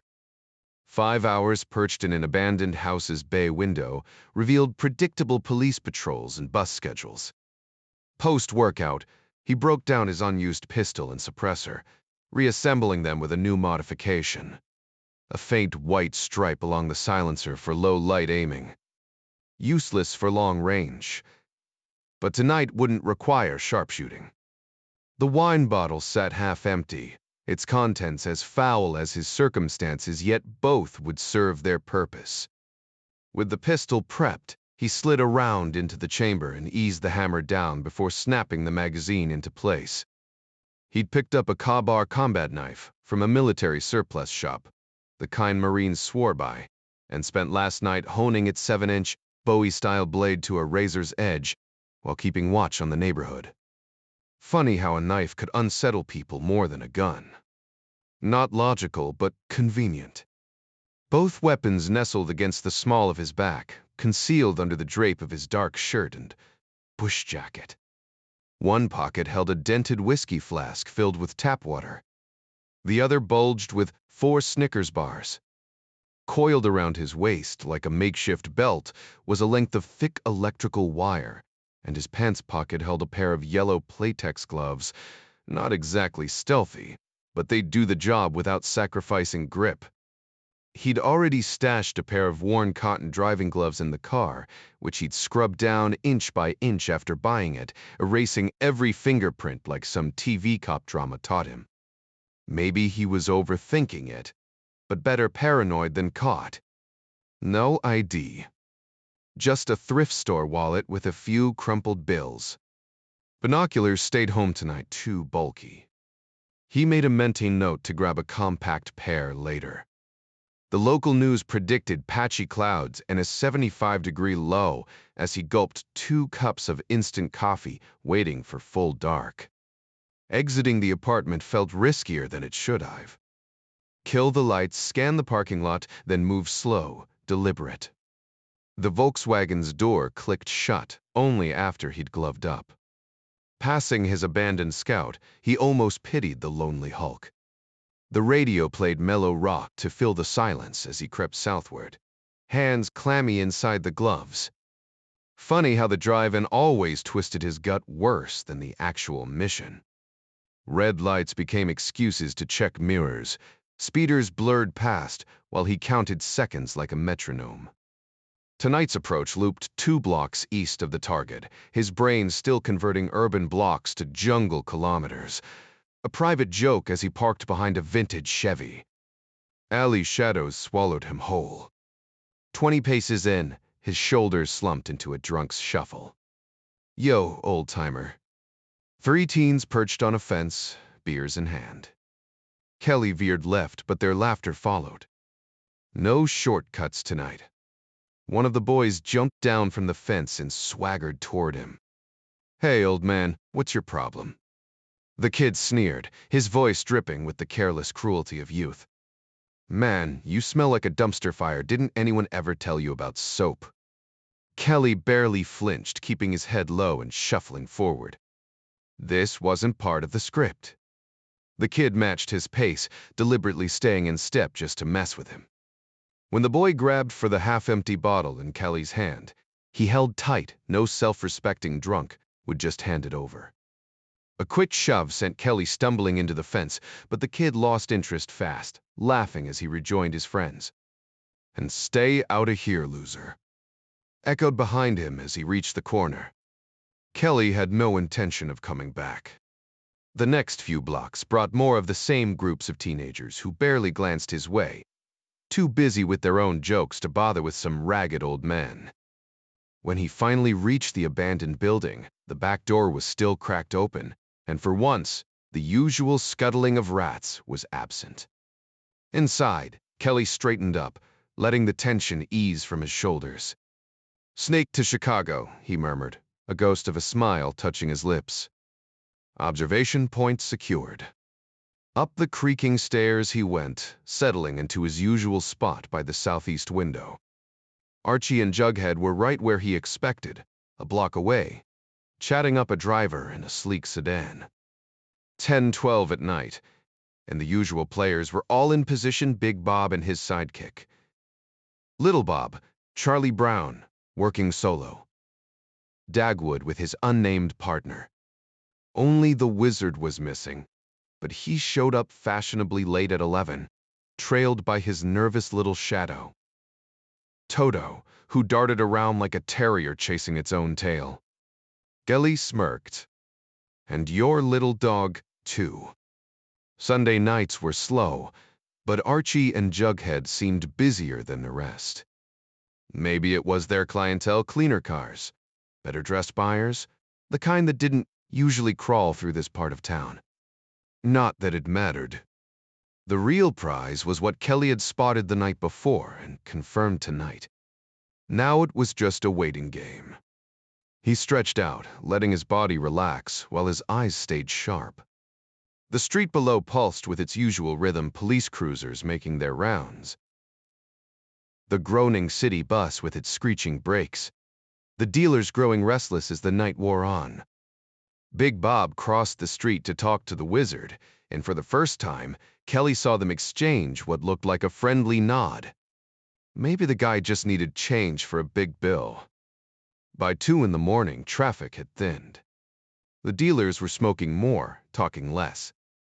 The cops rolled by again, right on schedule.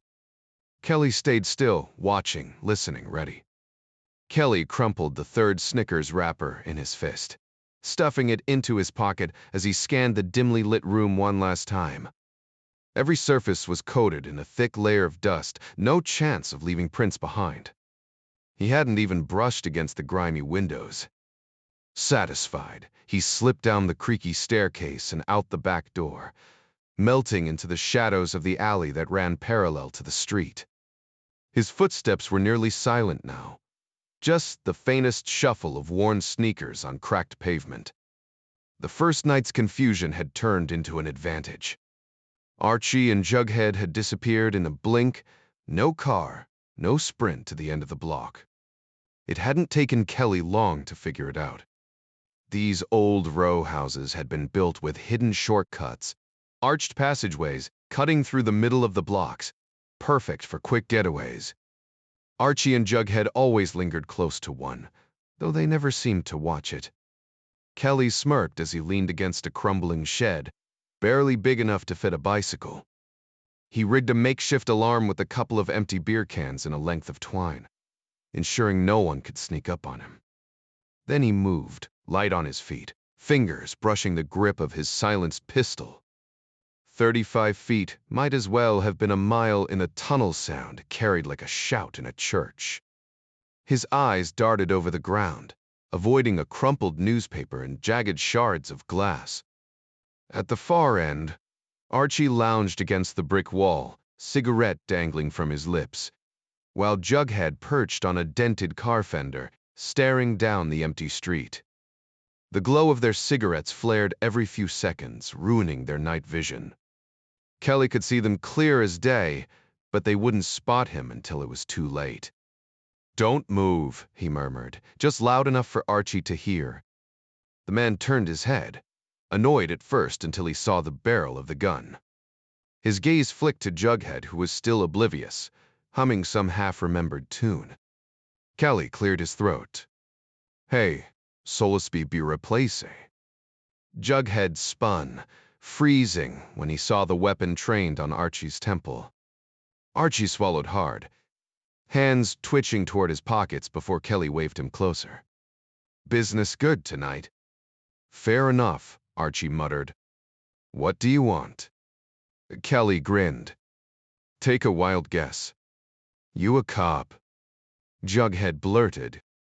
Kelly almost laughed. No, I'm not here to arrest anybody. He jerked his chin toward the tunnel. Inside. Face down. Now. Once they were far enough in to be hidden from the street, but still bathed in faint light, he patted them down. Archie's rusty revolver went into Kelly's pocket. Then came the wire, coiled tight around their wrists. He rolled them onto their backs. You've been real helpful. Archie scowled. You better not show your face around here again. Jughead nodded, but Kelly just shook his head. Actually, I need a favor. Ah, T blinked. What kind? Looking for a guy. Billy. Drives a red roadrunner. Jughead's breath hitched. What? Archie's face twisted in revulsion as he felt the cold barrel press harder against his temple. You screwing with me? He spat, sweat beading on his forehead despite the cool night air. Kelly kept his voice measured, the way you'd explain traffic rules to a reckless driver. Just answer the question. When Archie responded with another string of obscenities, the gun shifted with practiced ease.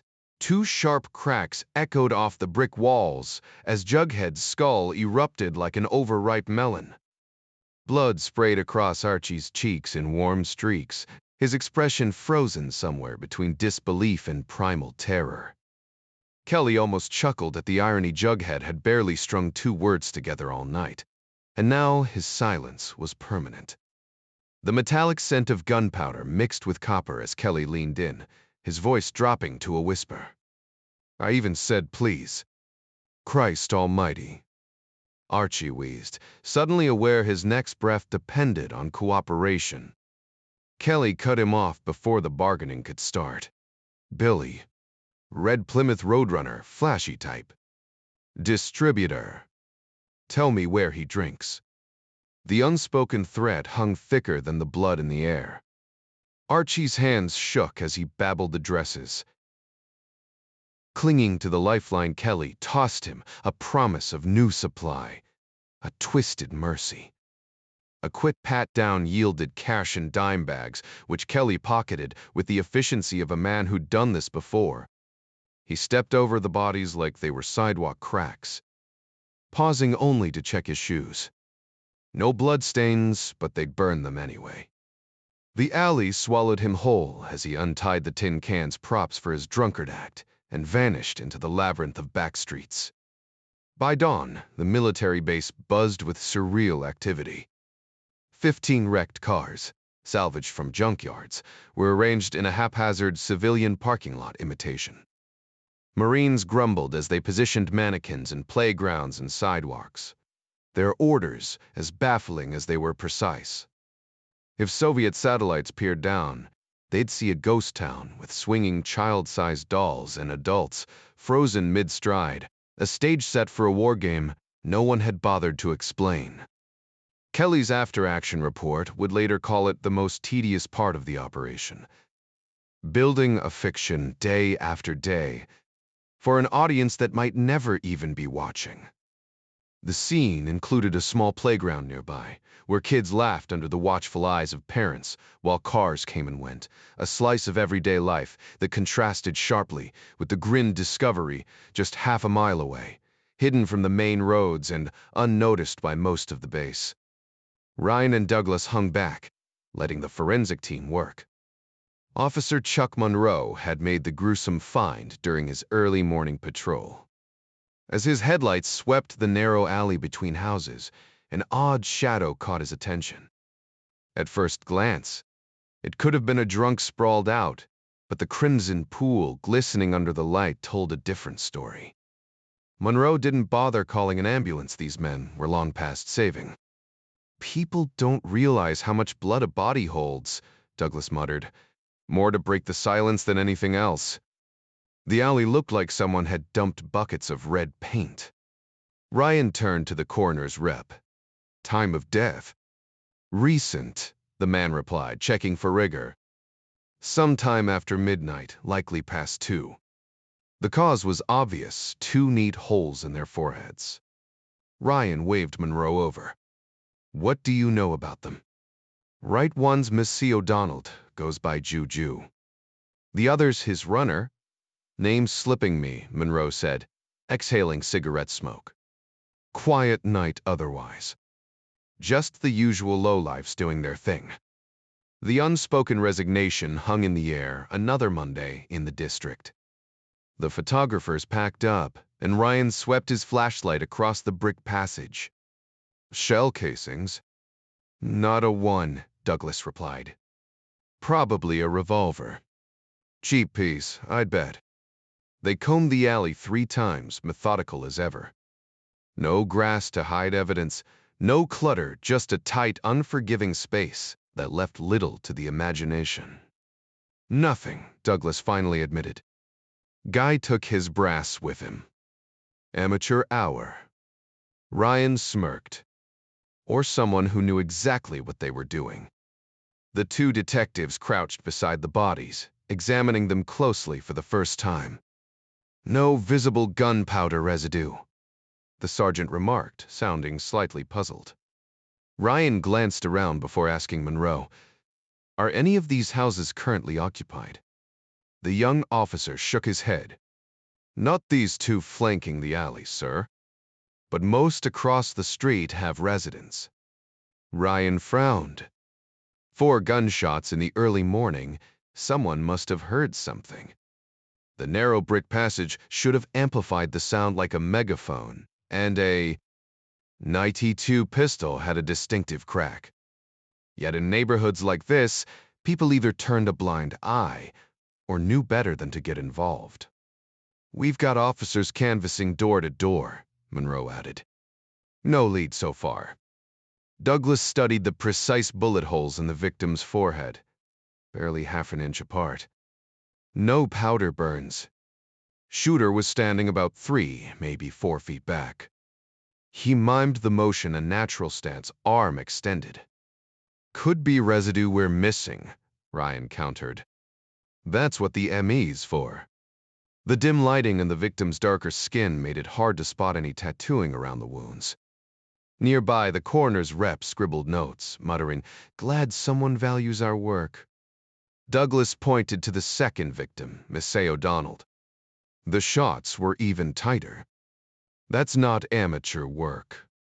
Ryan methodically searched the bodies.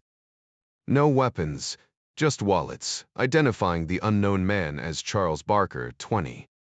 The cash was suspiciously light for dealers, and no drugs until Ryan found 3 tiny glassine bags of white powder. Pocket change, a cheap Zippo, Pall Malls, and another baggie.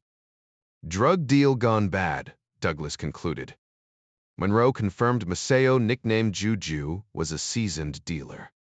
"Nobody crossed him lightly, sir." Ryan noted the victim's hands were bound with copper wire, no defensive wounds. "No struggle." Mark Charon arrived, cursing. "Damn it, I had a case on Juju." Ignoring him, Ryan continued, 2 exit wounds in Donald's skull. Bullets are probably at the bottom of the lake. Douglas scoffed. "Forget ballistics. They, Ciscasabonier friend." 92's lead rounds deformed too easily for rifling marks. The frustration in his voice was palpable. Another dead end in a neighborhood where justice often sank without a trace. "Das be a surprise." .92 caliber pistol packed surprising force, punching through targets with more efficiency than even a sortie 5, frequently exiting the body to embed itself in whatever lay beyond in this instance, the concrete sidewalk. "All right, give me the rundown on him," Ryan demanded. Sharon filled in the details. "Major player in the drug trade, high-end clientele. Drove a flashy red Cadillac.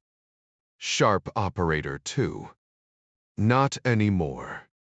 His gray matter got pureed 6 hours back." "Rip?" Sharon questioned. Douglas chimed in. "Seems like it. No weapon, no stash of cash or product. Whoever pulled this off knew what they were doing. Clean work, M." This wasn't some strung-out addict stumbling into a lucky break. Ryan stood, brushing off his pants. I'd bet on that, Tom. Probably a revolver, but those groupings are too tight for some cheap piece. Mark, any chatter about a seasoned hitter working the streets? The duo, Charon offered. But they favor a shotgun. Feels almost like a mob job. Look, am dead in the eye boom. Douglas reconsidered. Then again, mob hits weren't usually this precise. Most gangland shooters couldn't hit the broadside of a barn, relying on cheap hardware and sloppy execution. Every mob-related case he and Ryan had worked involved either a point-blank shot to the back of the skull, complete with powder burns and brain spatter, or a spray of wild bullets leaving the victim looking like Swiss cheese. This was surgical. And the list of mafia triggermen with that kind of skill was short. But since when did murder follow a textbook? The scene was a contradiction routine, yet baffling. A robbery, sure, with the missing drugs and cash, but the kills? Too clean. Either the shooter had freakish luck twice in a row, or was a stone-cold professional. The mob hits weren't usually dressed up as robberies. They were meant to send a message, loud and public. Mark, any whispers about turf wars heating up? Douglas pressed. Nah, nothing organized. Just the usual squabbles over corners. Background noise. Dig deeper, Ryan suggested. No sweat him. My guys'll shake the trees. This one's gonna drag, Ryan thought. Maybe forever. Then again, only on TV did cases wrap up neat and tidy before the first commercial break. You cleared to take them? He asked the ME's tech, nodding toward the black wagon idling nearby. The morning sun was climbing, and the metallic tang of blood had already drawn the first flies. As they drove back to the precinct, Douglas mused. Whoever did this shoots better than I ever could. He'd once tried out for the department's pistol team. Ryan smirked. Plenty of folks out there with those skills now, Tom. Maybe some found new career paths with our organized associates. So, pro job? Let's call it exceptionally skilled for now, Ryan hedged. Mark can handle the legwork on intel. Thrilling, Douglas deadpanned. Meanwhile, Kelly woke at 10:30, finally feeling human again after days of grime. A scalding shower the night before had washed away the filth, though he half expected the drains to cough up evidence. A proper shave and a solid stretch of sleep would have been nice, but he'd take what he could get. Before eating, he drove to a nearby park, pounding out 3 miles on the trails before returning for another glorious rinse and a late breakfast. Nibet Tarftenheim. Last night's clothes, slacks, shirt, even the shoes were stuffed into a grocery bag. The bush jacket was the only loss he regretted. Its pockets and fit had been perfect. He'd need to replace it. Maybe buy 2. Kelly was almost certain he hadn't gotten blood on himself this time, but the dark fabric of his clothes made it hard to tell. There was likely gunpowder residue, though, and he wasn't about to take chances. He buried the stained clothing under leftover takeout and coffee grounds before tossing the whole mess into the apartment complex's dumpster. Driving to some far-off landfill would have drawn more attention than it was worth. People notice a man dumping things and start asking questions. The 4 spent. The Me Too casings were easier. He'd flicked them into a storm drain during his morning run. The midday news briefly mentioned 2 bodies found, but gave no specifics. Maybe the evening paper would have more. He made a quick call. Hey, Sam. John. You back in town? Rosen's voice carried the usual mix of warmth and distraction. Yeah. Mind if I swing by around 2? When Kelly arrived, Rosen barely glanced up from his paperwork. What brings you here? Gloves, Kelly said, holding up his hands. The thin surgical kind. They expensive. Rosen almost asked why, but thought better of it. They come in bulk, hundreds at a time. I don't need that many. The surgeon rummaged through a drawer and tossed him a handful of sterile packets. You clean up nice. And he did. Crisp white shirt, navy suit, even a tie. Rosen had never seen him in anything but casual wear. Don't give me grief, Doc. New gig requires dressing the part. My first specs. Rosen raised an eyebrow. Something like that. Can't elaborate. Kelly shrugged. I had to staff life. Rev'd same old. More admin work than surgery these days. Rosen tapped a stack of files, uneasy with the small talk. Kelly's polished look felt like a costume, and not knowing what lay beneath it gnawed at him. Actually, need a favor. Sandy's car died. I was supposed to drive her home, but I'm stuck in meetings till 4. She's on regular shifts now. Kelly smirked. When she's not teaching. Kelly killed time in the cafeteria, poking at a limp salad. Hospital food hadn't improved until Sandy found him. Car trouble? He asked, noting the exhaustion in her face. Starter wiring. It's in the shop. My chariot awaits, he said, earning a polite but hollow smile. Secatrales in Taz. Different, she murmured in the parking garage. Don't get used to it. He tried to lighten the mood. Still, the same mud-loving guy. She stopped abruptly. It's not you. Bad week. Lost a kid car accident. Rosen tried, but her voice wavered. Sometimes I wonder why I do this. Kelly held the car door open. Short answer. Life's unfair. Wrong people, wrong time, no reason. She managed a faint smile. That's one way to put it.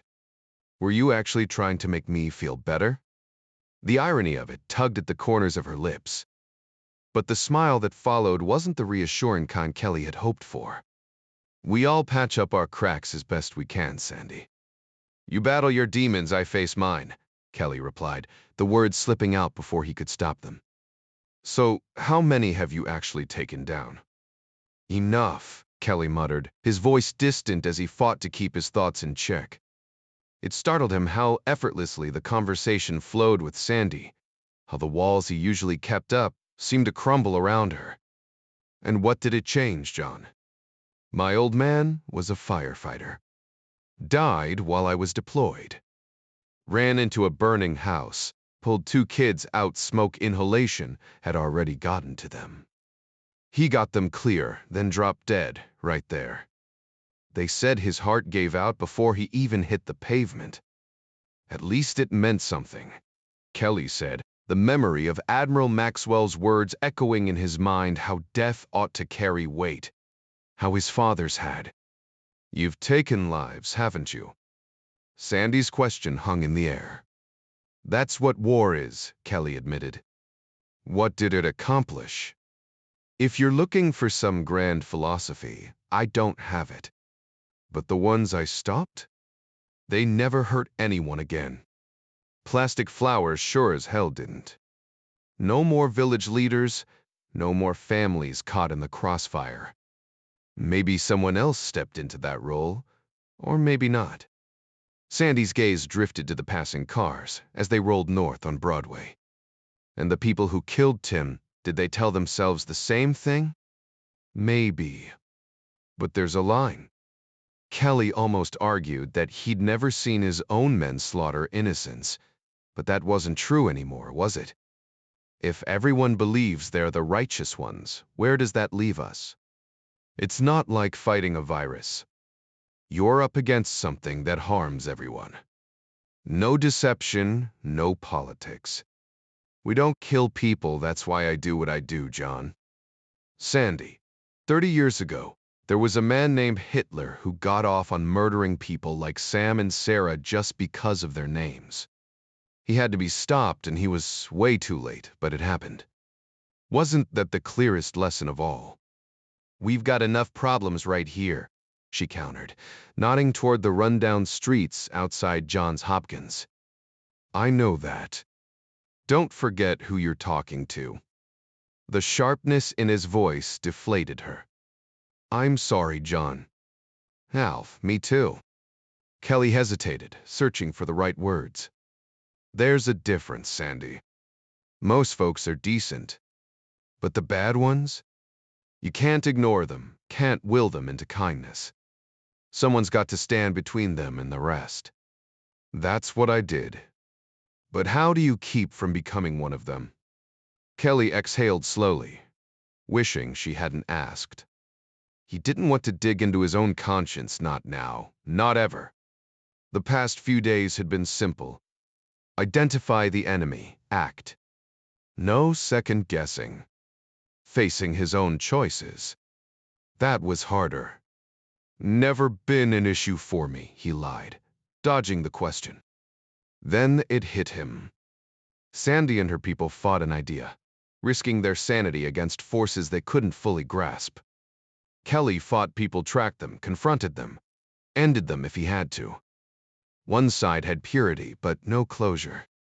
The other got results, but risked losing themselves in the process.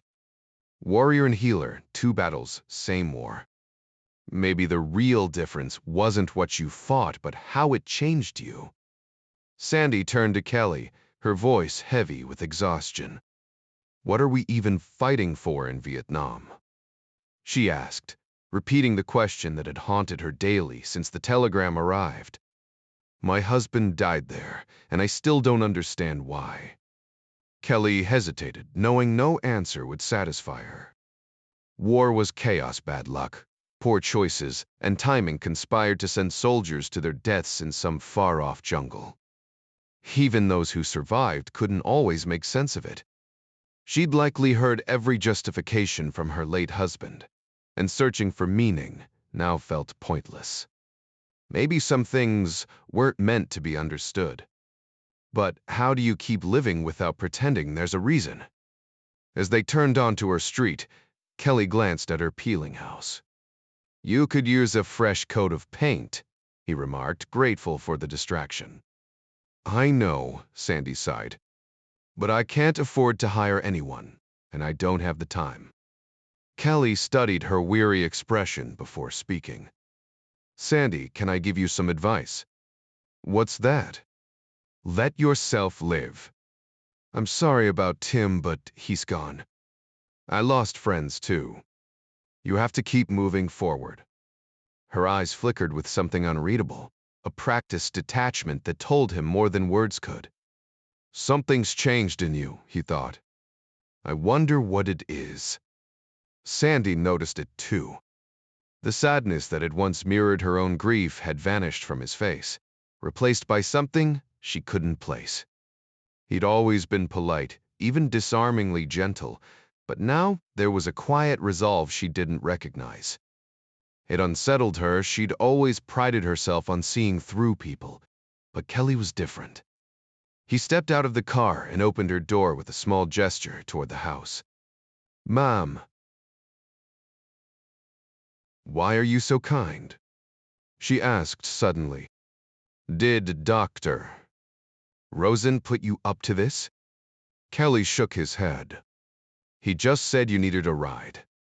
Besides, you look exhausted." As they reached the porch, Sandy hesitated. "I don't know why I like talking to you." "You do?" he asked, almost smiling. "I think so." The smile faded quickly. "John, it's too soon for me." "For me too," he admitted. "But is it too soon to be friends?" She considered it. "No, not too soon for that." "Dinner sometime?" "I asked before, remember?" "How often are you in town?" "Die Sportkleven Sheriff. I've got something to take care of in Washington." "Doing what?" "Nothing important." The lie was faint, but she caught it, not meant to hurt her, just to deflect. "Next week, maybe." I'll call you. I don't know any good places around here. They're due. With a final nod, Kelly left without so much as a touch, just a quiet, reassuring look before driving off. Sandy watched him go, still puzzling over what made him different. That haunted look she'd seen in the hospital was gone, replaced by something she didn't fear, but couldn't name. Meanwhile, Kelly muttered under his breath as he drove away, wiping down the car's surfaces with gloved hands. Conversations like this were dangerous. What was the point of any of it? In combat, at least the mission was clear: identify the enemy, move, strike. But no briefing ever explained how any of it would change the world or end the war. Some questions had no answers. The news articles he'd read were filled with empty words, recycled phrases from indifferent reporters, briefers who didn't have the facts, or politicians who couldn't be bothered to learn the truth. Terms like infrastructure and cadre got tossed around, but he wasn't hunting buildings or systems. He hunted men. Real flesh and blood men who made choices, did terrible things, and could be tracked down like predators. Infrastructure. That was just a concept, something vague and impersonal. It wasn't a target he could put in his crosshairs. Kelly forced himself to focus. He wasn't here to fix the world, just to carve out one small piece of justice. Grishinov studied the American as he lowered himself into the chair, each breath shallow and deliberate. The Russian frowned. Broken ribs were no joke, especially here, where infection could turn a minor injury into a death sentence. The guards had gotten carried away, and while pain was useful, a dead prisoner was worthless. I spoke to Major Vin, Grishinov said, rubbing his temple. The little brute claims he has no medicine to spare. Might even be telling the truth. He leaned forward. How bad is it? Like a knife every time I breathe, Zacharias admitted, his face drained of color. Grishinov sighed, pulling out his flask. This is all I have for you, Robin. The colonel shook his head, wincing at the movement. I can't. Stubborn, Grishinov muttered, frustration creeping into his voice. Pain helps no one, not you, not me, not whatever god you pray to. Let me ease it just a little. Zacharias clenched his jaw. His faith forbade it. His body was supposed to be pure.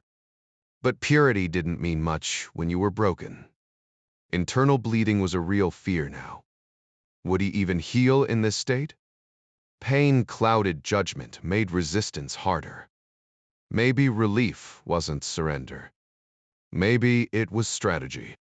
Grishinov unscrewed the cap, the sharp scent of alcohol cutting through the stale air.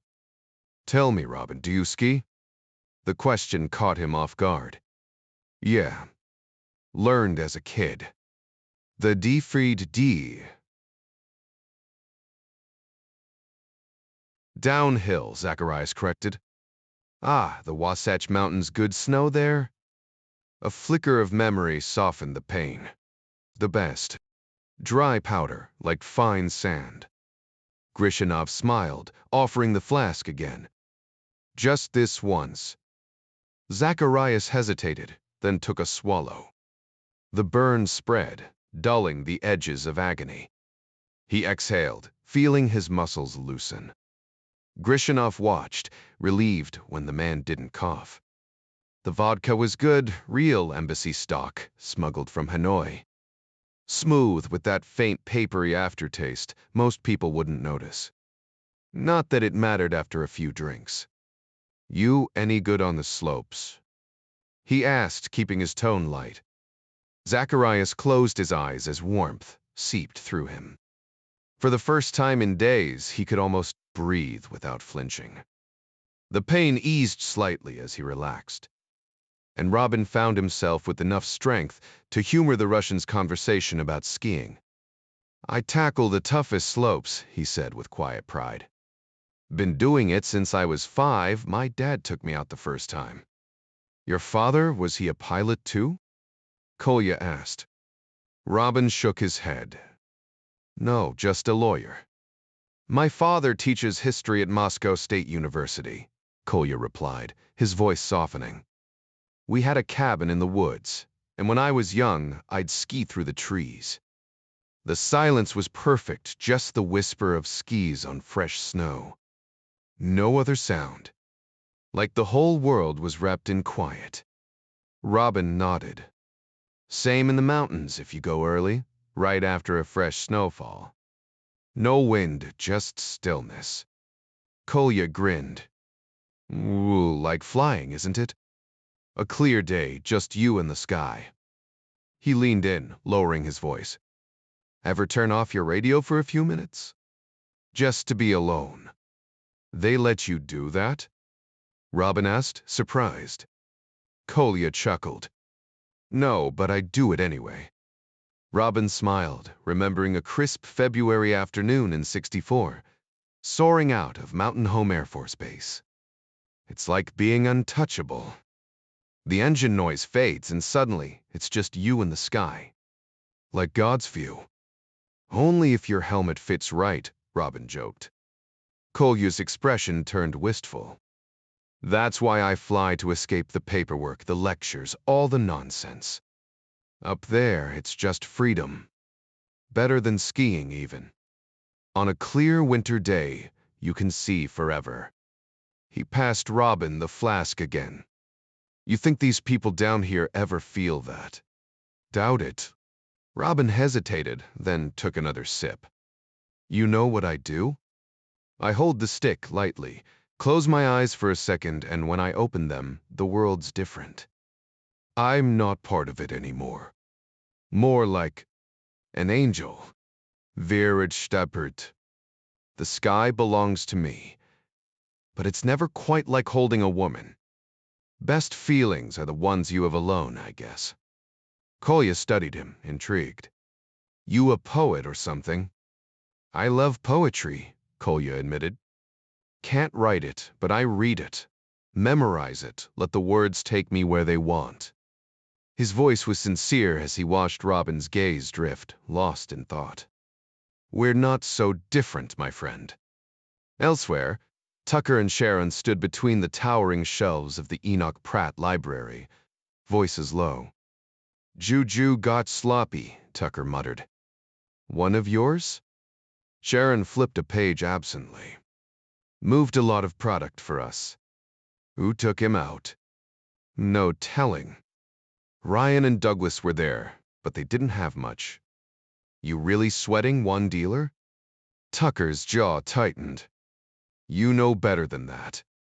First time one of mine's been clipped. Sharon smirked. High-risk business. Maybe someone wanted quick cash.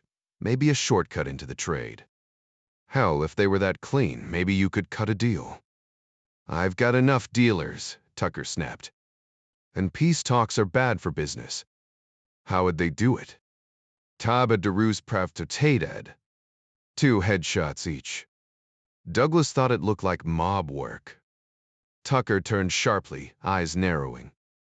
Sharon didn't even turn around, his voice steady as he addressed Henry.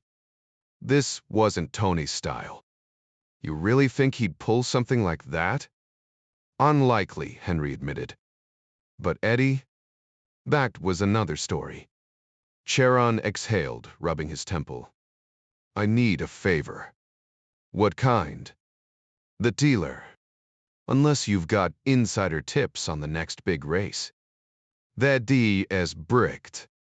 Most of them answer to me now, remember? It had been smooth sailing at first, using Charon to wipe out the competition. Had worked like a charm. But as Tucker tightened his grip on the local trade, the pool of targets had dried up. The remaining players? They could be assets, not enemies if he played his cards right. If you want my protection, Henry, I need leverage. That means high-profile busts now and then. Sharon slid the book back onto the shelf, frustration creeping into his tone. Why did he always have to spell things out? When? Early next week. Something flashy. Après, pester this dive. I'll see what I can do. Tucker walked off, leaving Charon to scan the shelves again. His fingers brushed against the right volume and the unmarked envelope beside it. No need to count. The amount was always exact. Across town, Greer made the introductions. Mr. Clark, meet General Martin Young and Robert Ritter. Kelly shook their hands.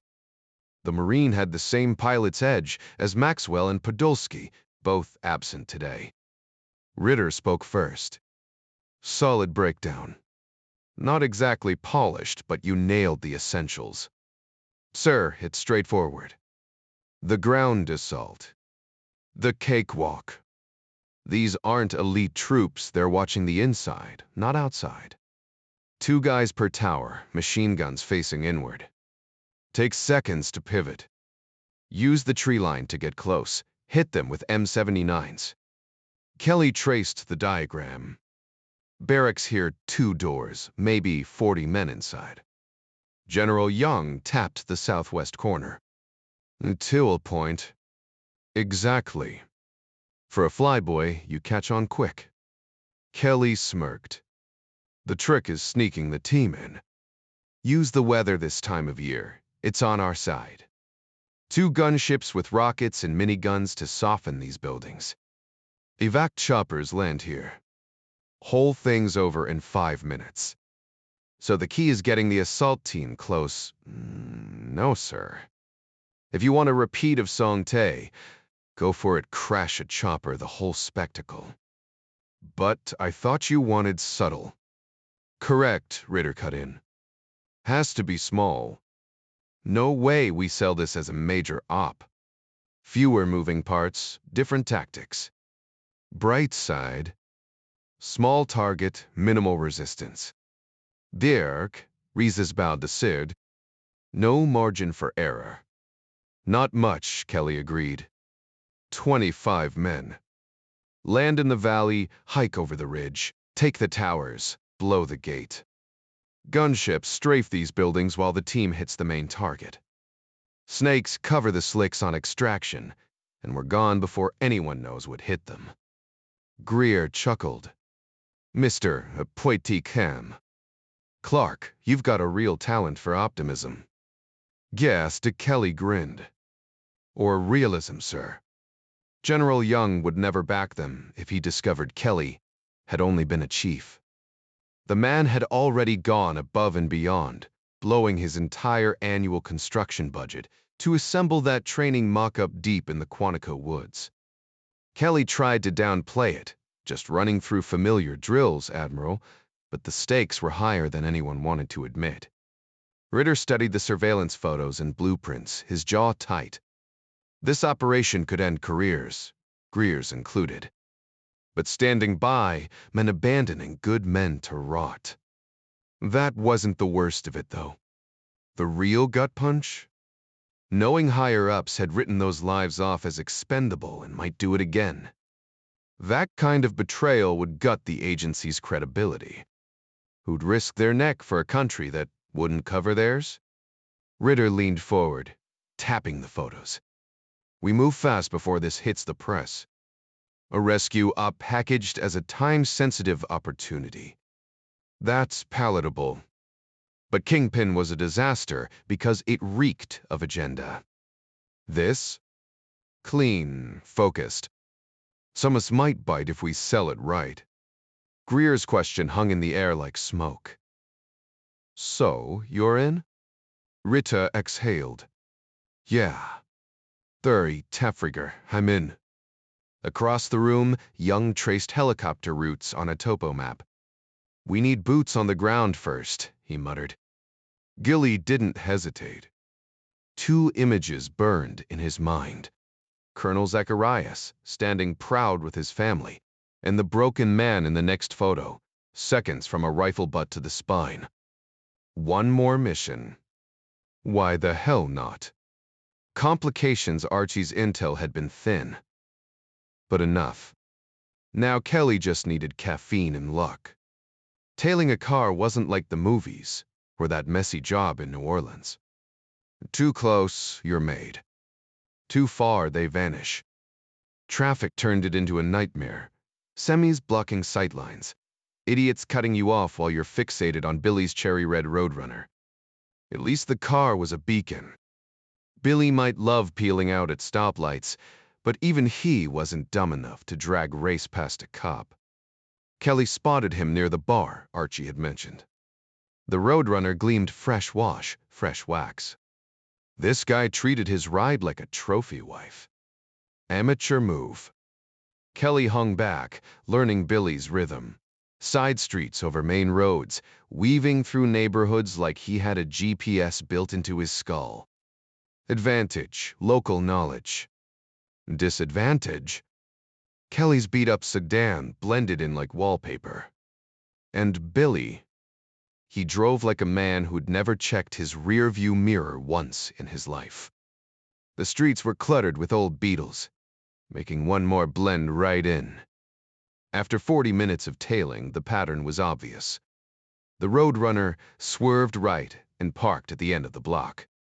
Kelly played it cool, rolling past slowly. As he got closer, he spotted a woman stepping out, purse in hand, and walking up to the wizard, who was way off his usual turf. No exchange happened, just a quick meeting inside some building before she reappeared. But Kelly didn't need proof. It lined up with Pam's intel. Even better, he'd finally ID'd the wizard. Smirking, he turned left at the red light, now armed with 2 fresh pieces of intel. In his rear view, the Roadrunner crossed the street, the woman vanishing into the evening crowd as the light turned green. Kelly doubled back, catching the Plymouth heading south with 3 people inside one guy, crouched low in the back seat, unnoticed before. Nightfall was Kelly's sweet spot. He shadowed the Roadrunner, lights off, until it parked outside a brownstone where all 3 occupants spilled out, their nightly deliveries done. Kelly gave them space, stashing his car a few blocks away before slipping back on foot, disguised as a drunk. The street's layout worked in his favor. Marble steps lining the opposite side offered perfect cover. He slumped against one, half hidden in shadow, lifting a paper-bagged bottle now and then for effect, while keeping his eyes locked on the brownstone. Blood types O plus Davlier. A.B. Pam's pathology report flashed in his mind. The same types as the semen left behind. He wondered about Billy's blood type as he sat there, 50 yards out, blending into the urban decay. Pedestrians ignored him. Only a few spared a glance at the drunk dozing against the steps. Behind him, a dealer worked the sidewalk, his pitch and haggling voices sharp in Kelly's ears. His hearing had saved him before tonight. It was gathering intel. A stray dog nosed at him, curious. Kelly let it linger. A rat would have been different, but drunks don't shoo strays. The neighborhood had history. Modest brick row houses on his side, grander brownstones across the street. Once, this might have been the divide between blue-collar workers and the upper middle class. That brownstone, maybe a merchant's pride, filled with piano music from a Peabody-trained daughter. Now it was just another drop point in a city that forgot its past. The neighborhood had long since emptied out, its residents seeking greener pastures, leaving behind this weathered 3-story house, a relic of another era, standing silent and abandoned. Kelly couldn't help but notice how absurdly wide the streets were, a relic from the days when horse-drawn wagons ruled the roads. He dismissed the thought with a shake of his head. Right now, he needed focus, not nostalgia. After what felt like an eternity, the trio finally emerged, 2 men leading, the girl trailing behind. She was shorter than Pam, thicker in build, her movements sluggish and unsteady. Kelly raised his head just enough to get a clear look at Billy, the presumed driver. The guy wasn't much to look at, maybe 5'9", lean, with something glinting at his wrist, either a watch or a cheap bracelet. He carried himself with the kind of cocky swagger that screamed small-time arrogance. The other man was bulkier, but clearly the follower, his body language deferential. Then there was the girl. She moved like a sleepwalker, her blouse half-buttoned, her gaze fixed on the ground. There was something hollow in her motions, something beyond just the haze of drugs. It reminded Kelly of the villagers during Operation Plastic Flower, their mechanical obedience, the way they shuffled toward their fate without protest. The realization hit him like a punch to the gut. They really were using these girls as disposable tools. Billy revved the engine, peeling out with a screech of tires that echoed down the block. Kelly committed every detail to memory: the height, the build, the flash of metal on his wrist. The other man was just a footnote, a nameless obstacle with an expiration date. 1:40 on the pocket watch. Kelly clenched his jaw. He could guess what had gone down inside some twisted little gathering. Another girl left drained and discarded. But saving her wasn't the mission. Not directly. He forced himself to stay put, counting the minutes, ignoring the thirst gnawing at his throat. When he finally moved, it was with deliberate aimlessness, weaving through alleys like a drunk, his path a zigzagging dance. A smirk tugged at his lips, let them think he was just another lost soul. Only when he hit the streets did he pause, slipping on the surgical gloves with practiced ease. The night was alive with lowlifes, each one oblivious to the predator in their midst. Kelly moved like a shadow, quartering the blocks, circling back toward his parked Volkswagen. They thought they were the hunters. They had no idea. They were free to believe whatever they wanted. Kelly spotted his target just before 3 a.m., another lone wolf, as he'd started labeling them. This guy didn't have backup, probably fresh to the game, still figuring things out. From 40 yards away, he didn't look much older than a kid, hunched over, counting his earnings from the night's hustle. The bulge at his hip was unmistakably a gun, but his attention stayed fixed on the cash. When Kelly's footsteps echoed on the pavement, the guy barely glanced up before dismissing him and returning to his stack of bills. Earlier that day, Kelly had made a quiet trip to his boat, careful not to draw attention. He'd taken the Scout instead of his usual ride, not wanting anyone at the marina to notice the switch. Now, as he neared the dealer, let's call him Junior for simplicity's sake, Kelly casually swapped the wine bottle to his left hand. His right slid beneath his unbuttoned jacket, fingers curling around the cold metal of the bang stick tucked inside. The cotter pin came free with a soft clink, dangling from its chain as he closed the distance. Junior barely registered him this time, too busy sorting bills by denomination. Maybe Kelly's presence threw off his rhythm, or maybe the guy just wasn't the sharpest tool in the shed. Kelly played the part perfectly, stumbling clumsily onto the sidewalk, head down like some harmless drunk. A quick scan confirmed the street was empty. No witnesses, no headlights swinging their way. Just Junior, oblivious, counting his way toward what he thought was another uneventful night. 10 feet away, and the dealer still ignored him, treating Kelly like background noise. That's when the thrill hit, the electric certainty that this would work. The guy was in the kill zone, clueless, seconds from learning how wrong he was. Kelly's grip tightened as he took the final step, his arm snapping forward like a piston. The bang stick connected just below the ribs, driving upward with every ounce of Kelly's weight behind it. The blast was muffled, more of a dull thud than a bang, the force punching through fabric and flesh. Junior didn't even have time to look surprised. The street stayed quiet. No screams, no sirens. Just the echo of a job done right. The impact wasn't what you'd expect from a gunshot, more like a brutal punch from some unseen force. The lightweight competition load, typically used for clay pigeons or small game, became monstrously effective at point-blank range. Junior barely had time to register the muzzle pressed against his chest before the world turned inside out. His lungs emptied in a choked gasp, his mouth hanging slack like a broken hinge.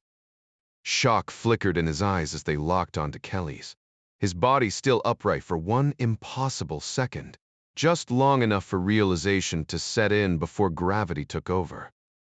He dropped like a demolished brick wall, the sickening thud of his collapse followed by a gurgling exhale of smoke, blood, and something unmistakably final.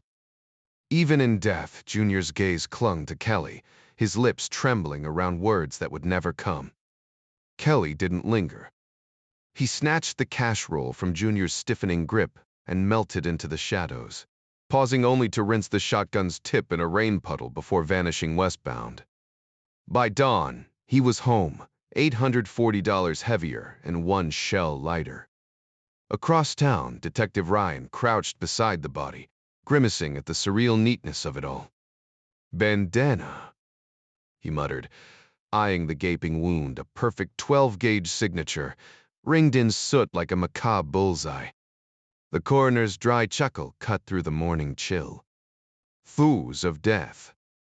Instant heart puree. Textbook contact wound guy probably felt the barrel before he heard the bang. Ryan's partner, Douglas, frowned at the eerie lack of blood. No exit, no mess. Just empty. The medical examiner nodded, prodding the cavity where organs should have been. Diaphragm's confetti.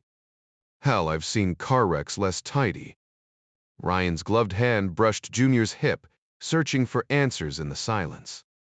The patrol officer shrugged. Dude knew the game. Just didn't see this play coming. Above them, a street lamp flickered, casting long shadows over the scene, clean, clinical, and utterly merciless. The shotgun lay beside the body, its presence impossible to ignore. Someone he trusted, Douglas muttered, shaking his head. Had to be no way you let a stranger get that close. Ryan stepped aside as the medical examiner moved in. No defensive wounds, no signs of a fight. Whoever did this walked right up without raising suspicion. He frowned. A shotgun blast in the middle of the night. How does nobody hear that? Time of death, probably between 2 and 3, the ME said, noting the lack of rigor. Neighborhood's dead quiet then. And trust me, a shotgun doesn't exactly whisper. Ryan checked the victim's pockets, no cash, just like the others. Behind the police tape, a small crowd had gathered, their expressions detached, almost bored. Just another spectacle in a city full of them. Think it's the same crew? Ryan asked, more to himself than anyone else. Nope, the ME cut in. Single barrel. A double would have left a different pattern. At this range, one shot's all you need. Douglas exhaled sharply. 3 dealers in as many days.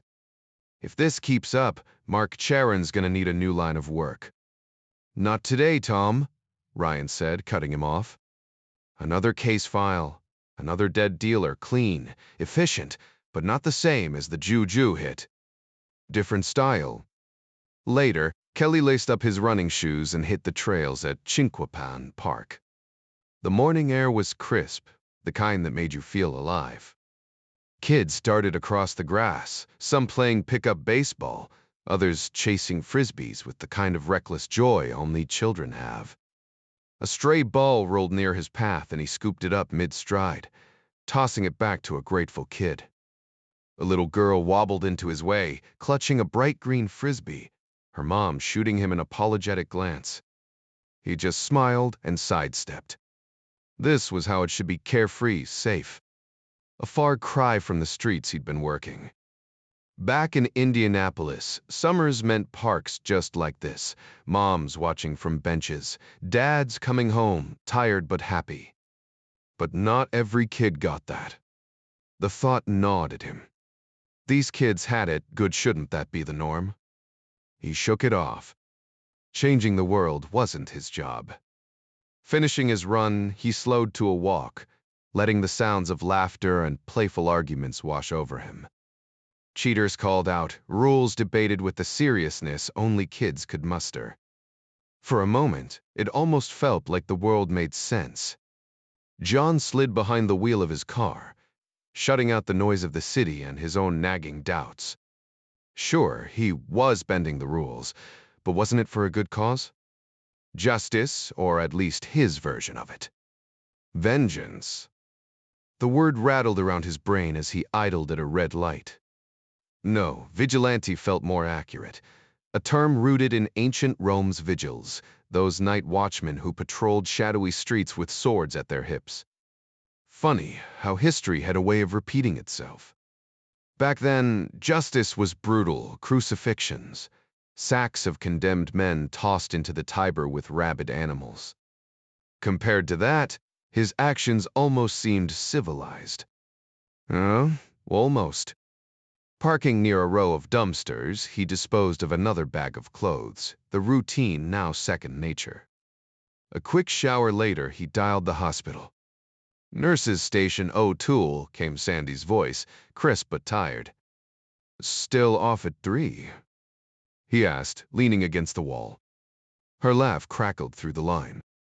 "You're psychic. My car's dead again. Let me take a look." "Dinner's my only fee," he offered, grinning at her predictable hesitation. "Too soon, John," she sighed, though he could hear the smile in it. "Just dinner, Sandy. The Scout's honor." The pause. Then surrender, main entrance, 3:15. "And don't wear that ridiculous bracelet." Hanging up, he exhaled. Human connection, even the awkward kind, was better than the hollow echo of his own thoughts. First stop, shoe stores. 5 of them, all selling nearly identical black high tops. He scowled at the lack of variety, settling for mismatched brands that, upon closer inspection, were probably made in the same factory. The bush jackets were worse, 2 different labels, identical stitching. Capitalism's idea of a joke.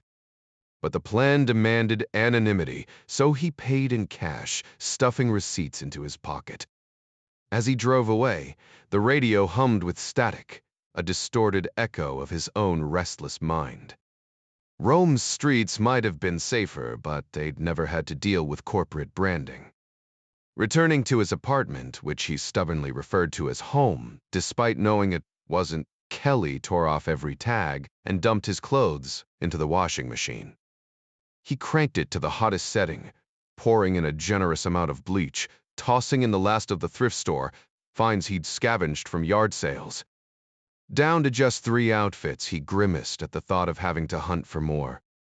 Yard sales had lost their charm, especially now that his life had settled into a rigid, high-stakes routine. Shopping was never his thing, and the monotony of his current situation made it worse. The grind was wearing him down, not just the lack of sleep, but the constant gnawing tension. None of this was truly routine. Every move carried risk. Even as he grew more accustomed to the mission, the danger never faded, and the stress clung to him like a second skin. That was good. In a way, complacency could get him killed, but the toll was undeniable. His heart raced more often. His blood pressure inched up, and exhaustion crept in. Exercise helped, but sleep. That was slipping through his fingers.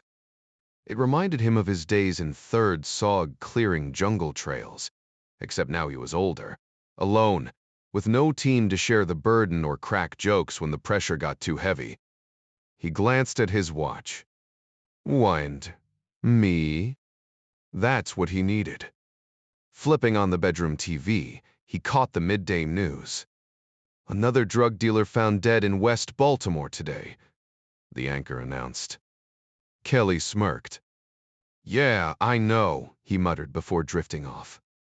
Meanwhile, at Camp Lejeune, North Carolina, a Marine colonel stood before a room of 75 hardened Force Recon volunteers.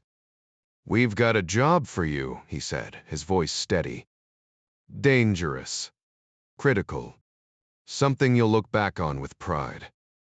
2, maybe 3 months. That's all I can say." The same scene played out at Camp Pendleton, California. Elite Marines, combat veterans, the best of the best. They'd signed up for this life twice, first as Marines, then again for recon. These men weren't just soldiers, they were hunters. Snipers who could drop a target at 1,000 yards if it stood still long enough. They didn't lose sleep over their work. Predators don't get nightmares. But they were still human.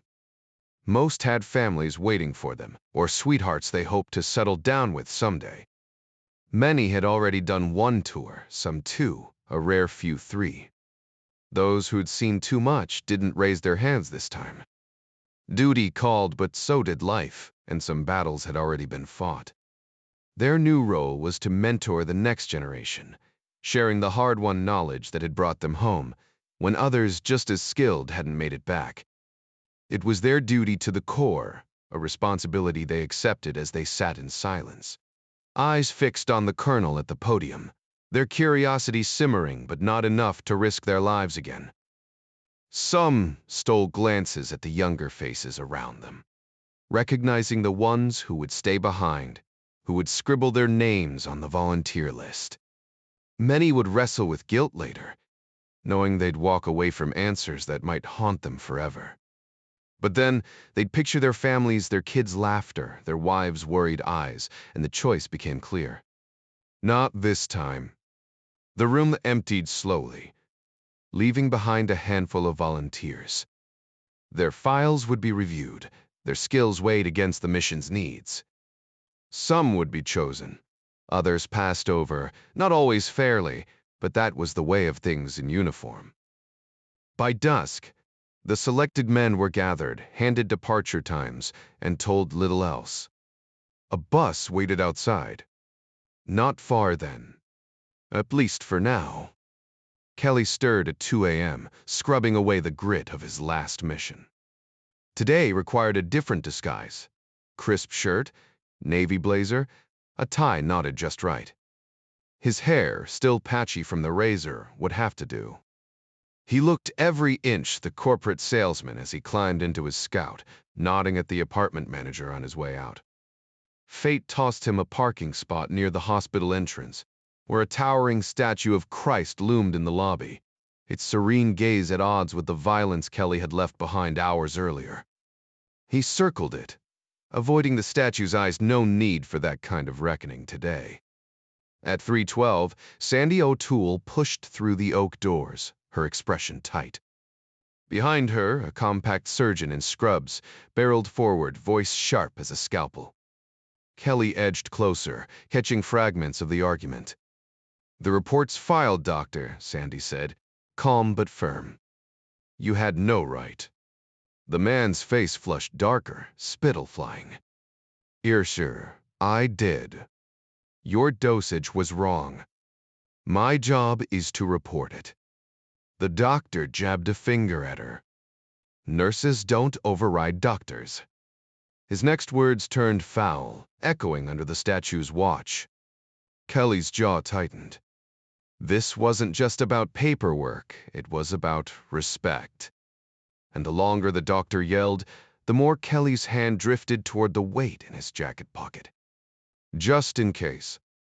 Sandy didn't back down an inch, her steady gaze only fueling the doctor's frustration.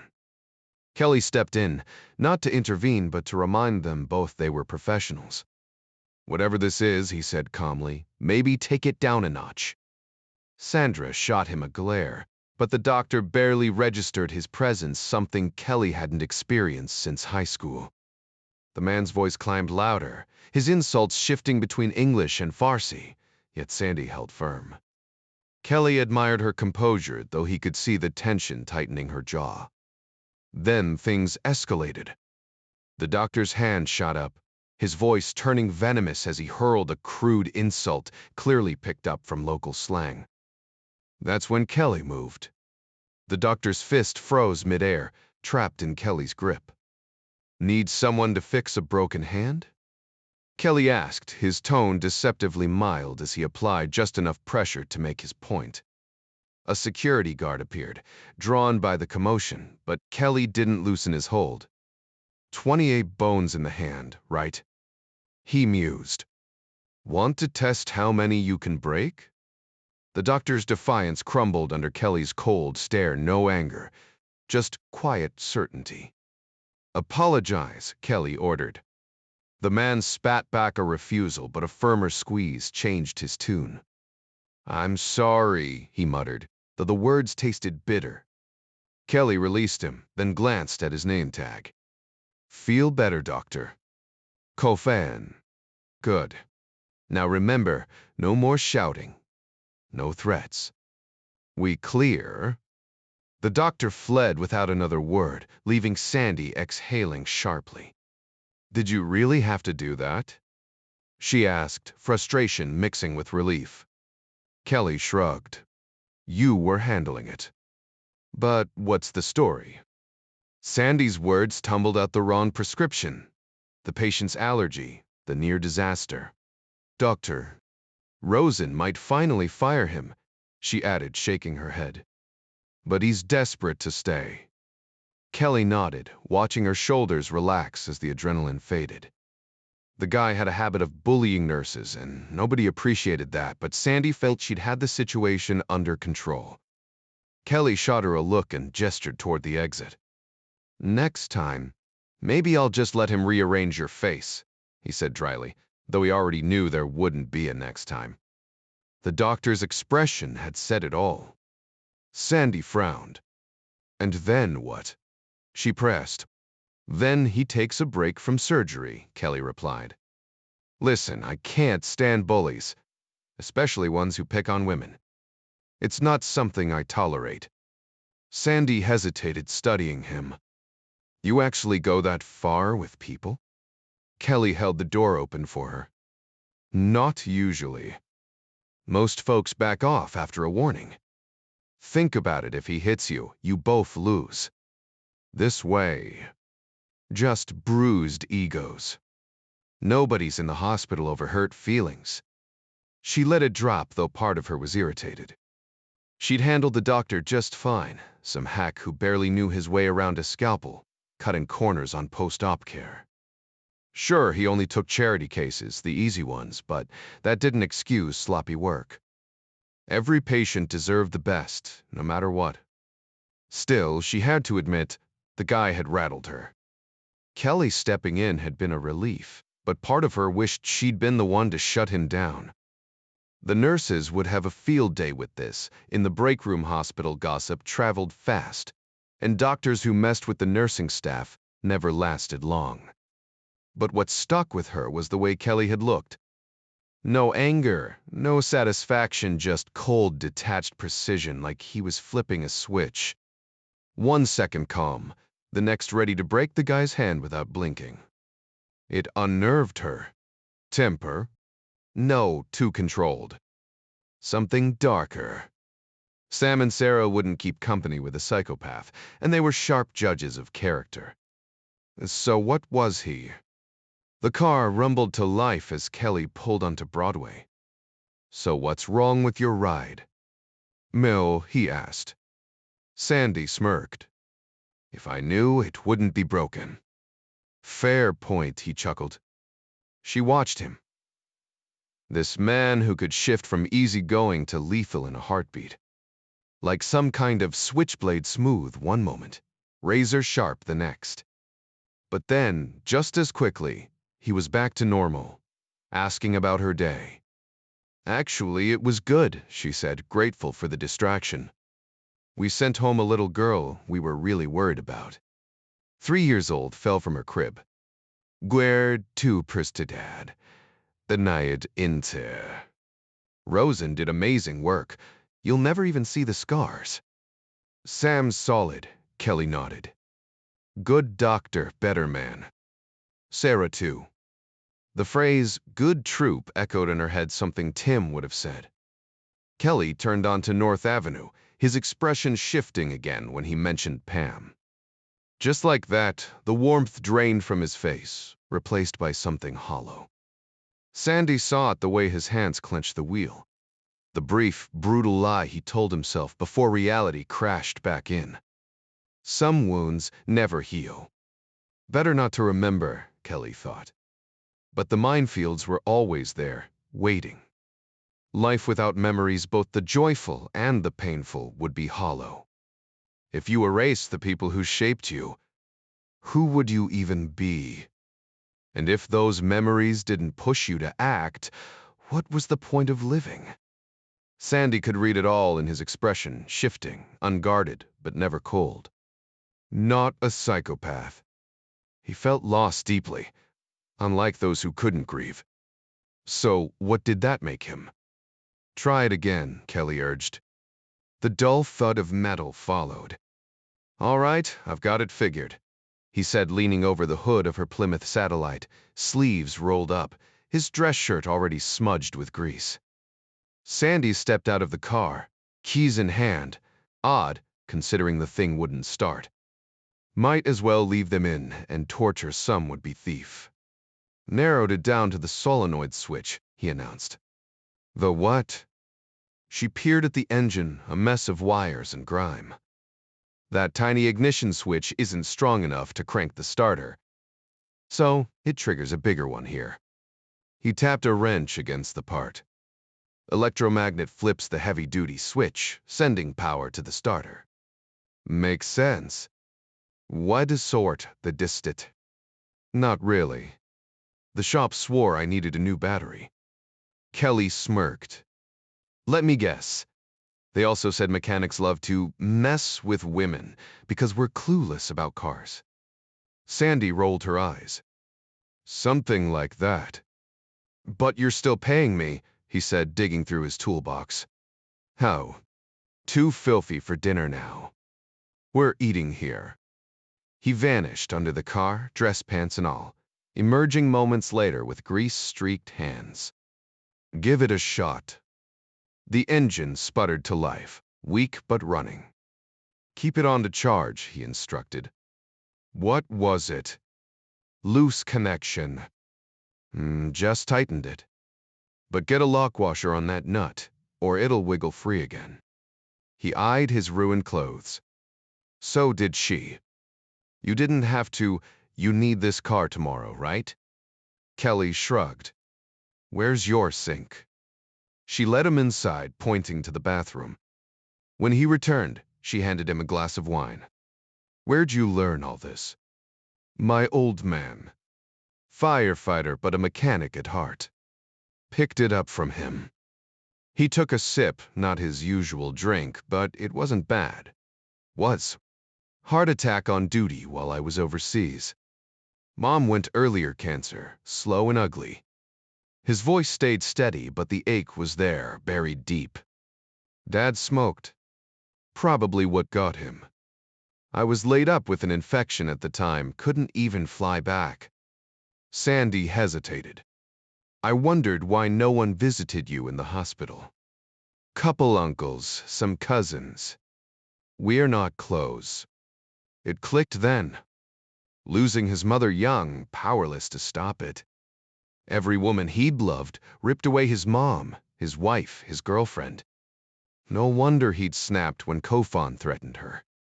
She'd thought she could handle it herself, but now she got it. The anger faded, replaced by something softer. Sandy noticed he kept a respectful distance, never letting his gaze linger inappropriately, something she usually tolerated from patients, since it oddly seemed to lift their spirits. But this was different. He treated her like an equal, with the easy camaraderie of a fellow cop, balancing friendliness with genuine respect. It was refreshing, the way he saw her as a person first, a woman second. Sandra Manning O'Toole found herself warming to him. Despite his imposing size, there was an unspoken safety in his presence, an unusual foundation for whatever this was between them. The thud of the evening paper landing on the porch interrupted her thoughts. Kelly grabbed it, skimming the front page before tossing it onto the coffee table. A slow news day meant the headline was another dead dealer, one of Henry's expendable foot soldiers. Kelly's eyes flicked over the details, recognizing the street name, but learning the real one, Lionel Hall, from the article. Bandana had been smart, or so Henry had heard, but not smart enough. The drug trade was a brutal climb, and Lionel had slipped. Henry stretched in his chair, groggy from a late night. His latest shipment, 15 kilos of what he now casually called material, had arrived 2 days prior. The boat trips to the drop point were becoming tedious, the elaborate cover story a nuisance. But he knew better than to voice those thoughts. This time, he delegated the dirty work, letting his underlings handle it. Two more now knew too much, but he was done playing errand boy. That's what the small-minded were for people who knew their place. Women, especially, easier to control, with the added perk of keeping them close. Meanwhile, Doris woke with a splitting headache, the cocktail of pills and whiskey doing nothing but ensuring she'd suffer another day. The details of the night blurred into a haze of too many similar nights. The cuff around her ankle clinked as she sat up, the chain bolted to the wall. Part of her wanted to tear it free, but escape meant a death worse than this. The door creaked open, and Rick smirked down at her. "Shower time," he said, unlocking the cuff with a jerk of his chin toward the bathroom. Back at the house, Kelly flipped through the paper. "Where'd you learn to cook Chinese?" he asked. Sandy shrugged.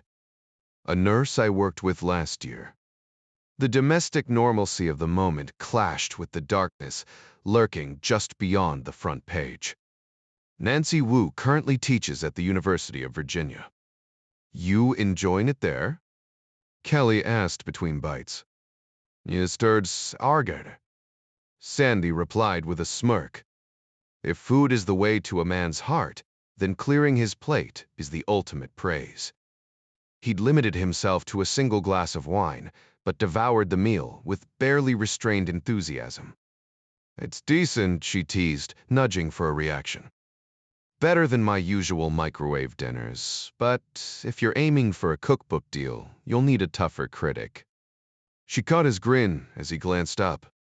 "Once spent a week in Taipei, this comes close." "What took you there?" "Supposedly R&R a break from dodging bullets." He caught himself, realizing he'd said too much. Some stories weren't meant for polite company.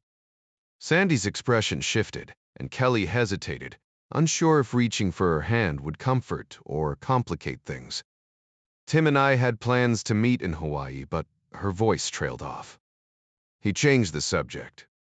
"So, what else did Nancy teach you?" "Plenty. She crashed at my place for months and turned me into her sous chef. Surprisingly patient for someone who lectures undergrads. Laberspears peebeers." Kelly scraped the last bite off his plate. "What's your routine like?" "Up at 5:15, out by 6. I like being early, lets me prep before the R floods us with fresh chaos." "Your turn."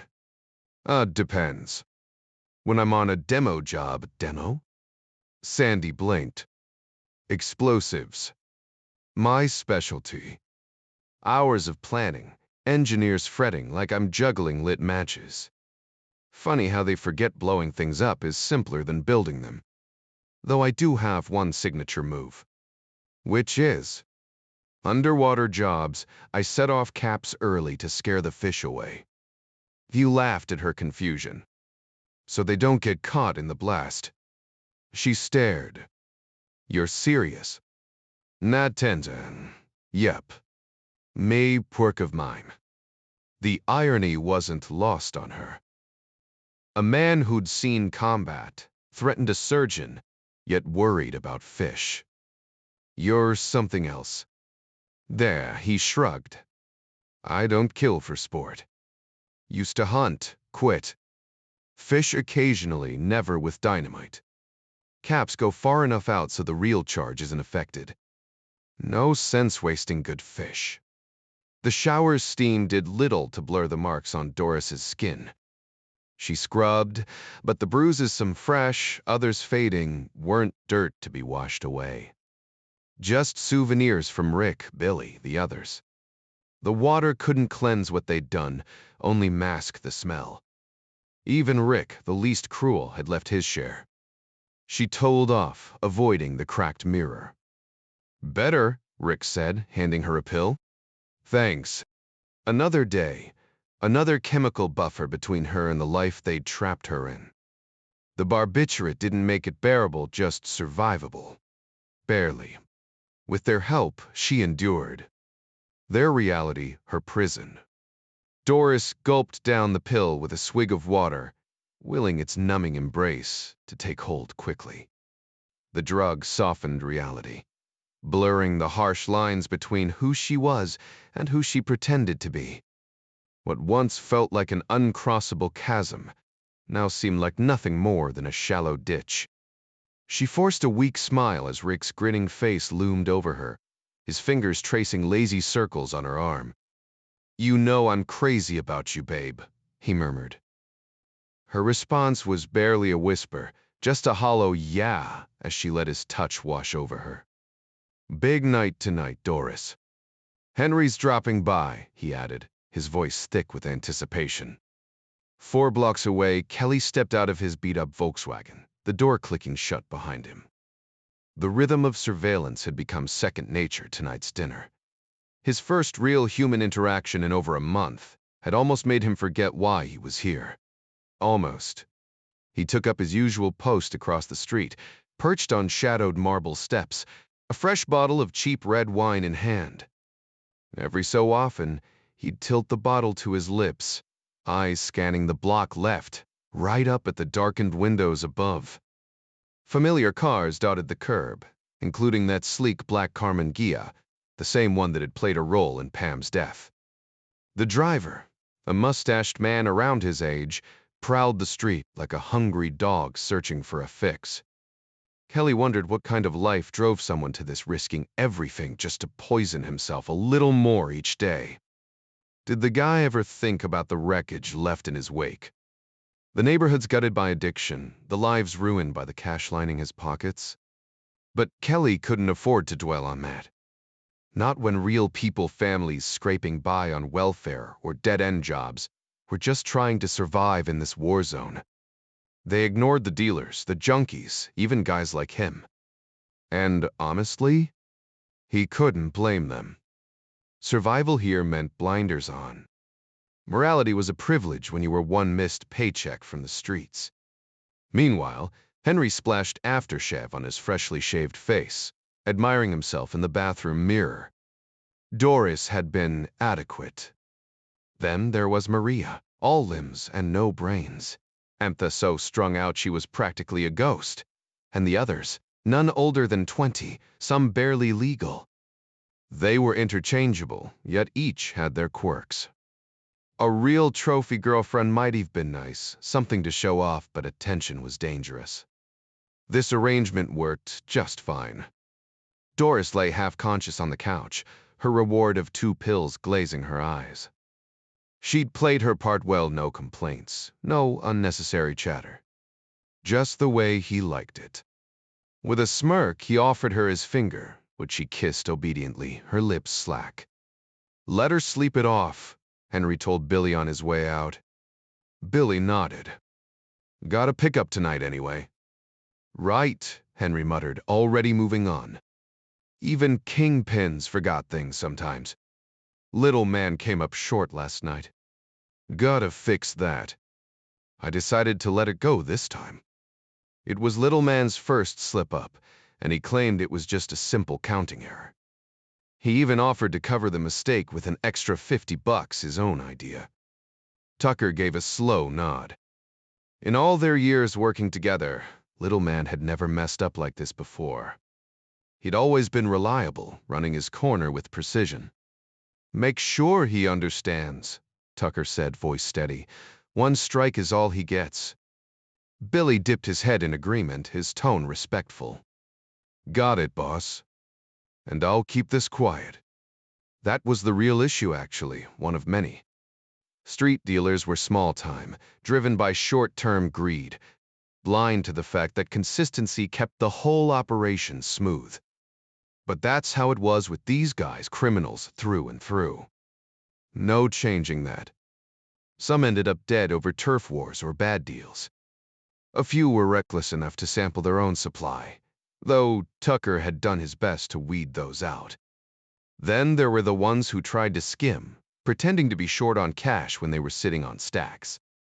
Those cases only had one solution, and Tucker had made the lesson clear enough that nobody dared test it anymore. Little man's story checked out. His willingness to pay the penalty suggested he valued his supply, which had grown as his clientele expanded. Still, Tucker would have to keep an eye on him. What really grated was having to deal with something as petty as a counting error. It was just part of the growing pains transitioning from a small-time supplier to something bigger. Maybe it was time to start trusting Billy with more responsibility. The kid had sharp instincts, especially with keeping the girls in line. No record, hungry but loyal. Kentucky coal country roots. Could he handle the step up? Tucker tossed a 10 to the kid watching his car, still mulling it over. Meanwhile, Kelly exhaled in relief. The Roadrunner finally rolled up at 2:15 after what felt like an eternity of waiting. He shifted in the shadows, straightening slightly to get a better look. Billy and his buddy laughing like they didn't have a care in the world. The sidekick tripped on the steps, probably one drink too many, and as he stumbled, a flurry of bills scattered. So that's where they did their counting. Dre, interesting. Both men scrambled to scoop up the cash, Billy landing a half-playful punch on his friend's shoulder, muttering something Kelly couldn't catch from a distance. The night had its rhythms. Buses rumbled by every 45 minutes, but their route was blocks away. Cops followed their predictable loops. By 8 p. the decent folks were gone. And by 9:30, the streets belonged to the shadows, people locking themselves in, grateful to survive another day, already dreading the next. The real action didn't fade until around 2 a. And Kelly had studied it long enough to know the patterns. There were always wild cards, of course. You couldn't predict chaos. Only prepare for it. Escape routes, awareness, and firepower were the only insurance. Kelly knew life always had its unpredictable moments, and though that uncertainty gnawed at him, he'd learned to roll with it even if his current mission was anything but ordinary. Wearily, he pushed himself up and shuffled across the street toward the brownstone, his steps deliberately unsteady. The door, as expected, wasn't secured. A quick glance revealed the brass plate behind the knob slightly crooked, a detail he filed away for later. Upstairs, Billy's grating laugh drifted through the open window. That obnoxious, off-key sound making Kelly's jaw tightened. He already despised the man, and soon he'd make sure Billy regretted everything. For the first time, he was within reach of the people responsible for Pam's death, maybe even two of them. Oddly, instead of tension, a cold calm settled over him. His body loosened, his mind sharpened. This one's for you, Pam. The street stretched wide and straight ahead, the two Bobs standing out like sore thumbs a quarter-mile away. Kelly kept his distance, adjusting his path to stay unnoticed. If he walked straight at them, they might get suspicious. Instead, he angled his approach, letting his hunched frame blend into the shadows of parked cars and brownstone facades. Just another drunk, nothing to see here. At the next block, he crossed, scanning the area before veering left onto the sidewalk. He paused, taking a swig from his bottle-wrapped bag for effect, then deliberately relieved himself in the gutter. Disgusting, one of the Bobs muttered. Big or little, Kelly didn't care.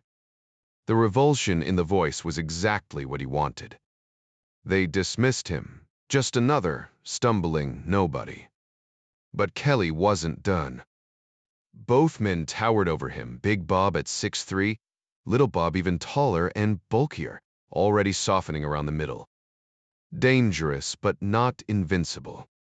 He could have walked away, but no. Not tonight. Little Bob was distracted, staring across the street, while Big Bob lounged against the building. Kelly traced an invisible line between them, counting his steps before pivoting smoothly. His right hand slipped under his jacket, fingers closing around the Colt. In one fluid motion he drew, adopting the Weaver stance, elbows slightly bent, suppressor rising into view. Big Bob's instincts flared too late. He saw the gun, fumbled for his own, but Kelly was faster. 2 quick pulls of the trigger, the suppressor muffling the shots. The first bullet hit as the barrel leveled, the second following before Big Bob could react. No hesitation. No mercy. Just justice. Kelly pivoted sharply without moving his feet, his gun sweeping in a perfect arc toward little Bob. The man had already seen his boss collapse and was fumbling for his own weapon, but his reflexes weren't quick enough.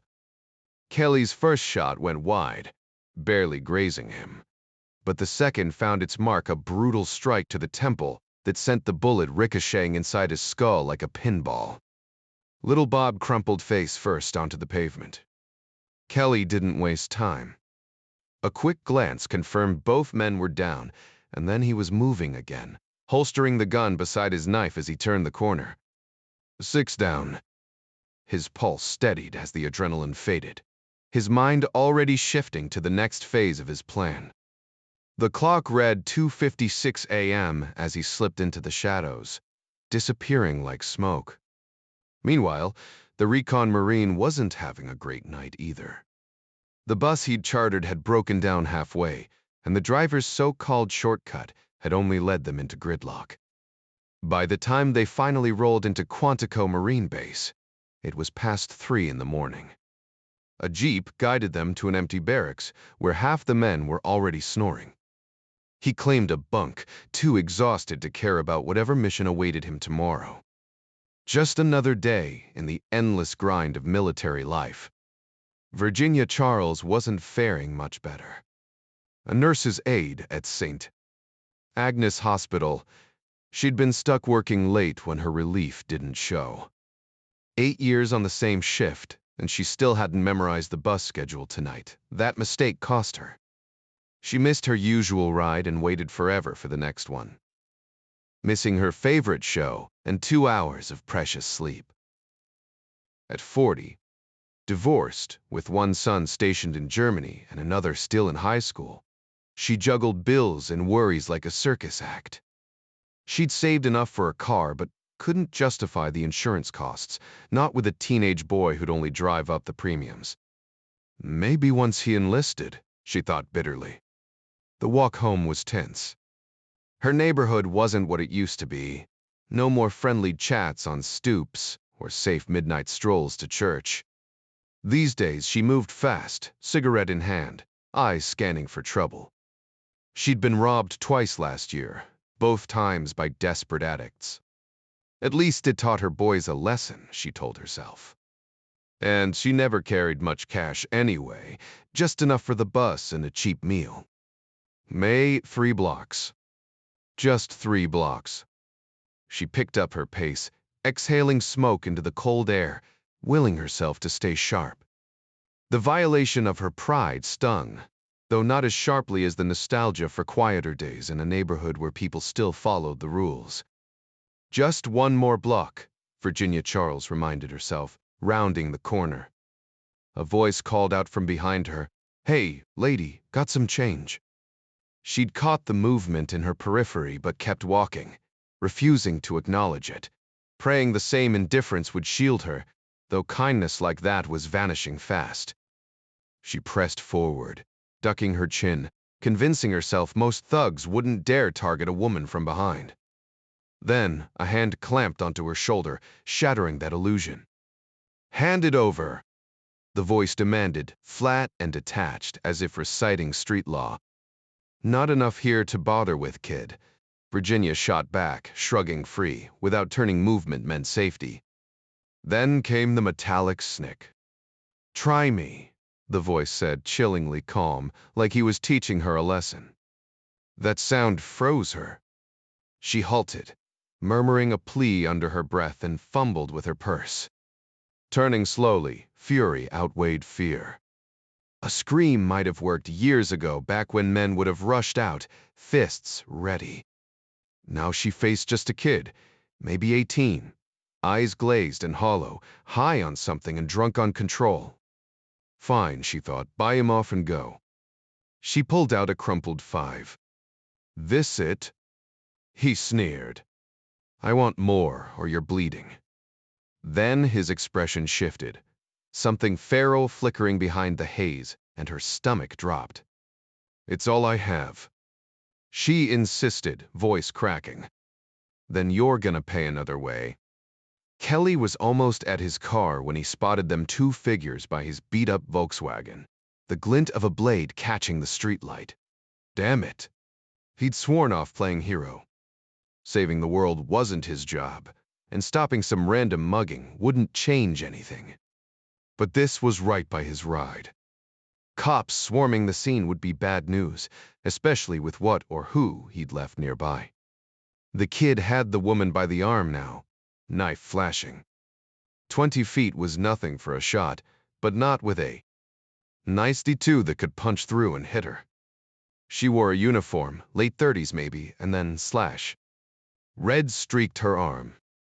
She gasped, jerking back, the bill fluttering to the pavement.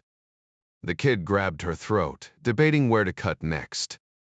That's when Virginia's eyes locked past him, wild with hope.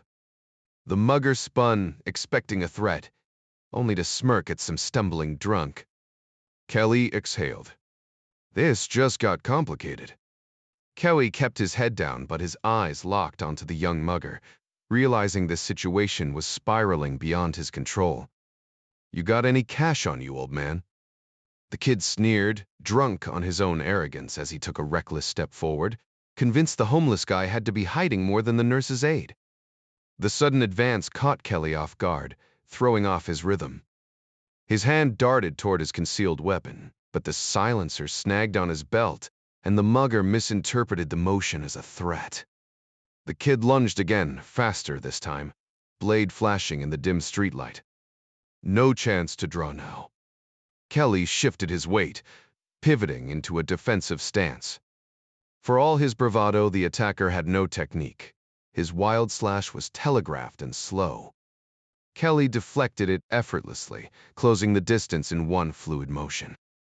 A sharp jab to the gut knocked the wind out of the kid, but adrenaline kept him swinging. The knife came back in a desperate arc, but Kelly seized his wrist, twisting hard until the joint popped with a sickening crack. The mugger crumpled to the pavement, arm dangling uselessly. "You should get out of here, ma'am," Kelly muttered to Virginia Charles, turning away so she wouldn't see the aftermath. She didn't need to witness this. The nurse's aide scooped up her dropped $5 bill and hurried off, clutching her bleeding arm, her steps unsteady.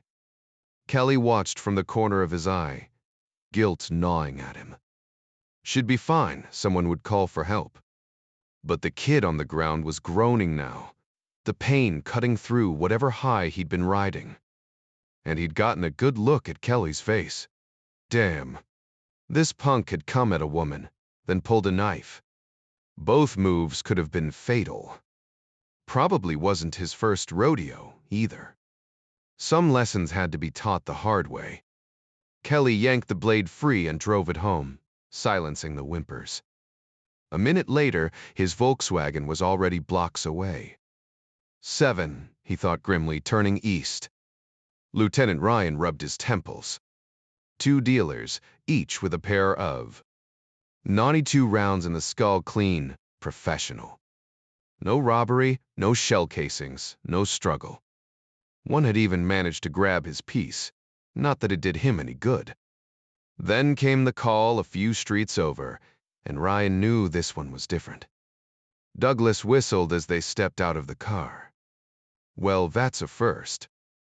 The knife stood straight up from the back of the victim's skull, like some macabre trophy. Most murders in this city were depressingly predictable family squabbles, drunken brawls, idiots killing each other over a damn sandwich. Last Thanksgiving, a man shot his own son for the last drumstick. Ryan's personal favorite. A homicide sparked by an argument over a crab cake. Not funny, just pathetic. But this was something else entirely.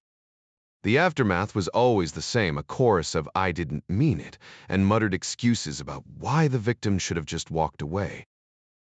For Ryan, the weight of these tragedies gnawed at him like a relentless ache, each case blurring into the next with sickening familiarity.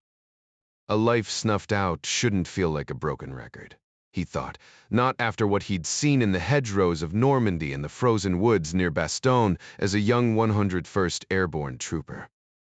Most killers crumpled fast, drowning in guilt, their confessions spilling out between sobs, crimes of rage or stupidity that left two lives in ruins. But this was different. Ryan frowned at the corpse's mangled arm, twisted grotesquely behind the torso. What the hell happened here? The medical examiner adjusted his gloves. Dislocated. Try annihilated. Someone gripped this guy like a wishbone and nearly ripped it clean off. See the bruising? Like snapping a twig. Martial arts. Douglas ventured. Close enough. Whatever it was, it stopped him cold.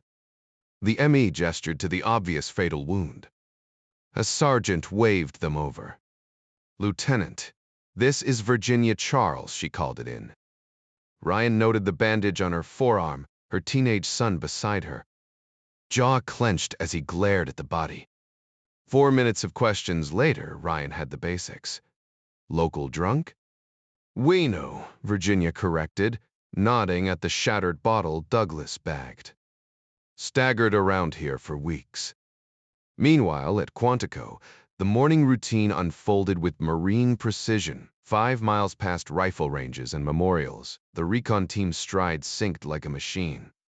They smirked at the officer trainees huffing through drills, their own endurance a silent boast.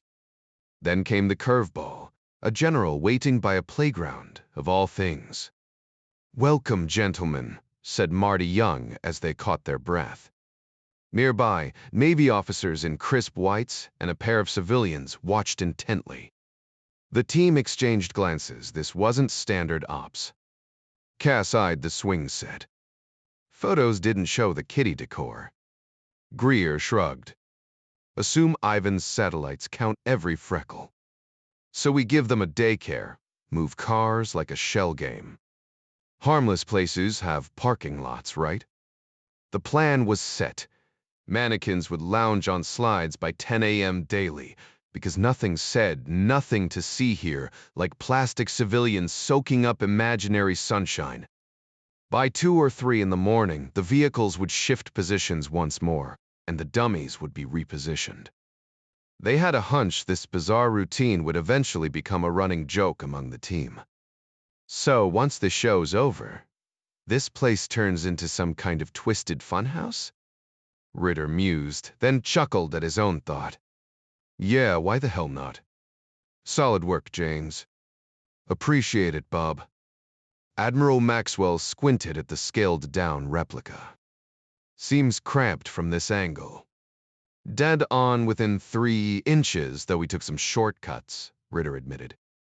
Snagged a Soviet manual for these kinds of facilities. General Young nailed the specs. Casimir frowned at Building C. No window panes here. Check the intel photos, Greer cut in. Glass is in short supply where this is based. Just shutters slapped on haphazardly. But Building B, he jabbed a finger toward it. Fake bars wooden, removable. Interior layout's an educated guess, pieced together from debriefs of folks who've been inside the real deal. Not exactly pulling it out of our asses. The Marines prowled the mock-up, mentally mapping their assault. They'd been briefed on the broad strokes, now they visualized it. M79 rounds shredding guard towers, white phosphorus raining into barracks, gunships strafing the aftermath. The eerily lifelike mannequins with their vacant doll eyes would bear silent witness. No leaks. No survivors. The site's resemblance to that other place went unspoken. A few glances drifted toward a distant hilltop. The perfect vantage point. After the pep talk, the men split into pre-assigned squads to gear up. No standard M16s, they'd be rocking compact Car 15s for tight quarters. Grenadiers hefted M79s with tritium-painted sights. Bandoliers sagging with practice rounds. Daylight drills were just a warm-up. The real work would happen under cover of darkness. Because operations like this, they only went down at night. At the range, 6 window frames stood waiting. The grenadiers locked eyes, then unleashed their first salvo. One round went wide, earning the shooter instant ridicule as the other's training rounds puffed behind the targets. "Relax, I'm just shaking off the rust," the corporal grumbled, before drilling 5 shots in 40 seconds. Door killer slow. Sleepless nights did that. Elsewhere, Ryan studied the coroner's report. What kind of freak has the strength to do that? Definitely not some 98-pound weakling, the medical examiner quipped. Blade sliced the spinal cord right at the medulla. Lights out instantly. Douglas stepped around the forensic photographer. Victim was already wrecked. That shoulder injury is nasty as it looks. Worse. Whole joints probably hamburger. No coming back from that, his pitching days were toast before the knife even got him. Ryan skimmed his notes. White male, 40s, long black hair, filthy. He told Virginia Charles, "Go home, ma'am." "Ma'am." She walked away while he was still breathing. Douglas lowered his voice. "Which means the killer took the knife back post-murder. Them 4 professional hits this week. Bowled to 6 bodies. 4 different methods. 2 bound and executed with a 92, no struggle. 1 gutted by a shotgun, no chance to fight back. The previous night had seen 2 more shootings, likely from a 92 again. But these victims weren't robbed or restrained, and they'd been aware of their attacker before the shots rang out. Both were low-level dealers, but this latest victim? Just some small-time thug. "Doesn't add up, Tom," Ryan muttered, though the lieutenant was already turning the details over in his head. "Any ID on this one?" The sergeant in uniform didn't hesitate. "Junkie with a record, 6 priors for robbery. Probably more we don't know about." Ryan shook his head. "None of this makes sense. If we're dealing with someone sharp, why risk being seen? Why let a witness walk away? And why even bother with this guy? What's the connection?" There wasn't one. Sure, the other dealers had been taken out with a 92, but that caliber was dime a dozen on the streets. One pair had been robbed, the other left untouched, and while both had headshots, the second pair's wounds lacked the same chilling precision. And then there was the dealer blasted by a shotgun. We've got the murder weapon. The wine bottle prints will turn up. Whoever did this wasn't exactly meticulous. Douglas smirked. A vigilante drunk with a moral compass, M. Ryan scoffed. "Yeah, right. Definitely not some choir boy. But who or what was this guy?" Kelly flexed his bruised hand, cursing under his breath. Losing control like that had been stupid. Looking back, he knew he'd had no choice if he'd driven off and left that woman to die. He'd never live with himself. And if anyone had spotted his car, instant murder suspect. The irony wasn't lost on him. He was a suspect now. Or someone fitting his description would be. Back at home, he'd studied his reflection, the grimy beard, the tangled wig, the hunched posture that shaved inches off his height. The streetlight had been dim, and the woman had been too busy running for her life to get a good look. Still, mistakes had been made. The wine bottle he'd dropped it, deflecting the knife, then forgotten it in the chaos. Bull, idiot. But the cops wouldn't have much. His surgical gloves had held, no blood left behind. The bottle, only touched with covered hands. They'd peg it as a bum on bum killing, and with the city full of drifters, he just needed one more night. Billy was the priority. The intel was solid, but the guy wasn't dumb. He might switch up his routine. If Kelly waited too long, all his recon would be worthless. 6 down, 1 accidental. The 7th didn't count, except maybe to that woman. He exhaled sharply. Letting her die would have been worse. Sometimes you just had to roll with the punches. The mission was riskier now, but failure wasn't an option. And as for danger, that was the least of his worries. Kelly knew he had to push his personal concerns aside. Duty called. He grabbed his phone and punched in the number. "Greer," came the gruff voice on the other end. "Clark," Kelly replied, still finding some dark amusement in the formal exchange. "You're late," Admiral Greer snapped. The call was supposed to happen before lunch, and Kelly felt a twinge of guilt at the reprimand. "No damage done, I just got back. But we'll need you sooner than expected." "It's already in motion." That was fast, Kelly thought. Too damn fast. "Understood, sir. Hope you're in fighting shape." "Dutch vouches for you," Greer said, his tone softening slightly. "I'll manage, Admiral." "Ever been to Quantico?" "Negative." "Bring your boat. There's a marina good spot for a quiet talk. Sunday, 10 a.m. sharp. Don't keep us waiting, Clark." "Thy sir." The line went dead. Sunday morning. Kelly hadn't seen that coming. The pace was unsettling, making his own mission feel even more urgent. Since when did the government move this quickly? Whatever was happening, it was pulling him in fast. Meanwhile, across the world, Grishanov leaned back in his chair, frustration etched on his face. "You're telling me your pilots are just glorified chauffeurs now? Handing missile control to some guy in a booth?" Zacharias scoffed. "You've got to trust your men in the air." "This guy should be briefing the general staff," Grishanov thought bitterly. "They won't listen to me, but they might listen to an American." His country had a strange respect for you. Tactics, even as they prepared to face them in battle. "It's complicated. The new fighter units are being sent to the Chinese border." "Wait, what?" Zacharias cut in. "You didn't know? We've already clashed with them 3 times this year. Amur River, further west." "That's bull. You're supposed to be allies." Grishanov let out a harsh laugh. Dittebert. Friends. Maybe from the outside, it looks that way. But we've been fighting the Chinese for centuries. Ever read history? We backed Chiang over Mao, trained his troops. Then we were stupid enough to give Mao reactors. Now they've got nukes.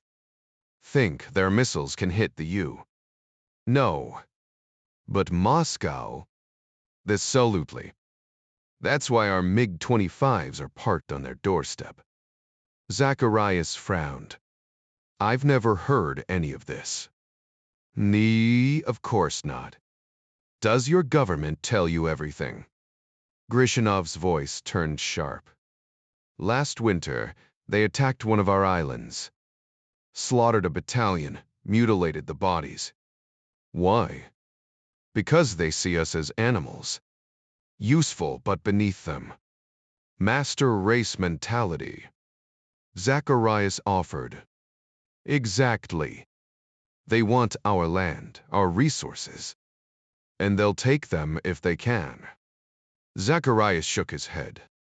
"How the hell is this not common knowledge?" Grishanov smirked. "Same reason your bosses keep secrets. Nobody tells the whole truth." The tension in the room was palpable as Grishanov leaned forward, his voice dropping to a conspiratorial whisper. "You remember when France left NATO? When they ordered your troops to pack up and leave? Not a single one of us got a heads up. I was stationed in Germany at the time, working staff duty, and nobody bothered to mention the political earthquake happening right under our noses." He gave a dry chuckle. "Robin, you Americans see us as this looming giant, just like we see you. But your domestic politics might as well be written in hieroglyphics to me. The irony isn't lost on either of us. Zacharias shifted against the wall, his back protesting with a sharp twinge. The pain was relentless, a constant companion these days. Still bothering you? Grishanov asked, noticing the grimace. Without waiting for an answer, he pulled out his flask and passed it over. This time, Zacharias took it without hesitation, swallowing deeply before handing it back. So, tell me, Zacharias rasped, wiping his mouth, how good is this new bird of yours? Grishanov's eyes lit up. The MiG-25. It's a damn missile with wings. Turns like a freight train, sure, but in a straight line? Nothing in your arsenal comes close. 4 air-to-air missiles. No cannon, just the most powerful radar ever strapped to a fighter. Completely immune to jamming. You're deflated. Zacharias pressed. 40 kilometers, give or take. Grishanov shrugged. We sacrificed distance for reliability. Couldn't crack both, no matter how hard we tried. Join the club, Zacharias muttered. He exhaled sharply, then surprised himself by voicing a thought he usually kept buried. Look, I don't actually think our countries will go to war. What would you even take from us? Sapspors Helwinin. Oh, space. You've got plenty of your own. But China? His jaw tightened. They need what we have, and they're right on your doorstep. Hell, we handed them the weapons they'll eventually turn on us. And there are so many of them ruthless, relentless, just like the guards in this hellhole, but multiplied by 1 billion. Grishanov's expression darkened. So, what's your play? I command my regiment, the Russian replied flatly. I plan how to stop a Chinese nuclear strike. The how part? Still working on that. Zacharias smirked despite himself. Take space, time, and the right opponents to make it work. Exactly. We've got bomber crews, but nothing like yours. Even unopposed, I doubt we could get 20 bombers over your country. They're all based thousands of kilometers from my sector. Know what that means. No realistic training. No live drills. You're talking about a red team scenario. Grishanov snorted. Blue team, Robin. Semantics matter. Then, just as quickly, the humor faded. But yes, everything's theoretical, or we'll have fighters pretending to be bombers, which is useless when they run out of fuel in 20 minutes. Zacharias studied him. You're serious about this. Robin, I won't insult you by asking for trust. But ask yourself, do you really believe your country will ever attack mine? Probably not, Zacharias admitted. Grishanov took a long drag from his cigarette, the smoke curling toward the ceiling. I'm not losing sleep over B-52s. It's Chinese bombers that keep me up at night. That's the war we're preparing for. His voice grew distant. I was 11 when the Germans got within 100 kilometers of Moscow. My father, a history professor, joined a transport regiment, cobbled together from university staff. Half of them never came home. My mother and I fled east to some nameless village. The whole time, all I could think about was my bookish father behind the wheel of a supply truck. He crushed the cigarette under his boot. 20 million dead, Robin. 20 million. Friends' fathers, my wife's father, 2 uncles gone. You don't forget that. Ever. Trudging through the snow with my mother as a child, I made a vow one day I'd stand guard for my homeland. That's why I'm in this cockpit now. My mission isn't aggression, it's protection. I don't strike first, I shield what's ours. Get that, Robin? I'm here so no other kid has to flee through blizzards like we did. Lost half my classmates to the cold back then.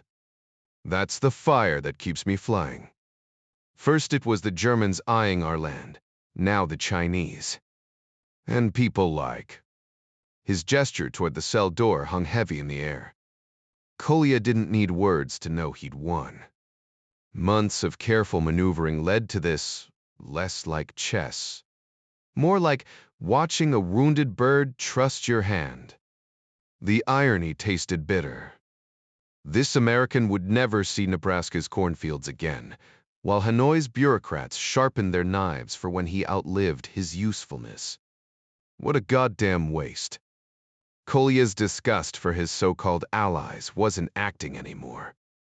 Their smugness during briefings, the way they broke men for sport, it turned his stomach. Yet here he'd succeeded, where their torture chambers failed, armed only with shared memories and zero vodka. He'd traded cruelty for compassion, treating Zacharias's wounds instead of inflicting new ones. The cost: peeling back his own scars, winter starvation, joining the Air Force to prevent more empty little coats in the snow. Only possible because Zacharias was already a ghost to his country, destined for an unmarked grave. The man wasn't some Nazi caricature, just a decent pilot who probably avoided bombing schools.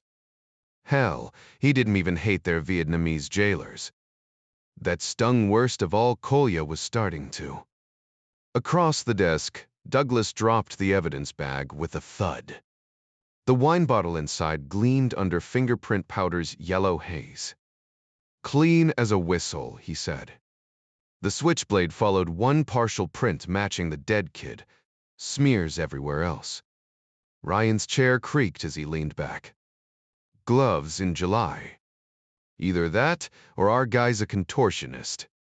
4 crime scenes. 6 bodies. 2 drug dealers per location, different methods each time, but all within 5 blocks. All at twilight. Ryan massaged his temples. "This isn't some clue board game, Tom. Real killers don't leave monogrammed handkerchiefs." The lieutenant's fingers traced the knife's outline. "Last time I saw a neck stab like this, Eisenhower was president. Takes serious strength for rage. Boo every beat. But today's Vic had a witness. Perp told her go home, ma'am. Polite psychopath. That's new." The air conditioner hummed as both men stared at the blade, its edge catching the fluorescent light.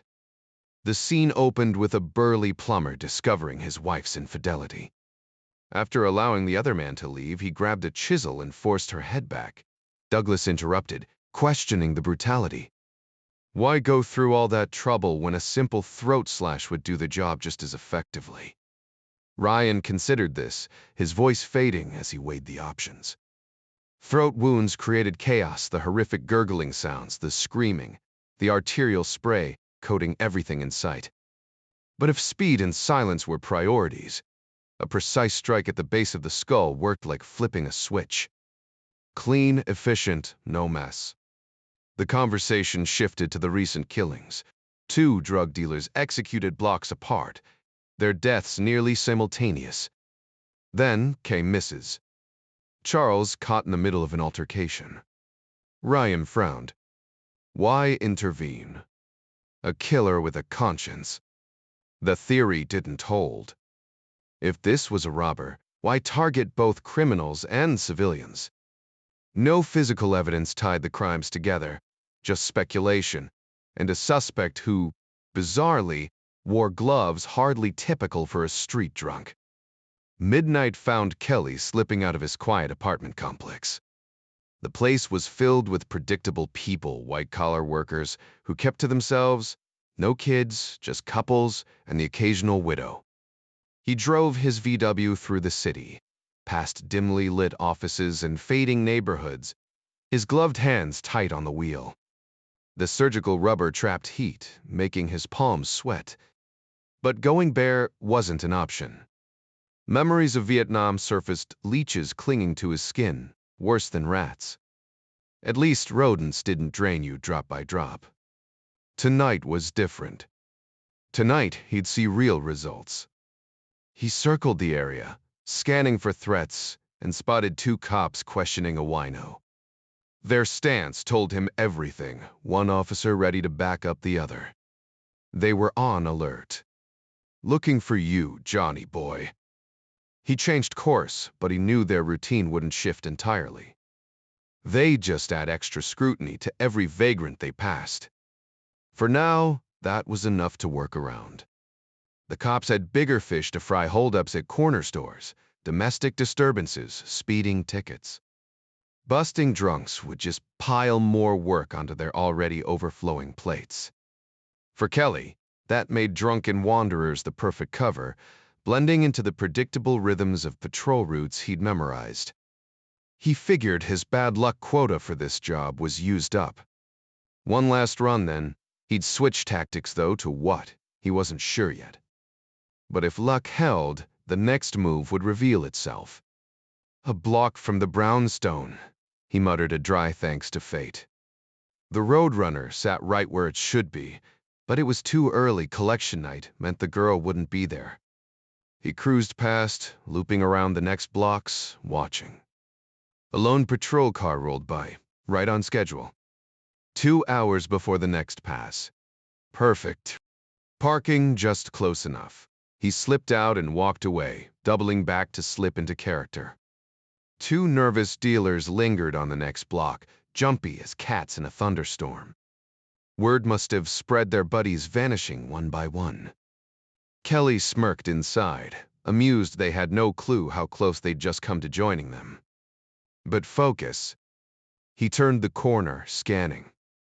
Past 1 a.m., the street was winding down, the usual post-midnight slump setting in. Nothing out of place. Just rows of brownstones and brick houses, shadows stretching long under the streetlights.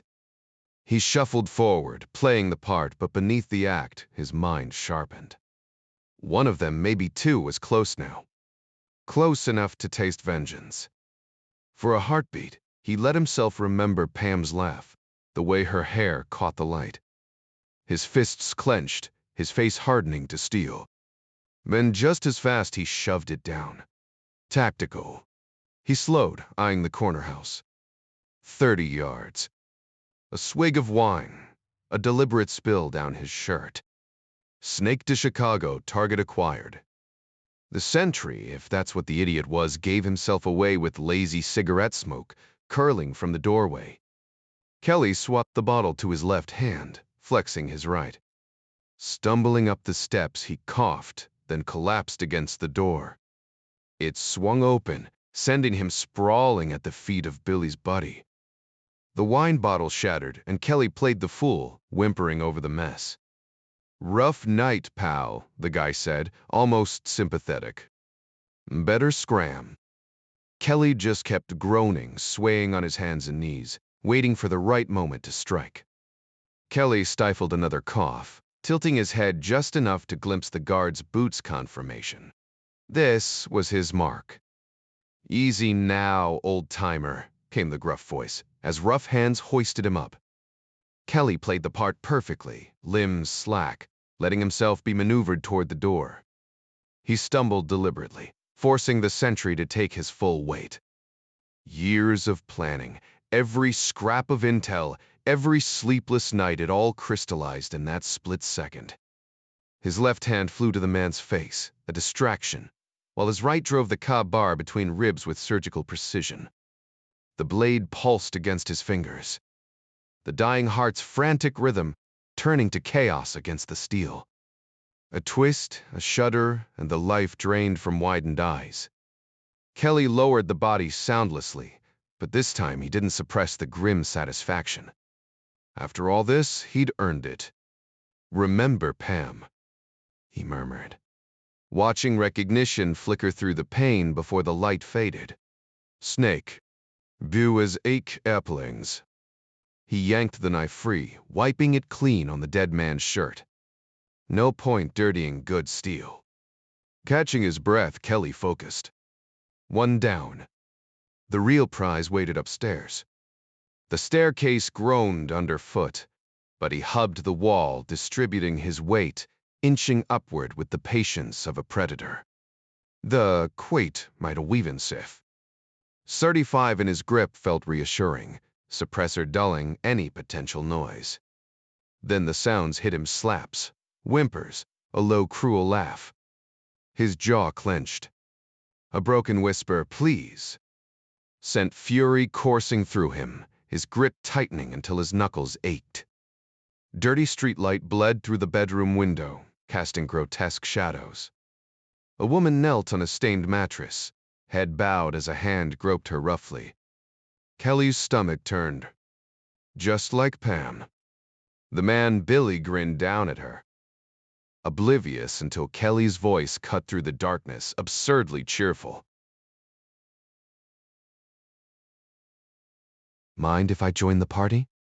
Billy spun, eyes widening at the sight of the pistol. "The hell? Me Teopolfiev."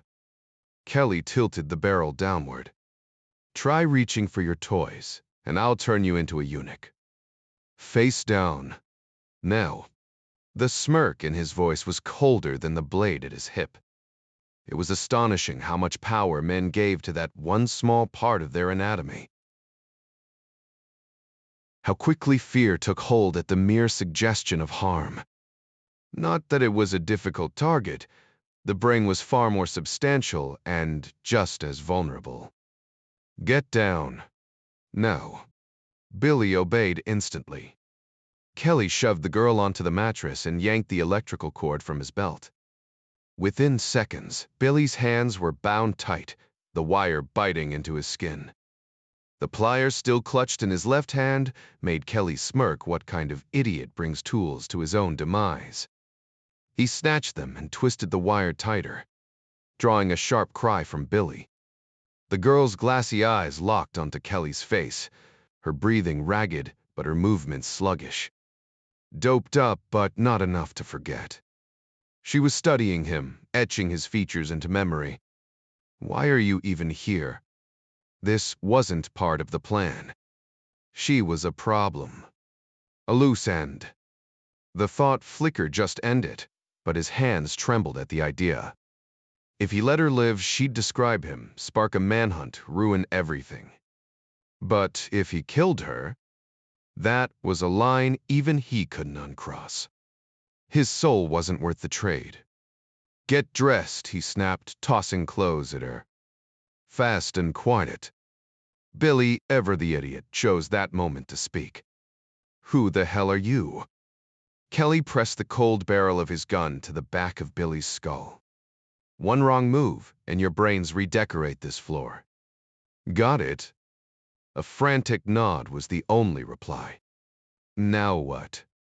Kelly glanced at the girl, fumbling with her underwear, the bruises on her body making his stomach twist. "Hurry up," he growled. He cinched the wire around Billy's elbows, wrenching a scream from him as he forced him upright. "Hurts, huh?" Kelly taunted before gagging him and shoving him toward the door. "Move." "You too, sweetheart." Down the stairs they went, Billy hopping over broken glass, his feet bleeding. The girl froze at the sight of the body at the bottom. "Rick?" She gasped, dropping to her knees. Rick. Of course he had a name. Kelly hauled her up. "Out back. Now." In the kitchen, he scanned the yard clear. The real risk came next. He herded them outside, the girl exchanging silent, desperate looks with Billy. Kelly yanked her away. "Wet him see." He shoved Billy into the car, then the girl, securing Billy's legs with more wire before sliding behind the wheel. "Who are you?" she whispered as the engine roared to life. "Someone you don't want to cross," he said, voice steady. "But I'm not your enemy. If I were, you'd still be with Rick." Her reply hit him like a punch. "Why'd you kill him?" "He was kind to me." Kelly's grip tightened on the wheel. "Kind?"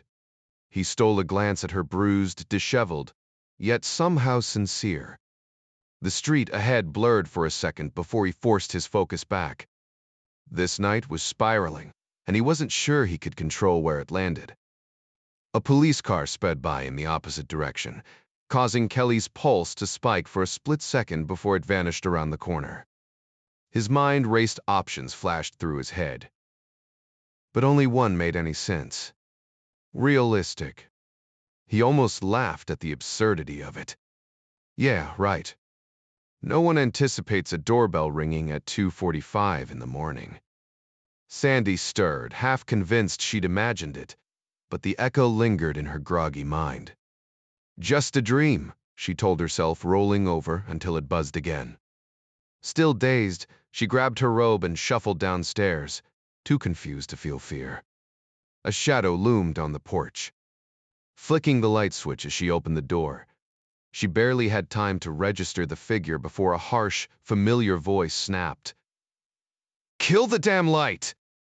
The command was so sharp she obeyed instantly. "What the hell are you doing here?" Then she saw the girl beside him, pale, trembling, a wreck. "Call out sick. You're staying home today to look after her." "Her name's Doris," Kelly ordered, his voice steady but edged with the intensity of a man who wouldn't take no for an answer. Sandy stiffened, her brain finally catching up.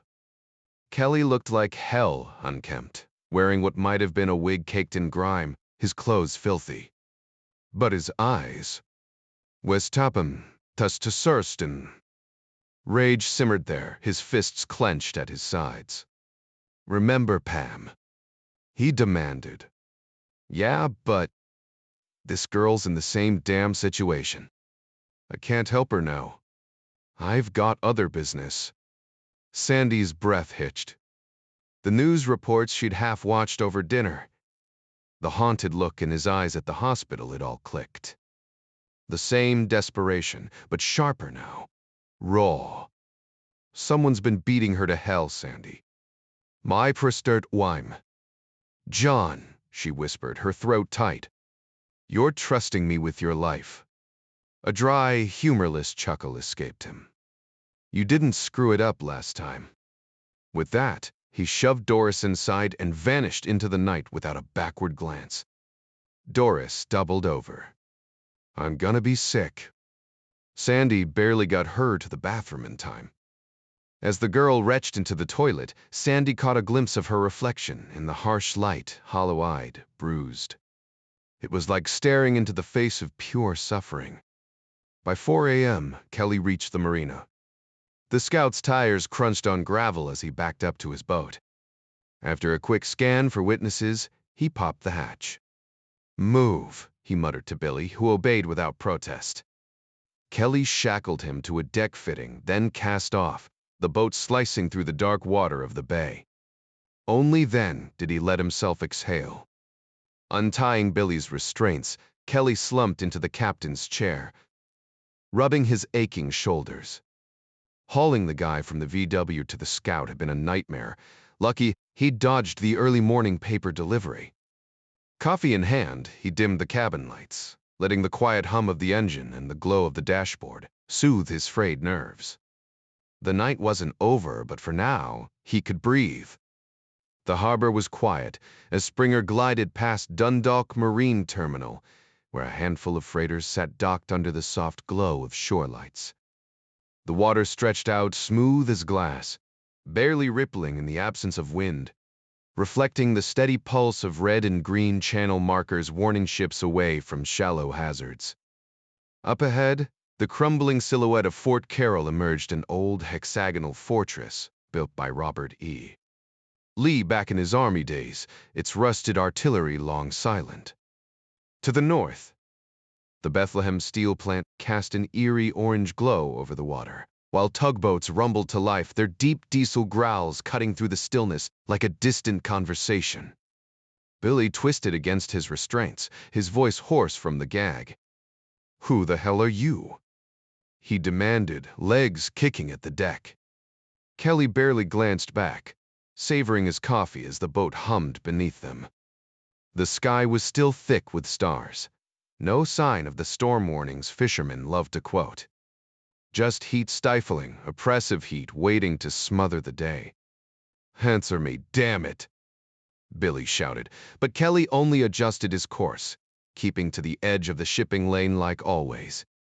A tugboat chugged into view, hauling a pair of shadowy barges, probably coal or grain. Not that it mattered. Kelly smirked, imagining the monotony of barge life, The same route, the same speed, the same faces. Good money, sure, but what kind of existence was that? Listen, man, we can work this out. Billy tried again, desperation creeping in. Kelly ignored him, focusing instead on the blinking red beacons of the Bay Bridge ahead. Dawn was just starting to bleed into the sky, that perfect fleeting hour when the world felt untouched. Most people slept through it, oblivious. Then something caught his eye, a flicker of movement. He stepped out onto the deck, binoculars in hand, and keyed the radio. Springer calling Coast Guard 41 boat. Over. A familiar voice crackled back. Washington Portage here. You lost, Kelly? Just earning an honest living, Kelly replied dryly. What's your excuse? Keeping idiots like you from drowning, came the amused response. Kelly grinned. Some things never changed. Kelly adjusted the throttle levers forward toward the bow, the sharp end that cuts through the water, and felt the boat surge ahead. Turn the wheel left, the bow swings left. Turn it right, and she follows. Simple as that. Over the crackling radio, laughter erupted. Loud and clear, Springer. I'll be sure to share those pearls of wisdom with the crew. Much obliged for the lesson. Sem peace arcanteria. The Coast Guard cutter, a 41-footer, had been drifting through a slow patrol for 8 uneventful hours. Areza leaned against the wheelhouse, sipping coffee while the rookie took the helm. He keyed the mic, grinning. Springer, you've got some nerve. Not many folks talk to me like that and live to tell about it. Over. Respect your elders, Coastie. Hey, is it true your boats come with training wheels? Over. A fresh-faced recruit whistled. Negative on that, Springer. We ditch those the second the Navy hands us the keys. Wouldn't want you civilians getting queasy just watching us work. Over. Kelly smirked and nudged the wheel, keeping a wide berth from the cutter. Glad to know our waters are in such expert hands, especially with the weekend crowd rolling in. Watch it, Springer, or I'll board you for a full safety check. My tax dollars hard at work. Wouldn't want them going to waste. Just making sure you boys were still awake out here. Copy that, sir. We were nodding off, good thing. We've got pros like you to keep us sharp. Fair seas, Portage. Same to you, Kelly. Jurique de Prut. The radio hissed back into silence. Kelly stowed the mic and ducked below deck. The sky blushed. Pink-orange sunrise was minutes away. Billy, chained to the deck, squinted up. What was that about? Kelly poured coffee, checked the autopilot, then peeled off his shirt. The shotgun scar stood stark in the dim light. Billy's breath hitched. Your Kelly turned, letting him see. Yea, when Sprakerla Capli. I killed you, Billy spat. Henry had never bothered to update him. Did you? Kelly eyed the gauges. One diesel ran hotter, he'd check it later. The boat hummed along at 20 knots, bow lifted, steady as ever. Billy filled the silence, venom in his voice. Pam talked about you. Right before Kelly ignored him, scanning the chart as the Bay Bridge loomed. He adjusted course, eyeing a distant freighter's lights. No need for radar, the air was clear, the sea calm. Billy sneered. She was fun. Right up till the end. Not too bright, though. Kelly's grip tightened on the wheel. The clock ticked. The water waited. Billy smirked, his voice dripping with contempt. She mentioned the bruises. He missed the way Kelly's grip tightened on the steering wheel. The autopsy report had described the marks around her chest, crude, deliberate, like someone had gone at her with a pair of hardware store pliers. Kelly knew every clinical word by heart, etched into his mind like acid on metal. Did the coroners feel it too? That simmering rage buried under sterile terminology? Professionals hid it well. Oh, she spilled everything. Billy went